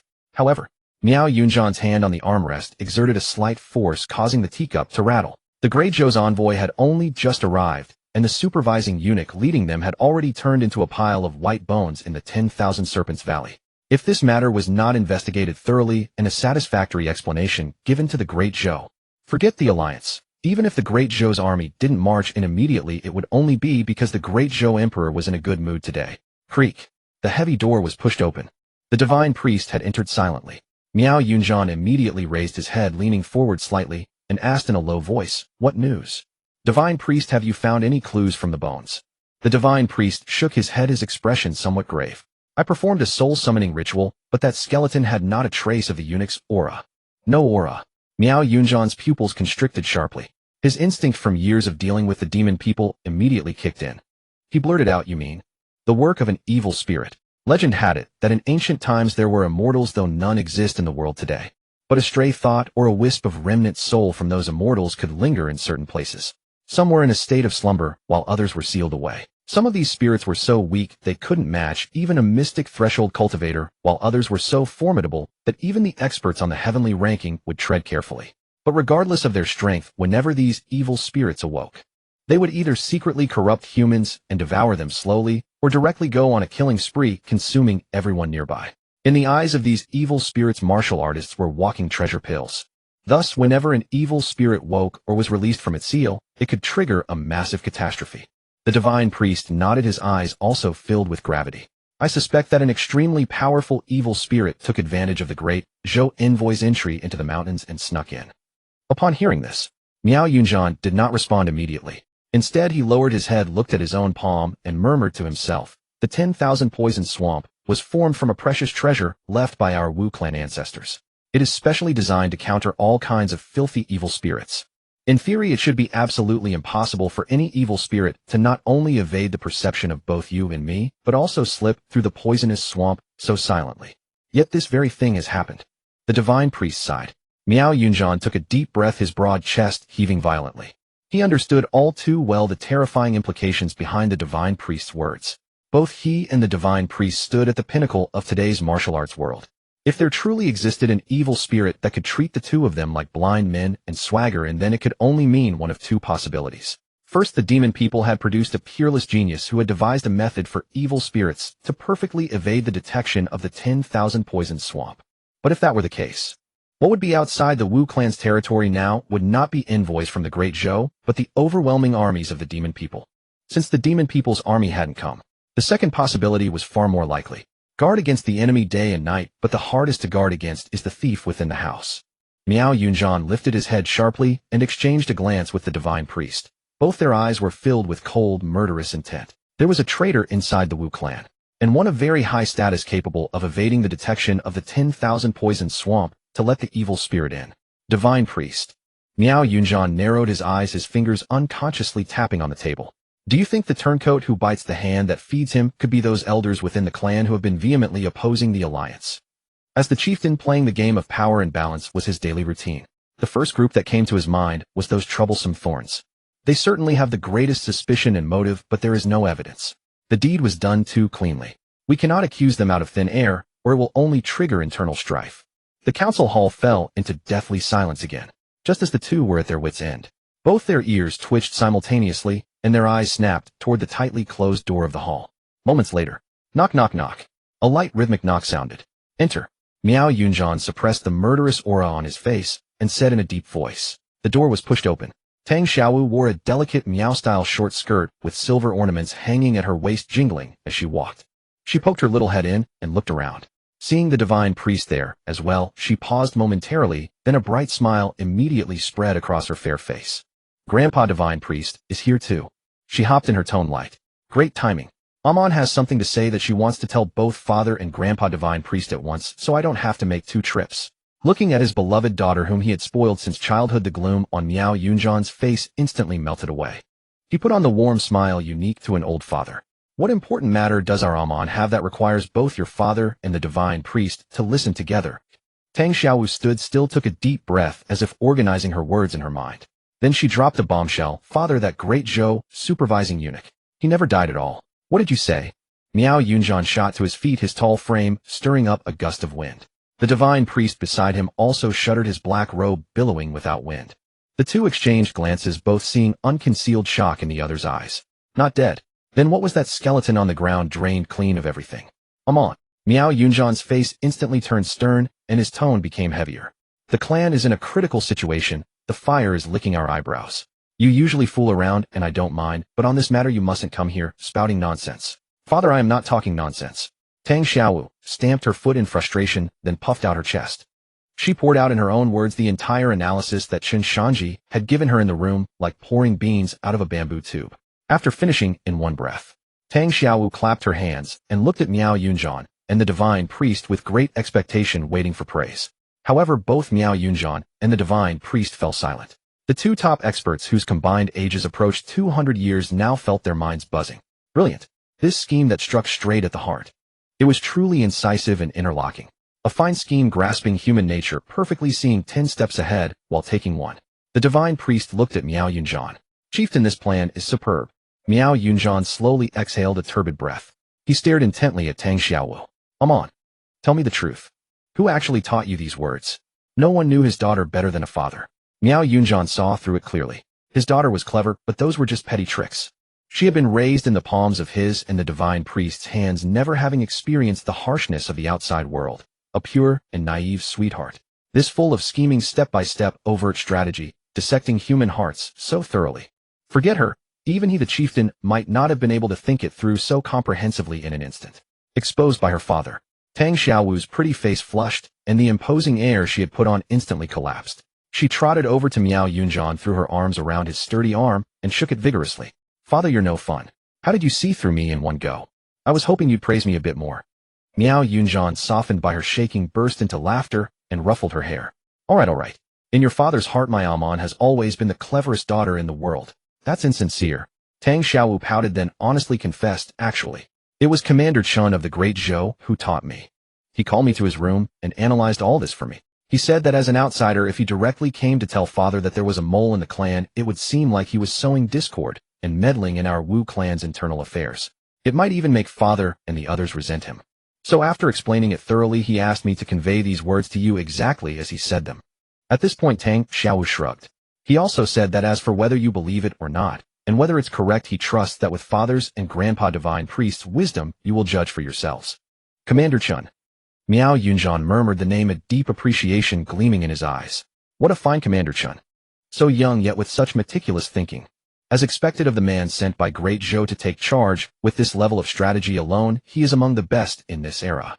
Miao Yunjan was genuinely impressed by Chen Shanzhi's move. This young man had slick methods and a sharp mind. Then Miao Yunjan suddenly changed the subject. He turned to look at Tang Xiaowu, who was standing demurely beside him, his gaze sweeping over her slightly flushed cheeks. His tone carried a hint of an old father's teasing and scrutiny, however. Your father is a bit curious. How did my Amon suddenly become so familiar with this Commander Chen of Great Zhou? He is an outsider, a man, and he asked you to go to his room, and you obediently went. Stared at by her father. Tang Xiaowu's mind instantly flashed back to the scene in the room earlier, when she had bumped into Chen Shanzhi's chest, and he had held her waist, whispering in her ear.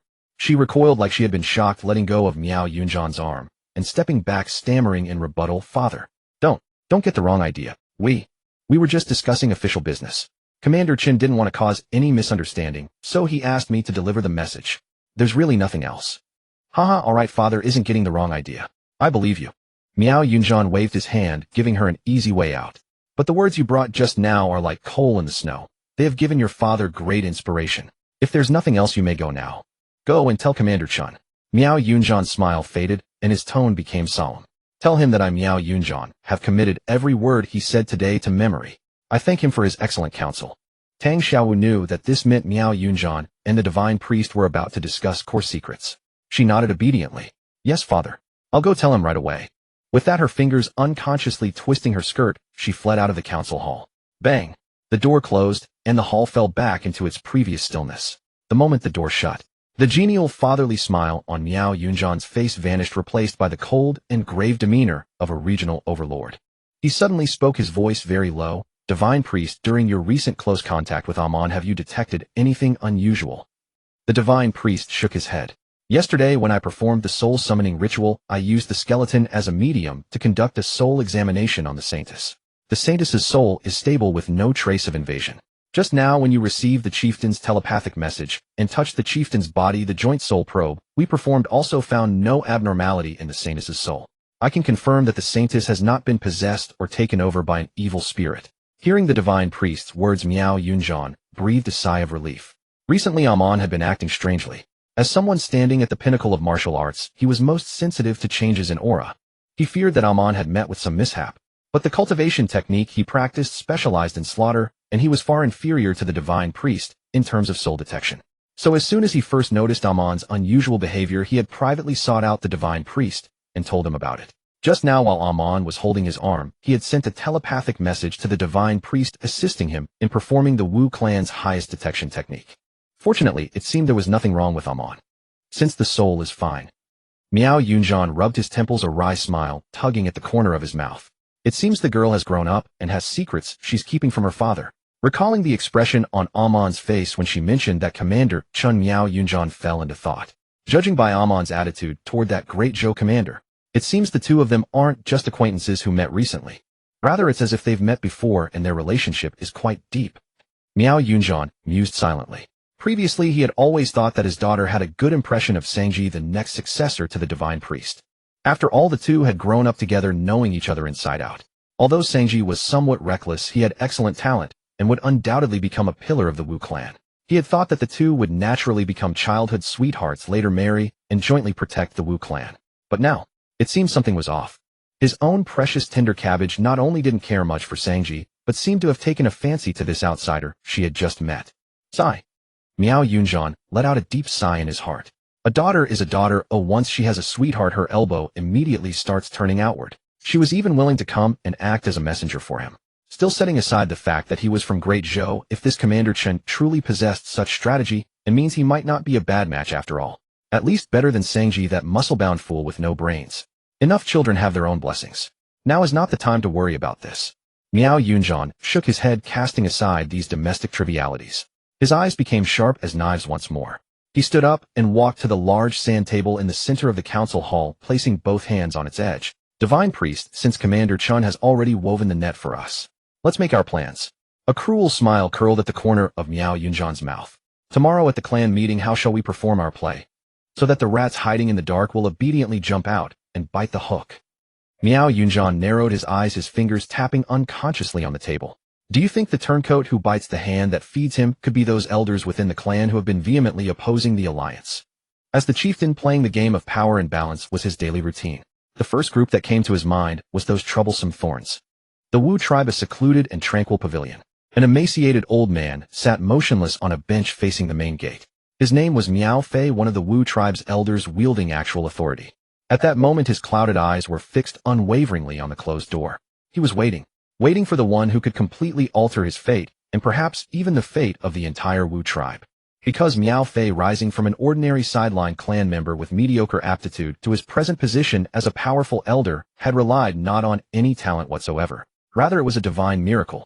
60 years ago, he had been nothing more than a young child sweeping the outer grounds of the Wushan Pavilion. That day he had witnessed with his own eyes the statue at the pavilion's entrance open its eyes. What manner of eyes were those? With but a single glance, the dormant bloodline within him surged and refined itself like oil fed to raging flames. From that moment onward, he transformed from an ordinary nobody.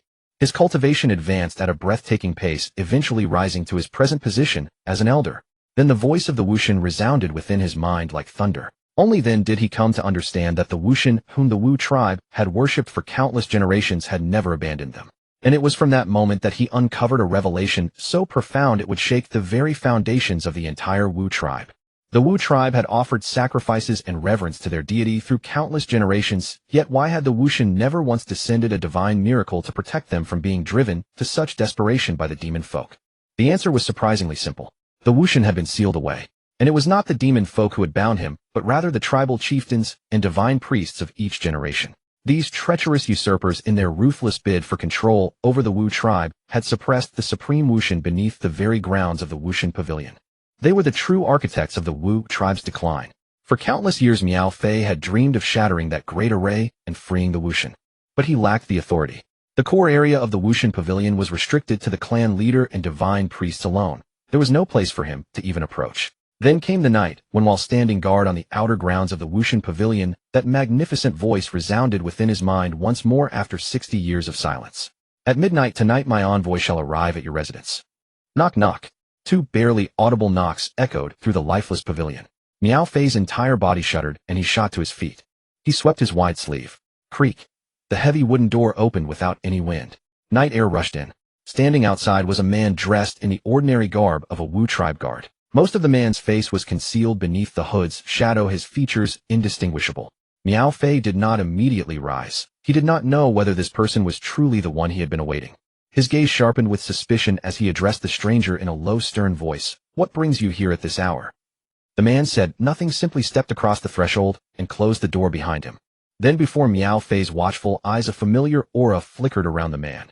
Exactly the same presence Miao Fei had felt in the Wushan Pavilion all those years ago. Miao Fei's pupils contracted sharply as his entire body trembled. He dropped to his knees from the bench, pressing his forehead hard against the bluestone floor in fervent devotion. Your servant Miao Fei kneels before the Wushan's envoy. The man looked down at him with satisfaction, nodding slightly. His voice remained utterly emotionless. Elder Miao, rise. We are among the Wushan's earliest followers, chosen a century ago to endure in secrecy until this very moment. That you've risen to the position of elder despite these traitors' watchful eyes speaks well of your capability. Miao Fei rose with trembling reverence, bowing deeply. All credit belongs to the Wushan's grace. Enough idle talk. This vessel cannot sustain my divine consciousness much longer. Pay close attention to every word I speak from now on. Do not let a single detail slip. The man's tone turned chillingly cold. The time has come. Within these coming days we will act to purge our own and plunge everything into chaos. When that happens, the assassination of the Dazhou envoy combined with internal unrest will leave Miao Yunzhan and that old fool overwhelmed. Meanwhile, the other elders of the Wushan Pavilion will be drawn away by our people. The man retrieved a bone tablet black as ink from within his robes and extended it toward Miao Fei. Take this tablet and use the chaos to slip into the heart of the Wushan Pavilion. Remove the object at the array's focal point. Once it is displaced, the Wushan will be free to break through his seal. Miao Fei's hands trembled as he accepted the bone tablet. It was ice cold to the touch, radiating a biting chill, yet his heart burned with fervor. The man stepped forward and clapped Miao Fei on the shoulder, painting an enticing vision of what lay ahead. Once this is accomplished, and the Wushan has dealt with those treacherous usurpers. Miao Fei shook with excitement and dropped to his knees once more, declaring with absolute conviction, Esteemed envoy, rest assured I will. The man smiled with satisfaction. The Wushan saw correctly in you. My divine consciousness has now depleted. Remember to dispose of this vessel properly. Before he could finish speaking, the man's body went rigid. His eyes rolled back, and he collapsed motionless, lifeless. Miao Fei lifted his head, his gaze locked onto the black bone tablet in his hand, then shifted to the corpse on the ground. A look of extreme excitement spread across his weathered face, impossible to suppress. Meanwhile, deep within the Wu tribe's territory, in the Forbidden Ice prison, the walls were constructed entirely from 10,000-year-old mysterious ice, inscribed with dense tribal runes. Within this ice prison, the cold seeped into one's very bones. It could also freeze a martial artist's true energy, completely suppressing the flame of life in their spirit sea until it flickered like a candle in the wind. Even those at the peak of the life flame realm would be reduced to helpless, ordinary people if imprisoned here. Shanzhi sat cross-legged on the frigid ground. His face was ashen, lips blue, with cold white frost clinging to his hair and eyebrows. He looked haggard and exhausted. As he clenched his teeth and endured the bitter cold, a frivolous voice suddenly echoed in his mind. TSK, TSK, TSK. How extraordinary. The heir apparent to the Wu tribe's divine priest reduced to shivering in this 10,000-year ice prison like a stray dog. Who's there? Shanzhi's eyes snapped open, scanning the surroundings with sharp intensity. The ice prison was utterly empty save for walls of crystalline dark ice. Who am I? The voice seemed to ponder earnestly before letting out a lazy yawn. It's been far too long. I've lost track of my own identity. I simply woke and sensed a young one carrying the aura of divine priest lineage being thrown in. Curiosity got the better of me. Playing tricks. Shanzhi snorted dismissively and closed his eyes again, silently resolving to report this encounter to his master once freed. With his master's transcendent cultivation, any intruder in the Forbidden Ice prison would surely be exposed. Oh, quite the temper. I like that. The voice, far from offended, seemed genuinely pleased. I've been cooped up in this wretched place for who knows how many years. It's rare to find someone still breathing. Since we've crossed paths, consider it fate. I'm in a good mood today. I'll read your fortune for free. Shanzhi's brow furrowed deeply, maintaining his mental defenses and refusing to engage. Then came 3 crisp sounds of copper coins striking stone, echoing deep within Shanzhi's mind. After a moment of silence, the voice suddenly gasped in surprise. Interesting. Truly interesting. Upper trigram, DUI lower trigram can. The hexagram of oppression lake over water. A dragon stranded in shallow waters becomes prey to shrimp, while a phoenix stripped of its feathers is no better than a chicken. Though Shanzhi understood the implication, he felt uneasy about what came next, his eyelid twitching involuntarily. The voice continued, layered with just a touch of sympathy, a hint of mockery, and overwhelmingly derisive as it slowly interpreted the reading.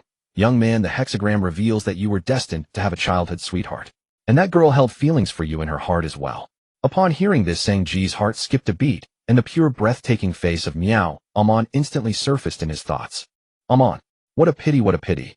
The voice shifted dramatically, cutting like a poisoned blade straight into Shanzhi's chest. Your fate cannot protect you from scheming villains. An outsider has inserted himself between you, employing despicable tactics to undermine you. He hasn't only stolen your fortune, he intends to take your woman as well. The ultimate outcome of this reading is your beloved will end up in another man's arms, becoming another's wife.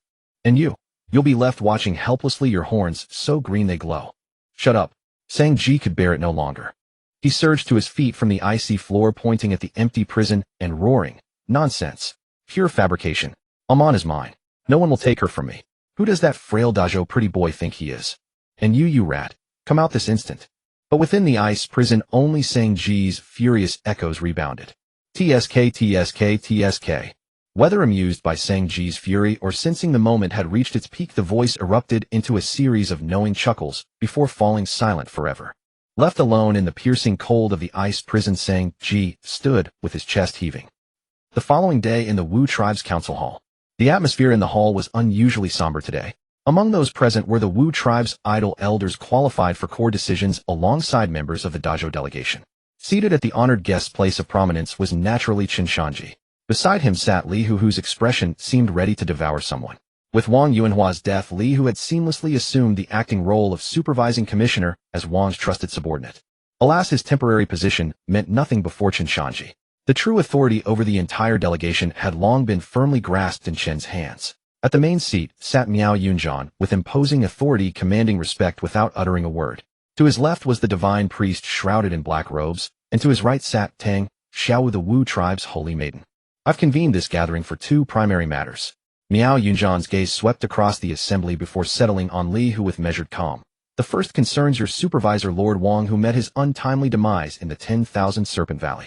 Our Wu tribe expresses our deepest regrets, and we have already deployed our most elite forces to investigate around the clock. At present, we have uncovered some highly critical leads and clues. Upon hearing this, Li Hu shot to his feet and immediately pressed his attack. You have leads. Then tell us, Elder Miao, who was the murderer? My lord met such a gruesome end. If you cannot produce the culprit today, our dojo cavalry will not accept this. Miao Yunjian's eyes turned cold, but he maintained his composure, responding calmly. Generally remain composed. The reason I have not yet released these clues is to avoid alerting the culprit. That killer is cunning, who once they sense we're closing in, they will vanish without a trace. Bullshit. Li Hu slammed his palm against the table and rose abruptly. He strode to the center of the hall and pointed accusingly at Miao Yunjian. Who's to say you're not deliberately stalling to shelter that murderer named Shanzhi? The accusation sent the Wu tribe elders into an uproar. Several who already opposed the alliance slammed their palms on the table and rose in fury. How dare you? A dojo hound dares to bark on Wu tribe territory. Do you truly believe the Wu tribe fears you? If you want to fight, then fight. Just as the 2 sides were about to draw weapons and clash in the hall, with tension reaching its breaking point, a sharp clink echoed as a teacup met the table. Though quiet, the sound strangely silenced the entire hall. Chen Shanzhi rose leisurely, brushing non-existent dust from his sleeves, and positioned himself before Li Hu. He first turned his head and cast a cold glance at Li Hu, one laden with the killing intent forged through countless battles. The mere look terrified Li Hu, a master at the peak of the life flame realm, forcing him to swallow his retort and slump back into his seat. Others may not have known, but Li Hu understood Chen San's formidable record in dojo. Chen Shanzhi then turned to Miao Yunjian, his expression instantly shifting to a courteous smile. Elder Miao, General, Li has lost his superior and is acting out of grief. Please forgive his outburst. Our dojo has full confidence in Elder Miao's integrity, and we trust the Wu tribe is not among those who dare commit, but lack the courage to face consequences. Chen Shanzhi paused, then shifted his tone with unmistakable authority. However, a nation cannot survive without leadership, nor can our delegation remain without resolution. To prevent potential conflict between our nations. Chen Shanzhi raised a single finger. 7 days. Dazhou can grant the Wu tribe no more than 7 days. Once those 7 days expire without resolution, I shall have no choice but to lead the delegation back to capital.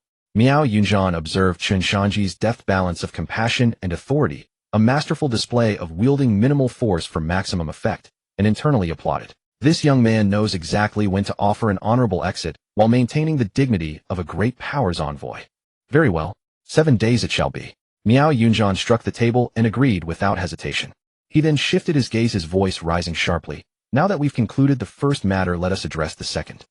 The most critical matter of this gathering, the alliance.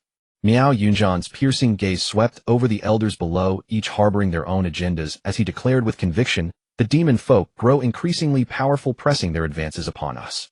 The union between the Wu and Zhou is an irresistible tide that none can halt.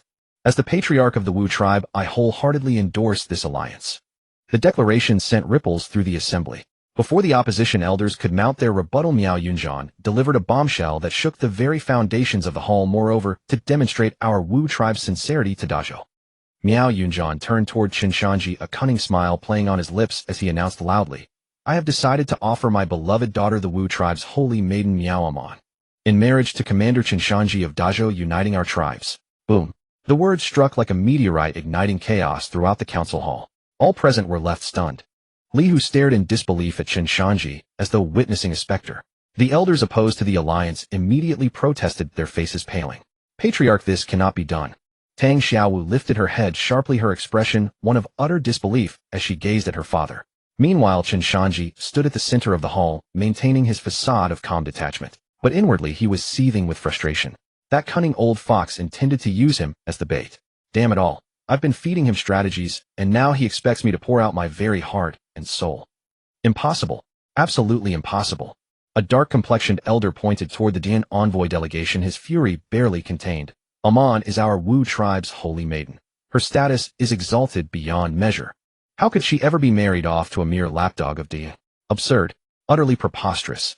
Another elder slammed his fist upon the table, his beard bristling with rage. If we reduce the holy maiden to the wife of some petty Dian commander, what dignity will remain for our Wu tribe when this becomes known? Chieftain, we already questioned the wisdom of this alliance.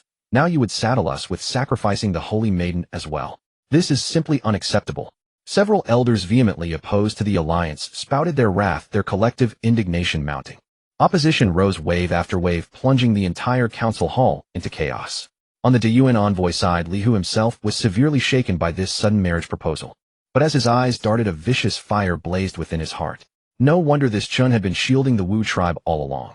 He was biding his time for exactly this. Li Hu let out a cold sneer and strode over to Chen Shanzhi's side, speaking with malicious sarcasm. I say the Inspector General's bones are scarcely cold, yet Commander Chen continues to champion these Wu tribe folk at every turn. So it turns out you had your sights set on their holy maiden all along, eager to cement a familial tie right here. Chen Shanzhi offered no reply. Instead, with calm composure, he countered. General Li, what was the primary purpose of our mission to the Wu tribe? Li Hu snorted dismissively. Need I ask? Naturally, to fulfill the imperial decree and negotiate an alliance with the Wu tribe. Excellent. Chen Shanzhi abruptly rose to his feet and closed the distance, standing no more than half a foot from Li Hu. Then let me ask you this. Chen Shanzhi looked down upon him, his voice glacial. If this marriage alliance succeeds, and the Wu tribe becomes inextricably bound to Dian, have we accomplished our mission? Well, Li Hu's gaze flickered uncertainly. Look me in the eyes and answer me. Chen Shanzhi suddenly roared, his voice like pealing thunder. Li Hu's scalp prickled under the overwhelming pressure of that outburst. Instinctively retreating half a step, he opened his mouth, but found he could not utter a single word. Throughout the ages, marriage alliances had always been the most solid foundation for binding factions together. Once sealed, an alliance would hold firm. You. Li Hu's weathered face flushed crimson, but unable to muster any coherent reply, he could only slam his mouth shut in bitter frustration. Upon the main seat, Miao Yunzhan watched coldly as the dissenting elders leapt and shouted below, remaining utterly silent and allowing them their noise. At that moment, cough, cough, cough. A hoarse yet resonant cough echoed from beyond the council hall doors. Then an aged elder leaning upon a snakehead cane slowly entered, supported by 2 Wu tribe guards. Upon hearing that cough, the elders who had been clamoring moments before fell instantly silent, parting to clear a path with expressions of deep reverence. Miao Yunjan's eyes twitched faintly upon seeing this figure. A flash of revulsion skimmed across the depths of his gaze before vanishing. He immediately donned a polite and respectful countenance and hurried down the steps. Reaching out to support the elder's arm, he said warmly, "Elder Chief, what brings you to come in person?" The arrival was indeed the Wu tribe's elder chief Miao Songming. Long before Miao Yunjan was a boy darting about in open-crotched trousers, Miao Songming had already held his place among the elders. This man's prestige within the Wu tribe was supreme. He was also the most steadfast traditionalist within the tribe, the absolute leader of the anti-alliance faction. Miao Songming did not acknowledge Miao Yunjan's support. He coldly withdrew his arm and slammed his snakehead cane heavily onto the bluestone floor. Snorting with disdain, adopting the full demeanor of an elder dispensing wisdom, he spoke slowly and deliberately. If this old man had not come himself, how would he have learned that our tribe's chieftain intends to commit such a shameless act of treason for personal gain? Miao Songming raised his clouded old eyes and fixed them upon Miao Yunjan, each word piercing. Our Wu tribe is at least a great lineage with a millennium of heritage. And now, you would marry off our noble and pure holy maiden to some worthless Deyuan commander. Miao Songming's staff lashed out sharply, pointing directly at Miao Yunjan as he demanded in a fierce voice, "Are you Miao Yunjan planning to sell off the entire Wu tribe in one bundle, so you might secure some minor official position in the Deyuan court for yourself?" At these words, deathly silence fell across the entire hall. The elders who had remained neutral or inclined toward alliance could not help but change color. The elder chief had placed too heavy an accusation upon his shoulders. Anyone who dared speak in support at this moment would be branded an eternal traitor to the Wu tribe. Hearing Miao Songming heap such slander upon him from the very beginning, the thin veneer of warmth on Miao Yunjan's face vanished without a trace. "Elder chief, watch your words." Miao Yunjan coldly cast out those 4 words. He turned on his heel and strode back to his seat upon the main dais. Boom. In the next instant, a terrifying aura, the mark of a martial artist at the pinnacle of the world, erupted from Miao Yunjan's body like a breached dam, unleashing catastrophic floods. The very air in the council hall seemed to solidify. The elders with weaker cultivation found themselves crushed beneath the pressure, their chests growing tight, their breathing labored. The hall fell utterly silent. Miao Yunjan looked down upon the assembly. "I, Miao Yunjan, have conducted myself throughout my life without shame before the ancestral spirits of the Wu tribe. The matter of this marriage alliance is one Master Shinju and I decided upon together after a night of earnest deliberation. These days the demon cultivators grow ever more powerful, pressing upon us relentlessly. We Wu tribe folk are confined within this 10,000 poison miasma, our territory shrinking day by day. Without an alliance we await only death. Only by allying with Deyuan and borrowing their strength can we repel the demon cultivators and reclaim our lost lands. This is the sole path to survival for our tribe." Haha. A mocking laugh rang out unexpectedly. Though aged, Miao Songming, as elder chief, possessed cultivation that, while not matching Miao Yunjan's realm, was nonetheless unfathomably deep. He bore Miao Yunjan's oppressive pressure without so much as a flicker of fear, his countenance unchanged, only his grip upon the cane whitening with force, and retorted, "Since the chieftain speaks with such righteous conviction, willing to sacrifice everything for this alliance, then this old man must ask, if marriage is the key, why not seek a prince of Deyuan? Why instead send the holy maiden to wed some obscurity, a mere Deyuan commander? Does he deserve such honor?" Facing these pressing questions, Miao Yunjan's expression remained unmoved as he calmly explained, "The Deyuan imperial family holds themselves immeasurably high, valuing the purity of their royal bloodline above their own lives. They would never consent to a prince taking an outsider as his wife. However, this Commander Chen stands among the finest of Deyuan's younger generation and is the 3rd prince's most trusted confidant. It is Commander Chen who truly holds the authority to finalize the alliance on behalf of the Deyuan envoy." Miao Yunjan declared loudly, "Rather than grovel before those untouchable princes, it is far more expedient to ally directly through marriage with Commander Chen, who wields real power. This is the fastest and most secure path." As he finished speaking, Miao Yunjan silently added to himself, "Besides, judging by Amon's radiant countenance, she has likely already harbored secret affections for this young man." A shadow of gloom passed through Miao Songming's eyes as he prepared to argue further. But Miao Yunjan gave him no chance, sweeping his hand dismissively to cut him off forcefully. "Elder Chief Master Shinju and I have already settled this matter. No further discussion is needed. The Wu Divine Pavilion is a sacred precinct of our tribe, and its guardians cannot be left without the Elder Chief's presence for even a moment.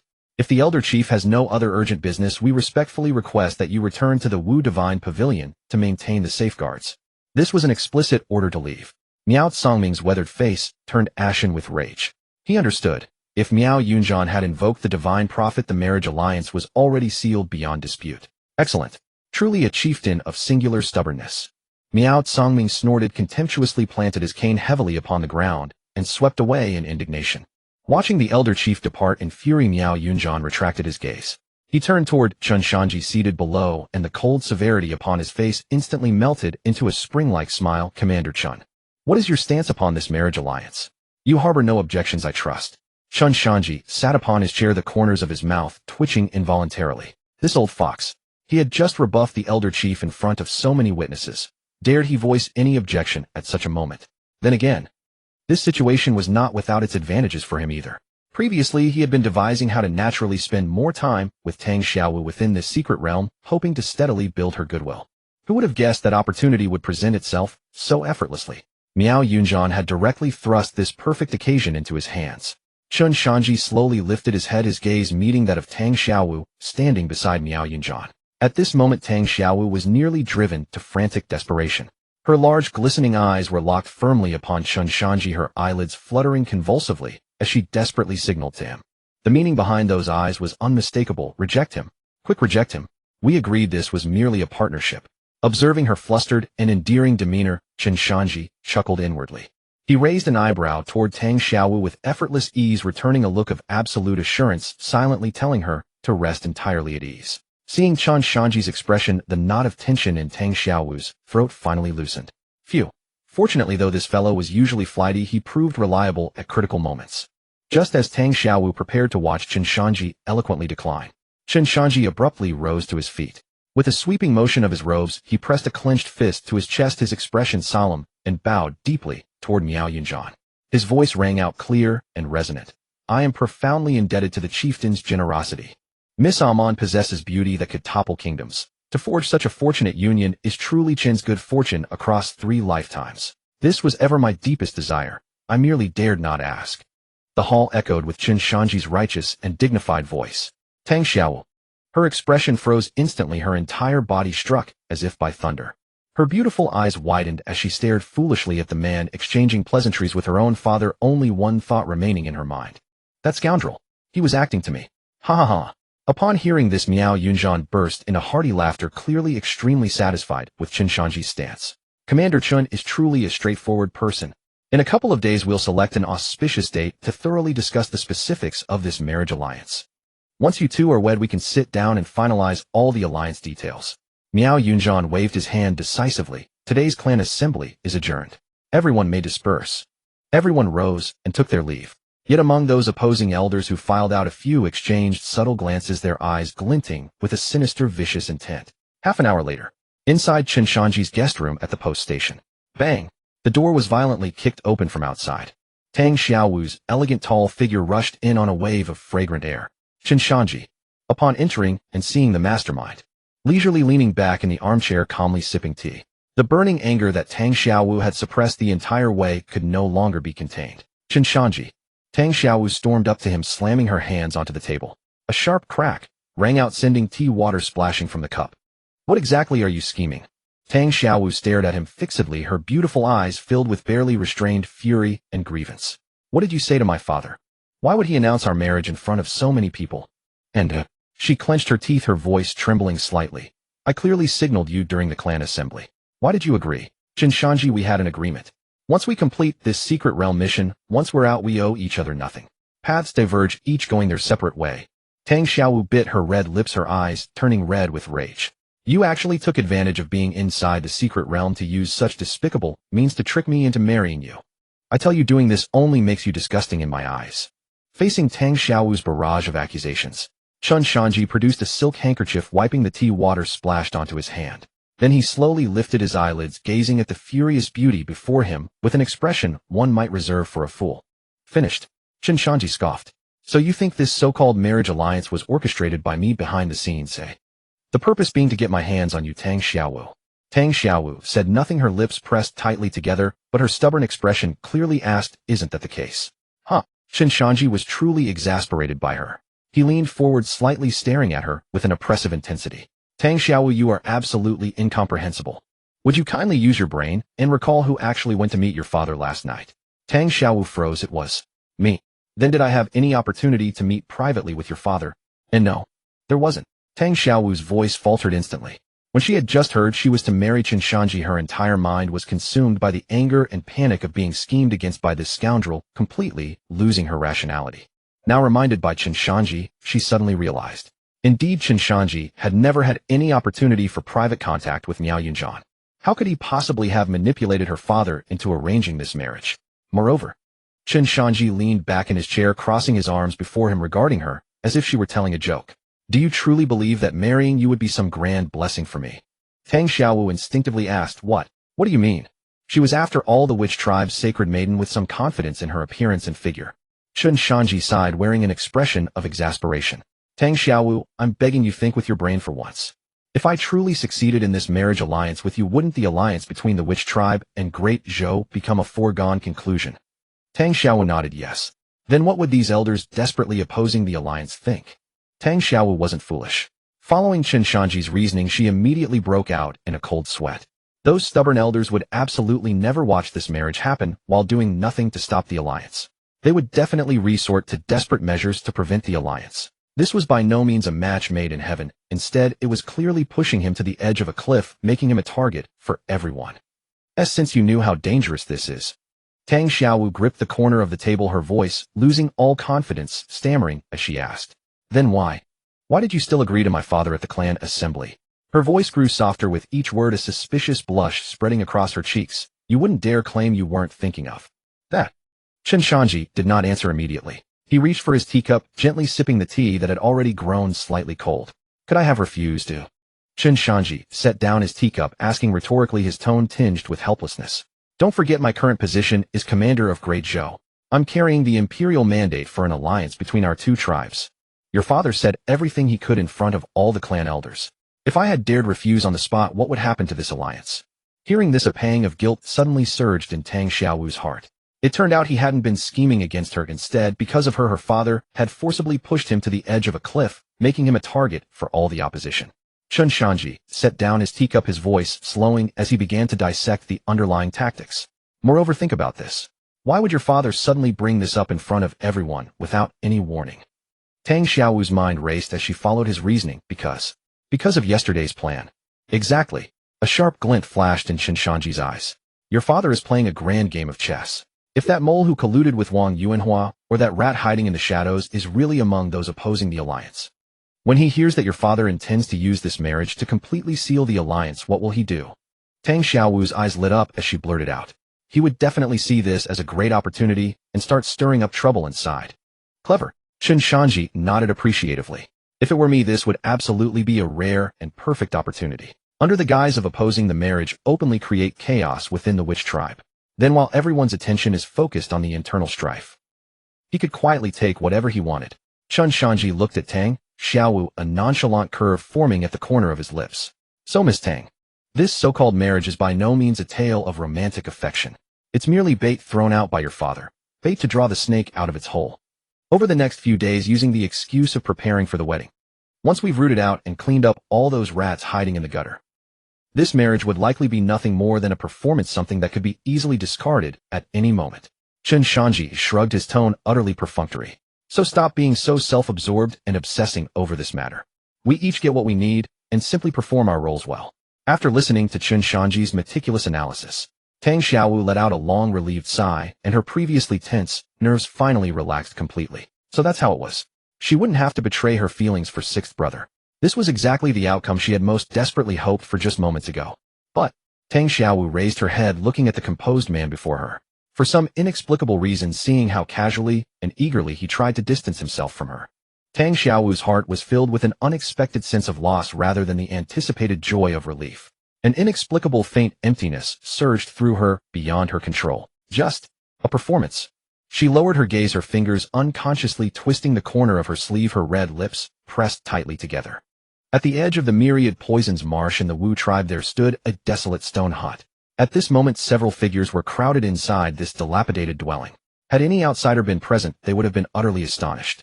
For these individuals were none other than the high-ranking elders of the Wu tribe who had held sway in the council hall during the day. The atmosphere within the room was suffocatingly oppressive. What do you all think of the marriage alliance the chief suddenly settled on today? A black-faced elder seated at the head broke the silence, first his voice grim and ominous, The others exchanged glances, their faces barely concealing rage and indignation. One gaunt elder slapped his thigh in frustration and said dejectedly, "What else can we think? The chief has clearly made up his mind, dead set on allying with the Great Zhou. He's even thrown in the Holy Maiden. This is practically a done deal. What can we do to stop it?" The black-faced elder scoffed, his eyes dripping with sarcasm. "Fools. Do you really think allying with Great Zhou is a good thing? The Great Zhou are insatiable. Even if by some remote chance we manage to repel the demonic cult with their help, can we truly preserve our tribe? They'd likely swallow us whole, bones and all." The black-faced elder rose abruptly, his gaze sweeping over the others like a venomous serpent. "When that time comes, we'll be elders in name only. In reality, what would we be? Nothing more than a pack of watchdogs for the Great Zhou court. Look at what happened in the council hall today. Miao Yunjian, the paramount chief of our tribe, had to greet a young commander from Great Zhou with such courtesy and a fawning smile. Once the alliance is sealed, their officials will treat us like dirt. Do you really think we'll still hold real power and have the final say as we do now, eh?" These words struck a nerve. The black-faced elder continued to stoke the fire. "Right now, though the demonic cult has forced us to take refuge within the myriad poisons marsh behind closed doors, we are the undisputed sovereigns. Every one of you here commands whatever you desire. Cultivation resources, gold and silver, even the finest handmaidens. Are these not all of the highest quality? Better to be the head of a chicken than the tail of a phoenix. Are you truly willing to abandon this sovereign status and become a groveling dog for the Great Zhou?" Upon hearing this, the previously dispirited elders gritted their teeth, their eyes blazing with fierce resistance. Power once held is never willingly surrendered. "But what can we do, The gaunt elder frowned deeply. "Miao Yunjian's cultivation is overwhelming. We can't possibly defeat him. The only one in the tribe who can match him, the divine priest, is in cahoots with him. If he insists on the alliance, we can't stop him."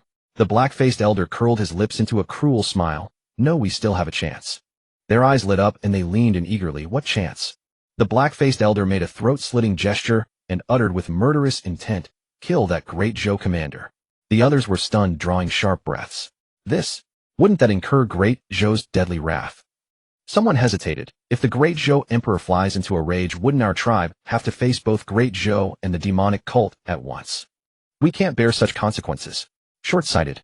The black-faced elder cursed without restraint. "Use your brains. Great Zhou is currently retreating before the demonic dynasty, barely able to save themselves. How could they possibly mobilize a massive army to attack us over the death of mere commander at the live fire stage? Do they even have the troops to spare?" He continued, "Once this Chen fellow is dead, the Great Zhou court will immediately realize that our tribe is far from united and that the alliance is a mess. Then Great Zhou won't dare attack us and the alliance will collapse. We'll still be sovereigns behind closed doors and no one can threaten our positions." The elders exchanged glances. Clearly they were tempted. The black-faced elder was right. That Great Zhou commander, named Chen Shanzhi, judging by his aura, was at most at the peak of the live fire stage. In the eyes of these elders, crushing him would be as easy as crushing an ant. Killing him is easy, but the gaunt elders still had concerns. "How can we act without alerting the chief?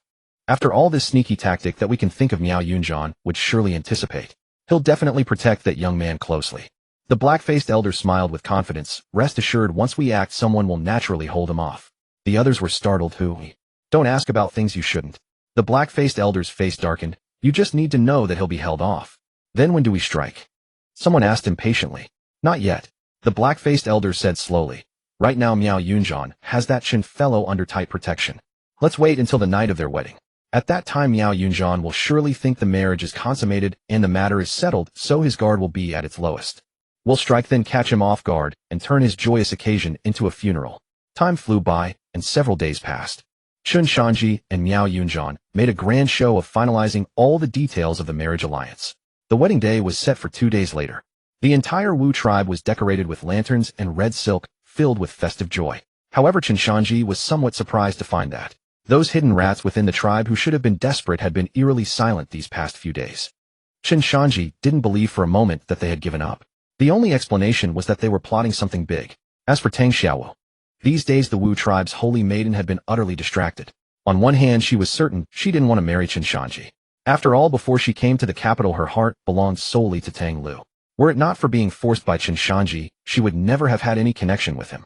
But after getting to know Chen Shanzhi, she felt she had indeed harbored prejudices against him. Now suddenly being asked to marry him, even though it was within the secret realm, gave her a deep sense of betrayal. She felt she had betrayed Tang Lu. On the other hand, whenever the knight was still lying in bed thinking about marrying Chen Shanzhi, a flicker of longing would arise deep within her heart. This longing, like a persistent parasite, began to lead her into recollections of every intimate encounter with Chen Shanzhi. The sensation of bumping into his embrace, his broad and solid chest, the warmth of his strong hand encircling her waist, and the tingling of his warm breath against her earlobe when he whispered close. Tang Xiaowu suddenly covered her face, her legs going weak as she collapsed onto the bed. She felt faint electric currents shooting from her spine throughout her limbs, causing an involuntary wave of strange heat to surge through her body. She curled up under the blanket in embarrassment like a boiled shrimp, her fair skin flushing a tempting pink, and even her breath turning scorching hot.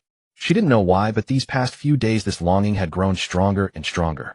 Her mind was a tangled mess of conflicted thoughts. Fortunately, the Wu tribe had a custom after the wedding date was set: the bride and groom must not see each other before the ceremony. This was a lifesaver for Tang Xiaowu. Otherwise, if Chen Shanzhi had seen her in this state of rosy cheeks and budding spring passion, Tang Xiaowu feared she would have dug a hole and hidden herself in it on the spot. She would never have the face to show herself again. Meanwhile, in the Wu tribe's forbidden ground, the ice prison, 2 guards wrapped in thick animal furs carrying a food box shuffled and shivering. Damn, it's freezing. Let's drop this and get out of here. One guard, his nose running from the cold, quickly took out the food from the box and slipped it through the gap in the cell door. Then the 2 hurriedly left. This ice prison was truly no place for the living. Shanzhi, locked inside, was sitting cross-legged in a corner, his brows and hair frosted with white. Hearing the noise, Shanzhi slowly opened his eyes and dragged his half-frozen legs to the cell door. Looking down, he froze. Today's meal was unusually lavish: roast chicken, minced meat, and even a small flask of warm spirit wine. Shanzhi swallowed hard and was about to reach for it, when the fading voices of the 2 guards chatting drifted clearly into his mind. Hey, you know, our tribe has been quite lively these days. Even our prison meals have improved far better than before. Of course, the other chuckled. In 2 days it's our holy maiden's wedding. The whole tribe is busy preparing. Fate is unpredictable. Why did the chief marry the holy maiden to that commander from Great Zhou? I always thought the holy maiden and Lord Shanzhi were a perfect match. Shoo, keep your voice down. His companion quickly interrupted, his tone laced with contempt. What Lord Shanzhi? He's no lord now. Look at him locked in this ice prison, a ghastly sight. What's the difference between him and a mangy dog? By the time he's released, the holy maiden and that Great Zhou commander might already have a child. Their voices gradually faded away until they disappeared completely outside the ice prison. Boom. Shanzhi felt as if struck by lightning, frozen rigid. The ice prison fell into deathly silence. His mind went blank, only the guard's words echoing maniacally in his head. The chief is going to marry Amo to that pale-faced pretty boy from Great Zhou. They're to wed in 2 days. No. Impossible. Shanzhi's lips trembled violently, his eyes turning bloodshot, a wave of unprecedented fury surging straight to his skull. Amo is mine. She can only be mine. That damned Great Zhou lackey. What right does he have? No. Shanzhi let out a guttural roar like a beast facing death. He kicked over the tray on the floor. Bang, bang, bang. With bloodshot eyes, he charged madly at the cell bars forged of 10,000-year-old ice, pounding them with his fists in a frenzy. Soon stark bloodstains appeared on the hard ice. Guards, let me out. I want to see the chief. I want to see Amo. Amo is mine. No one can take her away. But no matter how Shanzhi battered his hands into bloody pulp and broke his bones, not a single crack appeared on the icy bars. Outside, no one responded to his howls. TSK, TSK, TSK. At that moment, that voice full of mockery and amusement echoed again in Shanzhi's mind. How pitiful. The voice dripped with derision, the rightful heir of the divine priest reduced to raging helplessly like a dog in this sunless ice cellar. And then you'll watch the one who loves you don a red bridal gown, lie beneath another man's body, and become his wife. The very thought of it is miserable. Shut up. Shanzhi abruptly stopped pounding the door, his chest heaving violently. Blood from the back of his hand dripped onto the ice, a ghastly sight. He slowly raised his head, his once spirited and proud face now twisted with endless ferocity and malice. I don't know who you are, but I know you have a way to get me out. Tell me, what do you want in return? Interesting, very interesting. The voice in his mind let out a series of low chuckles. If it were anyone else in this prison, I, being merely a trapped divine, thought wouldn't be able to break this formation and save you. But you happen to be the divine priest heir of this generation. If you do as I say, I can get you out of here. However, the voice paused, then revealed its true intent. Once you're out, you must go to a certain place and free my true body from its seal. A flicker of madness crossed Shanzhi's eyes, and he agreed without hesitation. Fine. No problem. Well said. The voice carried a seductive tone. Words alone are not proof. Now open your sea of consciousness and expose the core of your life fire origin. I will sign a source contract with you. Source contract. Shanzhi frowned. What is that? I've never heard of it. The old man sneered, "There are many things in this world you haven't heard of. I'm in no hurry. Take your time to think it over. Come back when you're sure. But time waits for no one. If you hesitate too long, that lovely childhood sweetheart of yours will truly become someone else's wife." The words "someone else's wife" shattered the last shred of Sangji's rationality. "Fine. I agree." Sangji hesitated no more. He shut his eyes tightly, his mind sinking deep into his sea of consciousness. At the center of his sea of consciousness, a ball of silver-white flame had transformed into a miniature greedy wolf lying there panting weakly. As Sangji completely relinquished his defenses, the tiny wolf obediently rolled over, revealing its soft belly and the beating heart within. This was Sangji's life-fire origin. A sinister, bone-chilling laugh echoed in the sea. The next moment, a wisp of black gas appeared out of nowhere within Sangji's consciousness, and with lightning speed plunged directly into the tiny wolf's heart. Whimper. The wolf let out a piteous cry, its body convulsing violently. Then hair-raising black veins surfaced on the wolf's silver-white heart and spread at terrifying speed throughout its limbs and body. In the blink of an eye, the originally sacred and pure silver wolf was completely stained a sinister black. The next moment, Sangji snapped his eyes open. The whites of his eyes had vanished entirely, replaced by an abyssal blackness. The cultivation that had been suppressed by the ice prison instantly recovered in that very moment. In fact, it was several times more powerful than when he was at his peak. Sangji stood up slowly, extending a blood-streaked hand and gripping the ancient ice pillar engraved with formations. Hiss! An astonishing sight unfolded. From his palm gushed vast quantities of black mist and the indestructible ice pillar. The moment it touched, the black gas melted as if snow met boiling oil, sizzling with corrosion and instantly dissolving into a pool of black water. Sangji stepped forward, crossing the cell door that had held him for days, then vanished into the forbidden ground. Time flew by, and soon it was the day of Chen Shanzhi and Tang Xiaowu's wedding. What Chen Shanzhi found strange was that during these days the treacherous rats within the Wu clan had gone completely silent, not even a ripple stirred. The entire Wu clan from top to bottom was joyfully preparing for this sudden grand wedding. When something is abnormal, there must be a demon.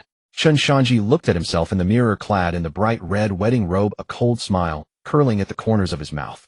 No rush, the fox's tail will show itself sooner or later. According to Wu clan customs, the groom had to break through 5 passes and slay 6 generals on the way to the bride. However, Chen Shanzhi was after all the great Zhou commander, and with Miao Yunjian secretly greasing the wheels. The poisonous insects and trap arrays meant to test the groom were merely a formality. Soon Chen Shanzhi led the wedding procession to the door of Tang Xiaowu's boudoir. With a creak, the carved wooden door was slowly pushed open by 2 maids. Chen Shanzhi looked up, and his breath caught in his throat. There stood Tang Xiaowu, clad in a blazing red Wu clan bridal gown, standing quietly in the room. The bright red fabric was embroidered with intricate, mysterious totems in golden thread. It set off her already snow-white skin, making it look as if it could be pinched to yield water. Her slender waist, easily encircled by 2 hands, was cinched by a jewel-encrusted belt outlining a breathtakingly perfect curve. Her head was covered with a bright red veil. But as she moved, the tassels on the edge of the veil swayed slightly, occasionally revealing a glimpse of her snow-white, slender jade neck and delicate rounded chin. This only added a layer of ultimate allure, like a veiled beauty half hidden behind a pipa. In his past life, Chen Shanzhi was a lifelong single otaku who could only watch 2D characters on his screen. How could he have ever seen someone so beautiful? "Groom, why are you standing there? Go carry the bride out." The presiding matron, seeing Chen Shanzhi's eyes fixed, couldn't help but chuckle behind her hand and quickly urged him. Chen Shanzhi snapped back to reality, his face flushing red, a rare sight. He strode over and bent slightly in front of Tang Xiaowu. Tang Xiaowu, her vision blocked by the veil. She hesitated for a moment, then extended her 2 fair arms and gently wrapped them around Chen Shanzhi's neck. Chen Shanzhi took the opportunity to reach back and hoist her onto his back, steady and secure. With that motion, his hands naturally rested on the inside of Tang Xiaowu's thighs. Even through the fabric of the wedding dress, he could feel the astonishing elasticity and delicate texture. Chen Shanzhi's heart stirred. As if possessed, he tightened his fingers slightly and gently squeezed. A soft, suppressed groan like a mosquito's buzz reached his ears from Tang Xiaowu. The sound was so seductive that it melted half his bones. Then 2 astonishingly soft masses pressed firmly against his back. A fragrance mixed with the maiden's natural scent and expensive cosmetics wafted unguarded into Chen Shanzhi's nostrils. "Stop touching me." Tang Xiaowu's gnashing voice sounded in his ear, laced with shame and anger. If not for the veil covering her face and the crowd around them, she would have bitten this lecher to death. A mistake. I didn't control my strength." Chen Shanzhi coughed twice and forced an excuse. Tang Xiaowu didn't dwell on the issue as she lowered her voice, her tone filled with anxiety and confusion. "Hey Chen Shanzhi, We are getting married today, yet those opposition members haven't made a move. If we actually bow to the heavens and earth, the alliance becomes a done deal. How can they stop it? Were our deductions that night wrong? Chen Shanzhi carried her steadily forward and replied nonchalantly, isn't that good? Once we marry, the rice is cooked, and Great Zhou and the Wu clan have successfully allied. Those stubborn old opponents, no matter how displeased, will surely quiet down for the sake of the Wu clan's greater good. Those rats hiding in the shadows won't have a chance to incite internal strife, nor to steal the formation diagrams and cultivation techniques. Once this storm passes, won't our mission in the secret realm be naturally completed?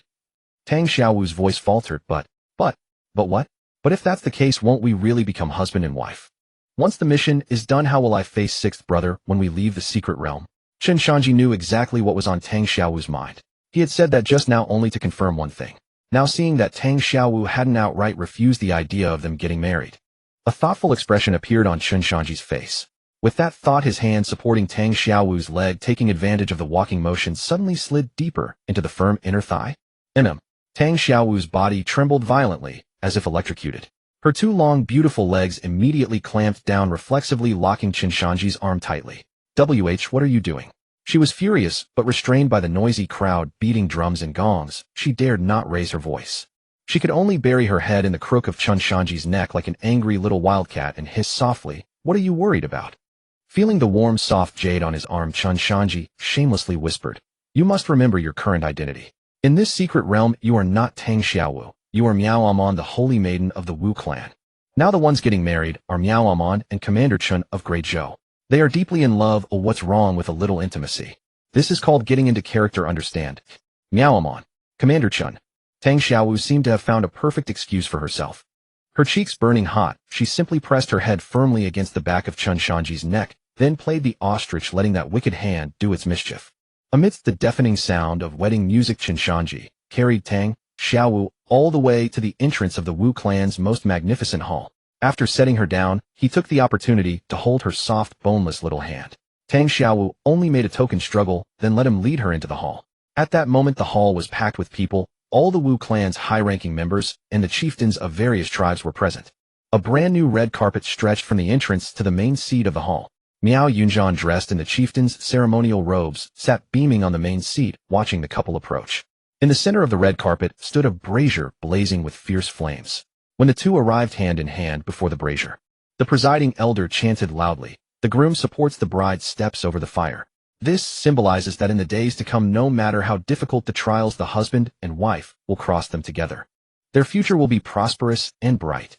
Hearing this, Tang Xiaowu carefully lifted her right foot to step over the brazier. However, the Wu clan bridal dress, designed to show off its luxury, had an extremely long and intricate hem. As soon as she lifted her foot, the hem tripped her, and she nearly fell. Her first attempt ended in failure. Seeing this, Chen Shanzhi quickly caught her waist. Then with great naturalness, he bent down. With his other hand, he lifted the intricate hem of Tang Xiaowu's dress, slightly freeing her. Step over, Chen Shanzhi said softly. Free from the constraint of the hem, Tang Xiaowu took a deep breath, lifted her leg high, and stepped steadily over the brazier. However, just as Tang Xiaowu lifted her foot to cross the brazier, Chen Shanzhi, who was half bent, happened to catch a glimpse through the gap in the lifted hem. With just one glance, Chen Shanzhi's breath hitched. They were legs that could be called perfect in the world, straight, slender, without an ounce of extra flesh. Her skin was as white as mutton fat jade, glowing with a captivating luster under the firelight. The most fatal thing was that due to the hot climate of the Wu clan lands, beneath the wedding dress, Tang Xiaowu was not wearing any other inner trousers. With her leg raised, the round, firm thigh root, and even a hint of hidden spring were revealed. They crashed into Chen Shanzhi's view without any reserve. The visual impact was more potent than any aphrodisiac.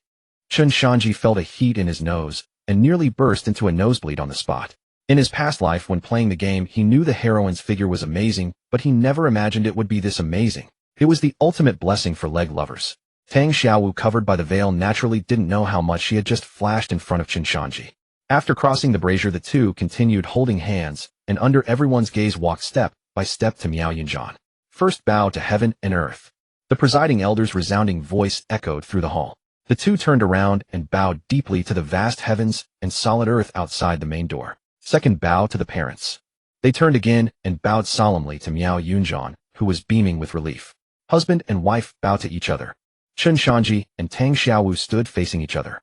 Through the bottom of the red veil, Chen Shanzhi could see Tang Xiaowu's hands trembling slightly. They both bent and bowed. Rites completed. Escort to the bridal chamber. With that declaration, the hall erupted in thunderous cheers and congratulations. Two nimble maids hurried forward, one on each side, to support Tang Xiaowu and lead her to the bridal chamber in the backyard. Chen Shanzhi, as the groom, naturally couldn't escape. Commander Chen, congratulations. Groom, tonight we drink until we drop. A crowd of people surged forward surrounding Chen Shanzhi with wine bowls, making it impossible for him to move. Miao Yunjian was also in high spirits. He raised a bowl of strong liquor and laughed heartily at the crowd. Today is a great joy. Everyone drink to your heart's content. Don't leave until you're drunk. After several rounds of drinks and many dishes, the Wu clan people's capacity for alcohol was enormous. Although Chen Shanzhi secretly used his true energy to neutralize the alcohol, he couldn't withstand the sheer number of people and was also drenched in drunkenness. Only when the moon hung high in the night sky did the boisterous feast gradually come to an end. Chen Shanzhi staggered out of the hall, stumbling toward the bridal chamber. In the shadows not far behind him, several ghostly black figures were silently following him, their eyes glinting with cold, murderous intent. Creak. Chen Shanzhi pushed open the door of the bridal chamber and closed it behind him. Inside, red candles flickered, casting an ambiguous light. At this moment, Tang Xiaowu was sitting upright on the embroidered bed draped with red curtains. Her body was tense from nervousness. Her slender jade fingers unconsciously twisted the corner of her garment on her knees, her knuckles white. Hearing the door open, Tang Xiaowu's body jerked, and her voice trembled. Chen Shanzhi, it's me. Chen Shanzhi walked to the table, poured a cup of hangover tea, and drank it in one gulp. He turned around and walked with steady steps to the bedside. Looking down at the exquisite figure of the beauty before him, and recalling the stunning sight he had seen by the brazier earlier that day, Chen Shanzhi's Adam's apple bobbed as he swallowed. He reached out his hand, slowly approaching the red veil on Tang Xiaowu's head. As if sensing his approach, Tang Xiaowu instinctively shrank back. But it was futile. Swish. Chen Shanzhi swept the red veil aside in one motion. A face of exquisite beauty instantly came into view. Under the dim, ambiguous candlelight, Tang Xiaowu's originally pure face was now flushed with a tempting crimson from nervousness and shyness. Like a ripe peach, it exuded a deadly allure. Her long eyelashes trembled like startled butterflies. Her watery, beautiful eyes revealed a hint of shyness and confusion. Especially her tender red lips, painted with lipstick, were bright and glossy, tempting, as if silently inviting a taste. Too beautiful. Chen Shanzhi was momentarily entranced. Using the real and feigned alcohol in his system, he sat down directly on the bed beside Tang Xiaowu. A captivating fragrance blending the scent of a maiden and bridal cosmetics instantly rushed to his nostrils. I'm on. Chen Shanzhi's eyes glazed over, and he raised his hand to wrap around Tang Xiaowu's slender waist. Slap. A crisp sound. Just as Chen Shanzhi's hand was about to touch Tang Xiaowu, as if shocked, slapped his hand away. Chen Shanzhi was taken aback, the drunkenness in his eyes dissipating. Tang Xiaowu abruptly retreated half a foot, the shy bride demeanor completely gone. She put on a stern face and said seriously, Enough. Chen Shanzhi, stop pretending. You, the great Zhou commander, are at the peak of the life-fire realm. How could you be drunk by those ordinary mortal wines? Tang Xiaowu took a deep breath, forcing down her heartbeat, and continued. Now that we have performed the wedding ceremony and entered the bridal chamber, those people within the Wu clan didn't act to stop us. So hasn't the alliance between our Wu clan and great Zhou succeeded? But until now, the secret realm hasn't ended. Is there something we haven't considered? Seeing that this girl at this critical moment was actually discussing serious matters with him earnestly, Chen Shanzhi rubbed his forehead helplessly and decided to stop pretending. The drunkenness vanished from his body. Then he looked at Tang Xiaowu, a meaningful cold smile curling at the corner of his mouth. Who told you they didn't act? What do you mean? Before Tang Xiaowu could finish, boom. A thunderous explosion suddenly resounded in the night sky outside the bridal chamber. Then a ghostly white blade of light over 10 zhang long and solid as substance tore through the night sky. Carrying a suffocating, vast killing intent, it came crashing down like a mountain avalanche upon the wedding chamber. Crack! Before the blade even touched the roof, the terrifying sword aura had already carved a deep, bottomless trench into the bluestone ground outside the bridal chamber. It gouged out a horrifyingly deep trench. Chen Shanzhi inside the room felt a chilling fear surge from the soles of his feet straight to the crown of his head. Every hair on his body stood on end. Under this world-shattering, overbearing blade aura, Chen Shanzhi felt his chi completely locked. He couldn't even move a pinky, let alone conceive of dodging. Moreover, the blade light was extremely precise, its killing intent aimed solely at him. Tang Xiaowu sitting beside him also felt the despairing pressure, but she was not locked by any substantial killing intent. Chen Shanzhi. Tang Xiaowu's face turned pale as she cried out. At the critical moment, buzz! Countless complex ancient Wu clan runes suddenly lit up on the walls around the bridal chamber. A translucent dark green light shield like an inverted bowl instantly rose, protecting the entire room. Boom. The terrifying blade light capable of splitting mountains slammed heavily into the green barrier. Airwaves churned, winds howled. The entire bridal chamber trembled violently. The green barrier flickered a few times, but it withstood the blow and didn't shatter. Damn it. When did Miao Yunjian set up a formation outside the bridal chamber? From outside, an angry, frustrated old voice cursed. Stop talking nonsense. Attack together, finish it quickly. Miao Yunjian will be here soon. Hearing the conversation outside, Chen Shanzhi, drenched in cold sweat, finally let out a long breath. He turned to look at the pale, frightened Tang Xiaowu. Forcing calm, he said, "See, was I wrong? The rats hiding in the gutter have jumped out on their own." In the grand hall of the Wu clan, the guests had all dispersed, leaving behind a mess of leftover food and scattered dishes. Miao Yunjian sat in the seat of honor, his eyes closed in quiet meditation. The entire hall was so silent that one could hear a pin drop. Boom. A deafening roar suddenly tore through the night sky. Immediately afterward, a violent surge of spiritual energy erupted from the direction of the bridal chamber, causing the roof tiles of the great hall to tremble and rattle. Miao Yunjian's eyes snapped open, a terrifying gleam shooting forth like lightning. These rats couldn't hold themselves back any longer. He let out a cold laugh, then abruptly stood up and strode swiftly toward the hall's exit. But just as he reached the doorway, Miao Yunjian's steps came to a sudden halt. In the shadows beyond the gate, a hunched, aged figure had appeared unbeknownst to anyone. Miao Yunjian furrowed his brow, slightly staring fixedly at the figure. His voice dripped with undisguised disbelief. "Grand Elder, I had always thought you were merely stubborn and old-fashioned. I never imagined that the one leading these rats would actually be you." Grand Elder Miao Songming slowly raised his head, then slammed his dragon-headed staff hard against the bluestone floor tiles. With a sharp crack, the hard stone tiles fractured into countless pieces. "Miao Yunjian, you ignored our heartfelt advice and willfully insisted on allying with those ruthless devils of the great Zhou who devour men without spitting out their bones." The Grand Elder bellowed, his aged face twisted with agitation. "To seek the skin of a tiger, how can that end well? For the future of the Wu clan, I will stake my very life today to stop you right here in this hall." Hearing this, Miao Yunjian let out a contemptuous sneer. "Grand Elder, I treated you with respect before because I honored your age and esteemed virtue." Miao Yunjian lifted his chin slightly, unreservedly unleashing the imposing aura of a supreme expert of the age.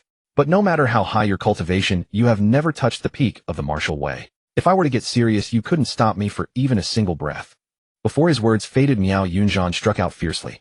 Without drawing his blade or forming hand seals, he simply raised his right hand and casually squeezed the air in the direction of the Grand Elder. One. The true essence of heaven and earth instantly went berserk. An invisible giant hand, 10 zhong in size, materialized around the Grand Elder, then clenched violently toward him as if crushing an ant. The Grand Elder's face turned a livid purple, and his true essence erupted wildly as he desperately resisted the crushing force. But before that invisible giant hand, all his resistance seemed like a joke. The hand remained unaffected, slowly and steadily closing in. Miao Yunjian's gaze was icy, showing no mercy. Since he had decided to ally with the great Zhou, any black sheep within the Wu clan that popped up, he would crush them one by one. Yet the anticipated bloody scene of the Grand Elder being crushed to death did not occur. Bang! At the center of that giant true essence hand, which was about to close completely.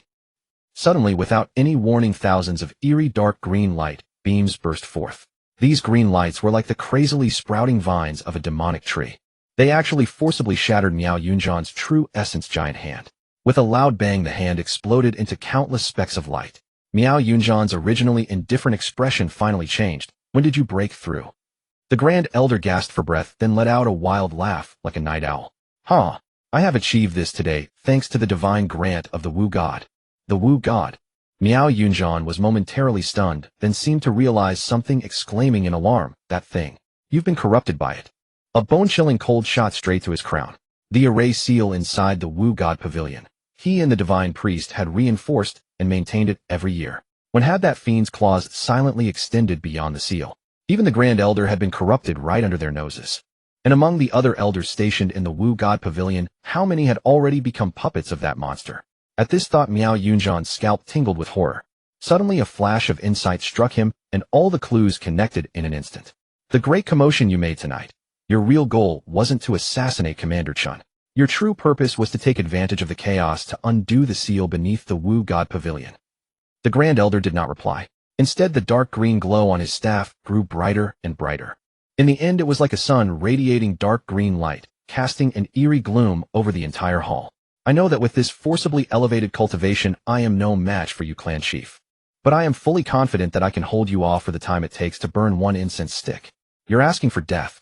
Miao Yunzhan did not waste another word. He suddenly grasped the air with his right hand, and a great blade wreathed in cyan true essence materialized in his palm.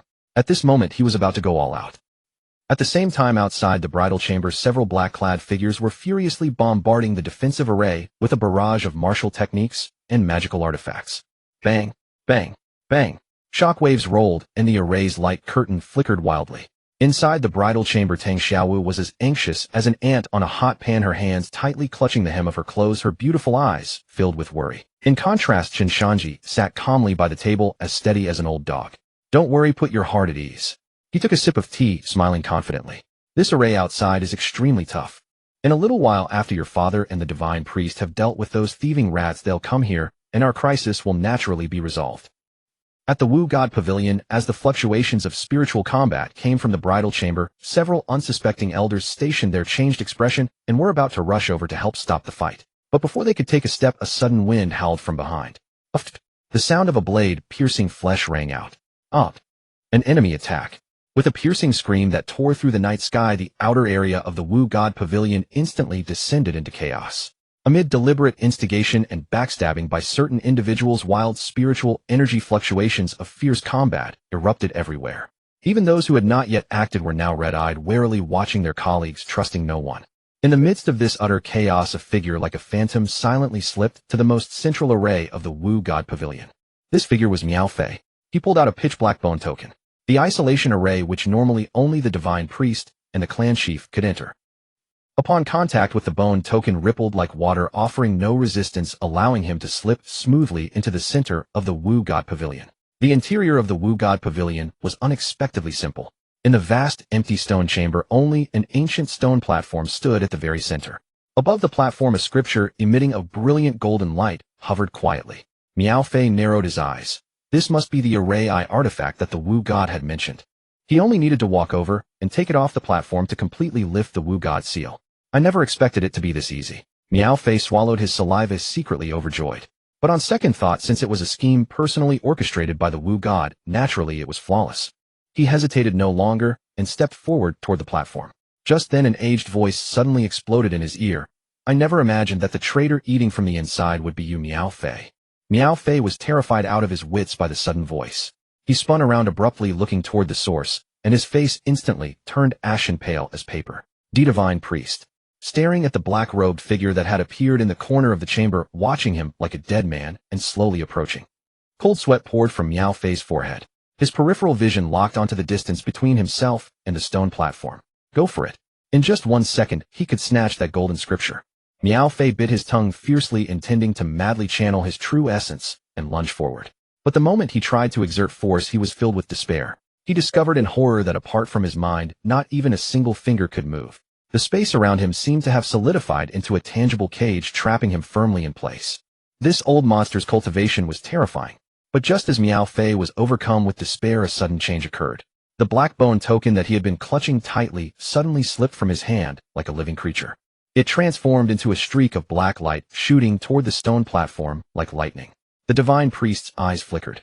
With a swirl of his black robe, his figure vanished, instantly teleporting directly in front of the bone token. His withered hand shot out, grasping for the bone token. But the next second, the divine priest's eyes widened in shock. He found that he had grasped nothing. No matter how his true essence surged, the bone token was clearly right before him, yet it seemed to exist in a different dimension of space. Visible, but untouchable. In the blink of an eye, the bone token bypassed the divine priest and crashed straight into the stone platform, attempting to forcibly embed itself inside. The golden scripture on the platform, as if sensing something, instantly blazed with golden light. It transformed into a solid golden barrier, blocking the bone token firmly outside. For a moment, golden light and black energy clashed fiercely, reaching a stalemate. Seeing the bone token block, the divine priest felt a momentary relief. But suddenly an extremely eerie noise came from behind. He whirled around. To his astonishment, Miao Fei, who had been firmly trapped in place, was slowly raising his head.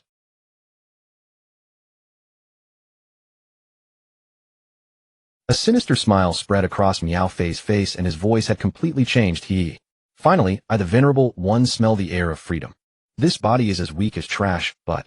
The evil spirit controlling Meow Fei's body let out a sneer. Holding you off for the time to burn one incense stick is no problem. The divine priest's expression turned extremely grave. He unleashed his unfathomable cultivation, without reservation, the violent air currents causing his black robe to flap loudly. He did not know how powerful the evil spirit's true form was. But the Wu clan had passed down the task of suppressing this thing for 1,000 years. It must not go wrong today. Fortunately, the possessed vessel was merely an ordinary elder whose strength was far inferior to his own. As long as he used lightning-fast methods to disperse the possessing divine thought, and then reinforce the seal, the danger would be averted. Boom. The two instantly clashed in the narrow chamber. At that moment, the black-clad figures were still tirelessly bombarding the defensive array of Chen Shanzhi's bridal chamber. At the same time, deep within the Wu clan's forbidden ground, Sangji, his body, emitting black energy, ignored all the traps and mechanisms at the periphery. He passed through unimpeded, arriving directly at the innermost part. Here was a vast underground cavern. At its center, in a strange pattern that seemed to resonate with the principles of heaven and earth, 5 white light orbs of varying sizes floated silently. Gazing at these orbs, Sangji revealed a chilling smile. Kid, do you see? Inside each white light orb lies a core array diagram of the grand formation. Just take out these 5 array diagrams and destroy the formation base. My true body will be completely released.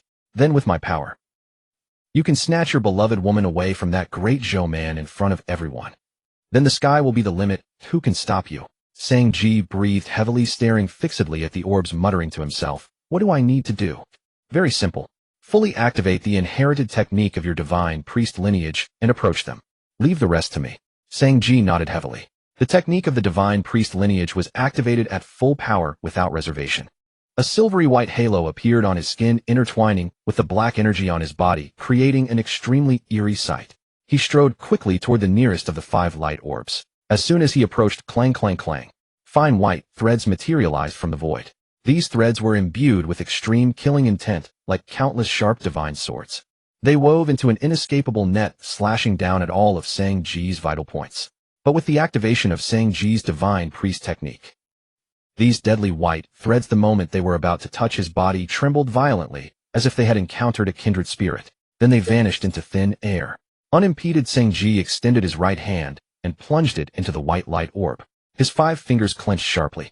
He forcefully pulled out a core array diagram from within. The very moment the diagram left its position, the remaining 4 white light orbs, like enraged beasts, suddenly erupted with a blinding light brighter than the sun. Boom! An irresistible repulsive force slammed into Sangji's chest like a heavy hammer.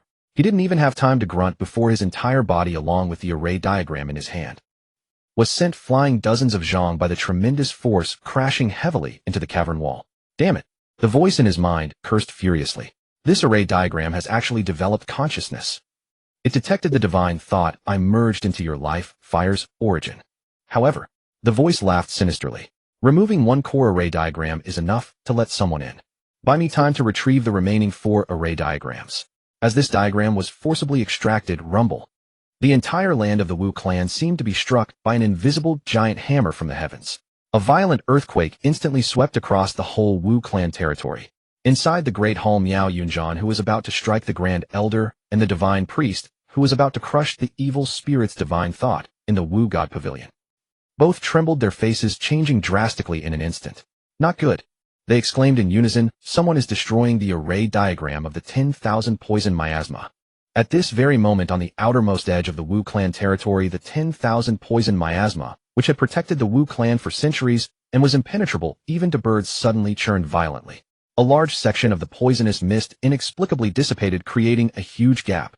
Outside the gap, a massive dark figure that had been waiting for a long time keenly seized this fleeting opening. It was a terrifying demon god, 3 or 4 zhong tall, with a massive tiger head, bulging muscles, and an overwhelming demonic aura. The tiger-headed demon god strode calmly through the gap, directly stepping into the heart of the Wu clan. The very next second after he entered, the area of the 10,000 poison miasma that had disappeared healed instantly, like rippling water. The tiger-headed demon god halted, extended his rough crimson tongue, and greedily licked the fangs beside his lips. His bloodthirsty vertical pupils fixed on the direction of the Wu clan's heartland. 100 years of scheming. This fat piece of the Wu clan will finally fall entirely into the belly of our sacred demon dynasty today. Within the Wu clan grand hall, a blinding cyan blade light flashed. Elder Miao Tsongming, alas, proved no match for Miao Yunjian in strength. With Miao Yunjian's strike, he could no longer dodge. As the blade light descended, the elder's massive head was sent flying into the air. Miao Yunjian did not even glance at the corpse on the ground before stepping out of the Wu clan grand hall. At that moment, outside the bridal chamber, several figures clad in black were desperately battering against the defensive formation, its shimmering barrier already teetering on collapse. Suddenly a gentle breeze swept through. Miao Yunjian's figure materialized from nowhere behind the black-clad figures, with a casual sweep of his long blade. Swish! Without any spiritual fluctuation, the movements of those black-clad figures froze instantly. The next moment, several fine heads rolled cleanly to the ground. The formation's barrier dissipated and the door was pushed open. Miao Yunjian stood at the entrance, blade in hand, blood still dripping from its tip. Speaking at a rapid pace to the two inside, he said, "A man, go to the forbidden area immediately. Someone is destroying the formation diagrams of the 10,000 poison miasma." Upon hearing this, Chen Shanzhi and Tang Xiaowu exchanged a glance. Here comes the final plot of the secret realm. Tang Xiaowu didn't waste words. With a tap of her foot, her entire figure became an afterimage as she darted out directly. Chen Shanzhi followed closely behind, and the two raced forward in succession toward the Wu clan's forbidden territory at full speed. Just as they departed, Miao Yunjian raised his head, his gaze fixed intently on the outer perimeter of the Wu clan's domain. The long blade in his hand hummed incessantly, causing the surrounding air to ripple. "How dare you come to our Wu clan alone, truly not wanting to live?" With those words, Miao Yunjian's figure blurred once more and instantly vanished from the spot. Whether it was sheer luck, Chen Shanzhi and Tang Xiaowu encountered no obstruction along the way. They arrived at the Wu clan's forbidden territory quite smoothly. The moment they crossed into the forbidden zone, both could feel surging, violent fluctuations of spiritual energy emanating from deep beneath the ground. Without pause, they sprinted at full speed, following the direction of the spiritual fluctuations. Before long, they reached a massive underground karst cave. Raising their eyes, they saw four white light masses the size of heads floating quietly in midair according to some pattern. And beneath the light masses, a silhouette familiar to both was laboriously approaching one of the white orbs. "Sangji, it's actually you." Upon seeing this person, Tang Xiaowu first froze, then her eyes filled with astonishment and fury. She never expected that the one who stole the 10,000 poison miasma formation diagrams, nearly causing the demise of the entire Wu clan, would be Sangji. He was the disciple of the divine priest, the successor groomed with devotion by father and grandpa divine priests since childhood, upon whom they placed great expectations. So 100 years ago, the reason the Wu clan suffered a disaster that nearly exterminated them was because the divine priest disciple at that time betrayed the Wu clan. "Sangji, I will kill you." Tang Xiaowu gritted her teeth, murderous intent surging in her eyes. A magnificent true essence belonging to the peak of the life fire realm erupted suddenly. Behind her, a phantom of a towering willow tree instantly solidified. The willow tree was entirely emerald green, as if carved from top-grade jadeite, radiating vigorous vitality, yet carrying lethal killing intent. Tang Xiaowu raised her hand and swung her arm. The jade-like willow trembled violently, and a thick willow branch instantly surged forth. Carrying a deafening, thunderous momentum, it ruthlessly lashed towards Sangji's back. Actually, when the two had just entered the forbidden territory, Sangji had already sensed them. But at this moment, he was in the critical phase of forcibly detaching the second formation diagram. If only given a bit more time, he could tear out that second formation diagram, and then the second demon god could enter within this 10,000 poison miasma. If he truly succeeded, then the demise of the Wu clan would be beyond any doubt. He had originally intended to endure and stall for time. But hearing that terrifying howl tearing through the air behind him, Sangji's eyelids twitched wildly.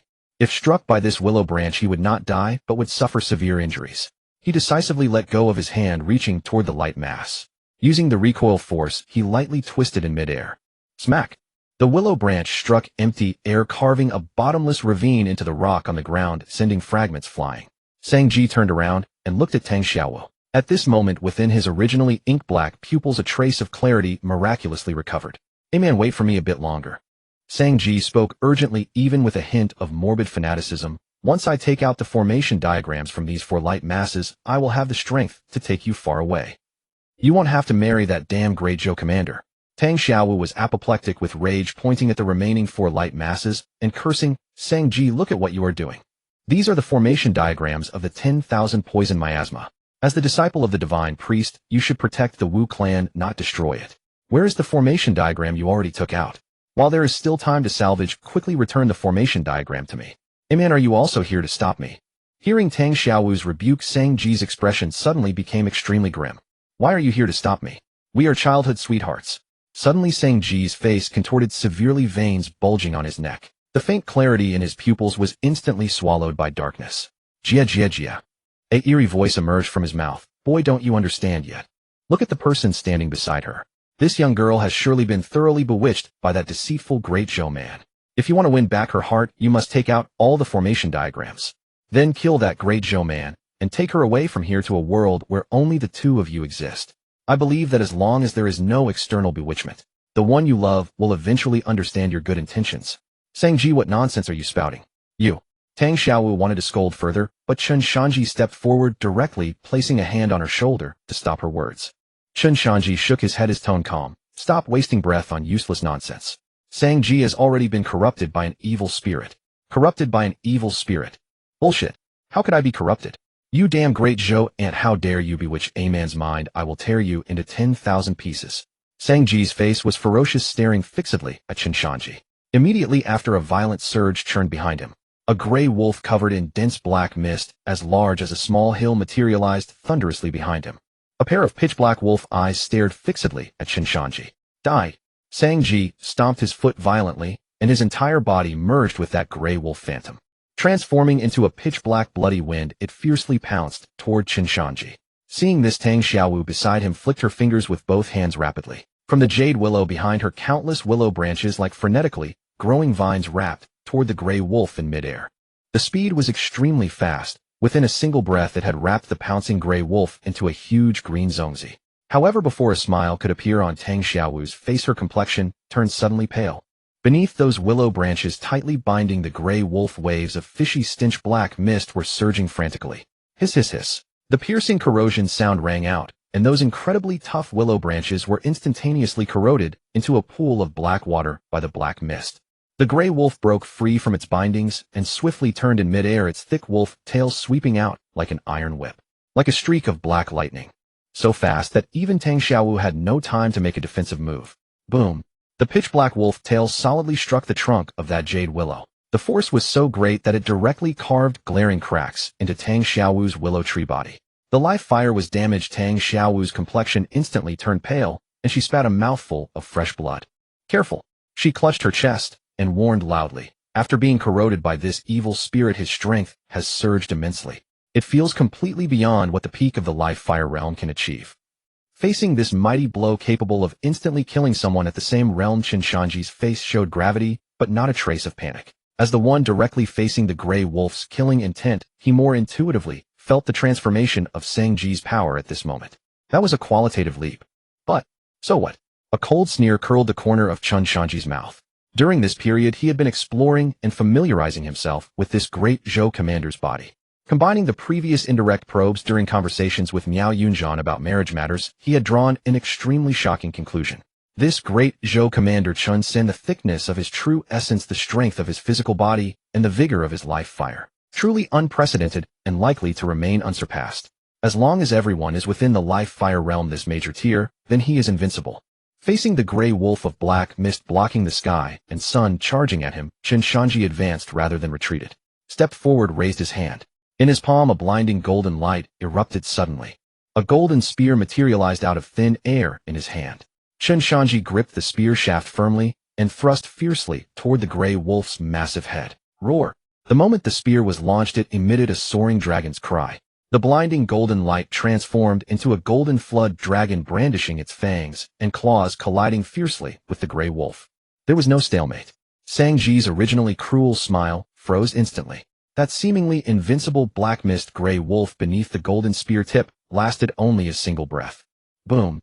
The gray wolf let out a wail, its massive body directly shattered, turning into countless black dots dissipating in the air. The spear's momentum unceasing, its golden spear tip precisely pierced Sangji's dantian. The tremendous penetrating force sent Sangji's entire body flying backward. With a boom, he was nailed firmly onto the hard wall of the karst cave. The astonishment on Sangji's face had not even fully unfolded. Strands of extremely intense golden light shot wildly from all directions within his body along the spear. Oh!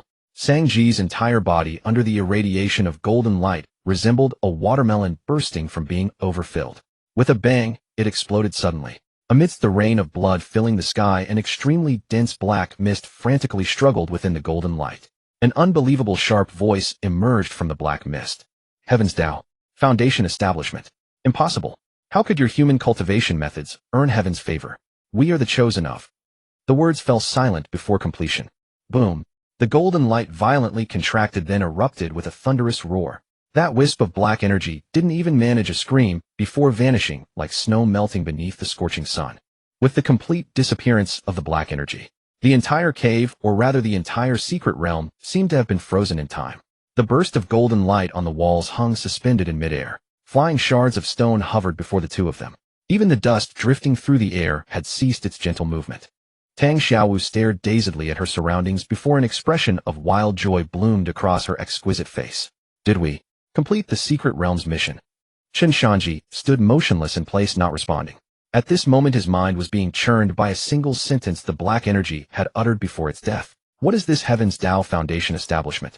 Isn't this a cultivation realm that only exists in cultivation novels? I'm a diehard player. This visual novel absolutely cannot have any cultivation-related settings. So, is this another logic patch forcibly installed by the world will after the game turned into reality? Or does this game have deeper background settings hidden behind it from the start? Chen Shanzhi raised his hand and rubbed his temples. He muttered, could this be DLC content that the development team finished but hasn't released yet? Chen Shanzhi, what are you spacing out for? Look around. The anxious exclamation from Tang Xiaowu pierced his ears. Chen Shanzhi snapped back to reality, took a deep breath, and forcibly suppressed the chaotic thoughts in his mind. Pondering this now serves no purpose. The information from that single sentence spoken by the evil spirit before its death is far too meager. He would simply need to pay closer attention to intelligence regarding this matter going forward. The current priority is to escape this secret realm as soon as possible and claim the completion rewards. Then strive to enhance his strength lest he encounter that fully equipped Tang Lu outside during the martial arts exhibition at the Four Seas Academy. Chen Shanzhi surveyed his surroundings. He approached the frozen golden light on the wall and reached out his hand to probe forward. His palm passed through completely unimpeded. So everything before their eyes has now become incorporeal phantom images. He turned his head toward Tang Xiaowu. There she was, her pair of clear glistening eyes staring directly at him. When Tang Xiaowu noticed him looking over, she asked nervously, "Did you sense anything?" Chen Shanzhi shook his head. At this, a profound disappointment immediately flooded the bright depths of Tang Xiaowu's eyes. "Even you don't know? Then won't we be trapped here forever?" Just then Chen Shanzhi's tone suddenly shifted. "However, I know why we haven't left this secret realm yet." Tang Xiaowu's beautiful eyes instantly sparkled with renewed hope as she eagerly pressed, "Why?" Chen Shanzhi gazed at her, articulating each word with deliberate precision, "Because we still have one final task to complete." "What task?" Chen Shanzhi examined Tang Xiaowu from head to toe, taking in her slightly disheveled crimson wedding dress, rendered all the more alluring by the recent battle. He drew closer, fixing his gaze upon her eyes, and spoke with measured cadence, "Because you and I haven't entered the bridal chamber yet." Chen Shanzhi. Upon hearing this, Tang Xiaowu's exquisite face flushed crimson red, her beautiful eyes brimming with shame and fury. "This is no time for this. How could you possibly be in the mood to jest around and flirt with me at a time like this?" Chen Shanzhi's playful expression faded, his tone deadly serious. "I'm not joking. I'm being completely sincere. To be precise, it's not you and me. It's Miao Amon and Commander Chen who haven't entered the bridal chamber." Hearing Chen Shanzhi's matter-of-fact explanation, Tang Xiaowu froze. She wasn't foolish. Following this line of reasoning, she suddenly comprehended. Yet disbelief remained etched across her face. "Are you saying entering the bridal chamber with this Chun San is also one of the former saint's obsessions? Uncovering the witch tribe traitor guarding the array of the witch tribe's 10,000 poison miasma. These matters concerning the clan's survival." She could fully understand why the former saint would be obsessed with such grand responsibilities. But why was entering the bridal chamber with that great Zhou Commander Chen San also an obsession? Tang Xiaowu suddenly felt her worldview being shattered. For a moment, she didn't know what to say. She lowered her blushing face, her gaze darting aimlessly across the floor. After a long silence, she finally stammered out, "So, what do we do now? What do we do?" Observing Tang Xiaowu's coy, bashful appearance, Chen Shanzhi felt a surge of amusement in his heart. He knew. It was simply that being a girl, Tang Xiaowu's face was too thin to utter the words, "Then let's enter the bridal chamber." Thus, with a mischievous grin, Chen Shanzhi strode forward decisively. Extending his long arm, he swept Tang Xiaowu up into his embrace in one bold motion. Naturally we go to enter the bridal chamber. Up.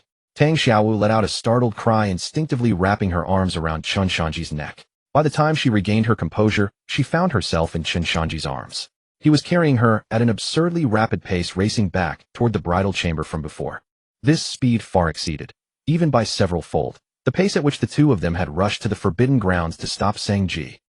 Returning to the bridal chamber, the scene inside remained frozen exactly as it had been when they departed. The wedding candles burned quietly, their flames suspended motionless in the air. Crimson silk adorned every corner, creating an atmosphere of utmost celebration. Chen Shanzhi walked to the nuptial bed and gently lowered Tang Xiaowu from his arms onto it. The moment Tang Xiaowu's body touched the soft bedding, she stiffened abruptly. Her beautiful eyes squeezed shut, her long eyelashes trembling violently. Even though Chen Shanzhi had placed her on the bed quite properly, she still couldn't bear to open her eyes and look at him. Gazing at her yielding, demure appearance, Chen Shanzhi smiled silently. He settled himself naturally on the edge of the bed, kicking off his shoes and socks. Then he lifted the red wedding quilt and climbed into the bed, lying down beside Tang Xiaowu. The next instant, he extended both large hands without hesitation, wrapping them firmly around Tang Xiaowu's slender waist that seemed made for a single embrace. Tang Xiaowu's body convulsed as if struck by electricity. She suddenly opened her eyes and thrust out both fair, delicate hands, gripping Chen Shanzhi's arm that encircled her waist for dear life. She turned her head away, not daring to meet his gaze, her voice trembling uncontrollably. "No, that's not allowed. Chen Shanzhi, we can't enter the bridal chamber. I cannot be unfaithful to sixth brother." Observing this feeble, futile resistance, Chen Shanzhi's heart was as clear as a mirror. He didn't release his grip. Instead, he pressed his body closer. His lips grazed directly against Tang Xiaowu's translucent earlobe, his warm breath cascading down her neck. He lowered his voice and whispered softly, "What do you mean, you and me? Xiaowu, get this straight. Right now it's clearly Chen San and Miao Amon entering the bridal chamber. You're helping the former saint of your witch tribe fulfill her obsession. How could that possibly be considered betraying Tang Lu?" Hearing these words, the force with which Tang Xiaowu gripped Chen Shanzhi's arm noticeably diminished. She bit her moist crimson lower lip, her gaze growing hazy, seemingly searching for a way to justify this to herself. After a long while, she finally murmured in a voice barely louder than a mosquito's whine, "Then, you mustn't call me Xiaowu tonight. Call me Amon." A triumphant smile spread across Chen Shanzhi's face, just as he had speculated before. This entry into the bridal chamber was indeed Miao Amon's obsession. And while Tang Xiaowu was immersed within this secret realm, inhabiting this role, her mind and emotions had been influenced to varying degrees. Therefore, earlier within the secret realm, she had reluctantly accepted all his verbal flirting and physical teasing. Now that this final justification had presented itself, the final barrier had been completely shattered. "All right, Amon." With a soft laugh, Chen Shanzhi turned his hand to grasp Tang Xiaowu's small hand that still clung to his arm. Their fingers intertwined. He gently turned his body, his other hand lightly lifting Tang Xiaowu's chin. In the dim candlelight, the girl's cheeks glowed crimson red, as if one could squeeze droplets of blood from them. Exquisitely beautiful beyond compare. Chen Shanzhi didn't waste another word. He lowered his head and pressed his lips accurately upon those soft vermilion lips. A soft moan escaped from Tang Xiaowu's throat. Her rigid body melted the instant they touched, transforming into a pool of spring water. Chen Shanzhi's hand traveled slowly upward along her slender waist.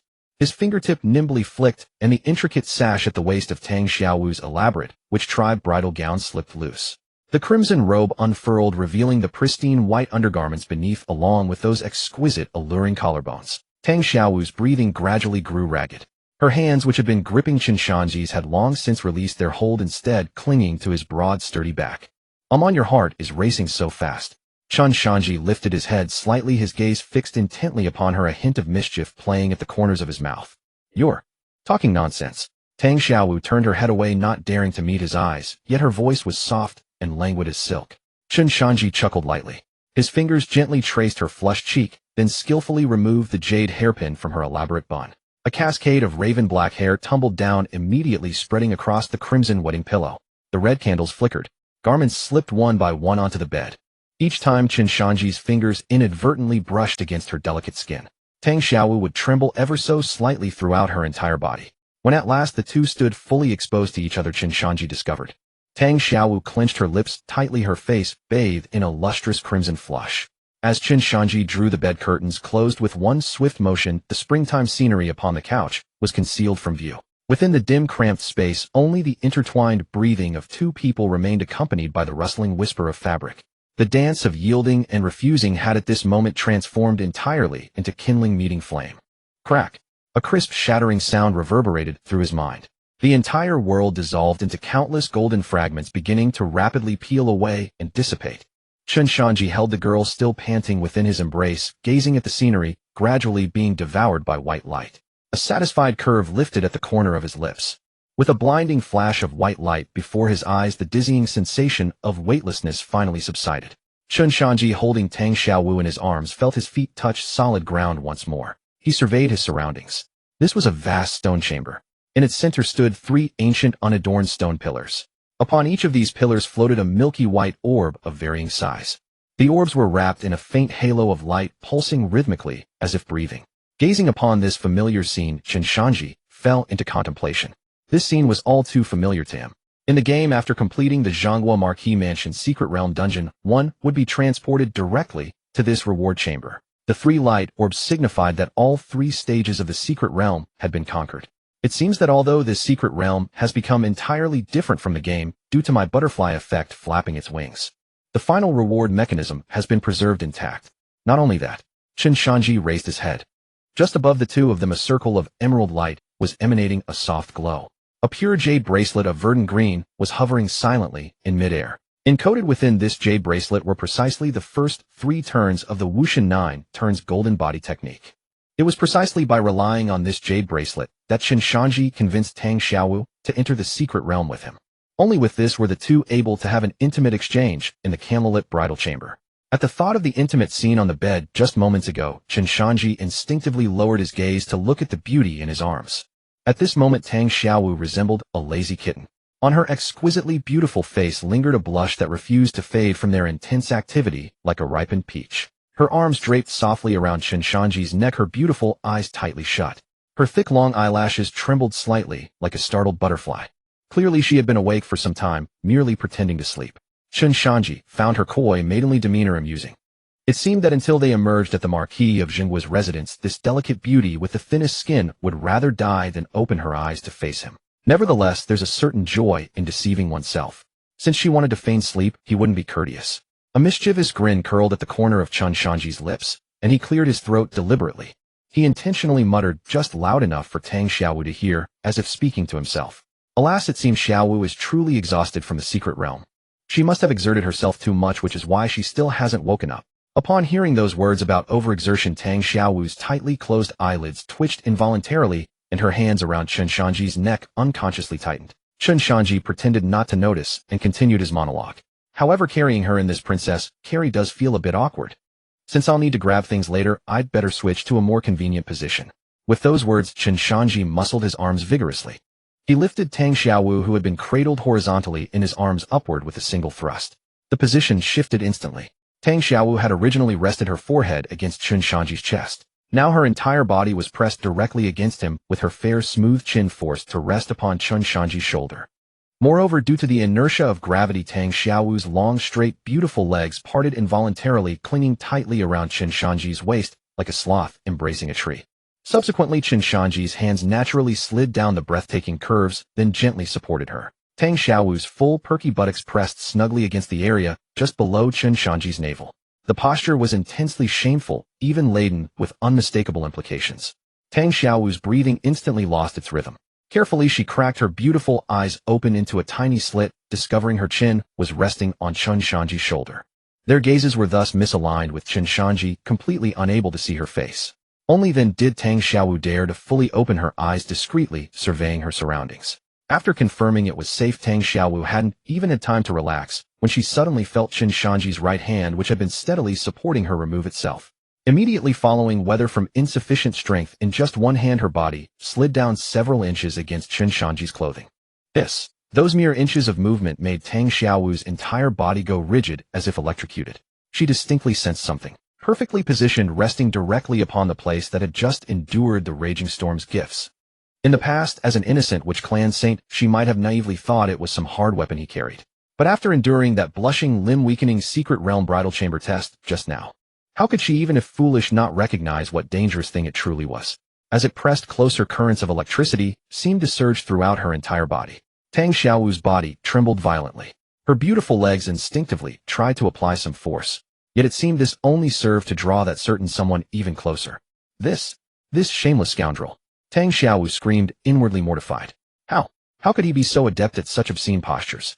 Overcome with rage and frustration, Tang Xiaowu abandoned all pretense of sleeping. She abruptly parted her delicate lips, revealing neat teeth, still bearing a faint scent of heather. She bit down fiercely on Chen Shanzhi's shoulder, without mercy. Hiss! Chen Shanzhi sucked in a sharp breath of cold air. The sharp pain in his shoulders snapped him back to full awareness. He realized he had crossed her limit and could not push any further. Knowing when to quit is a scoundrel's. A ladies' man's true nature. So Chen Shanzhi subtly adjusted his stance. By slightly bending his waist, he successfully avoided the situation. Then he reached out with his right hand again, steadily supporting Tang Xiaowu's perky roundness. He then lifted her with a gentle bounce, allowing her to lean against him in a more comfortable position. Though the immediate danger had passed, Chen Shanzhi's hands were not about to behave so obediently. The palms supporting her weight rhythmically and delicately needed the astonishing elasticity. His fingertips would occasionally trace along the rounded curves, sliding down the breathtaking contours of her outer thighs toward the firm calves.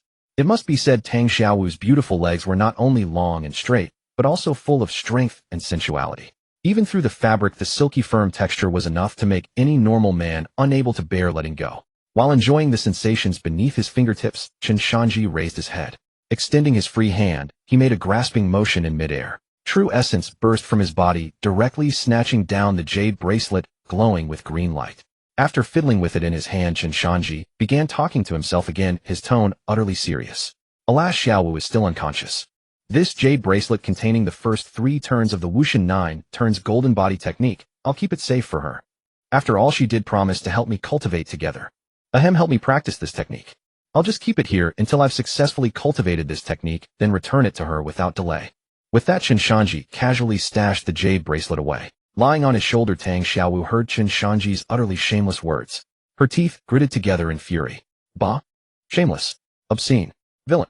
Do you really not know whether I'm awake, you jerk? You've taken every advantage, and now you want to embezzle my technique, jade bracelet. In her heart, Tang Xiaowu cursed Chen Shanzhi's ancestors 18 generations. Yet she was caught in a dilemma, forced to continue feigning death, swallowing her anger in silence. After storing the jade bracelet, Chen Shanzhi carried the still pretending Tang Xiaowu and strode directly toward the 3 stone pillars in the center of the chamber. The 3 stone pillars increased in size from left to right. The light orbs atop them grew correspondingly larger, and naturally the rewards within improved progressively. Chen Shanzhi walked to the leftmost smallest stone pillar. Freeing one hand, he directly pressed his palm against the smallest milky white orb. The moment his palm made contact, the orb shuddered violently and exploded. There was no deafening explosion, only specks of starlight like fireflies. The starlight scattered and fell upon Chen Shanzhi and the Tang Xiaowu in his arms. As the starlight entered their bodies, both were struck with a powerful jolt. An extremely gentle, yet utterly pure and potent energy swiftly penetrated their meridians through every pore. The spiritual gates and great apertures in Chen Shanzhi's body resembled parched sponges finally receiving rain. Stimulated by this pure energy, they began to operate with frantic intensity. Boom! The apertures thundered. Surges of powerful, true essence galloped wildly through both their bodies like untethered horses. This was the reward for clearing the first stage of the Zhanghua Marquis Mansion secret realm. It could enhance a martial artist's cultivation without any side effects. In the game, the intended protagonist Tang Lu, after clearing this stage and absorbing the starlight, broke through unimpeded from the 7th aperture to the 8th aperture of the spiritual gate. One must understand that Tang Lu's cultivation of the divine turtle technique required true essence accumulation in each minor realm of the spiritual gate realm, 10 times that of ordinary martial artists at the same level. This explains why Tang Lu, despite possessing the aura of a destined one, was still at the 7th aperture, while protagonists like Jiang Yingrao and Tang Xiaowu had already reached the pinnacle of the spiritual gate realm. Even Tang Lu, that voracious consumer of true essence, could break through a realm with this first stage reward. Chen Shanzhi couldn't help but feel a surge of excitement. I wonder how many realms I might break through after fully absorbing and refining all this starlight. Even if I can't break through 2 apertures, reaching the 8th aperture should be absolutely guaranteed. With this thought, Chen Shanzhi didn't hesitate any longer. He immediately closed his eyes, mobilizing all the true essence in his body. Preparing to cooperate with his cultivation technique, he intended to fully refine the scattered starlight energy in his meridians into his apertures. However, the moment he prepared, a sudden transformation occurred. A terrifying suction erupted from his sea of consciousness, forcibly drawing the starlight energy in Chen Shanzhi's meridians that had yet to be refined into his sea of consciousness. What the hell? This abrupt change nearly scared Chen Shanzhi out of his wits. When did something capable of devouring true essence get into his sea of consciousness? Sweat instantly broke out on Chen Shanzhi's forehead. Disregarding the living person in his arms, he immediately gathered his focus, closing his eyes in meditation as his consciousness plunged into his sea of consciousness to investigate the situation. Upon looking, Chen Shanzhi froze in place. In what should have been a murky mist-shrouded, undeveloped primordial sea of consciousness, rays of dazzling, brilliant golden light were now blazing forth. The absorbed starlight energy was like kindling. Beneath the golden light's radiance, it instantly burned away completely. The golden light resembled the first blade of Pangu's world creation, carving out a tiny clear space within this chaotic mist. In the very center of this newly created space, the golden light gradually gathered and contracted, ultimately transforming into a quietly burning golden flame. Gazing at this golden flame, Chen Shanzhi was dumbfounded, his face filled with disbelief. Is this the life fire? Chen Shanzhi nearly let out a string of expletives. What the hell? Did these starlight energies directly force him from the 7th aperture straight to the life fire realm? Chen Shanzhi abruptly opened his eyes, immediately circulating true essence to carefully assess his current true cultivation level. Discovering he was still at the 7th aperture, what the heck was this thing that had suddenly appeared in his sea of consciousness? One must know that life fire can only condense in the sea of consciousness when a spiritual gate pinnacle martial artist attempts to knock on the heavenly gate within their body. This allows a martial artist's life level to achieve its first true qualitative transformation and transcendence. Whether according to game mechanics or worldly common sense, Chen Shanzhi had never heard of any martial artist lighting a life fire in their sea of consciousness while still in the spiritual gate realm. If this were in the game, had he just discovered a bug? Chen Shanzhi took a deep breath, attempting to mobilize his spiritual power, wanting to see if he could draw and condense the golden life fire floating in his sea of consciousness onto his palm. Yet no matter how desperately he commanded, this golden flame was like an imperious master. It remained firmly suspended in the center of his sea of consciousness, burning silently. Not even a single spark fell, let alone obey his commands. But regardless, Chen Shanzhi had a premonition. This golden flame was absolutely extraordinary. If he could find a method in the future to draw out this golden life fire from his sea of consciousness, even if only drawing out a thread and attaching it to an attack, he would possess the power to battle above his level. Gathering his thoughts, Chen Shanzhi decisively withdrew his consciousness from his sea of awareness. Since this golden flame could not be commanded for the time being, he decided to set it aside. After all, haste makes waste, and there would always be a way forward. At this moment, a subtle fluctuation of true energy came from his embrace. Chen Shanzhi looked down and saw that the specks of starlight surrounding Tang Xiaowu had been completely drawn inward. The aura within her body was surging at an extraordinary rate, only to be firmly suppressed once more.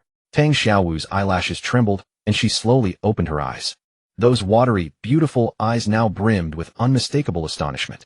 As the holy maiden of the Wu tribe, she had already reached the peak of the profound door realm's 12 apertures. The true energy coursing through her veins had long been refined to perfection, flowing as naturally as movement of her own limbs. Yet after absorbing those starlight energies, just now she discovered that the true energy within her body, which had reached its absolute limit, had actually condensed by several increments against all odds.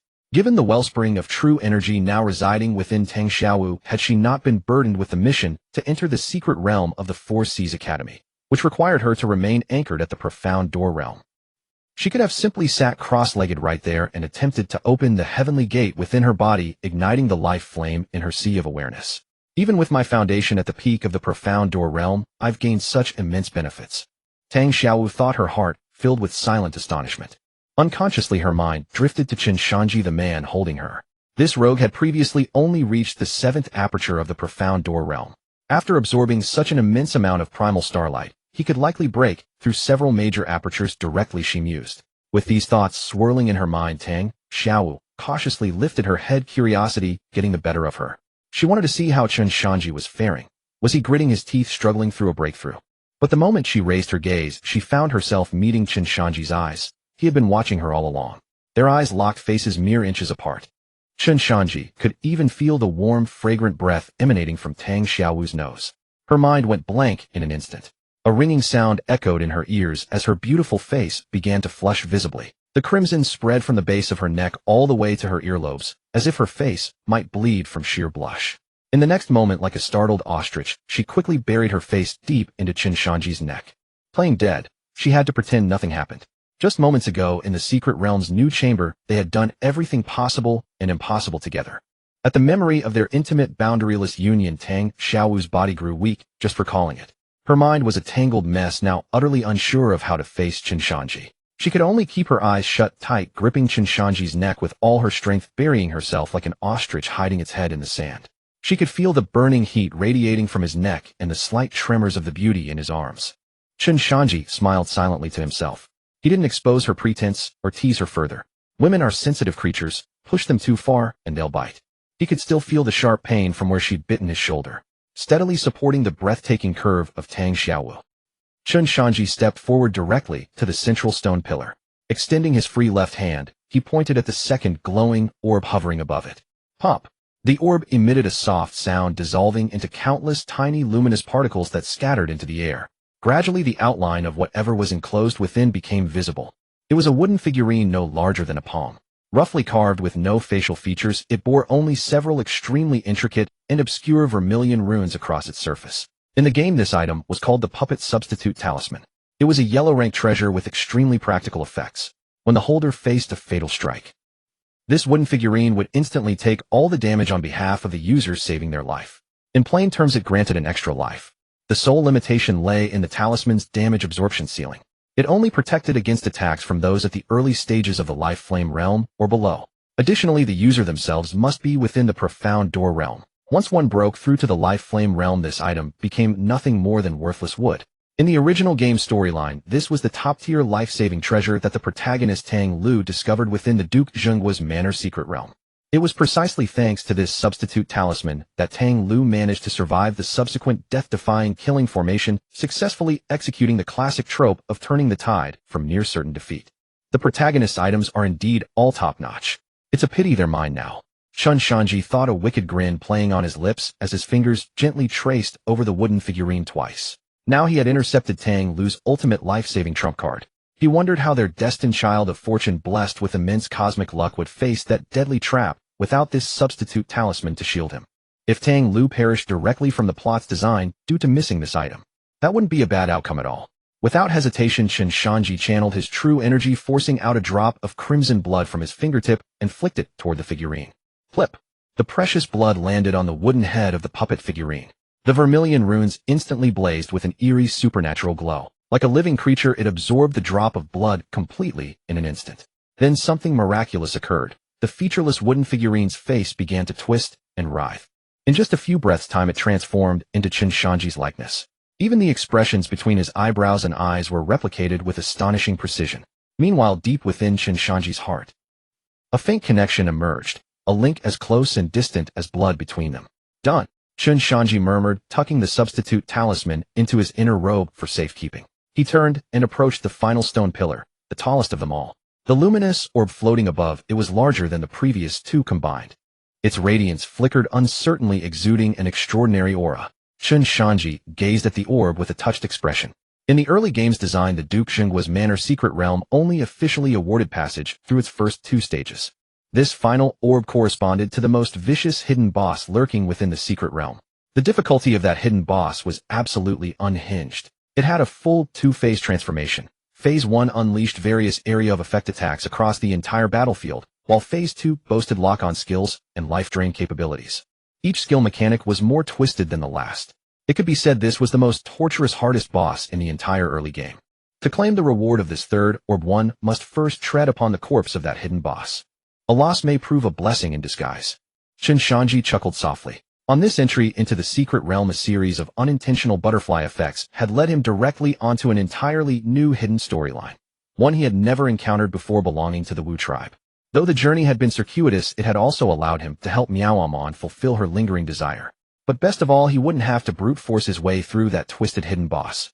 For Chen Shanzhi, this was undoubtedly an enormous windfall. It was worth noting that in the game, only by combining forces could Tang Lu and Tang Xiaowu barely grind down that hidden boss. If it were him, now, even with Tang Xiaowu joining him, there was a good chance they would have perished here and typed GG.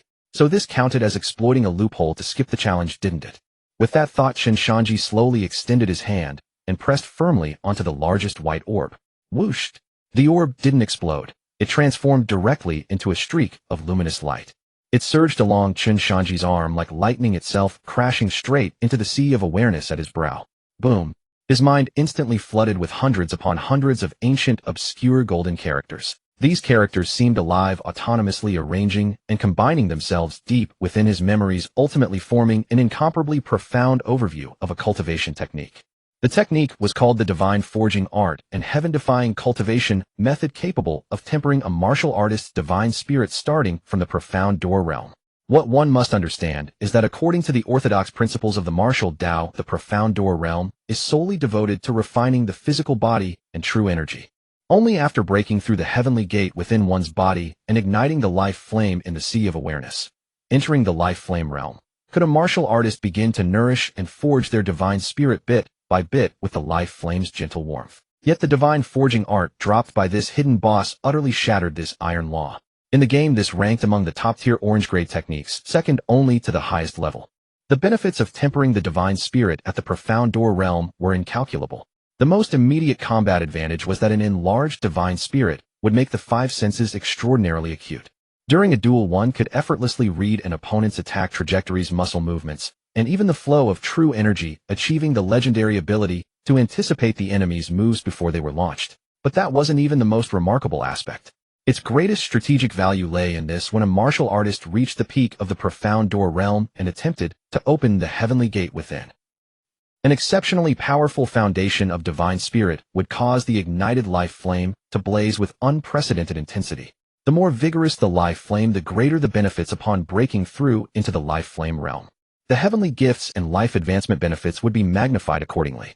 This technique was essentially designed to forge an unshakable martial foundation during the profound door realm. As Chen Shanzhi digested the incantations within his mind, he suddenly recalled the golden flame in his sea of awareness. The one he had been unable to command no matter what. Could it be that previously he couldn't control it because his divine spirit was too weak? What if, after strengthening his divine spirit through the divine forging art, he might finally be able to command that golden flame in his sea of awareness? As soon as this thought arose, a faint hope began to stir within Chen Shanzhi's heart. As long as he could tap into even a fraction of that flame's power, his ultimate survival trump card would grow significantly stronger. The very moment Chen Shanzhi fully imprinted the divine forging art into his mind, the final luminous orb completely dissolved. Immediately afterward, the once silent stone chamber shuddered with a series of gentle tremors. Water-like transmission patterns began to manifest upon the stone walls. Is the secret realm closing down, preparing to send us out? Chen Shanzhi remarked softly, feeling the vibrations beneath his feet. Tang Xiaowu, who had been burying her face in Chen Shanzhi's neck and pretending to be dead the whole time, suddenly opened her eyes upon hearing this. She peeked half her head out from Chen Shanzhi's embrace, gazing at the illuminated transmission patterns glowing on the surrounding walls. Those water-like, beautiful eyes instantly erupted with an unmistakable joy.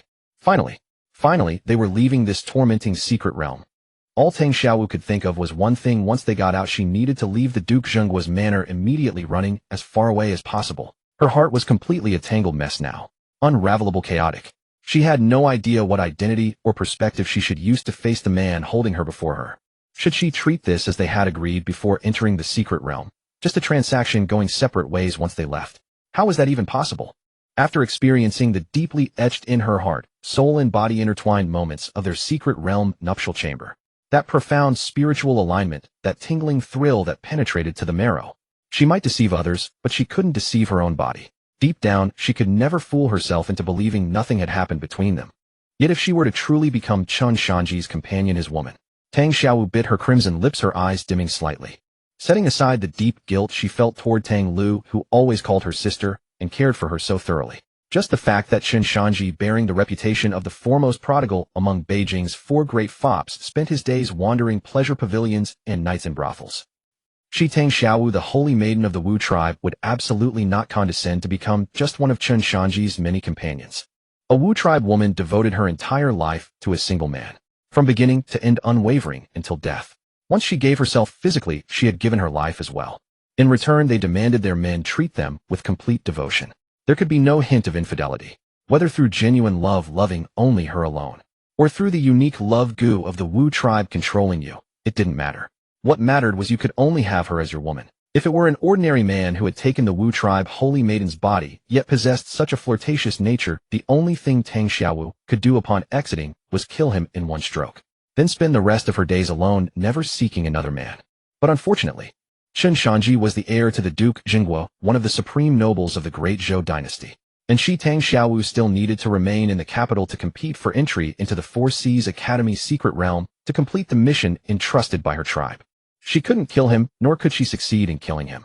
Unable to eliminate him, and unable to swallow this grievance, the only method of countering him was the ultimate technique of Wu tribe women planting a love goo. Once the love goo was planted, Chen Shanzhi would naturally become devoted to her. But the problem lay precisely here. The reason love goo was so ruthless was that its activation conditions were extremely harsh. It required the man being cursed to genuinely love the woman in his heart at the exact moment the goo was planted. Without genuine affection between the two, the love goo would simply fail to take root. This was actually the Wu tribe women's ultimate method for testing whether their man truly loved them. Tang Xiaowu felt the large hand that had been resting on her buttocks still restlessly kneading and pinching. She absolutely didn't need to use love goo to test anything. Using her common sense, she knew Chen Shanzhi at present could hardly be said to harbor any deep, unforgettable love for her. This rogue was at most coveting her beauty and obsessed with her body. This created a dead loop. To control Chen Shanzhi, she needed to plant the love goo. To plant the love goo, she first needed Chen Shanzhi to genuinely fall in love with her. But Tang Xiaowu's mind was currently filled with guilt toward Tang Lu. She could barely avoid Chen Shanzhi, let alone pursue him and make him fall in love with her. So Tang Xiaowu didn't want to think about anything now, as she just wanted to leave this secret realm as quickly as possible. She would wait until she was alone and calm, then plan carefully. Just as Tang Xiaowu was lost in her chaotic thoughts, hoping for a swift transportation out, suddenly, Tang Xiaowu's body jerked violently as though struck by lightning. In terror, she discovered that Chen Shanzhi had at some unknown point tilted his head down and buried his face deep into her slender fair neck. Warm breath accompanied by a distinctly masculine roughness was rhythmically puffing against her most sensitive neck hollow. Worse still, she could even feel it. Two lips burning with intense heat were gently wandering across her skin with fleeting teasing touches. They strayed intentionally or not reaching her earlobe, then began to lick delicately. This was her most sensitive spot. Tang Xiaowu couldn't help but emit a faint involuntary sound. Although her eyes remained shut, her hands pushed forcefully against Chen Shanzhi's chest, desperate to create distance between them. Chen Shanzhi tilted his head back under her pushing. Looking at Tang Xiaowu in his arms like a frightened rabbit, he didn't loosen his grip at all. Instead, he suddenly pressed harder with both hands around her waist and hips, pulling her even closer. Their bodies already pressed tightly together, sealed perfectly with no gap whatsoever. Tang Xiaowu could even clearly feel that terrifyingly imposing thing previously suppressed, now rising again with an extremely arrogant posture. No, aren't we about to get out? This rogue, how can he still be thinking about taking advantage of me? Tang Xiaowu kept her eyes tightly shut, only wanting the two of them to leave this secret realm as quickly as possible. But Tang Xiaowu, this innocent Wu tribe holy maiden, didn't know. In this final reward stone chamber, if one collected all the clear the stage rewards, but didn't actively trigger the hidden exit pattern on the final stone pillar, then this secret realm would forcefully teleport anyone lingering inside only after a full 2 hours. In other words, there were still a complete 2 hours of absolutely private time before the two were forcibly ejected from the secret realm. Chen Shanzhi certainly didn't want to waste these 2 hours. Like a serpent slithering, Chen Shanzhi resembled a child savoring an ice cream. He held Tang Xiaowu's delicate earlobe, occasionally brushing it gently with the tip of his tongue. Then he would lightly nibble with his teeth, the force perfectly measured. His nose tip occasionally brushed against Tang Xiaowu's long fair neck. Strands of the maiden's unique fragrance incessantly drifted into his nostrils. In this confined space, the scent was like the most potent aphrodisiac. Chen Shanzhi felt a surge of hot blood rushing to his head. Chen Shanzhi instantly stood at attention, becoming as hard as a red-hot iron rod. Chen Shanzhi couldn't help but take a deep, greedy breath. Then he pressed his lips to Tang Xiaowu's neck and slowly exhaled a warm breath. Tang Xiaowu's body trembled violently. Her eyes were tightly shut, her face blushing like a ripe red apple. Her hands clung desperately to Chen Shanzhi's back, her knuckles white from the strain. Meanwhile, the toes of her long, beautiful legs were stretched taut at his waist. She kept mentally reassuring herself, hold on a little longer. The formation is glowing, we'll be out soon. But before Tang Xiaowu could see the white light that would take them out of the secret realm, all she got was Chen Shanzhi's escalating advances.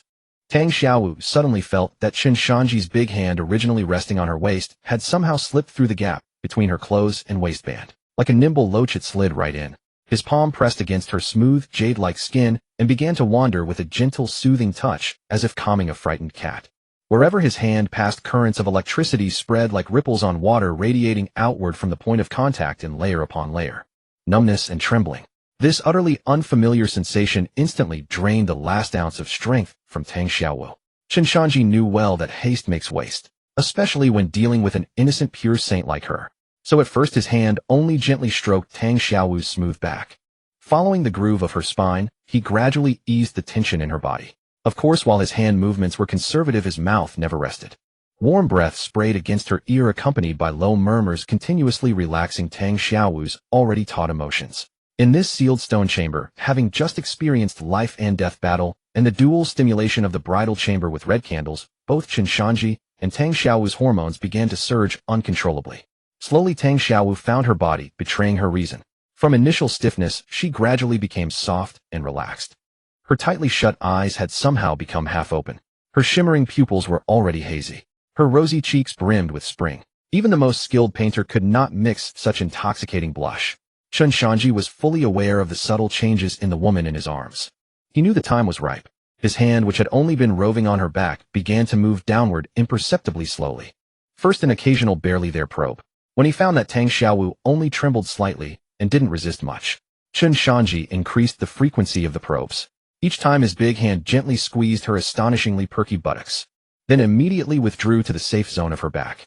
Like an experienced hunter slowly wearing down the last vestiges of a prey's vigilance. Finally, seeing that Tang Xiaowu seemed to have fully adapted to this rhythm, even her breathing becoming rapid, Chen Shanzhi curled his lips and hesitated no more. His palm slid gently along the plump, perfect curve inward. The word slide was not just a verb, but also an adjective. Tang Xiaowu let out a highly suppressed moan.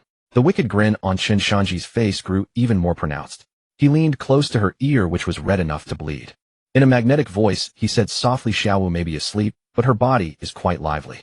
Hearing this, Tang Xiaowu felt both shame and fury. She suddenly opened her mouth and within a woo bit savagely into Chen Shanzhi's shoulder. But in her heart, she had already fallen into deep confusion. What was wrong with her? Why in this stone chamber had she repeatedly shown such tolerance for Chen Shanzhi's lewd and shameless behavior? Could it even be that her body was responding with compliance? After experiencing that bridal chamber in the secret realm, had she unconsciously begun to accept him deep down? Of course, Tang Xiaowu certainly didn't know that besides the fact that they had indeed been intimately connected, their bodies had developed a memory and acceptance of each other's scent, and the environment they were in was in an extremely delicate state.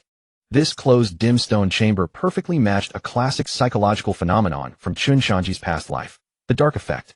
In such a dim, unknown, yet safe, enclosed space, a person's psychological defenses drop to their lowest, making them extremely prone to developing dependence on their companions. It could even evoke primal urges and desires. So at this moment, beneath Tang Xiaowu's layer of shame deep within her heart, there was actually a faint, undeniable longing she herself dared not admit. While Tang Xiaowu was biting Chen Shanzhi's shoulder and daydreaming, she suddenly saw Chen Shanzhi make a globally recognized contemptuous gesture. Then she heard him say, "I've always had a dream to be an explorer." Ow! Tang Xiaowu was startled, her body trembling violently, and she involuntarily released her bite on Chen Shanzhi's shoulder. From deep in her throat, she let out a very sweet, shameful sound that even she found embarrassing. Then Chen Shanzhi continued. After he finished, Tang Xiaowu felt it was truly unbelievable. Her mind went blank with a buzzing sound. Her whole body softened like mud.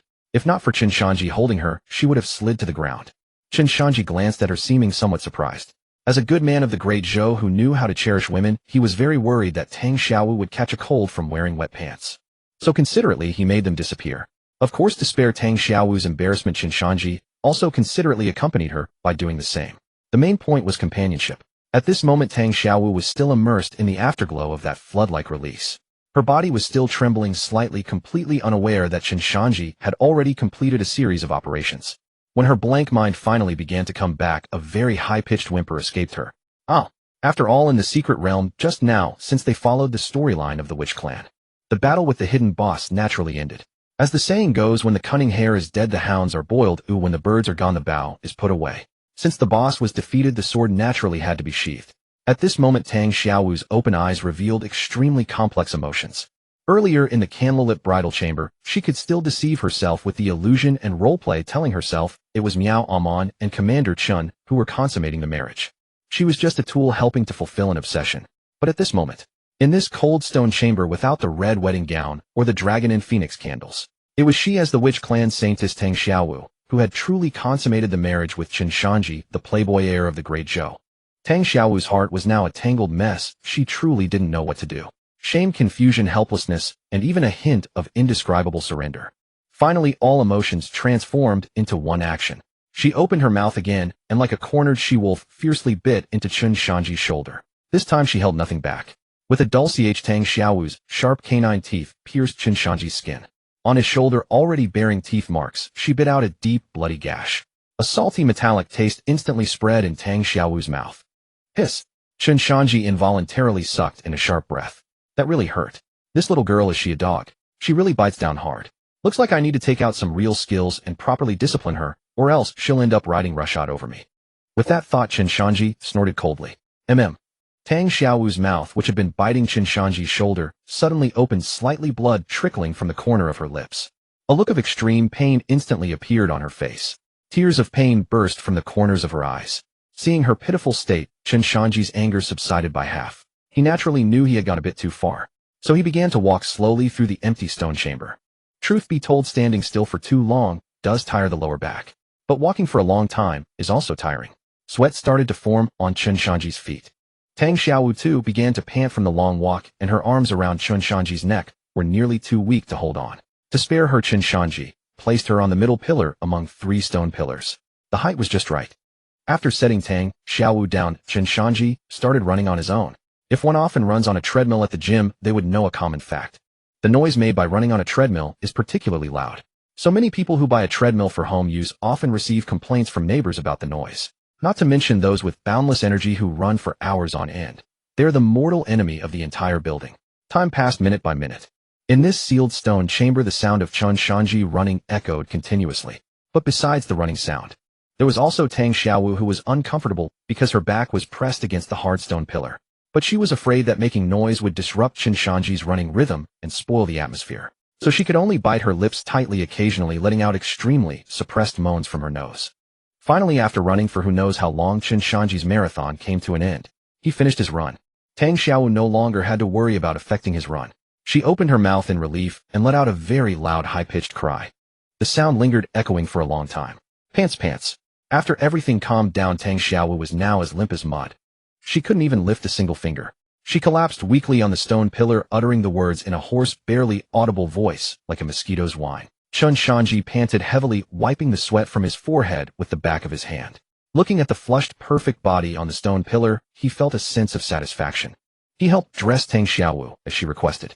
Then with a sweep of his arm, he lifted the limp, powerless Tang Xiaowu back into his broad embrace. Chen Shanzhi, in his past life, had been a theoretical giant. He knew that a woman, just after experiencing such a soul-deep connection, her body would be at its most exhausted and her psychological defenses at their weakest. That was also the best time to talk. So he looked down at Tang Xiaowu, who was resting with her eyes closed. His voice was extremely gentle, yet carried an undeniable dominance. Xiaowu, be my woman. His meaning was very direct and clear. Since we've already done everything, I, Chen Shanzhi, will never allow any other man to approach you. From now on, you, Tang Xiaowu, belong to me alone as my private possession. So come with me, be my woman. And cut off all ties with that damn Tang Lu as soon as possible. Hearing this, Tang Xiaowu's long eyelashes fluttered slightly. She slowly opened her eyes, panting. Her watery, beautiful eyes stared straight into Chen Shanzhi's eyes. Her voice was weak, but full of stubbornness. Chen Shanzhi, if you want me to be your woman, can you promise to have only me in this life? Tang Xiaowu's meaning was equally clear. If you, Chen Shanzhi, can nod in front of me and make this commitment, then I, Tang Xiaowu, will be yours. Since I've decided to be your woman, I will naturally sever all improper ties with Tang Lu and be devoted to you. But facing Tang Xiaowu's hopeful eyes, Chen Shanzhi fell into a rare silence. When he realized that this game's setting was that most of the fate-defying, strength-enhancing encounters were tied to the heroines. It was already destined that if he, Chen Shanzhi, wanted to survive in this world and reach the highest realm, he could not have only one woman. The path he must walk was one that would inevitably involve having multiple women. Seeing Chen Shanzhi's silent expression, the hope in Tang Xiaowu's eyes gradually dimmed. She gave a self-deprecating smile, a bitter curve at the corner of her mouth. Lecher. Tang Xiaowu cursed softly. Her tone carried neither disappointment nor the relief of having expected it. Then she said no more. She simply closed her eyes again, resting her stunning face wearily against Chen Shanzhi's shoulder, quietly recuperating. Chen Shanzhi held her, also saying nothing. He only tightened his arm around her waist a little more. In this prolonged silence, the 2-hour countdown finally ended. Whoom! A violent spatial fluctuation came. The surrounding stone walls began to fade. A blinding white light flashed. Their figures instantly vanished from the empty stone chamber. With a resounding buzz, the space above the rockery pavilion in the backyard of the Marquis of Jinggua's mansion twisted violently, accompanied by a blinding white flash. Chen Shanzhi and Tang Xiaowu's figures materialized out of thin air in the stone pavilion. As the white light dissipated, their feet touched the hard stone slabs. Tang Xiaowu was like a startled rabbit, ignoring her soreness and scrambling out of Chen Shanzhi's embrace. She retreated 2 steps to create distance. Her watery, beautiful eyes darted around, not daring to rest on Chen Shanzhi for even half a second. Chen Shanzhi, not annoyed by being pushed away, merely shook his slightly sore arms. He also looked up and surveyed the surroundings, his brows slightly raised. Above, the bright moon hung high and the stars were dim. It seemed to be deep night. He clearly remembered that when he and Tang Xiaowu entered the secret realm, it was also night. I wonder if all the time we spend in the secret realm was just an instant for the outside world, or has an equivalent amount of time passed outside. Chen Shanzhi muttered to himself. Before he could sort out his thoughts, a familiar voice full of anxiety and concern suddenly exploded in the quiet night. "Shaner, you're finally out." Just as the two had steadied themselves in the stone pavilion, a slender, graceful figure appeared like a phantom, accompanied by a fragrant breeze instantly arriving before them. It was Chen Rou. Seeing Chen Shanzhi standing there unharmed, the deep worry in her eyes instantly dissipated. Without a second thought, she stepped forward and tightly embraced Chen Shanzhi. It must be noted that Chen Rou was a genuine life flame realm expert. Her impulsive lunge was incredibly fast. Chen Shanzhi didn't even have time to call out "Auntie." Then he only felt a blur before his eyes. A dazzling expanse of shocking whiteness rapidly magnified in his vision at an exaggerated speed. Puff! Then his vision went dark. Chen Shanzhi's head was directly pressed tightly into an extremely soft and breathtaking embrace. Instantly, he felt an indescribable softness and astonishing elasticity on both cheeks. At the same time, a rich fragrance unique to a mature woman rushed into his nostrils like a storm. This is deadly. Having just tasted the forbidden fruit with Tang Xiaowu in the secret realm, Chen Shanzhi's blood was still boiling. At this moment, his passion was at its peak, and his blood was surging. Facing this sudden face-wash milk, Chen Shanzhi felt a rush of hot blood straight to his crown. His little brother, which had just calmed down, nearly stood at attention again. He instinctively wanted to take a deep breath to calm his restless blood. However, that breath was a fatal mistake. Because Chen Rou held him so tightly, the soft white expanse was pressed perfectly against his face. As he inhaled, those 2 soft, astonishing white mounds were suctioned into his nostrils, completely blocking them. In an instant, Chen Shanzhi's nose was completely blocked by that deadly part, leaving no gap. Not to mention breathing, he nearly suffocated. Flushed and suffocating, he instinctively opened his mouth to gasp for fresh air. But because Chen Rou was too emotional and held him too tightly and forcefully, when Chen Shanzhi opened his mouth, smack, he precisely caught a mouthful of surprising fullness. Moreover, he inadvertently brushed lightly across that softness. It was utterly intoxicating to the bone.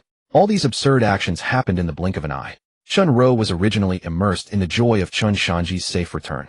Suddenly, she felt an extremely sticky, tingling sensation on her chest, accompanied by a numbing shock like electricity spreading through her entire body. Chen Rou trembled violently and instantly realized. It was then that she realized the posture of her embrace with Shaner was rather inappropriate for children. Schwa. Like touching an electric current, Chen Rou immediately pushed Chen Shanzhi out of her embrace. A blush of exquisite allure flashed across her mature, beautiful face. To hide her embarrassment and racing heart, Chen Rou feigned calmness, reaching out her slender jade hand to pinch Chen Shanzhi's cheek reproachfully. "As long as you came out of the secret realm safely and unharmed, that's all that matters." Her voice still trembled, whether from lingering fear or the strange numbness. Meanwhile, Tang Xiaowu, upon seeing Chen Rou appear like teleportation, had already lowered her head in extreme guilt. The absurd events in the stone chamber. Every time she closed her eyes, her mind was full of Chen Shanzhi's shadow, now encountering his elder. Her big eyes were fixed on her toes, and her hands nervously twisted the hem of her clothes. She looked utterly flustered and guilty. She was exactly like an ugly daughter-in-law who had just married and met her mother-in-law. At this moment, the calm Chen Rou finally noticed the other person standing there. She turned to look at Tang Xiaowu. As she did, Chen Rou's sharp gaze instantly froze. Although it was dark with her life flame realm eyesight, she could clearly see. Between Tang Xiaowu's brows, though well concealed, there still lingered a faint, alluring spring color that hadn't fully dissipated. That coquettishness in her darting eyes, the slightly unnatural way she stood with her legs, and that obedient, submissive posture like a little wife. Chen Rou was indeed an unmarried maiden, but she was no naive, sweet fool. Her heart skipped a beat. Shaner actually brought her into the secret realm of the Marquis of Jinggua's mansion, and judging by the little girl's condition, the two of them in this isolated secret realm seemed to have had some indescribable things happen. Thinking this, for some unknown reason, a ridiculous pang of jealousy and sourness inexplicably rose in Chunro's heart. So she took a deep breath, suppressing the strange irritation. Chunro turned to look at Tang Xiaowu, instantly putting on a magnanimous and proper matriarchal smile. Miss Tang, having just come out of that dangerous secret realm, you must be quite frightened and exhausted. Look, it's already so late now. For a young unmarried lady like you to stay overnight at our Marquis Manor, if word gets out, the gossiping servants might spread rumors. This would likely damage your reputation and purity. Shaner, I'll dispatch some elite guards to escort Miss Tang home early to rest. These words were flawlessly stated, proper and generous. Tang Xiaowu's mind was already a mess, as she had no idea how to face Chen Shanzhi. Hearing Chunro's words, she felt as if granted amnesty. Without even thinking, she immediately nodded like a chicken pecking rice. Thank you for your consideration, Madam Chen. I am indeed a bit tired. Chen Shanzhi stood by, rubbing his nose, and didn't stop them. He also knew that everything that should and shouldn't have happened had occurred in the secret realm. At this moment, he absolutely couldn't push Tang Xiaowu too hard. He needed to let her go back alone to calm down. Besides, he had just come out of the secret realm. His aunt would surely pull him aside to ask about the details of the secret realm. So tonight, he definitely couldn't get away. Naturally, he couldn't keep Tang Xiaowu to assist him in bed with cultivating the witch god 9 transformations golden body art. Thus Chen Shanzhi also turned to look at Tang Xiaowu and said softly, Xiaowu, you've worked hard in the secret realm this time. Chen Shanzhi deliberately emphasized the word hard. Hearing this, Tang Xiaowu's mind instantly replayed the indecent scenes in the stone chamber. Her face flushed again to the ears. This lecher. At such a time, he still dares to flirt with me in front of an elder. Chen Shanzhi ignored Tang Xiaowu's murderous glare and directly turned to shout into the dark night outside the pavilion. Zhao Er. Subordinate here. A figure quickly stepped out from the shadows, precisely Chen Shanzhi's personal guard Zhao Er. You personally escort Xiaowu back. If she loses a single hair, I'll hold you accountable. Chen Shanzhi ordered. Zhao Er respectfully acknowledged, walked to Tang Xiaowu, and cupped his hands. Miss Tang, it's late, let's go. Tang Xiaowu lowered her head, bit her lip, and softly hummed, mm. She turned around and eagerly lifted her foot to quickly leave this troublesome place. However, as soon as she took a step, a searing pain shot between her legs. Hiss! Her legs gave way and she stumbled uncontrollably forward. Careful! Chen Shanzhi, quick-eyed and nimble, sprang forward. His long arm reached out and naturally wrapped around Tang Xiaowu's slender waist. He steadied her in his arms. Lowering his head, he asked with concern, What's wrong? Legs weak. Are you okay? Tang Xiaowu felt dizzy by the time she realized she was in the clutches of this man again. Her peripheral vision caught Chunro looking at her with a meaningful, concerned gaze. Tang Xiaowu instantly felt mortified to death, her face flushing as if it would bleed. Like being electrocuted, she quickly pushed away Chen Shanzhi's hand supporting her. Biting her lip hard as if desperately hiding something, she stammered loudly, It's nothing. It's just, the fight in the secret realm was too intense, and I consumed too much true essence. Just now my leg cramped, and I didn't react in time. After saying that, Tang Xiaowu shot a fierce glare at Chen Shanzhi, barely noticeable. Then she endured the unspeakable discomfort. Gritting her teeth, she walked with a slightly strange, legs slightly together, awkward gait, following Zhao Er out without looking back. Watching Tang Xiaowu's somewhat strange, almost comical back, Chunro, standing in the stone pavilion, narrowed her beautiful peach blossom eyes.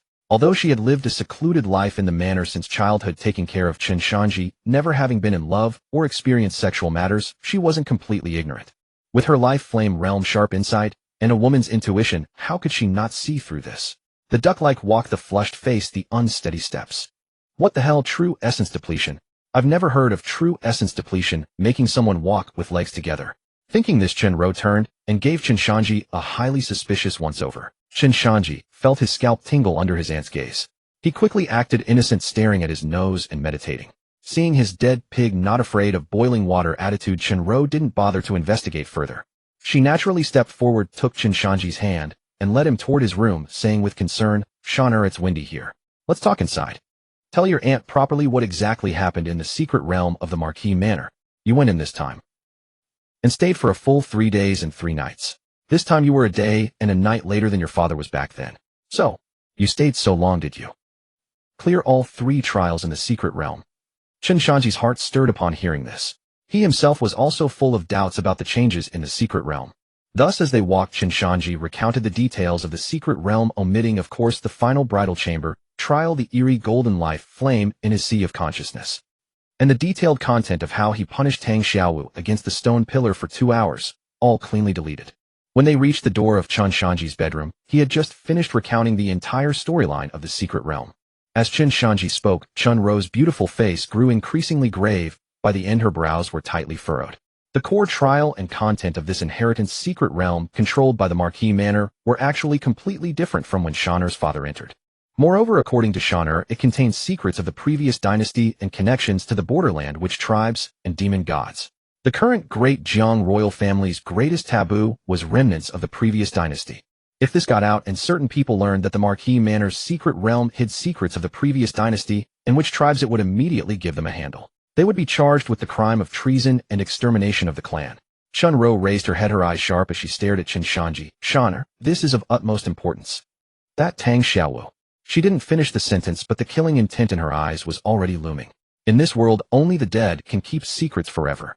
Seeing the look in Chen Ro's eyes, how could Chen Shanzhi not understand his aunt's intention? He quickly waved his hand, a confident smile curling at the corner of his mouth. Auntie, rest assured. Xiaowu will absolutely not breathe a single word about the secret realm. What a joke. They had already done the most intimate things, and Tang Xiaowu's weaknesses were all in his hands. Chen Ro looked at Chen Shanzhi's confident expression, then thought of Tang Xiaowu's shy and resentful demeanor when she left. She nodded slightly, and the killing intent in her eyes gradually dissipated. Chen Ro stood up, reached out to straighten Chen Shanzhi's slightly messy collar, and said softly, Shauna, you must be exhausted after these 3 days inside. Don't think about anything tonight, get some good rest. Chen Ro pushed the door open for him, her expression solemn. The situation in the secret realm this time is too strange. Your father never encountered this when he went in.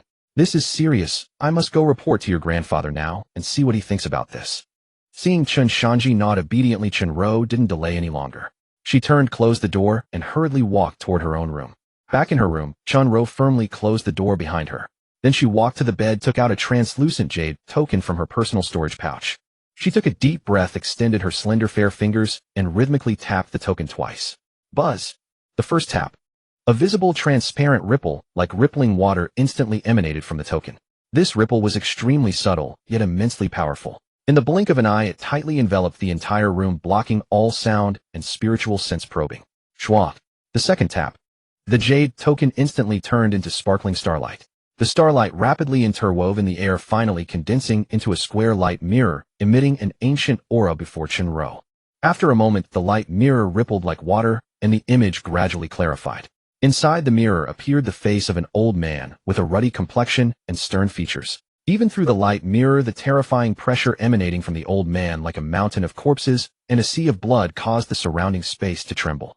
This person was the pillar of the Great Jiang dynasty, the unmatched powerhouse ranked first on the current Immortal Steel Heavenly ranking, the Marquis of Jinghua. Seeing Chen Ro in the mirror, the Marquis's stern face instantly melted like ice and snow, revealing a very gentle, even doting smile. He let out a hearty laugh, his voice like a bell in the room. Hee, little rower, so late. Why are you suddenly using this emergency secret communication mirror to find me? Has that rascal Chen Shanzhi stirred up some sky-reaching trouble in the capital again? Tell me straight. I'll immediately send someone to the capital to break his legs. Chen Ro wasted no time. With a solemn expression, she recounted to Marquis Jinghua every eerie occurrence that Chen Shanzhi had encountered within the secret realm. She spoke of the sudden emergence of the Wu clan's background, the betrayal of the divine blessing heir, and the 10,000 poisonous miasma array diagram that implicated the unsealing of the demon god. Marquis Jinghua listened in silence. The warm smile that had once graced his aged face gradually faded as Chen Ro's narrative unfolded. In its place emerged an iron-blooded aura so suffocating that even through the 10,000-mile light mirror, it was palpable. When Chen Ro finished speaking, a deathly silence fell on the other side of the mirror. Chen Ro stood before the mirror, oppressed by the silence, her eyes brimming with tension. A long while passed. Under Chen Ro's extremely anxious gaze, Marquis Jinghua finally spoke. Little rower, don't frighten yourself. The changes Shanzhi encountered in the secret realm are nothing to worry about. Tell Shanzhi that as long as he doesn't speak of it, doesn't spread the details of his experience in the secret realm, and thus invite unnecessary trouble, it will be fine. Chen Ro was taken aback, seemingly not expecting such a light-hearted reaction from Marquis Jinghua. Yet owing to her blind faith in the great Zhou military god, she breathed a sigh of relief and quickly nodded in agreement. Suddenly Marquis Jinghua seemed to recall something, a flicker of surprise flashing in his eyes. Wait, since Shanzhi entered the secret realm, does that mean his cultivation has reached the 7 orifices of the mysterious gate? A gratified smile spread across Chen Ro's face as she nodded. Yes, Marquis. Ever since Shanzhi grew close to that Miss Tang, the boy seems to have suddenly awakened and become more sensible. In less than a month's time, he has forcibly broken through from the 5 orifices of the mysterious gate all the way to the 7 orifices of the mysterious gate. And his foundation is extremely solid with no hint of instability. Upon hearing this, Marquis Jinghua could not conceal his admiration and approval. He laughed heartily. Huh. That brat carries the blood of our Chen family. His talent was never lacking. In the past, he spent his days chasing after pleasures, his mind wholly occupied by frivolous affairs. That was why his cultivation barely reached the 5 orifices of the mysterious gate. Now it seems he has found a true love and wants to impress the young lady. No matter what, as long as it makes him focus his mind and devote himself to martial cultivation, it is ultimately a great blessing. With that, Marquis Jinghua paused and continued, Little rower, when you have time, let Shanzhi bring that young lady to the Marquis Manor more often. Young people should interact more. It's good for fostering feelings. Chen Ro's heart gave a sudden lurch, and her smile stiffened. She quickly lowered her head to conceal the panic in her eyes, replying softly, Yes, Marquis. Rower will remember. But in that fleeting moment of lowered gaze, a complex emotion hard to articulate surged within Chen Ro. Judging by the Marquis's attitude, he was clearly quite pleased with this Miss Tang, who had turned Chen Shanzhi from his wayward path. He even seemed inclined to accept her into the Marquis household. Would it come to pass that after the Marquis returned from the frontier, Shanzhi and this Miss Tang would be betrothed and married? And then, if Shanzhi started his own family with his own wife, would she, the aunt who had raised him from childhood and always been by his side, become superfluous? Would she no longer be able to see Shanzhi every day to care for him without restraint as she did now? The thought of Chen Shanzhi revolving around Tang Xiaowu while she stood alone in the courtyard watching made Chen Ro's chest constrict with a suffocating pang. An inexplicable jealousy threatened to drown her. Little rower, is there anything else? From the light mirror, Marquis Jinghua, clearly unaware of Chen Ro's intricate thoughts, said, If there is nothing urgent, let us end this communication here. The frontier has been restless lately, and those beastly demons are stirring again. Affairs are numerous, though I must attend to them. Chen Ro snapped back to reality, forcibly suppressing the bitterness in her heart. She raised her head and forced a proper smile. No other matters. Rower will not disturb the Marquis's military duties. Marquis, please take good care of yourself out there. Marquis Jinghua nodded without further words. Buzz. The square light mirror in midair blurred, and the Marquis's visage vanished instantly. At that moment, in the central military tent on the frontier tens of thousands of miles away, Marquis Jinghua terminated the transmission and slowly leaned back into the wide commander's chair. His sharp hawk-like eyes now revealed an extremely complex emotion. After a long silence, Marquis Jinghua raised his head, his gaze fixed on the empty space of the tent. As if piercing through mountains and rivers, he saw a shadow that should have died 100 years ago. In the empty tent, a sigh echoed, so many years have passed. Turns out you have never let go. Even the deduction of this secret realm remains frozen at that moment. In Chen Ro's bedchamber at the Marquis Manor, Chen Ro watched the square light mirror, suspended in midair, dissolve into countless specks of starlight, finally coalescing back into a jade token with a dull surface. She stepped forward, extended her jade hand, took the token, and put it away. This communication token, after each use, required a full month of nurturing to recharge before the next transmission. If it weren't for the fact that what Shanzhi encountered in the secret realm deviated completely from what his father had experienced, Chen Ro would never have dared to use this communication token lightly. But judging from the Marquis's reaction just now, he must know the reason for the secret realm's anomaly. Since the Marquis said it was fine, that was the best outcome. Yet, Chen Ro walked to the dressing table, gazing at the figure in the bronze mirror, still radiantly beautiful, but lacking the lively spirit of a young girl. Her mind involuntarily returned to the Marquis's words. Was she really supposed to actively facilitate, to let Shanzhi bring that Miss Tang to the manor more often? Chen Ro bit her lip and paced back and forth in the room. Earlier, Shanzhi brought her here on his own. That was just a casual invitation between young people, not binding. Chen Ro calculated inwardly. But if I personally asked him to bring her, the meaning would be completely different. I am now the nominal matriarch of the Marquis household. If I speak, it would be an official recognition from the family elders.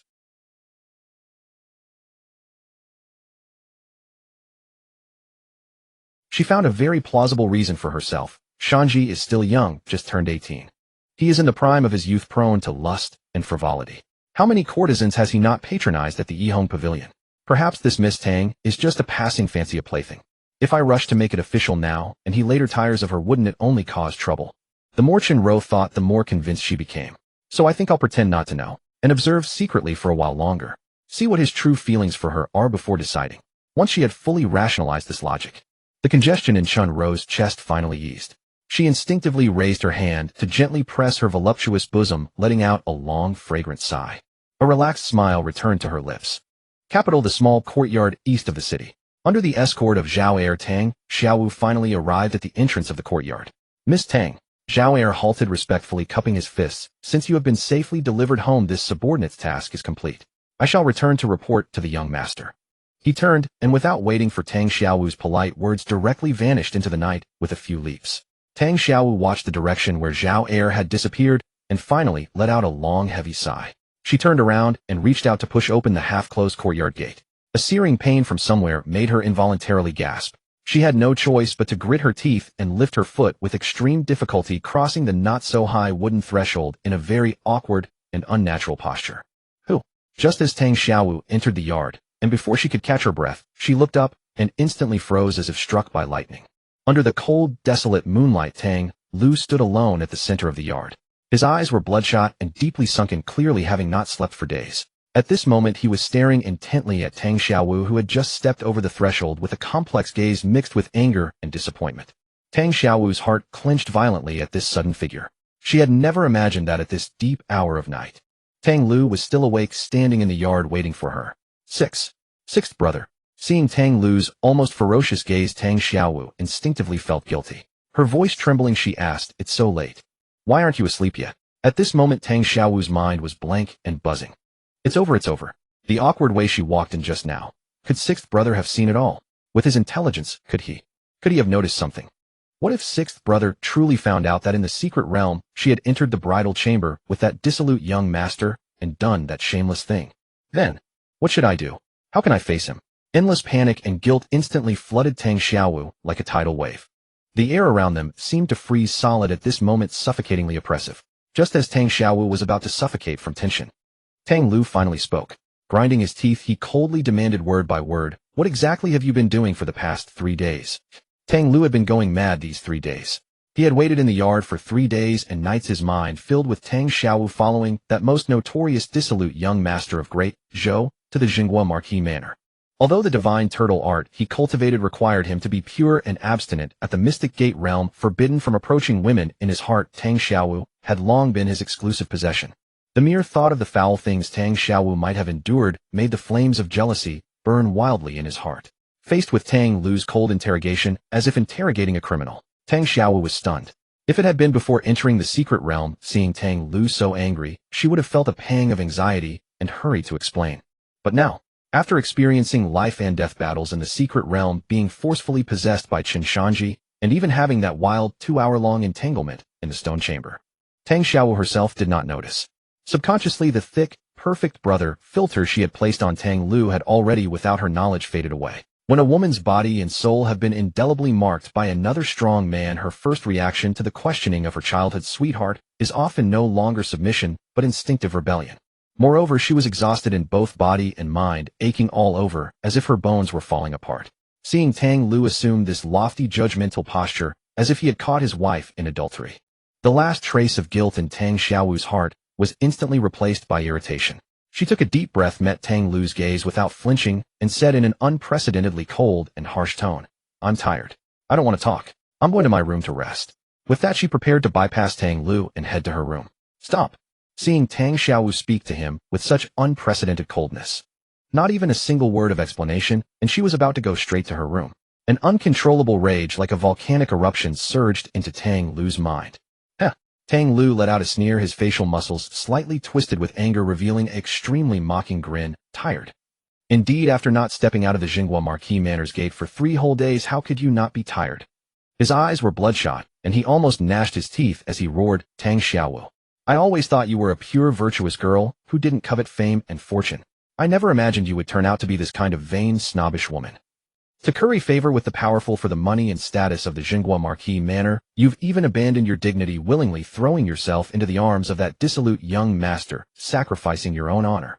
Tang Lu was completely unaware that his impulsive, angry outburst, spoken in the heat of the moment, had by sheer luck hit upon most of the truth.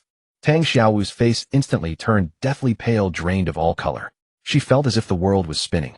Did sixth brother see through it? Did he realize that she was no longer chaste? Was it through her awkward posture when she entered that he discovered it? But the next second, when Tang Xiaowu clearly saw the lingering anger and resentment on Tang Lu's face, she suddenly came to her senses. No, he had no idea what happened in the secret realm. So this was just angry words. When a person is extremely guilty and their weak spot is exposed, they often erupt with defensive anger 10 times stronger than usual. Instantly, the panic on Tang Xiaowu's face vanished, replaced by a fury even greater than Tang Lu's. Tang Lu. Tang Xiaowu snapped, her head up, her voice piercing the night sky. All these years I've always regarded you as the closest and most trusted person in this world. I never expected that in your heart I would be such a despicable person. I never expected that these venomous words would come from your mouth, Tang Lu. Tang Xiaowu stared at Tang Lu, her chest heaving violently. Tears welled up in her eyes, but she forced them back. She gritted her teeth, speaking word by word, her voice, I see, fine. Since that's what you already think of me, then I, Tang Xiaowu, am exactly that kind of fickle woman, alright. From now on, let's not see each other anymore. I'll move out by myself tomorrow. After uttering these resolute words, Tang Xiaowu fiercely flicked her sleeve. With a face ashen, she walked straight toward her room. The original tearing pain somewhere had miraculously become imperceptible under this overwhelming rage. In truth, Tang Lu regretted at the moment he said those words. Didn't he know Xiaowu's character and conduct well himself? She was proud and pure as water. How could she possibly throw herself at the Jinghua Marquis Manor just because of its wealth and power? The reason Xiaowu hadn't returned for 3 days was most likely that the Jinghua Marquis' young master had threatened her with something and forcibly detained her. Recalling Xiaowu's deathly pale face and weak steps when she entered, this must have been caused by the young master's harassment. Not only did he fail to care for and comfort her at the first moment, but he even let out that beastly nonsense because of his ridiculous jealousy. Xiaowu. Thinking of this, Tang Lu's intestines were twisted with regret. He quickly ran over in long strides, trying to stop Tang Xiaowu, who was about to enter her room. His previously cold face was now covered with a humble, ingratiating smile. Xiaowu. Xiaowu, don't be angry. It was my loose tongue, I was a bastard. I was just confused by anger and spoke without thinking. I absolutely didn't mean it. Ew, I was just too worried about you. Get lost.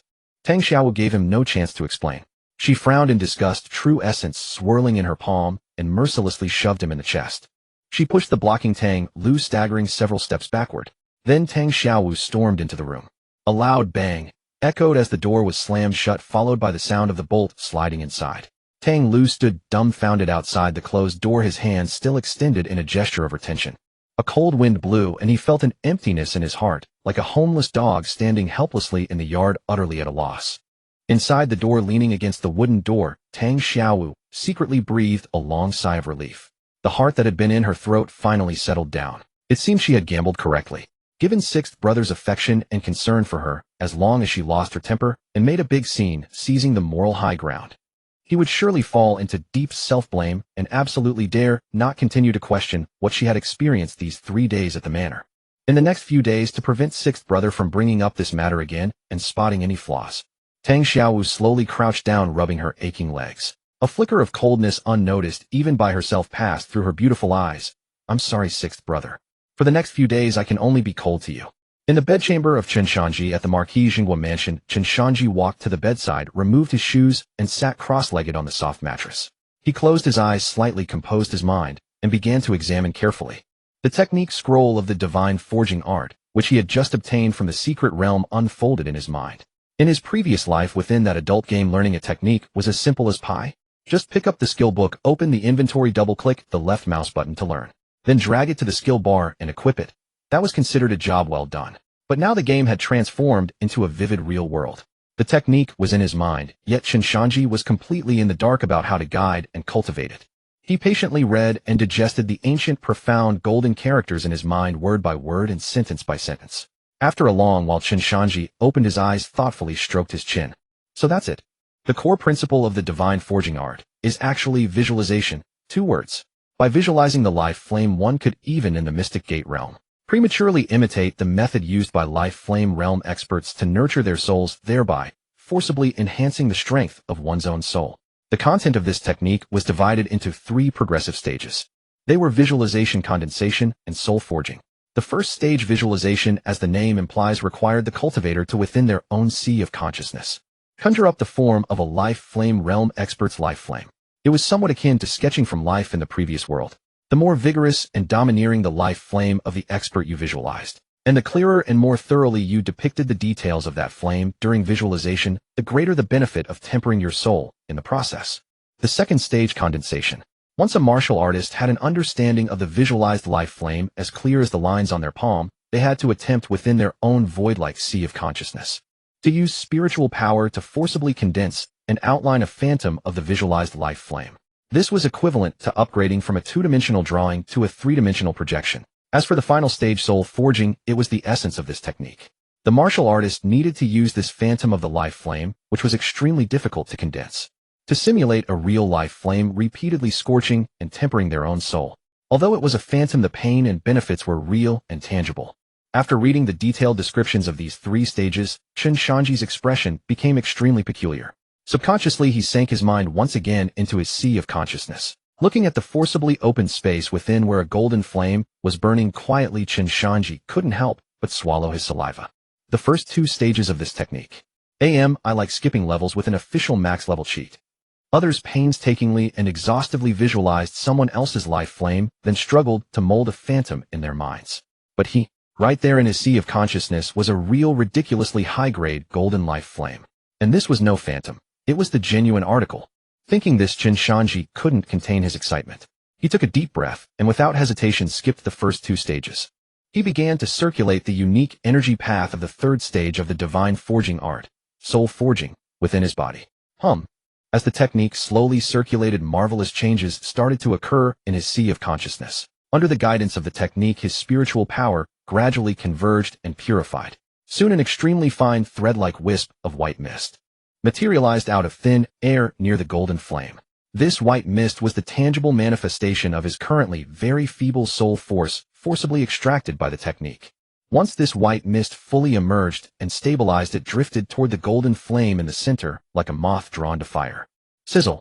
The moment the white mist touched the edge of the golden flame, it vanished instantly, like residual snow under a scorching sun. Then the golden flame in his sea of consciousness gave a very subtle flicker. Although the movement was minuscule, Chen Shanzhi keenly noticed that the flame seemed to have brightened a shade and burned a little more vigorously. At the same time, an indescribable coolness flowed back from the golden flame, instantly coursing through Chen Shanzhi's entire brain. It felt like gulping down an iced sour plum drink on a scorching day, a refreshing sensation from the top of his head to the soles of his feet. The stabbing pain from forcibly extracting his soul force vanished immediately. In its place, his five senses became sharper. Even the faint rustle of wind through leaves outside the window was crystal clear. It works. Chen Shanzhi's eyes snapped open, gleaming with ecstatic light. He had never imagined that the mysterious golden flame in his sea of consciousness could actually allow him to bypass the most tedious first two stages of the divine forging art. Moreover, compared to the condensed phantoms of life flames, the efficiency of soul forging brought by this golden flame seemed to be significantly higher. Having tasted the sweetness, Chen Shanzhi naturally couldn't stop. He closed his eyes again like an indefatigable worker and began maniacally circulating the divine forging art.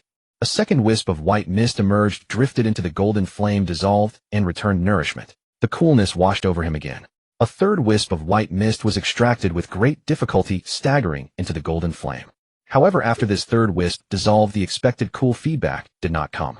Hiss! Chen Shanzhi suddenly inhaled sharply. He felt as if his head had been stuffed into an inflated balloon. His temples throbbed violently, and his brain ached with an unbearable distension. This sensation was all too familiar. It was the same piercing pain of blood vessels about to burst that he had felt after staying up 3 days and nights playing games in his previous life. Chen Shanzhi immediately dispersed the technique and cut off the flow of true energy. He gasped for breath, rubbed his throbbing temples, and let out a bitter laugh. It seems Rome wasn't built in a day. The tempering of the soul simply couldn't be rushed.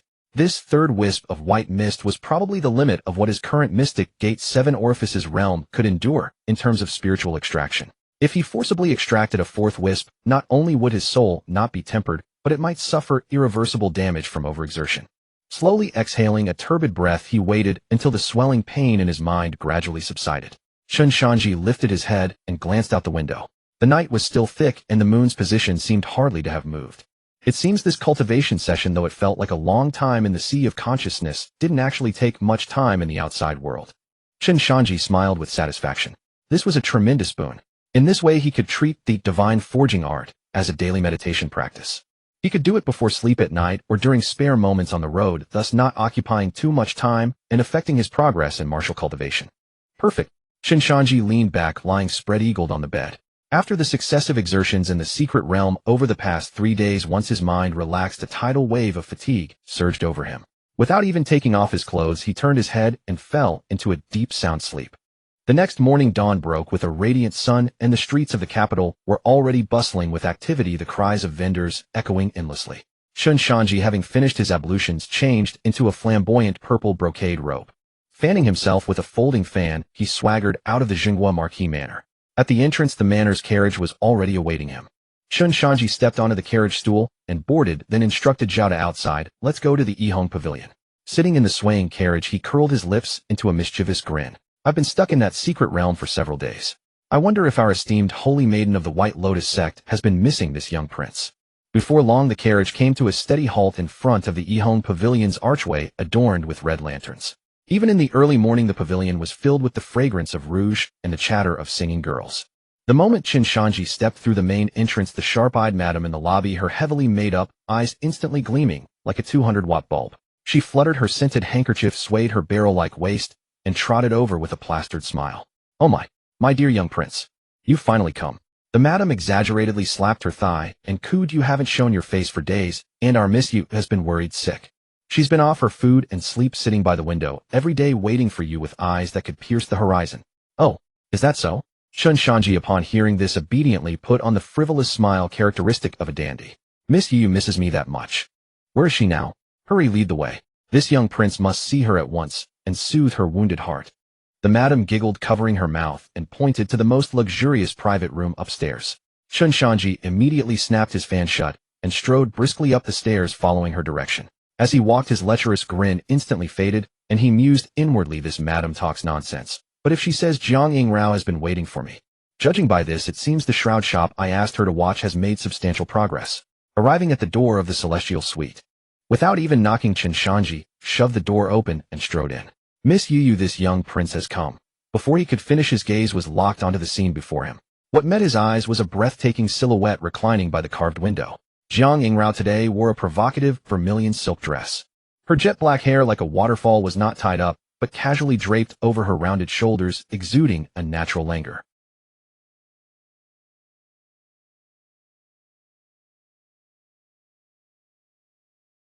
Instantly accentuated the stunning curves tightly wrapped in the red garment.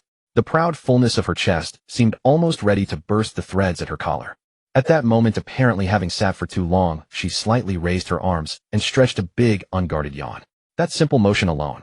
Looking further down, her skirt did not primly cover her feet, but slid and pooled around her ankles due to her leaning posture, revealing a pair of delicate jade-white feet bare of shoes or stockings completely exposed to the air. Her crystalline toes were painted with blood-red balsam dye.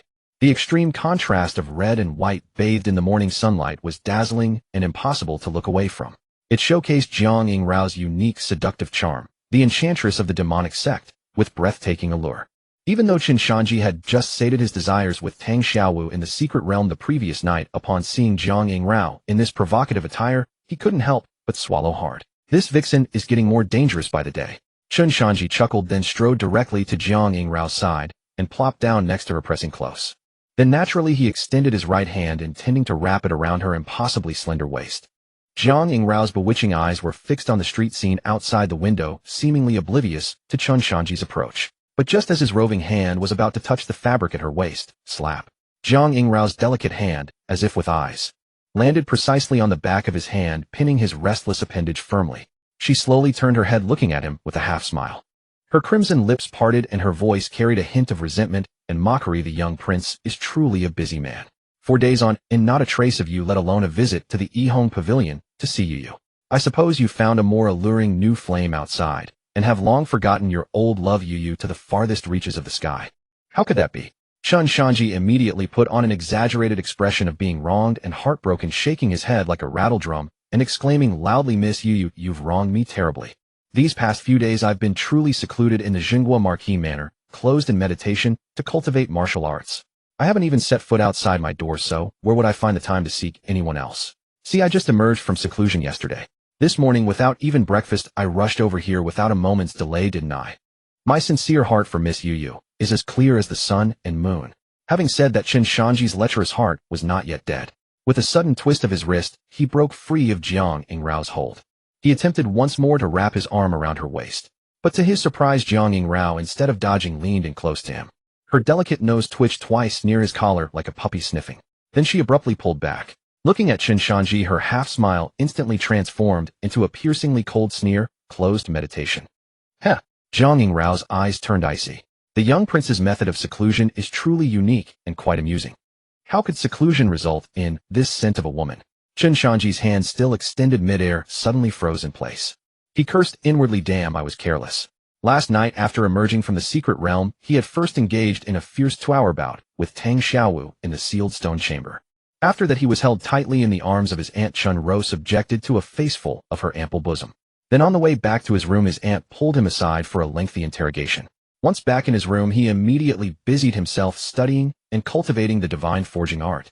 When cultivation ended, his mind relaxed, and he fell asleep, utterly forgetting such an important matter as bathing and changing clothes. Facing Jiang Yingrao's contemptuous, sneering gaze that seemed to see through everything, Chen Shanzhi knew that if he showed even a trace of panic or rush to explain, the transparent cover-up would be confirmed. His self-cultivation as a playboy told him, as long as I'm not embarrassed, it's the other person who's embarrassed. Chen Shanzhi's expression remained unchanged. Not only did he show no panic at being caught red-handed, but he instead put on a stern face and turned the tables. His suspended hand suddenly dropped, bypassing Jiang Yingrao's lower back, and aimed unceremoniously at the plump, curved target. Slap! A crisp, resounding smack echoed through the room. Chen Shanzhi's hand, without any hesitation, landed a fierce slap on Jiang Yingrao's round, shapely buttocks. Startled by this sudden roguish assault, Jiang Yingrao's whole body trembled, and she let out an involuntary seductive moan. Her face, which had been cold as ice, instantly flushed with a rosy hue of shame and anger. You bastard! Jiang Yingrao's brows knitted in fury, and she was about to explode. Before she could finish, Chen Shanzhi pounced on her like a hungry tiger. He grabbed the back of her head and forcibly pulled her into his embrace. Then, leaning down without any warning, he pressed his lips hard against her two luscious red lips. MPH. Jiang Yingrao's eyes flew wide open. She had never imagined Chen Shanzhi could be so shameless. Exposed for lying, he not only refused to explain, but instead resorted to kissing her by force. In that split second of shock, Jiang Yingrao clearly felt that Chen Shanzhi had not only kissed her, but also audaciously pried open her teeth and thrust something flexible directly into her mouth. Boom! Jiang Yingrao's brain went completely blank. It wasn't until every inch of her mouth had been thoroughly explored by that thing that she finally snapped back to reality. A fierce surge of shame and murderous intent erupted simultaneously. Bang! Her profound, true energy from the 12 apertures in her body exploded, and she shoved Chen Shanzhi, who was clinging to her, away with all her might. Jiang Yingrao stood up, her chest heaving violently, and wiped her lips harshly with the back of her hand. Her brows knitted, her beautiful eyes radiating murder. She pointed at Chen Shanzhi's nose and cursed, Chen Shanzhi, do you really want to die? Chen Shanzhi was pushed back 2 steps and fell onto a chair. He wasn't angry at all. Instead, he stuck out his tongue and smacked his lips in relish, as if savoring some exquisite delicacy. Then, looking at the furious Jiang Yingrao, he grinned lecherously and said shamelessly, I saw our Miss Yu was jealous. Seeing you jealous really hurt my heart. I thought I'd use some practical action to make it up to you. So how about that? Was my sincerity enough? Jealous? Who the hell is jealous of you? Jiang Yingrao wiped her swollen lips, repeatedly glaring at Chen Shanzhi, with a voice as cold as ice. Chen Shanzhi, don't flatter yourself. Who would be jealous of a good-for-nothing like you? If you came here early in the morning just to think about these filthy things, then the door is right there. You can get lost. I don't welcome you here. Hearing Jiang Yingrao's furious curses, Chen Shanzhi not only didn't leave, but inwardly breathed a sigh of relief. She took the bait. By throwing her off with his rogue combo, Jiang Yingrao's attention had completely shifted from the woman's scent on his clothes to the anger of being forcefully kissed. Indeed, when a woman is extremely angry or extremely shy, her IQ temporarily drops. Knowing when to stop is the hallmark of a true scoundrel. Chen Shanzhi quickly put on a smiling face and shamelessly leaned in again. Before Jiang Yingrao could strike, he was quick as lightning, grabbing her other hand, the one not wiping her mouth, in both of his. Jiang Yingrao's skin was exquisite, smooth as silk and cool to the touch. Chen Shanzhi, while shamelessly stroking the back of her hand with his thumbs, swiftly dropped his earlier frivolity. His face instantly became serious and solemn. How could that be, Miss Yu? Do you think I'm the kind of person who can't distinguish between urgent and trivial matters? I rushed over early this morning precisely because I have important business. Chen Shanzhi looked directly into Jiang Yingrao's eyes and lowered his voice. I came to ask you about that shroud shop in the southern city that I asked you to have someone watch. Have you made any progress? Jiang Yingrao, who was resisting and frantically circulating her true energy, to pull her hand back from Chen Shanzhi's grasp. Upon hearing him finally bring up the serious matter stopped her instinctive struggle. She found that Chen Shanzhi was gripping tightly and couldn't pull free. She cursed inwardly, scoundrel, but she knew that she was now bound to him by the heart-eating symbiotic goo, and they were in the same boat. If she didn't give him a little sweetness, given his shameless character, he might do something even more scandalous later. Thus Jiang Yingrao took a deep breath, suppressed her anger, and allowed Chen Shanzhi's roving hand to hold hers.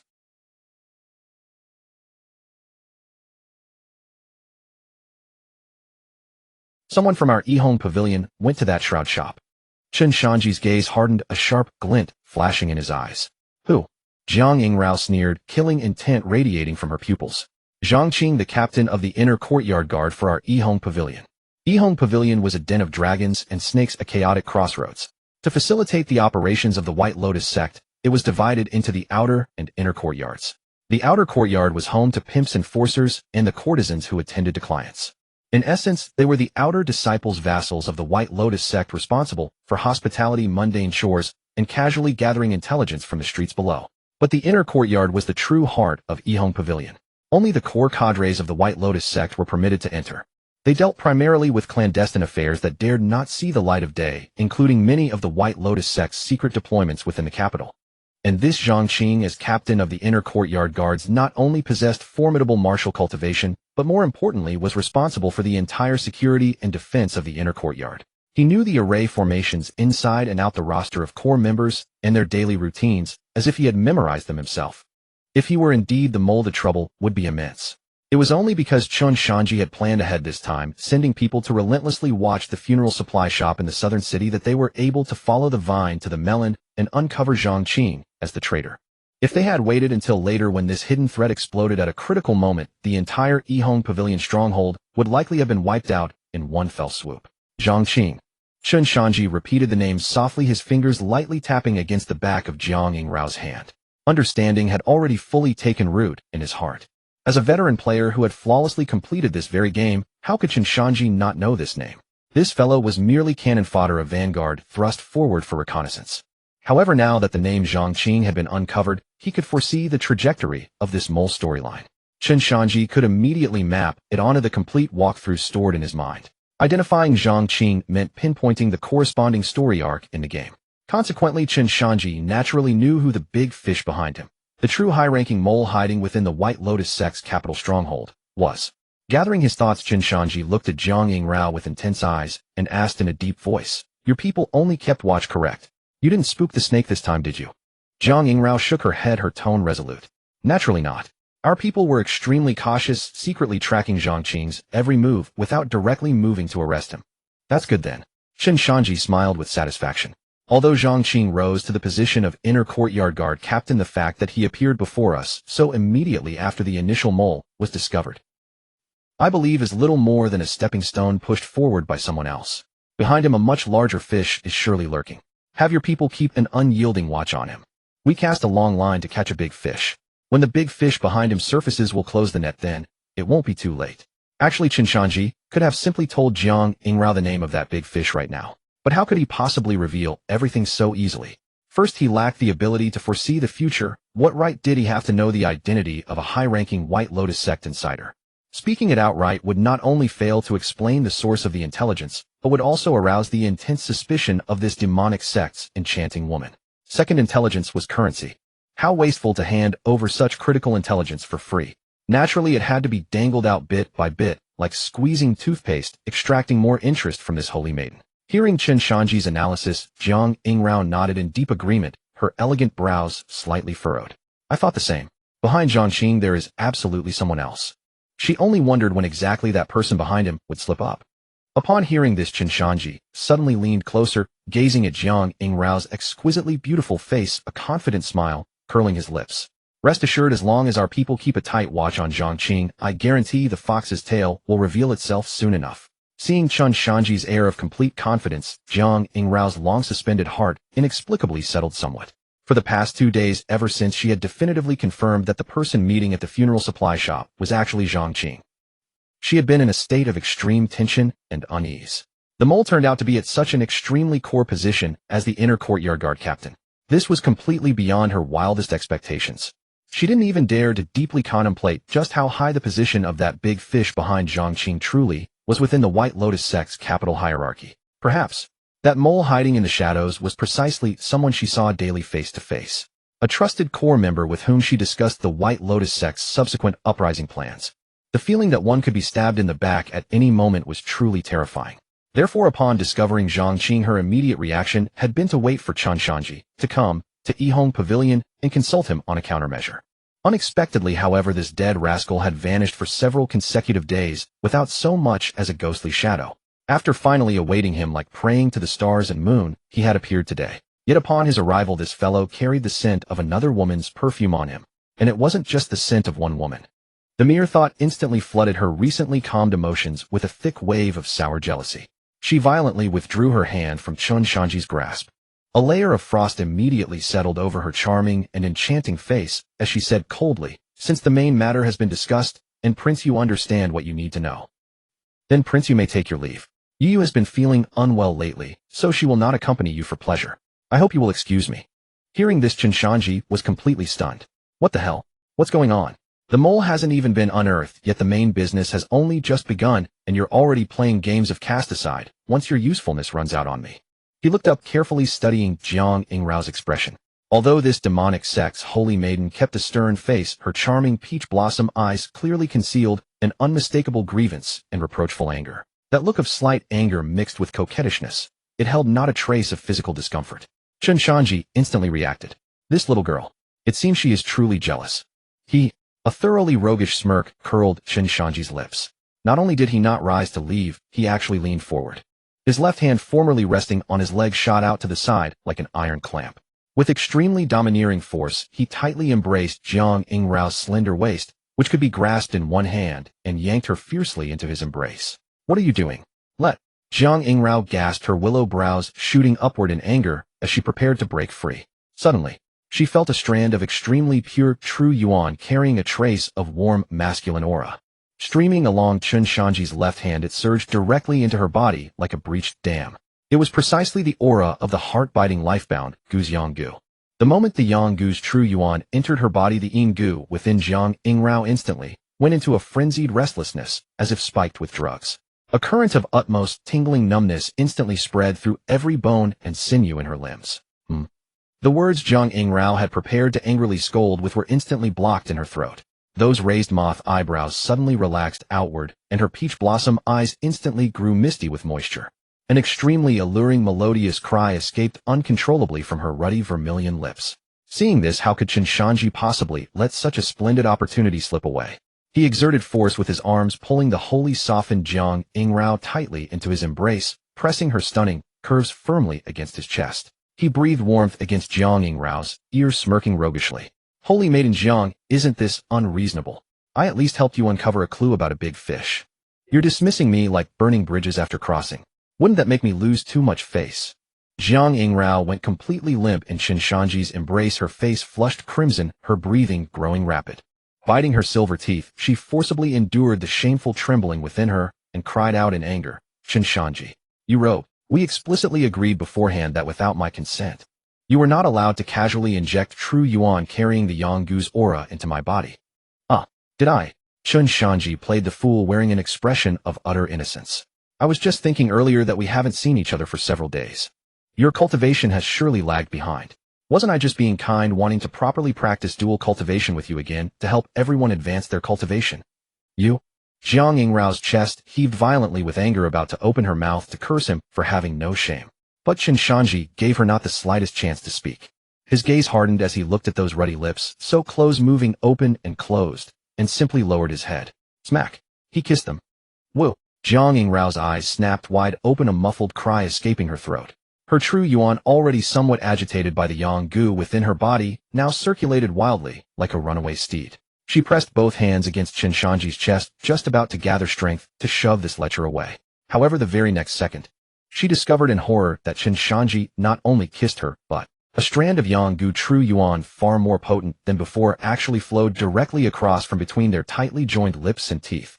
This method of dual cultivation, transferring Yanggu true yuan directly into the body through the merging of lips and teeth, compared to their previous method of sitting formally with palms facing, transferring true yuan through both hands, was simply countless times more intense. Boom.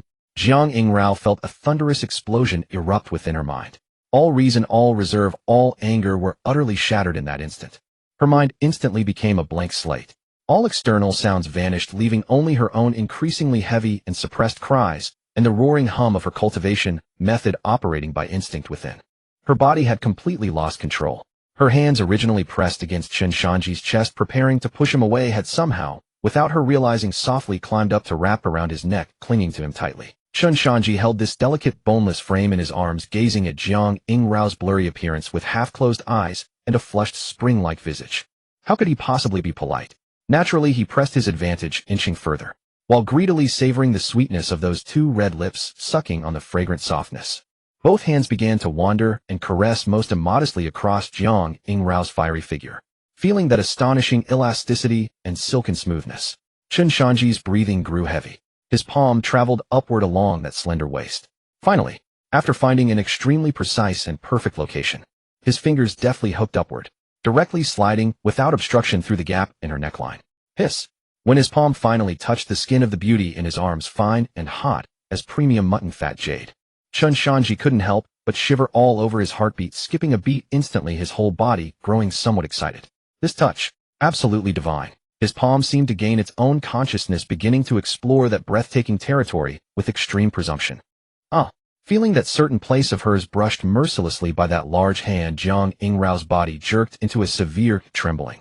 That graspable slender waist twisted uncontrollably in Chen Shanzhi's embrace, like a water snake. Her ruddy lips parted slightly, her beautiful eyes half open and half closed, her breath fragrant as orchids. The dual stimulation of extreme shame and extreme pleasure made her pant heavily, her voice so soft and sticky it seemed ready to draw silk. No, don't. Hearing this classic playful reluctance, Chen Shanzhi's lips curled into a bad smile. As a top-tier player with strict principles and profound understanding of women's hearts, Chen Shanzhi naturally understood that although borrowing the suppression of the yang gu and the pretext of dual cultivation allowed him some advantage, the progress bar hadn't been maxed out yet. Their emotional foundation still hadn't reached the point where things could naturally culminate, and he could mount directly. If he forced it now, like a tyrant pushing this demonic sect enchantress to desperation, she would truly draw her sword and kill. There would be plenty of time in the future. Very perceptively, Chen Shanzhi withdrew that mischievous hand, re-wrapping his arms around her waist. Then, casting aside extraneous thoughts, he began to savor with extreme focus and devotion the intoxicating, fragrant kiss of the beauty in his arms. Time ticked by minute after minute. The room was left with only their heavy breathing and the rustle of fabric rubbing together. Who knows how much time had passed? When their cultivation methods rotated, and the final puff of true yuan passed between their mouths, completed its last great cycle. Only then did Chen Shanzhi reluctantly pull his mouth away from Jiang Yingrao's lips, ending this half-hour session of profound dual cultivation. Jiang Yingrao remained with her eyes closed, her long lashes trembling violently. She bit her ruddy lips tightly, her hands clutching Chen Shanzhi's robe, as if striving to endure the lingering resonance and agitation within her that had not yet fully faded. Suddenly, a remarkably melodious, yet muffled sound emitted from Jiang Yingrao's nose, and her body began to tremble violently. Chen Shanzhi held Jiang Yingrao, gazing at the beauty's ruddy cheeks and slightly swollen lips before him, and her constantly trembling body. He was completely stunned, cursing himself silently in his heart. Fuck.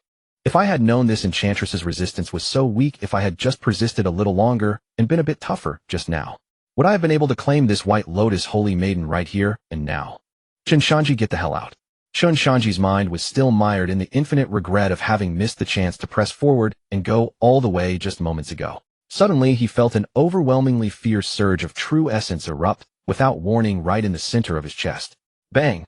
Chen Shanzhi let out a miserable shriek. Like a kite with its string snapped, he traced a graceful parabolic arc through the air and went flying straight out of the heaven-ranked room. Immediately after, with a thunderous slam, the two ornate carved wooden doors were violently shut by an immense force. Chen Shanzhi smacked against the wall outside the corridor in a spread eagle pose, then slid down to the ground like a discarded rag. Hiss! He struggled to his feet with a grimace, rubbing his aching chest, while muttering under his breath. Damn it, that heartless bitch Jiang Yingrao. After getting her rocks off through dual cultivation, she wipes her mouth and kicks me out the door. Her face changed faster than someone flipping through a book. But then again, Chen Shanzhi licked his lips, savoring the taste of that forced kiss moments earlier. The lips of this holy maiden of the demonic sect were genuinely sweet, carrying an indescribable fragrance. Could it be that she was raised on nectar and morning dew? Being blasted out the door didn't actually make Chen Shanzhi angry. After all, he'd gotten plenty of pleasure, and the business was settled. Best to quit while ahead. He leaned against the wall and circulated his true essence with practiced ease, intending to casually heal the bruising on his chest. However, the moment his true essence began to flow, Chen Shanzhi froze completely. His eyes shot wide open as he incomprehensibly examined the major apertures within his body. What the hell? He discovered that his seventh major aperture had already been completely filled to the brim with pure true essence. The swelling sensation of overflowing energy ready to surge into the next aperture at any moment was unmistakably clear. How is this possible? Chen Shanzhi carefully recalled the events. After absorbing the starlight energy from the clearance rewards in the secret stone chamber of the Marquis of Jinggua's estate last night, although the vast majority of that starlight energy had been forcibly absorbed by that mysterious golden flame in his sea of consciousness, still there had been a small portion that slipped through, merging along his meridians into the major apertures within his body. At the time, he'd been too preoccupied with studying the divine soul forging art to pay much attention. But he never expected that coming to Yihong Tower today and engaging in such an extremely deep lip and tongue dual cultivation session with the demonic enchantress Jiang Yingrao. Under the harmonization of yin and yang, the starlight energy hidden deep within his apertures had been completely activated and refined. Damn, I'm already at the peak of the seventh aperture of the Mystic Gate. Chen Shanzhi couldn't help but draw in a sharp breath. According to the original settings of this Oroge game, his character, a dissolute young lord, had only mediocre martial arts talent, and his cultivation was mostly built up through heavenly treasures and rare herbs.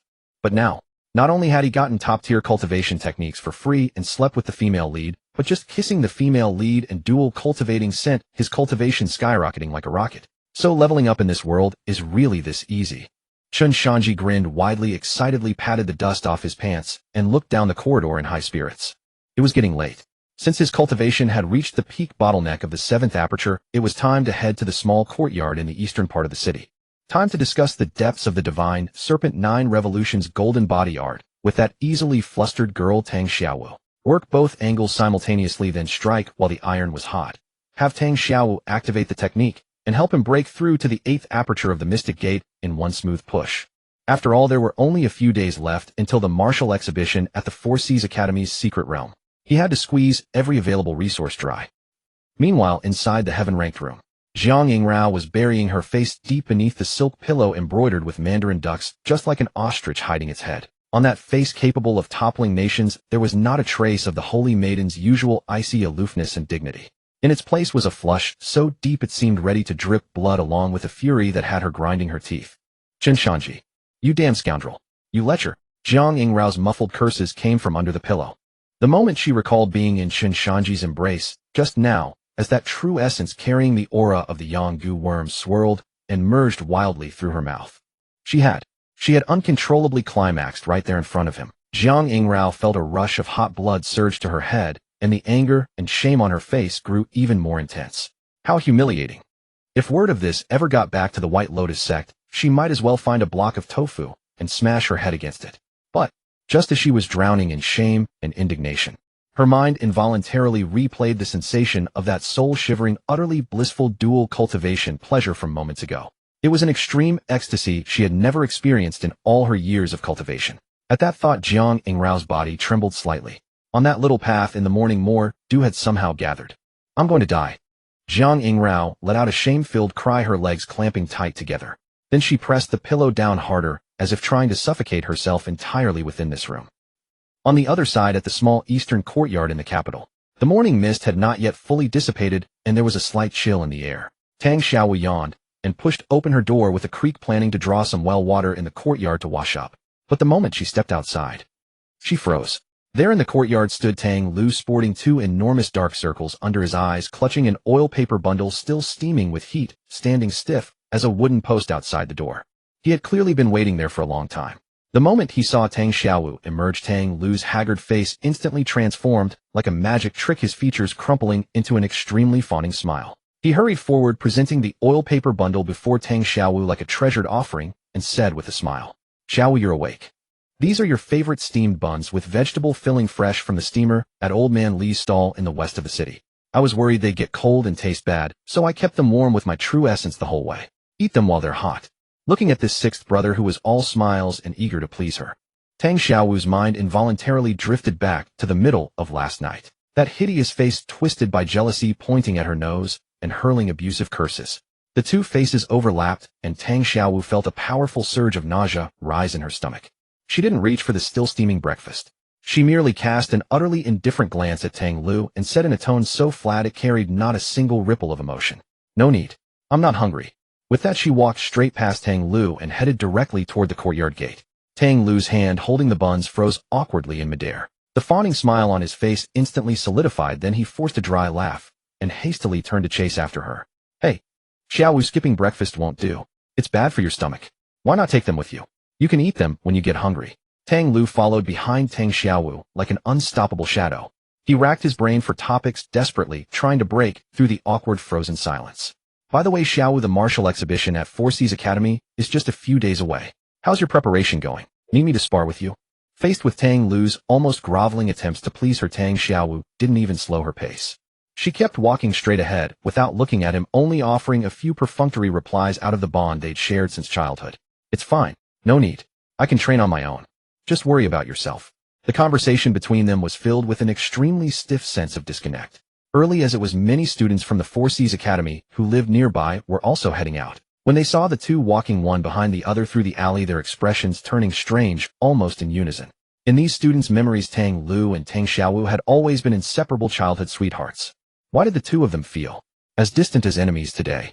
Moreover, watching Tang Lu bobbing and bowing behind Tang Xiaowu scrambling for topics, these students couldn't shake an overwhelming sense of déjà vu. The scene looked exactly like a dog wagging its tail, frantically begging for scraps of affection from its master. A simp. Among the crowd, a few students who had always disliked Tang Lu's aloof demeanor couldn't help but snicker. One of them lowered his voice and sneered to his companion. Huh, I said it all along. A goddess with looks like Tang Xiaowu's and a figure that perfect. How could she ever have actually fallen for a poor nobody like Tang Lu? Besides having a bit of talent in martial arts, he has no money and no connections. What does he have to compete with anyone? Another student nearby, apparently privy to some secret gossip circulating in the capital, sneered even more contemptuously and said with an air of mystery, What do you all know? You're all out of the loop. Tang Xiaowu is now a favored figure by the side of Chen Shanzhi, the young lord of the Marquis of Jinghua. Last night, I heard she was personally escorted home by people from the young lord's estate. Young Lord Chen, what an exalted status he has. The hair on his leg is thicker than Tang Lu's waist. What does Tang Lu have that can compare with the young lord? Look at how pathetic he is now, trailing behind her like that. He's practically a simp. Ha ha ha. Exactly. What a toad, trying to eat swan meat. The group exchanged glances and burst into a round of jarring, mocking laughter. Though the gossip wasn't loud in the quiet morning alley, it reached Tang Lu's ears with perfect clarity. People of the young lord of the Marquis of Jinghua. Tang Lu's steps came to an abrupt halt, his eyes turning bloodshot in an instant. He stared intently at Tang Xiaowu's resolute retreating back, feeling as though a knife were gouging out his heart. Overwhelming humiliation and jealousy made his entire body tremble violently beyond his control. His hands clenched into fists so tight that his knuckles turned white. Squelch. Because he'd squeezed too hard. The bundle of breakfast in his hand was crushed into pulp by his bare grip. The white tinder bun wrapping burst open instantly, and the green vegetable filling sprayed outward in all directions like hidden projectiles. Some of the flecks of greens flew farther, tracing a green parabola through the air, and landed with uncanny precision right on top of Tang Lu's meticulously combed hair. A patch of vivid green impossible to miss. But Tang Lu, teetering on the edge of explosive rage, was completely oblivious. He kept staring fixedly at Tang Xiaowu. Tang Xiaowu grabbed a quick bite of breakfast from a stall at the end of the alley. She'd heard the students' idle gossip too, but she simply couldn't be bothered to acknowledge it, and certainly didn't want to say a single extra word to Tang Lu. After finishing breakfast, she took the same path back to the courtyard. Just as she was about to push open the door to her room, a glance out of the corner of her eye caught sight of Tang Lu still standing there in the yard.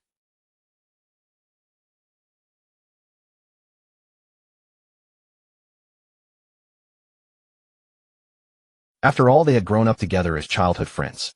She let out a sigh, softened her tone just slightly, and pointed at Tang Lu's head. There's something dirty on your head. You should wipe it off. With that, she lingered no longer. She pushed open the door, stepped inside, and closed it behind her. Tang Lu was stunned for a moment at her words. Then sheer ecstasy flooded his face. Xiaowu talked to me. Xiaowu actually cared enough to tell me there was something dirty on my head. He quickly reached up to feel his hair. His hand met a sticky sensation. He pulled it down and opened his palm, finding it covered in bits of green vegetable leaves. Huh. Looking at the green stuff in his hand, Tang Lu didn't get angry at all. Instead, he grinned and laughed like a fool. See, Xiaowu still cares about me. She's worried about me. She even noticed the green thing on my head and warned me. Tang Lu stood in the courtyard like an idiot, gazing at the green leaves in his hand, basking in self-satisfaction. On the other side, Tang Xiaowu returned to her room and let out a long sigh of relief. She walked to the bedside and sat down, then solemnly pulled out from her bosom a palm-sized object. It was an animal bone covered with intricate runes. After being sent back by Chen Shanzhi last night, she had been so exhausted from the ordeal in the secret realm that she fell into a deep sleep the moment she touched the bed.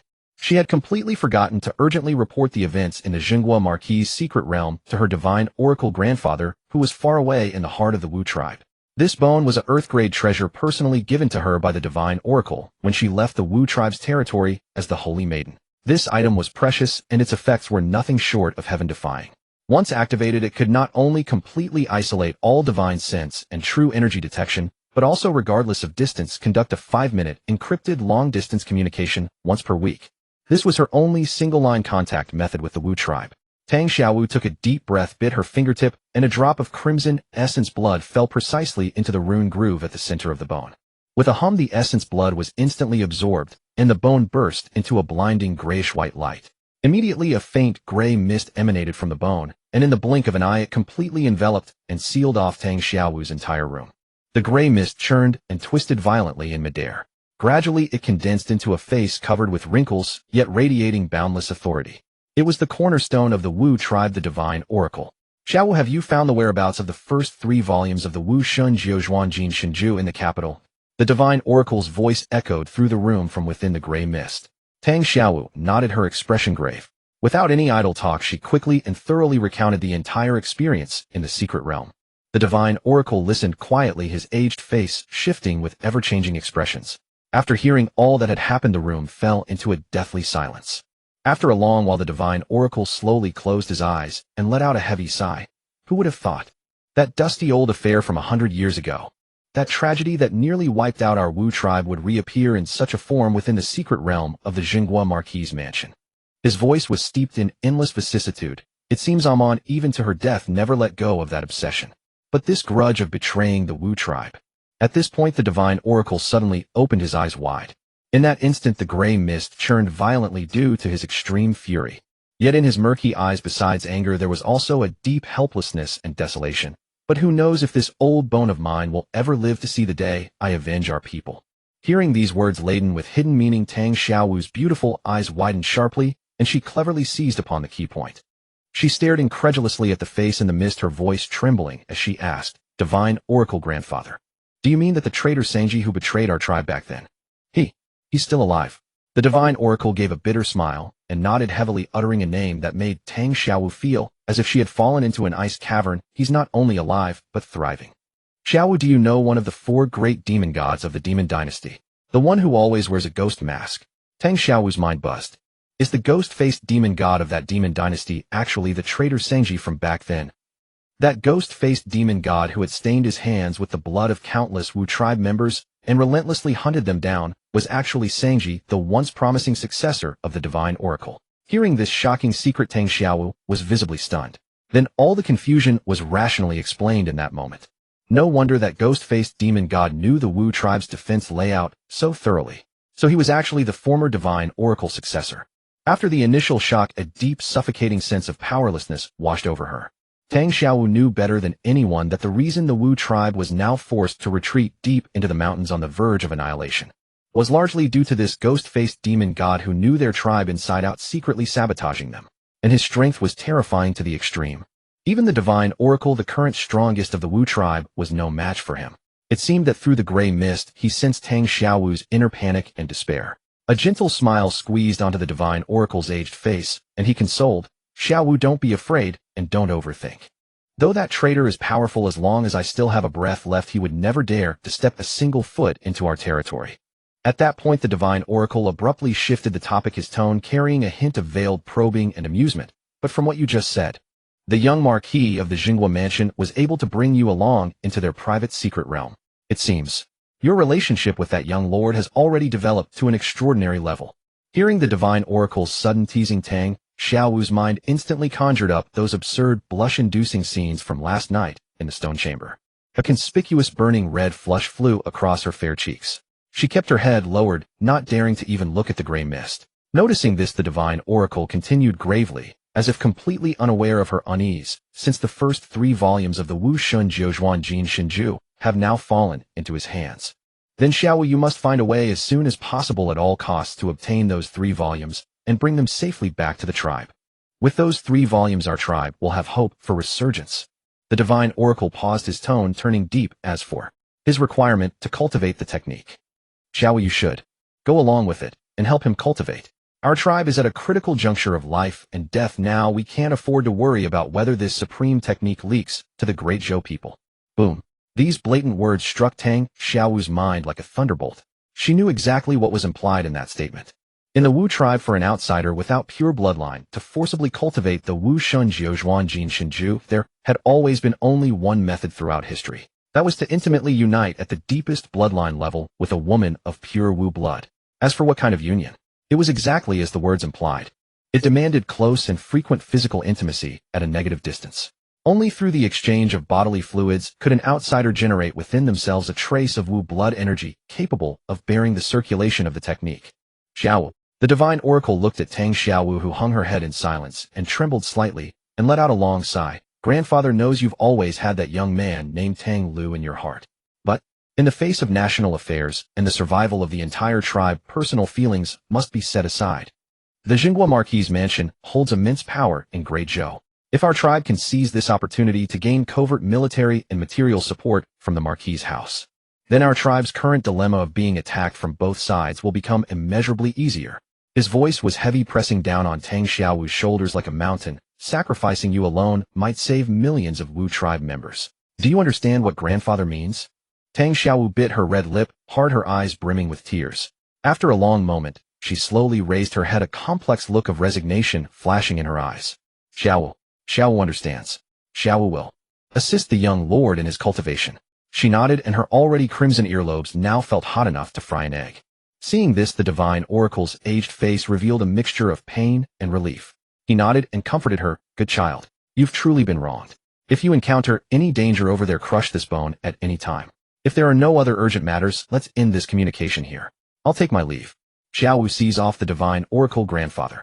As the words fell, the gray mist in midair instantly dispersed, and the rune-covered bone fell back onto the bed, silent once more. At the same time, deep within the 10,000 mountains in the Wu tribe's core sacred land, the divine oracle sat wearily on a chair crafted from the bones of an ancient ferocious beast, rubbing his brow. His murky eyes were now filled with profound depth. Amon Shin-san, Xiaowu, and that Chen Shanzhi. The divine oracle murmured to himself, a sense of destiny in his tone. Why does our tribe's purest holy maiden have to become entangled once again with the people of the Jinghua Marquis mansion? Then this elder, who held absolute authority over the Wu tribe, let out a long, heavy sigh, his gaze turning toward the direction of the capital. This time, who knows whether it will be a blessing or a curse? A spacious carriage made of sandalwood rolled slowly along the blue stone-paved road in the eastern part of the city. Young lord, we're almost at Tang Xiaowu's residence. Outside the carriage, the driver, Zhao De, reported respectfully. Chen Shanzhi lifted the curtain with his folding fan and glanced outward. As the carriage turned into the familiar alley, onlookers were craning their necks all around. The crowd huddled together, whispering and chattering about something. Chen Shanzhi raised an eyebrow. What's going on? Whenever I come to the eastern part of the city on business, these people usually scatter in panic at the sight of the Marquis of Jinghua's carriage. Why are so many still gathered here today? He naturally had no idea. That very morning, Tang Xiaowu and Tang Lu had caused a huge scene at the entrance of this small courtyard. The spectators' enthusiasm had not yet faded, and they were all waiting here to see what would happen next. Chen Shanzhi didn't bother to wonder why. The carriage came to a steady stop at the entrance of the small courtyard in the east of the city. Chen Shanzhi stepped down leisurely, using the mounting stool. He strode to the wooden door of the courtyard. He didn't even bother to have Zhao to knock. Chen Shanzhi cupped his hands around his mouth and shouted loudly into the courtyard. Xiaowu, are you home? I, the young lord, have come to give you some guidance on cultivation. His voice was loud and full of vigor. The surrounding onlookers instantly fell silent. All eyes fixed on Chen Shanzhi, then turned to the tightly shut wooden door. After a moment, with a creak, the wooden door was yanked open from inside. The person who emerged was not Tang Xiaowu, but Tang Lu. Tang Lu looked like a beast driven into a corner. His eyes were bloodshot, the whites filled with dense red veins. He stared intently at Chen Shanzhi before him. His chest heaved violently, his fists clenched so tightly that his knuckles turned pale with the strain. The murderous intent in his eyes seemed almost to burst forth. Chen Shanzhi. Tang Lu stepped forward, pointing at Chen Shanzhi's nose, and let out an earth-shaking roar. What are you doing here?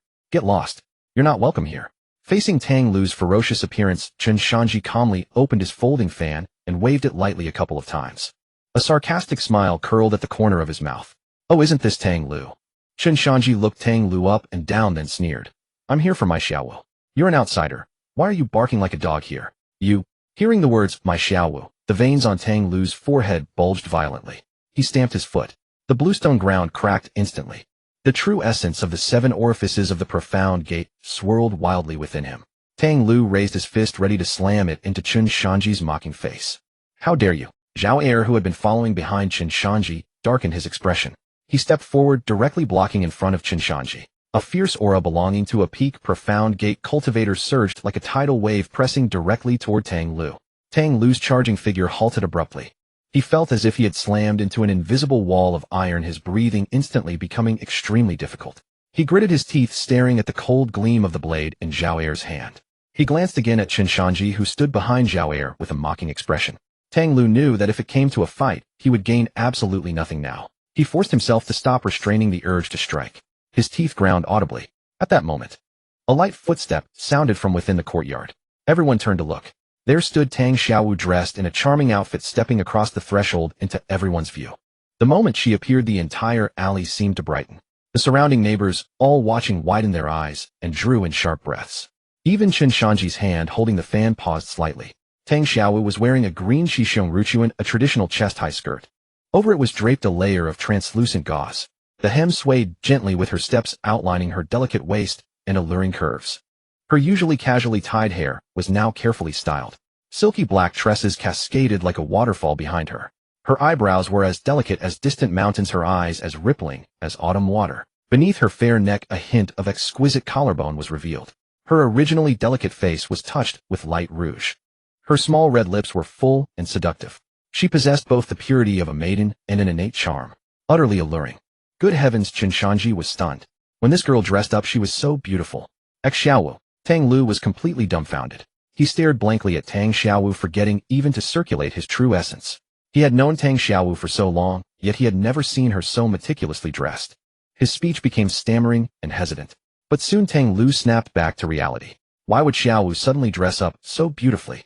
Then he thought of Chen Shanzhi, the young lord of the Marquis of Jinghua, standing opposite. Tang Lu's mind buzzed.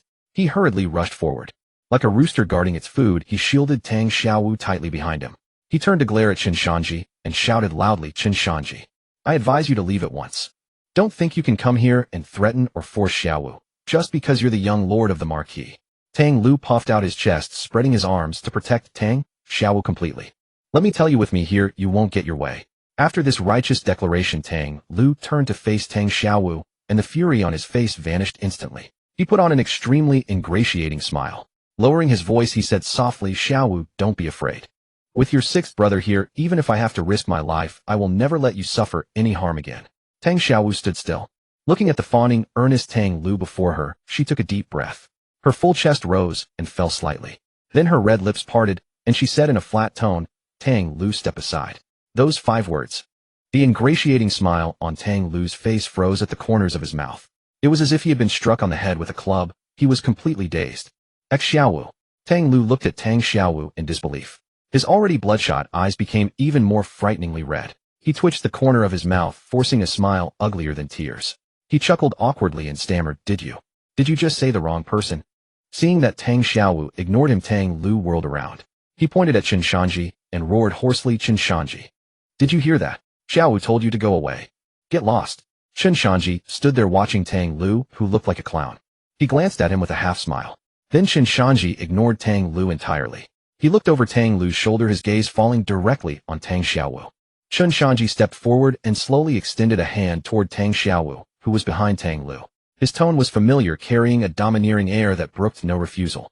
Come, Xiaowu. Tang Xiaowu looked at the large hand Chen Shanzhi extended. A flicker of struggle and hesitation passed through her eyes.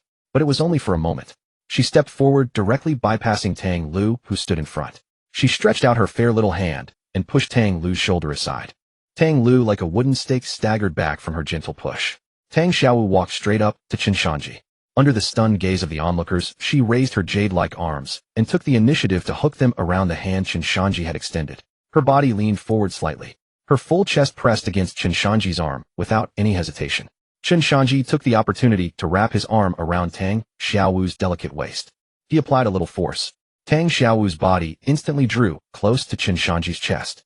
Feeling the scorching heat from the large hand at her waist, she stiffened slightly out of instinct. But she didn't pull away. Instead, she raised her meticulously made-up face and gave Chen Shanzhi a radiant smile. She whispered softly, "Let's go." "Ha ha ha, good." Chen Shanzhi laughed heartily. Holding Tang Xiaowu's soft waist, he turned and strode toward the carriage. The two climbed onto the carriage intimately, using the mounting stool. Zhao and Zhao Er quickly mounted their horses. "Giddy up." Zhao flicked the reins. With a crisp crack of the whip, the two horned horses galloped off. The ornate sandalwood carriage sped away from everyone's sight. In a flash, it vanished at the end of the alley, leaving only a swirl of dust. Tang Lu, standing at the courtyard gate, stared blankly at their receding figures walking hand in hand. Watching the carriage disappear completely, "No, Xiaowu." Tang Lu let out a heart-wrenching cry. The sound was filled with despair, pain, and unwillingness. He seemed to have all the strength drained from his body. With a thud, his knees gave way, and he collapsed onto the hard bluestone ground. He suddenly raised his head, staring at the sky. Tears mixed with bloodshot veins rolled down his cheeks from his hollow eyes. Filled with pain and loss. In his mind, everything that had happened in the courtyard last night replayed repeatedly. If only he could turn back time, he would never have said those hurtful words to Xiaowu. But unfortunately, flowers may bloom again, but a person can never return. What was lost forever. The surrounding crowd looked at Tang Lu, who was kneeling and weeping bitterly. No one stepped forward to comfort him. Everyone's faces bore undisguised mockery and derision. "Oh, aren't you quite capable? Why are you kneeling and crying like a baby now? Did you really think Miss Xiaowu would fancy you? Look at your pathetic state in the mirror." The young lord just beckoned, and the girl followed obediently. At that moment, a kind-hearted old man in the crowd couldn't bear it. He stepped forward a few paces, pointing at the top of Tang Lu's head, and reminded him, "Hey Tang Lu, you have vegetable leaves on your head." Hearing this, Tang Lu trembled violently. He dazedly lowered his head, instinctively reaching up to touch the top of his head. When he brought his hand down, he saw a few green vegetable leaves lying in his palm. So green, so dazzling. Tang Lu stared at the green in his hand. His chest heaved violently like a bellows. Crack! He suddenly clenched his fingers tight. The true essence of the 7 orifices of the profound gate burst forth in his palm, crushing the vegetable leaves into pulp. Green juice dripped through his fingers, drop by drop, onto the bricks. Tang Lu slowly rose from the ground. He kept his head low, strands of disheveled hair covering half his face. His originally hollow eyes were now filled with boundless madness and tangible murderous intent. "Chen Shanzhi." Tang Lu gritted his molars, each word seeming to be squeezed out from the depths of hell. "Just you wait. Chen Shanzhi, you already have a death wish. At the martial arts competition of Sihai Academy, I will make you die in agony."